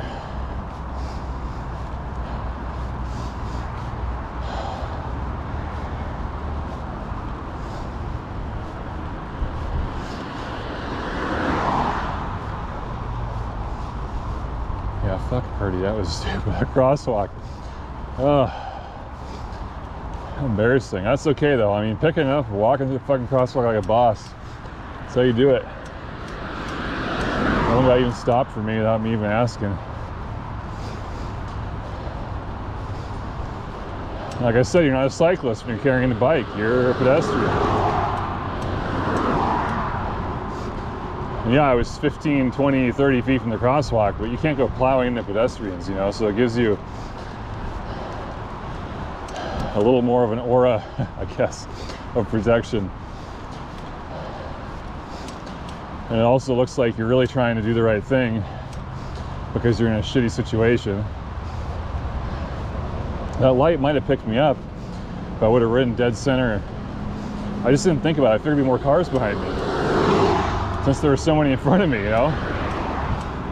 If I would have charged up, like kept accelerating after it turned red and just charged up to it and stopped right where a car would park, there would have been 3 sensors. I think it would have worked. But I fucked it up because I thought there'd be cars. And you can't, I'd have to go back and get a run at it again. You have to be moving a lot of times. I mean, if it's really sensitive with the steel bikes, it'll work if you're not moving, but it's rare. Very rare. So it's best to scoot up on it and stop short.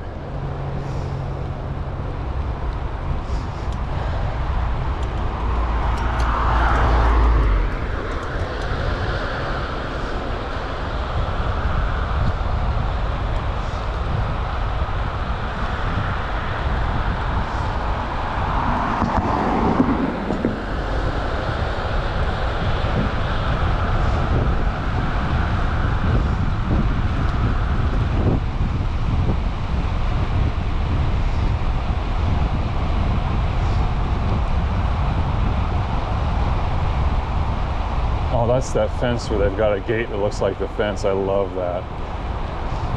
If we had that, you wouldn't even be able to tell our driveway's there. Because the neighbor blows his side of it so clean. If it was closed, where it looked like the fence was continuous, you wouldn't see our wagon track driveway. It looks just like somebody parks there sometimes. It would be so cool. Oh.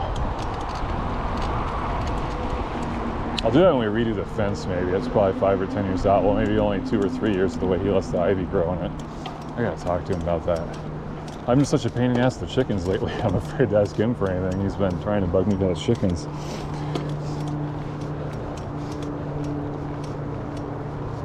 But, you know, I do have chickens right on the side of the fence, so he doesn't want there to be no fence.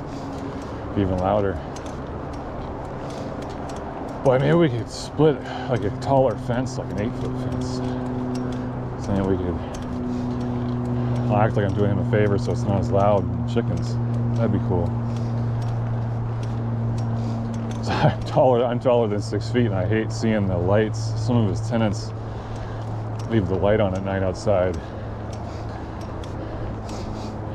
Right into my eyes, right over the fence, right into my eyes when I'm walking down checking the chickens at midnight or whatever.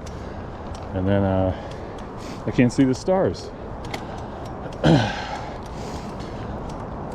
Another hill I said I'd walk up. Well, we're doing good today then. I keep drinking water since I took all that gel.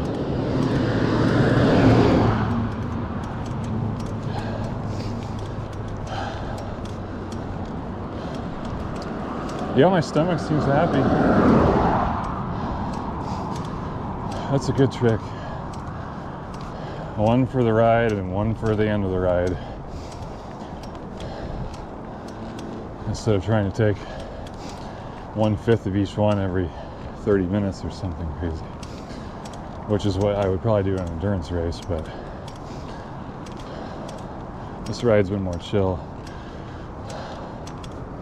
Even though I've been doing pretty good.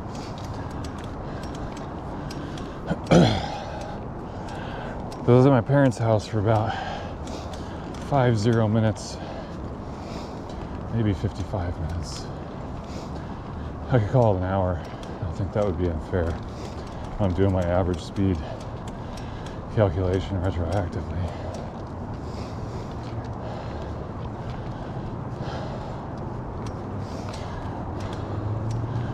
So this isn't really a good representation since I've been taking so many breaks, but when I leave, the security camera goes person detected driveway. When I come back, it's the same thing. I just look at the time on both those alerts. It's like my trap time. I know how many miles I ride because I normally look at the route ahead of time.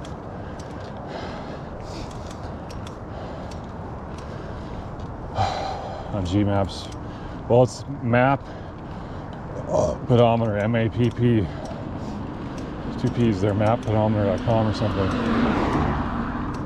I used to use G-Map pedometer, but it stopped working. It's a piece of shit now. The map pedometer uses some open source map sources that I really like. You learn things. It's got little things labeled that you can't find anywhere else. It's pretty cool. And then one of the options is the same as I use on the phone. Same map source. So if you want to compare landmarks or something, it's really cool. It does have an inconsistent, like a lot of times the GPX output won't have the elevation graph in it. Like something's wrong with it, so it won't work. I don't get it. But nothing's perfect. I'll bet you if you just strip out all that shit, so it's only the actual path, I'll bet you the Garmin's or Wahoo's would figure out the elevation on their own. I'll bet you. I'll have to try it. The thing is, when you such a nuanced thing like that, you can't find it on YouTube. When you're looking at guys reviewing it, fuck, you'll watch 12 reviews and they're all the same exact fucking bullshit. And no one gets into the fucking weeds. You know? For me, it's all about the elevation profile. So if I find out that my mapping program doesn't work, fuck. They probably come with their own software, I guess. That's probably the answer. Not opposed to that, I guess.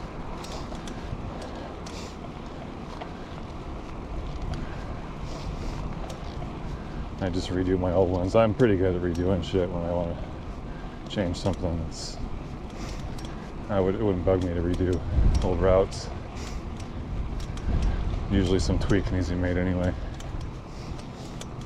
That's why a lot of times I'll make an as ridden after. I don't think I've done anything weird today though. I think everything's been by the book today. Oh, that little path I took, but that's nothing. If anything, I added because it was rolling. Figured rolling stuff adds like 0.1% over the flat stuff. Maybe sometimes 1%. So your distance is going to be off, underestimated, both because you're weaving and because of the up and downs. So this is like 99.54 miles.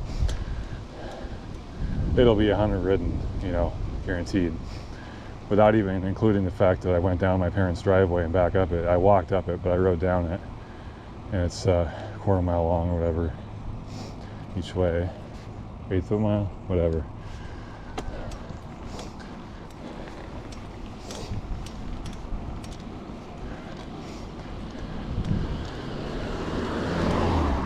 That was cute.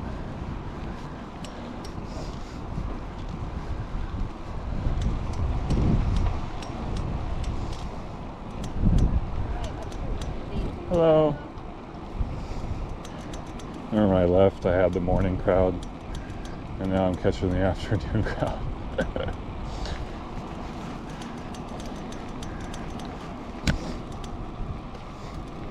Almost to the park, man. I just gotta roll this little bitch here.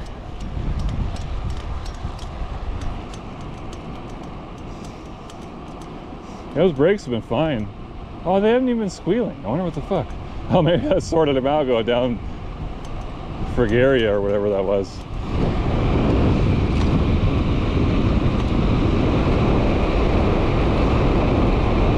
I don't know. I expect they would shatter in the rain again. It's really scary. I could probably bend the fork if you didn't stop it. It gets really crazy. It's some sort of resonance. The natural frequency of the fork and whatever the shattering the brakes are too close together, and it just starts getting out of control, man.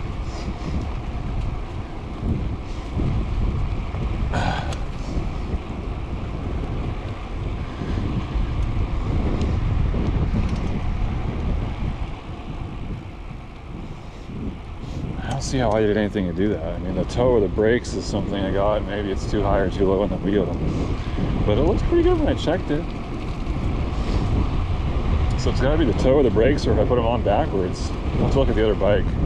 The other bike is the one that had the good wet performance, so I should be able to compare them.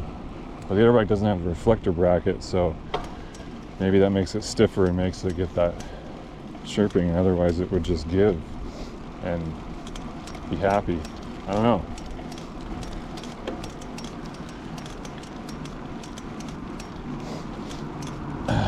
It's not a chirp really, it's, I don't know. It's fucked up.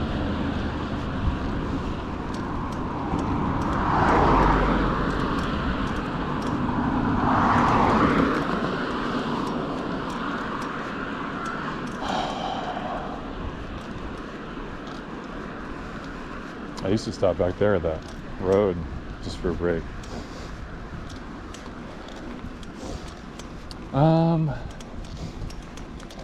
You know what? I'm not supposed to go through the park by the map. Maybe I won't go through the park. Oh, I love the park so much. My little secret hiding spot back behind everything.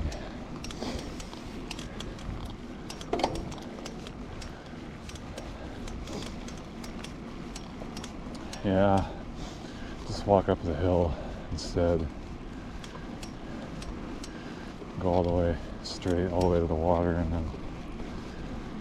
then after that, just all the way down south on Ray Nash.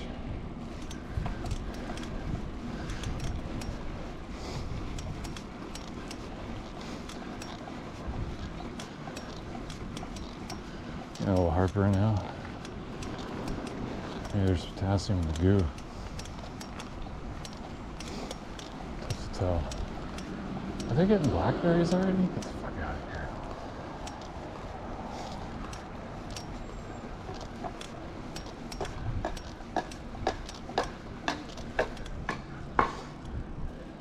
I didn't see any berries on mine. I didn't even think they flowered yet. Maybe I'm confused. I was supposed to spray. I don't like to spray them before they get berries.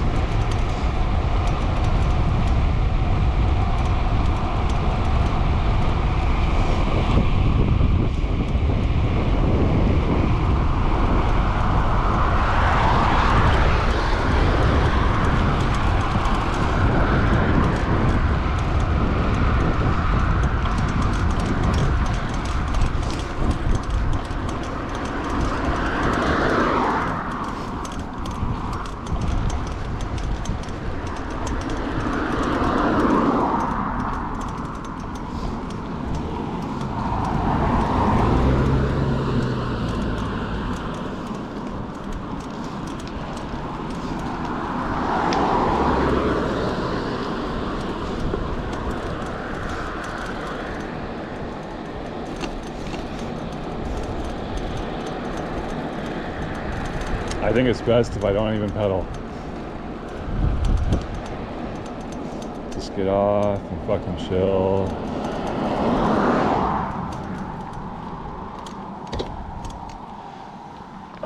No big deal. Plenty of time. Walk nice and slow.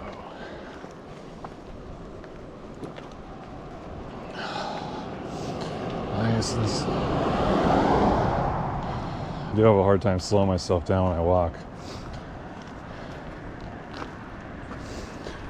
Lots of glass over here.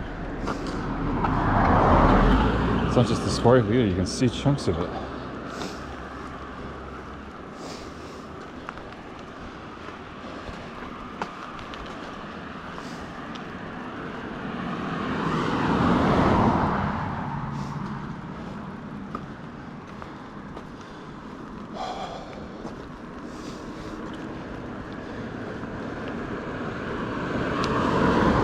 riding for a while. Well, until we go camping.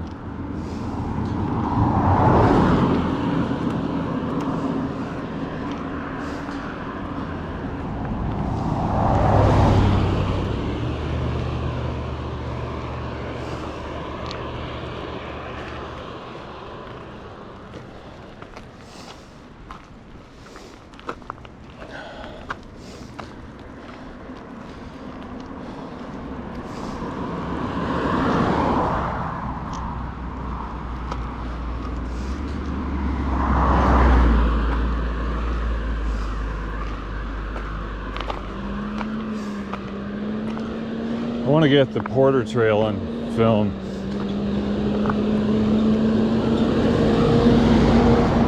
Down in Capitol Forest. It was actually one of the motivations for buying the camera. That's how strongly I feel about it. It's one of the most gorgeous trails I've ever been on in my life. There's no videos of it online. So a couple people have clips here and there, but they're all about going to the waterfall. The trail is its own destination, man.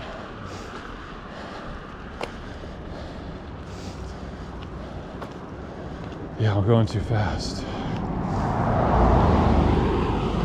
No big deal.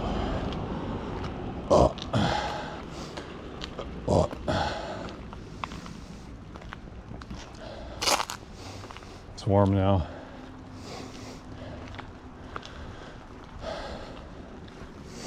Yeah, we got a solid start this morning. That's why we did so good today. It was the cool morning, and that rain, even though it slowed me down a bit, made me take breaks, kept me cool.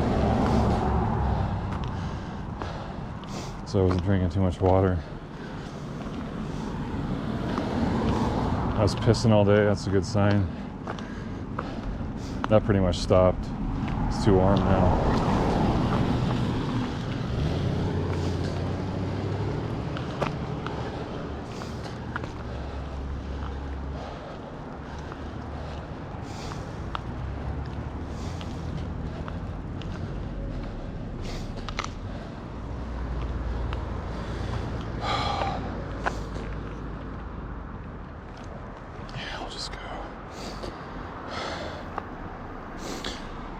A higher gear.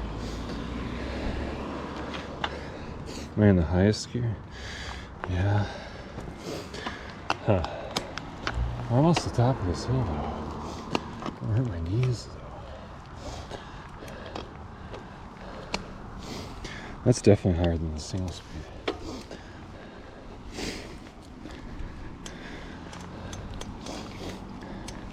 I bet you the next one's higher too. I'm not gonna do it, but I'll bet you. I think it's between the next one and the third one up. Well, it'd be the fourth one up. But it's tough to say because the goddamn chain ring's different. I don't know. I had it all calculated out once. I get confused every time I go back and look at it though. Some big hole in the road, I remember hearing.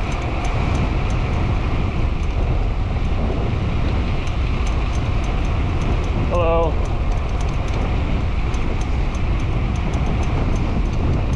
One here.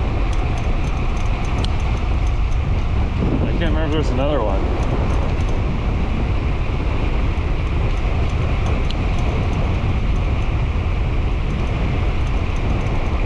I don't think so.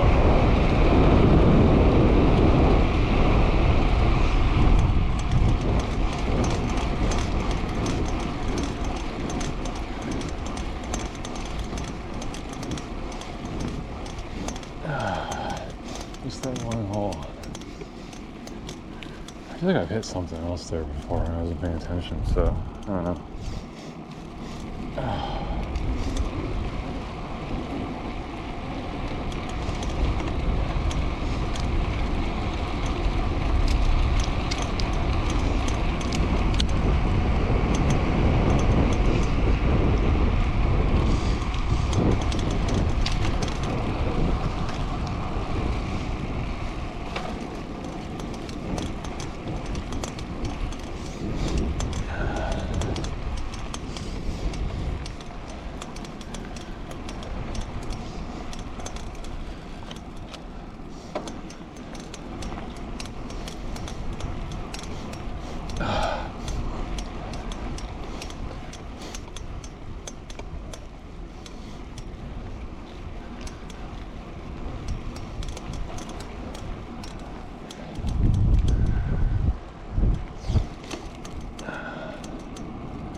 Scared the hell out of that squirrel.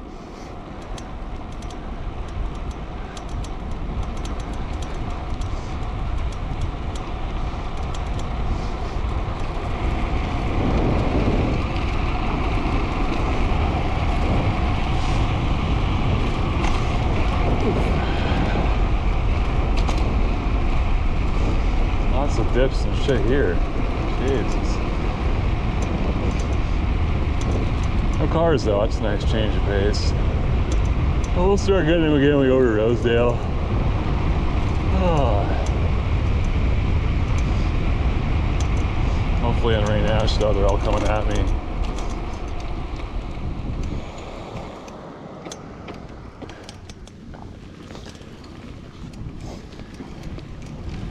Wasn't sure you're gonna stop, buddy. I don't think he was sure either.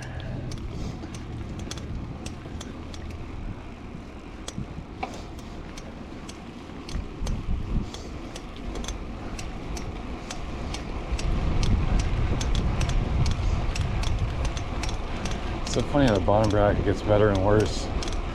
It's worse when it goes better when it pedals. It's the stupidest thing. I don't get it. I don't get how it gets loose. You think it would need to be turning under some high load to get loose.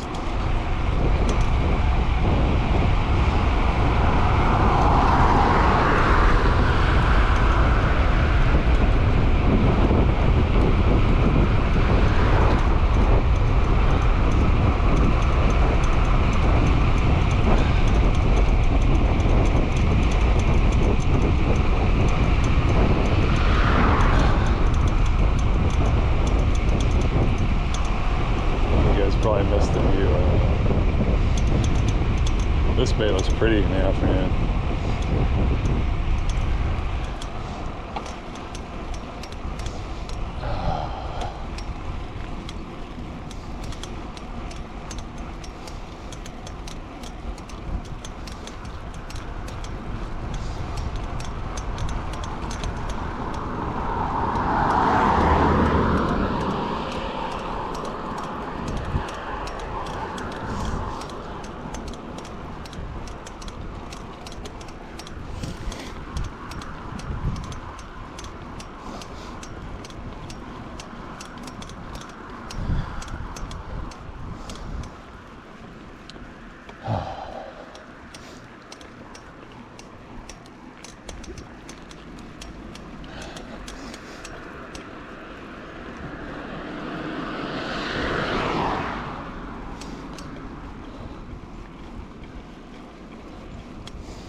How's it going?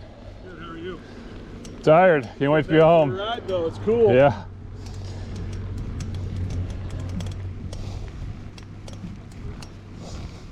That's what I was thinking today.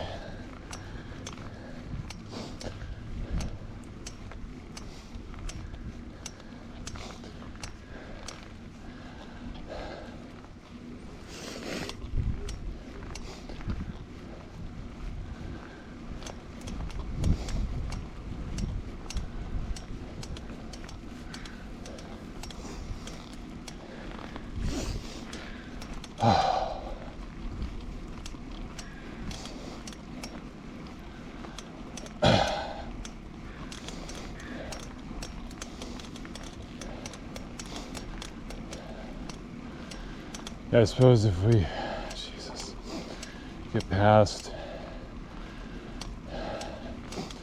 Raft Isle Market and left, cruise down that road, and then we'll walk up the hills there. There's a little break. I'm really gonna want to break after Rosedale. Fuck, I just don't. It's gonna be in the sun, probably.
Yeah.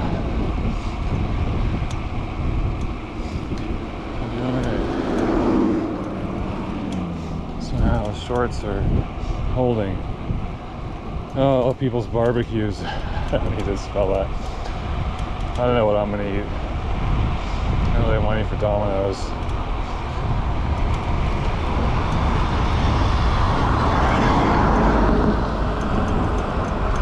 I wanted to go right to that vent, but I didn't see it in time. Storm game.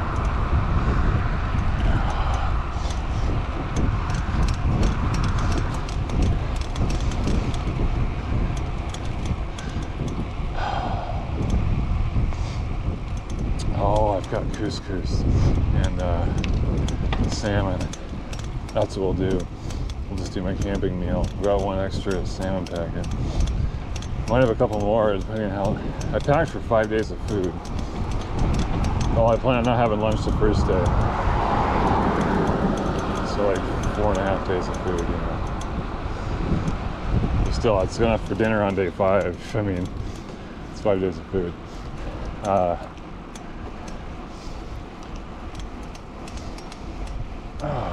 So if I only do 3 days, I can take out. It's just about the calendar, like when the wife can pick me up. So depending, take out some of that. I'll have some more salmon packs, but I've only got one right now.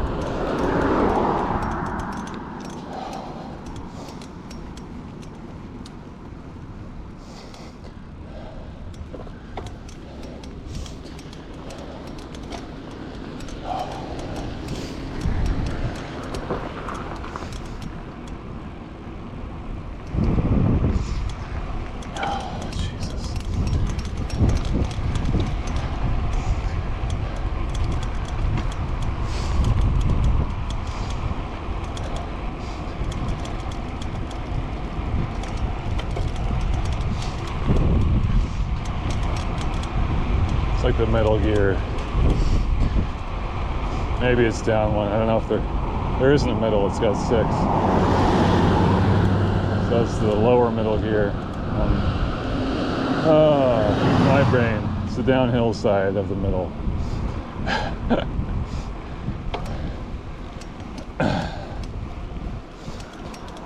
And that's just because when we get back on the bike, I'm not sure where we're going to be. I don't want to go to the fastest gear like I normally would here. Remember, I don't use the smallest ring at all. I mean, like I'm in the small ring all the time, and when I'm in the fast ring, I don't need to be going that fast.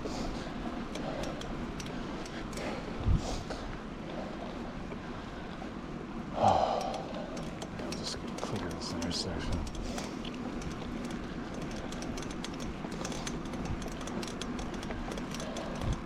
Maybe we'll just drive over here for this guy. I don't do that very often, but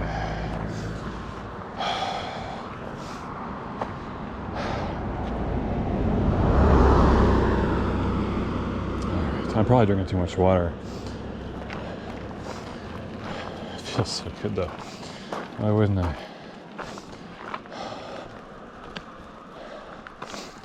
Oh, the stem isn't quite long enough to hold on there, man. Oh, there's all this junk in the way too. That's probably what it is. Phone I only use half the time. And the light I don't need at all. Oh.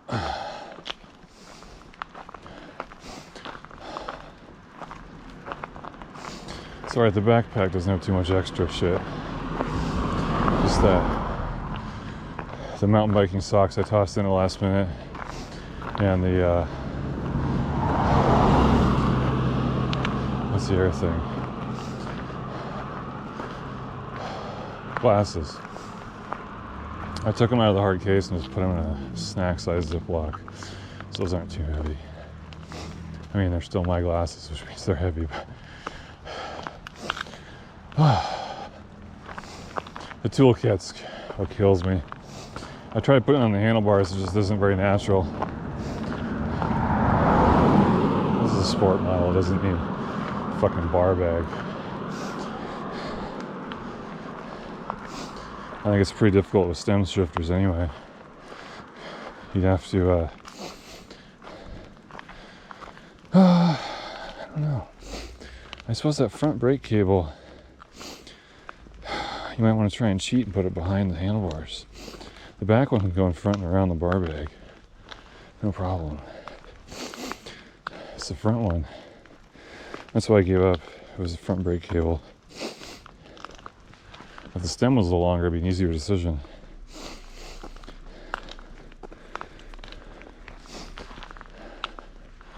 But still, I only go in front with stem shifters. There's room to sneak past this shifter though.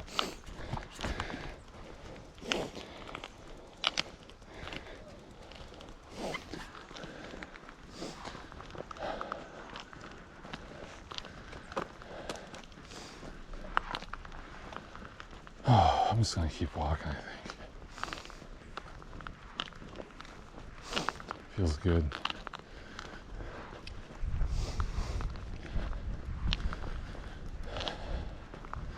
After this, there will be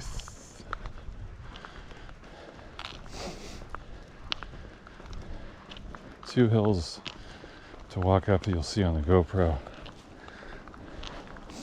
And then the last half of the hill to my house. A lot of times I just don't do that.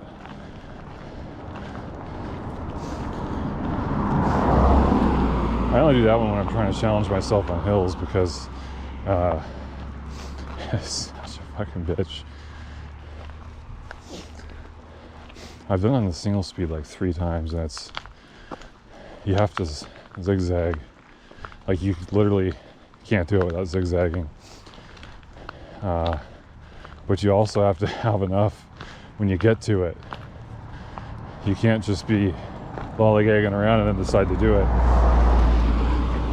You basically you gotta be getting a run at it when you're already going up a hill before you hit the steep part. It's just fucking crazy. That's one of the things where you like pull the handlebars out of the bike or something crazy, you know. That's probably also where my wattage is probably off the chart, like something crazy like 1400 or something, when normally I'm probably lower than most people because I'm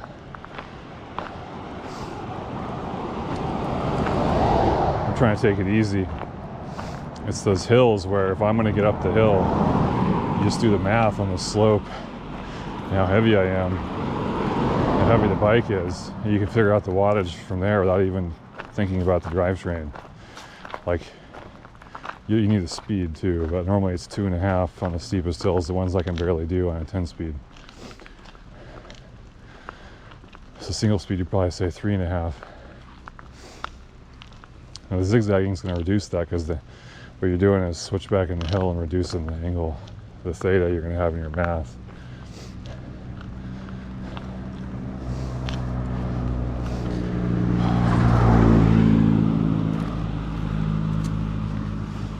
This little crest too is a good place to get back on. But like Stinson, you can't really zigzag. There's not any room. Yeah, I used to ride up that fucker. And I'm telling you, that's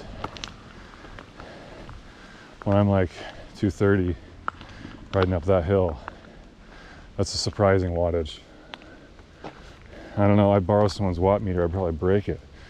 And it's just fundamental physics. Like, you want someone my size on a heavy bike to go up that hill, and the slowest I can do it with my gearing without, you know, falling over or being out of the gear is 2.5 miles an hour, maybe sometimes 1.9 for a second here and there as I'm switching positions. I basically stand up and then sit down, and like, whatever you're doing, your body's screaming at you, this is not the right thing to do, switch, and you switch, and it's just as bad. It's so funny. Oh, they're doing perk trenches.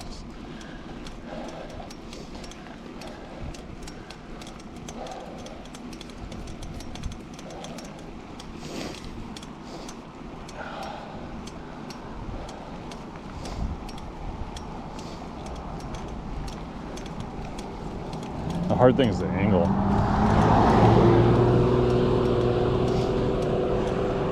It's difficult to get because like the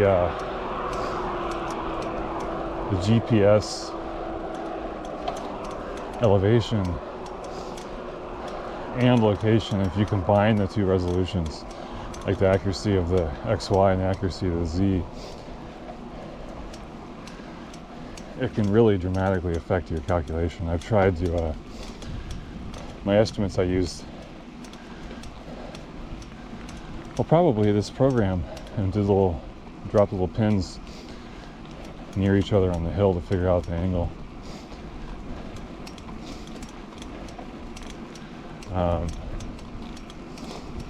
Very tricky.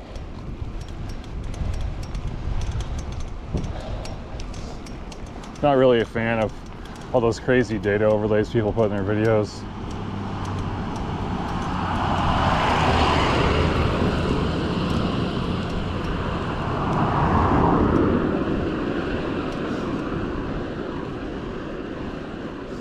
Like, I hate, like, I've been bitching all day, I hate fucking with stuff. Bikes to me are simple, and I just want to go have a simple time. And it's like the opposite of working on cars. And so, this data overlay stuff, a bunch of finicky gadgets and then a bunch of finicky software, and holy fucking shit, fuck that. Gooses. Wild gooses spreading the bird flu. My gooses don't have a cover over their thing, but no one can land there.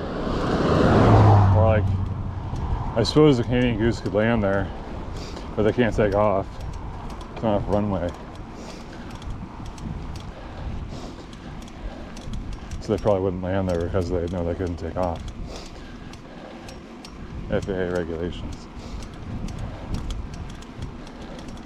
I've heard the Toulouse geese, sometimes when they're young,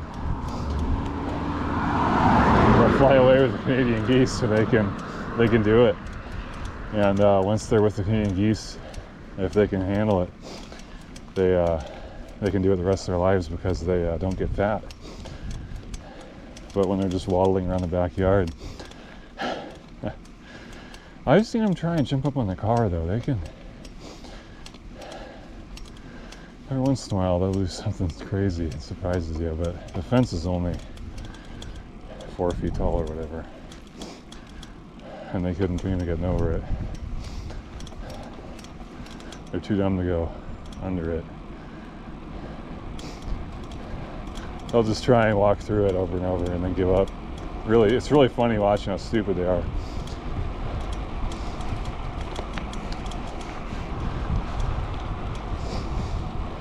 They're still laying eggs, dude.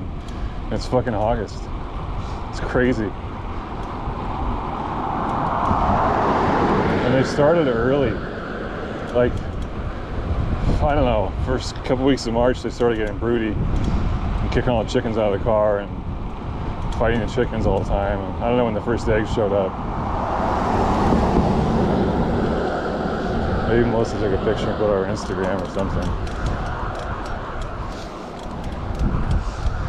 Oh, I might have a picture from one of the early eggs just next to a chicken egg. I was pretty surprised by the size. I don't know how early it would have been.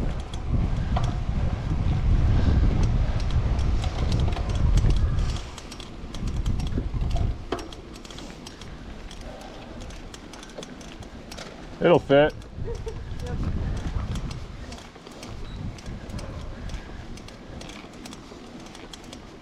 She's holding a cast iron sink or something. Reorganizing the car. Put it in there. Oh, I was gonna walk up this hill too. I was talking about other things, man. Pretty good cyclist, I'm distracted.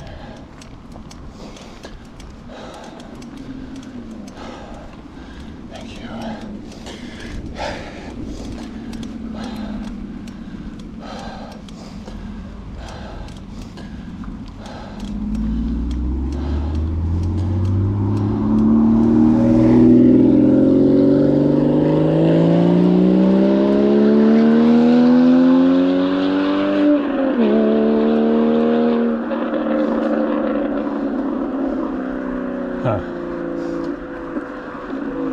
I was waiting for him to take it to the red line. I was trying to guess what the RPM red line is, but I don't think he did.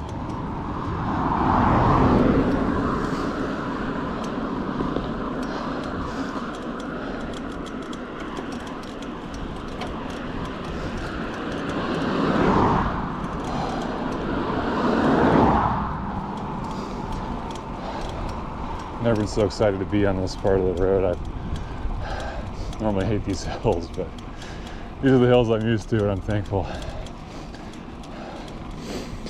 GoPro's still going. I'm on one card. I'll probably just plug this one in when I get home. I don't know. I've got so many fucking things to upload, and you can't label these damn things. I've got them in numbered slots, but I'm not going to take in notes. I should put a post-it note down every time I have this going on and like write what each number is and keep them in their slot.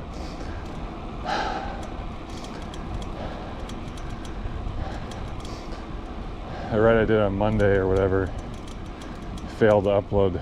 I woke up this morning and it said upload failed, and I was hoping to be done this morning.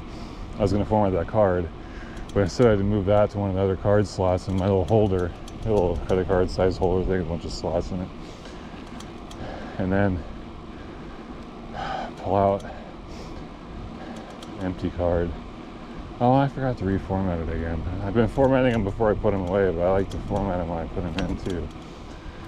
Oh, I'm not even paying attention. I've never just done this hill on axles before. I wonder how it is. Normally charge it. It rolls really good. Charge it.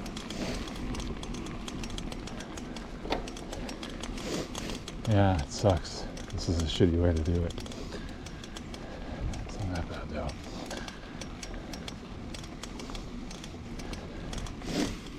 Yeah, it's not that bad. We'll be in the single speed. Just stand up for a minute though.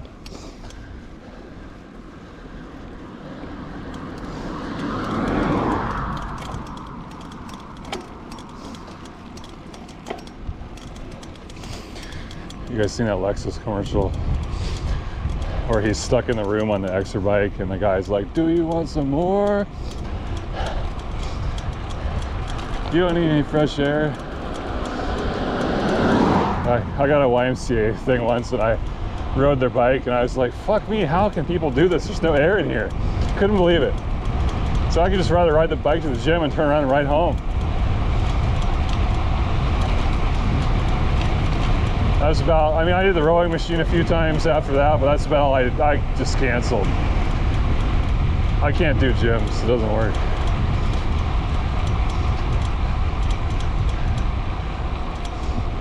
You know, I do need some firewood.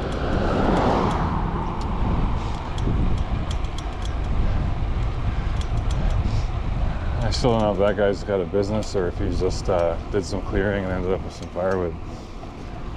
Certainly can't pay for it this year. We've got some split stuff already that I've had covered for years and it's slowly deteriorating, but it's doing better than the unsplit stuff, which is basically unusable. Can't even burn in the fire pit anymore. So I think we're okay if power goes out in the winter for a week or something.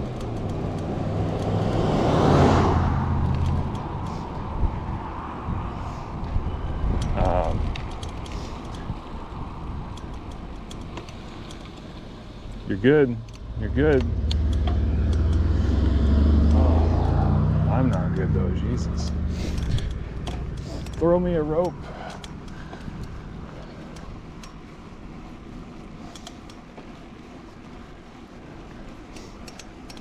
That handmade sign was completely unreadable. I don't even see how somebody with 20/20 vision could read that.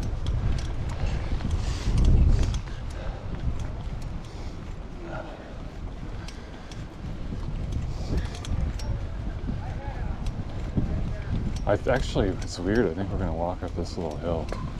I could really use a break. And then walk up the hill by the Armada de Mexico truck. Oh shit. Almost ate it there. Like President Biden. You guys see him? I gets caught in his toe straps. The news, everybody had it wrong. His statement was wrong. What the White House said was wrong, what the reporters said was wrong. The dude was going up the reporters the crosswalk and was gonna stop and use his left foot. Instead he started falling to the right and he had it in his toe clip still, and couldn't get his foot out and just toppled over. We all seen it a million times at SPD when someone has their pedals too tight or doesn't know how to get their foot out because they're new. And you're mountain biking and they come up and stop and start talking to you and just fall over. It's exactly what Biden did, except with the toe clips, the straps. That's pretty funny. Get SPD, Biden.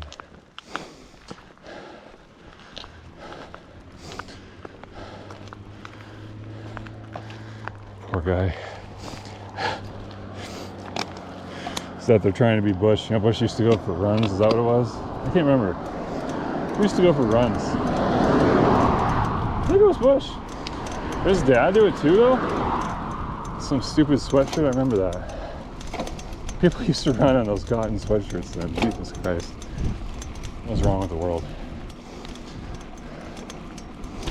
Oh.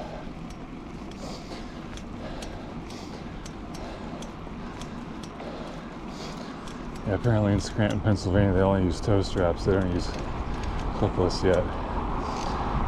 Oh, come on. Please pass me.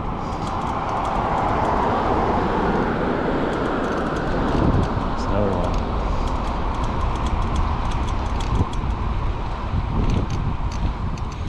Okay, I'm not going to sit here all fucking day.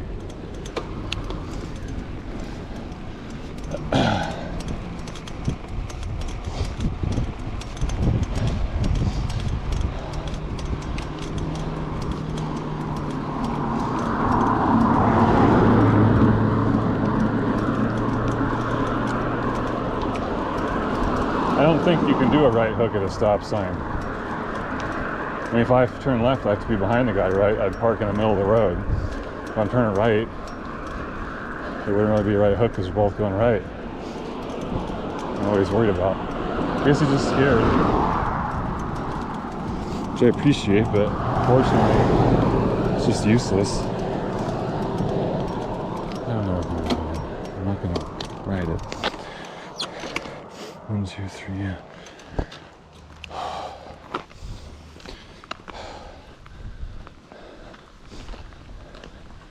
There's the truck. I think it's cool.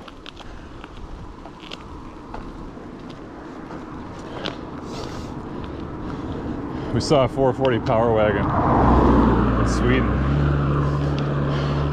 Apparently the guy, so people in Sweden that come upon money, they like to buy American shit. And apparently this guy had a lot of money and probably paid $100,000 to have that thing brought over. Tried to drive it one time, got it full sideways, just drove it right back into the garage thing, never drove it again. It was just sitting in this underground parking garage with a bunch of other collector cars.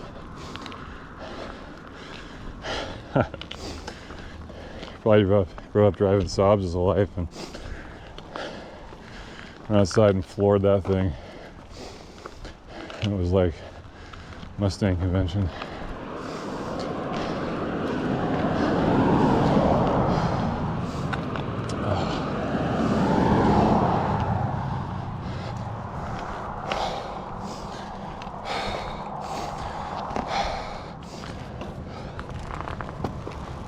Oh, I hear it must be on the driveway. So I hear a car. What the fuck? Maybe they turned right after they went by me. Hello. Oh, I'm tired. Beautiful day though.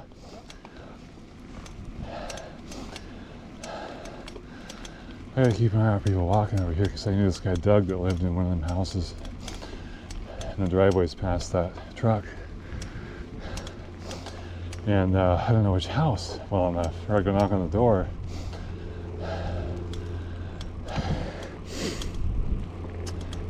I thought I knew which house when I moved in here, but I don't anymore. Maybe I found it online somewhere. I don't remember. Oh, I don't know why I'm even shifting gears. Anyways, this concludes the ride. I'll talk to you guys next time. Later.